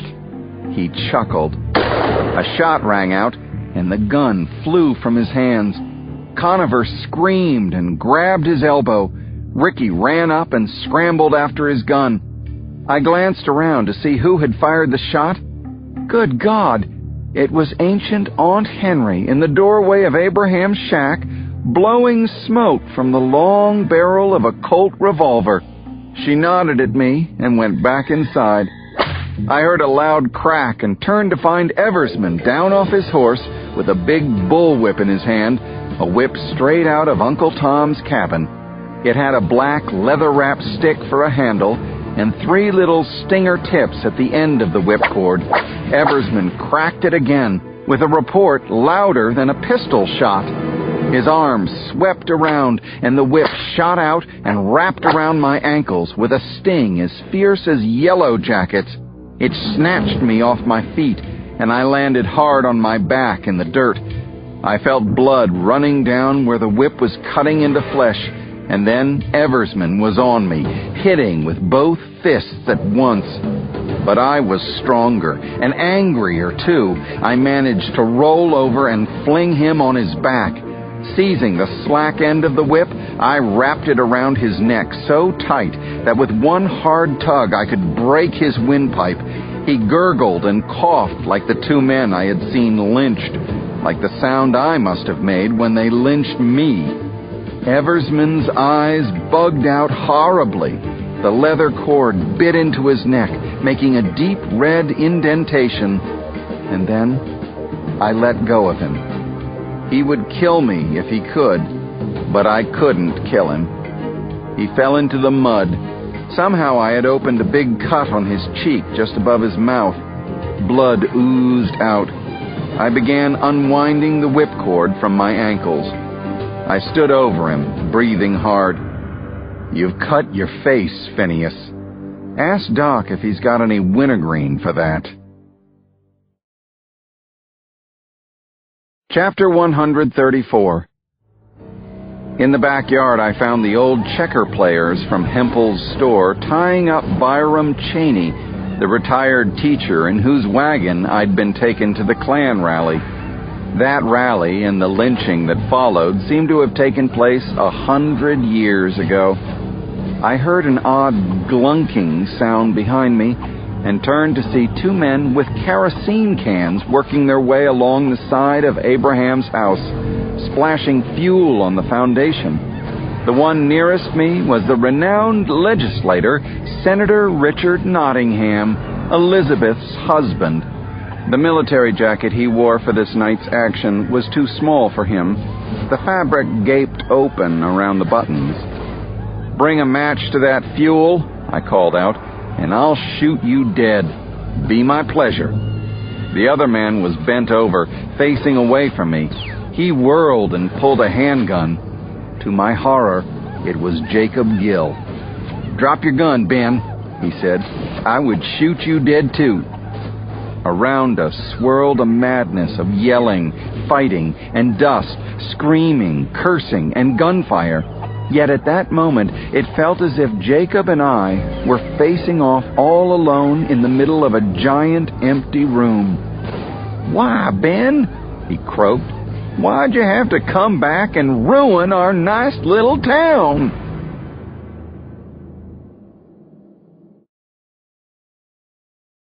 Chapter 135. Jacob just kept walking toward me. Finally, my face hovered inches from his, so close I could smell whiskey and bacon grease on his breath. His face was covered with stubble, the skin on his nose peppered with gin blossoms. I lashed out and grabbed his gun hand and twisted it hard until the weapon dropped. Jacob was always smaller, but he could whip me at least half the time when we were boys. He was wiry and strong and not afraid to fight dirty. I remembered the venom he could turn on our enemies when we got together in a schoolyard scrap. "God damn you, Ben!" he yelled. Then I saw he had a knife. I took his arm and held it with all my strength. It felt as if we stayed that way for hours, grappling, neither of us gaining an advantage, the razor edge suspended between us. My arms ached. I looked Jacob in the eye. "Jacob!" I yelled at him. "It's me, goddammit! It's Ben!" But his eyes were bulging with rage, one hand now gripping my throat, the other inching closer with the blade. If he killed me here, amid all this noise and insanity, no one would ever know it was Jacob who had done the deed. I would just be Ben Corbett, another victim in another senseless attack in a small town. And then I knew that was not how it was going to happen. I was not going to die here at the hand of Jacob Gill. That knowledge gave me strength, just enough to jerk his arm sideways and break his hold on the knife. I kicked Jacob hard and wrenched the knife away. I got on him, kneeling on his chest with the blade an inch from his neck. I could have slit his throat right then, but instead I poked the knife into his Adam's apple, hard enough to draw blood. Jacob's eyes widened. God, I knew those eyes. "You gonna kill me, Ben?" he said. I flung the knife away and heard it crash into the bushes beside the smokehouse. Then I got up. There were no words for this, so I turned and walked away from the man who had once been my best friend in the world. Chapter 136. While I was fighting Jacob, the rest of the fracas had begun to die down. I watched Sam Sanders, owner of the general store, jump off his horse and run away into the darkness.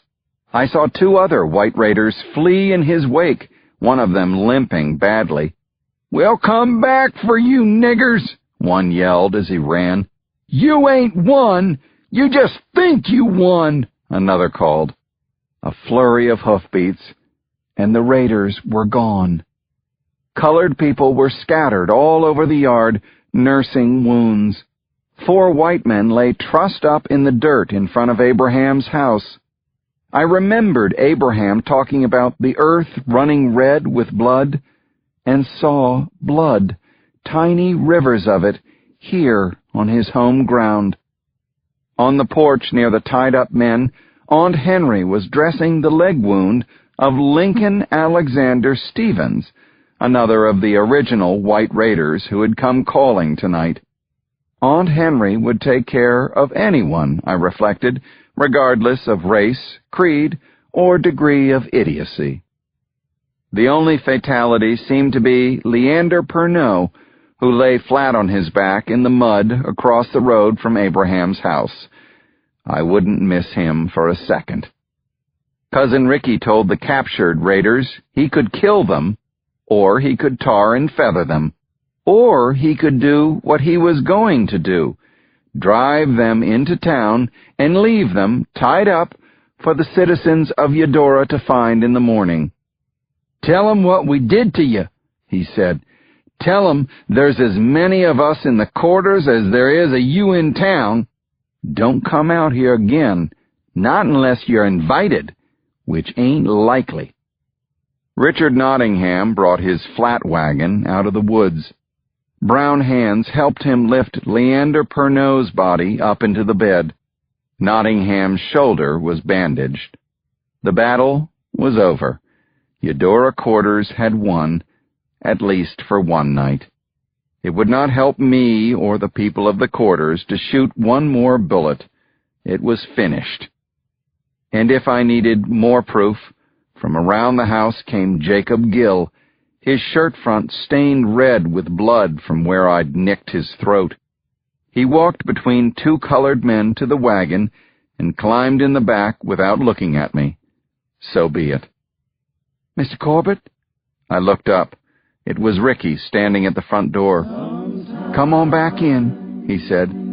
"Abraham has passed." At the door, Ricky put his hand on my shoulder. "You all right?"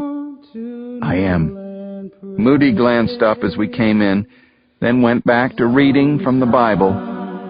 "And he said, 'Jesus, remember me when you come into your kingly power.' And Jesus said to him, 'Truly I say to you, this day you shall be with me in paradise.'" Moody closed the Bible. She looked up and our eyes met. We had already spoken our last words to each other.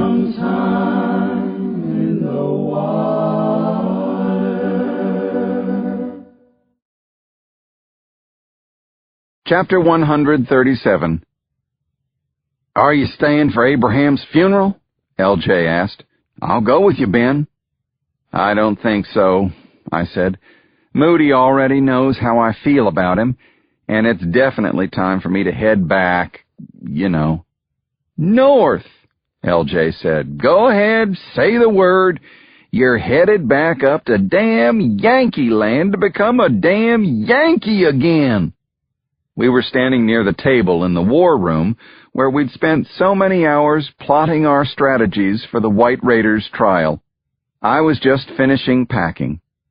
"I've gone around and around in my mind, LJ, and for the life of me I don't know what I would do differently," I said, "if I had the luxury of doing it over again." "You did as much as you could, Ben. Most men wouldn't even have tried to help."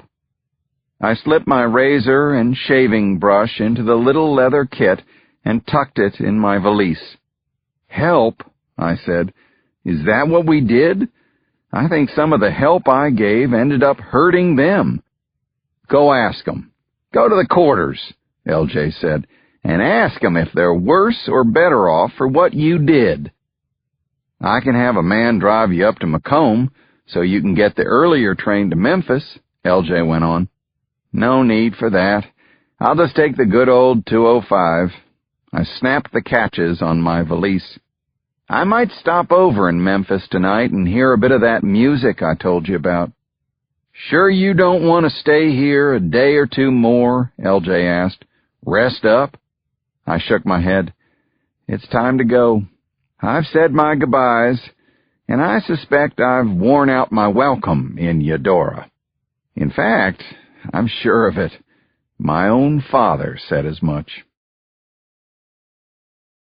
Chapter 138. 3 days later, I stepped off the train in Washington. The station's marble floors squeaked when I walked across them, and I once again admired the acres of gold leaf and ranks of granite arches like victory gates. A man entering Washington through this portal was glorified and enlightened by the passage. But one man, Ben Corbett, coming home after all these months, felt as lowly and insignificant as a cockroach scurrying along an outhouse floor. My mind was a jumble, a clutter of worries. I couldn't stop thinking about everything that had passed and all the terrible things that might yet happen. Meg had never answered my letters. I thought it likely that I would return to an empty house, shuttered and forlorn, my wife and children having gone off to live with her father in Rhode Island. I could imagine the walls empty of pictures, white sheets covering the furniture, our modest lawn overgrown with foot-high grass and weeds. These were my dark thoughts as I made my way through happy families on holiday, returning businessmen, flocks of government workers, Negro porters in red coats and bellboys in blue caps. "Mr. Corbett, sir?" A voice rang out down the platform. "Mr. Corbett! Mr. Corbett!" I stopped, searching the oncoming faces for the source of the greeting, if indeed it was a greeting. "Mr. Corbett, right here. I'm so glad I found you." He was a young man, short and slight, with wire-rimmed glasses and an intensely nervous stare. I had seen him somewhere before.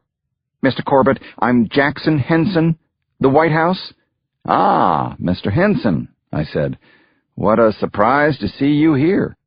He smiled hesitantly, as if not quite sure whether I'd made a joke. "Will you come with me, sir?"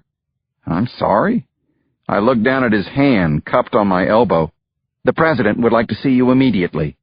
"Oh, yes, of course," I said.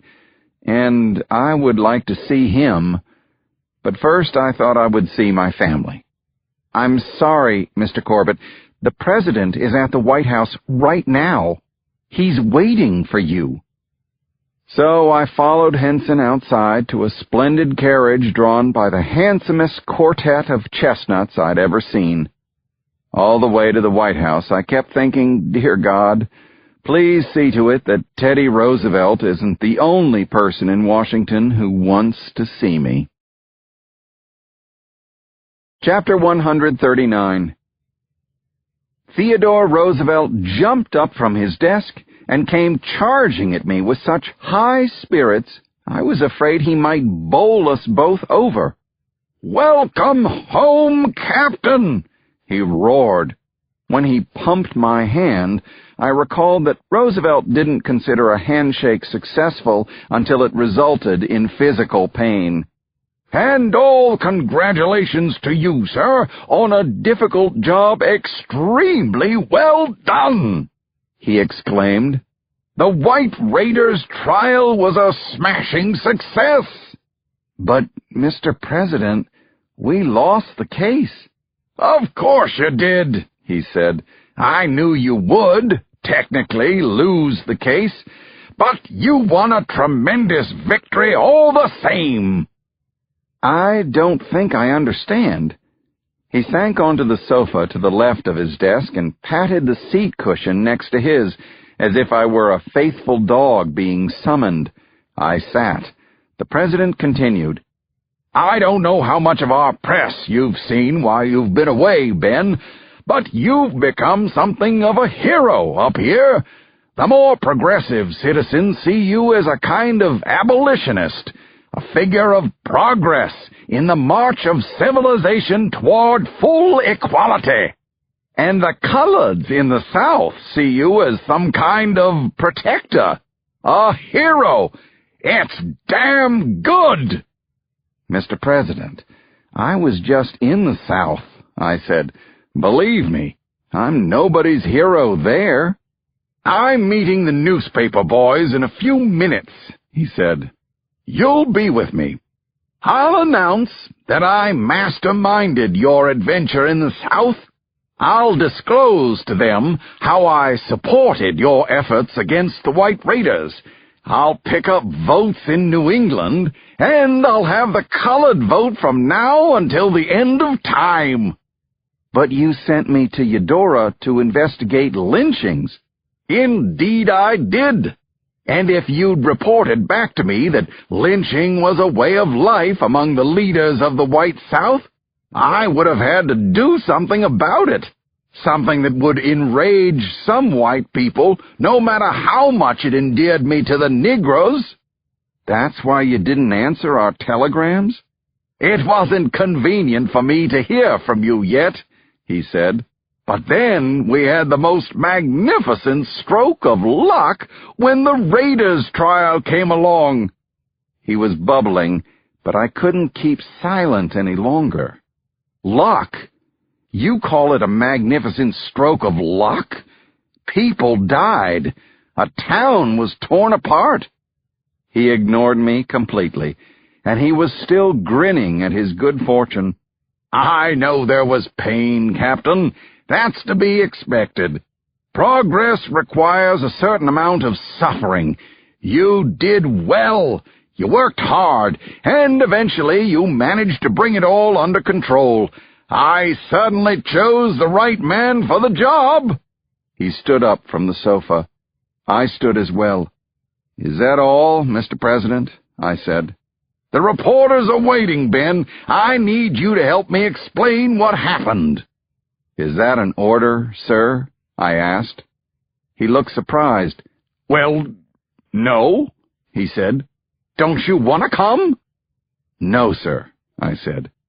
If I may, I respectfully decline. Chapter 140. As I left the White House that day, I noticed that my legs felt more limber, my body lighter. There was an actual spring in my step.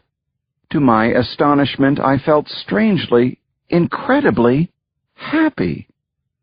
The White House was bathed in an intensely golden light, and as I walked northwest on the wide avenue, past the tattered rooming houses and saloons, I saw the Washington Monument sparkling in the distance like a gigantic diamond hatpin. Certainly I was angry that Theodore Roosevelt would use me as a pawn in one of his electoral chess games, and I dreaded even more the moment when I returned home to find my house empty. But still, there was something hopeful in the lights sparkling on the monument and the delightful smell of wood smoke on the breeze. I found myself remembering Abraham Cross a few nights ago, just before he drifted off to sleep. You did fine, Ben. You did just fine. To have a man like Abraham say that, well, that's all anyone could ever ask for. You did fine, Ben. You did just fine. I turned off South Carolina Avenue onto our street. Everything looked so familiar that I might have left home only a day or two ago. No one had taken a paintbrush to our peeling little house. The second-floor shutters still hung tilted and broken, and the brick walkway was still perilously uneven. As I mounted the front steps, a summer's worth of anxiety was twisting my insides into a hard knot. I unlocked the door, and stepped into the vestibule. All was still. I walked to the bottom of the stairs and stood there a few moments. And then I heard Alice's little voice. "I think I heard the front door," she said. I knelt down to remove 2 identical boxes wrapped in brown paper from my valise. I shucked off the paper and opened them. "Do you think it could be Papa?" Amelia asked. Then I heard Meg's voice. "I certainly hope so," she said. "Wouldn't that be wonderful?" I ran up those stairs, clutching the gifts for my girls, identical brown, fuzzy teddy bears, the most popular dolls of the day, inspired by President Roosevelt himself. "Daddy!" screamed my girls, all 3 of them. I took the little ones into my arms. "Now, which of you is Alice and which is Amelia?" I asked as they giggled and snuggled into my chest. Then I reached out my free arm. "And you must be Meg. I've missed you so much." Then Meg came into my arms, too. "I'll never leave you again," I whispered. True to my word, I never did.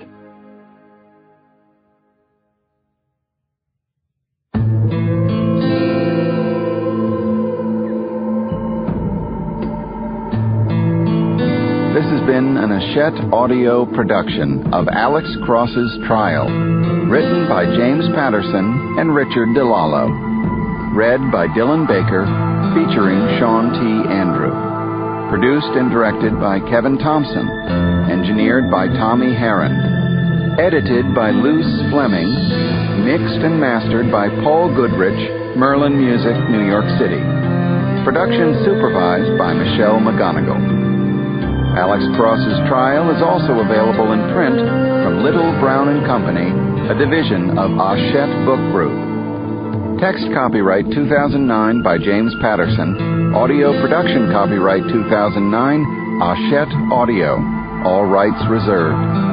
Except as permitted under the U.S. Copyright Act of 1976, no part of this publication may be reproduced, distributed, or transmitted in any form or by any means, or stored in a database or retrieval system without the written permission of the publisher. This audiobook is a work of fiction. Names, characters, places, and incidents are either the product of the author's imagination or are used fictitiously, and any resemblance to actual persons, living or dead, events, or locales is entirely coincidental.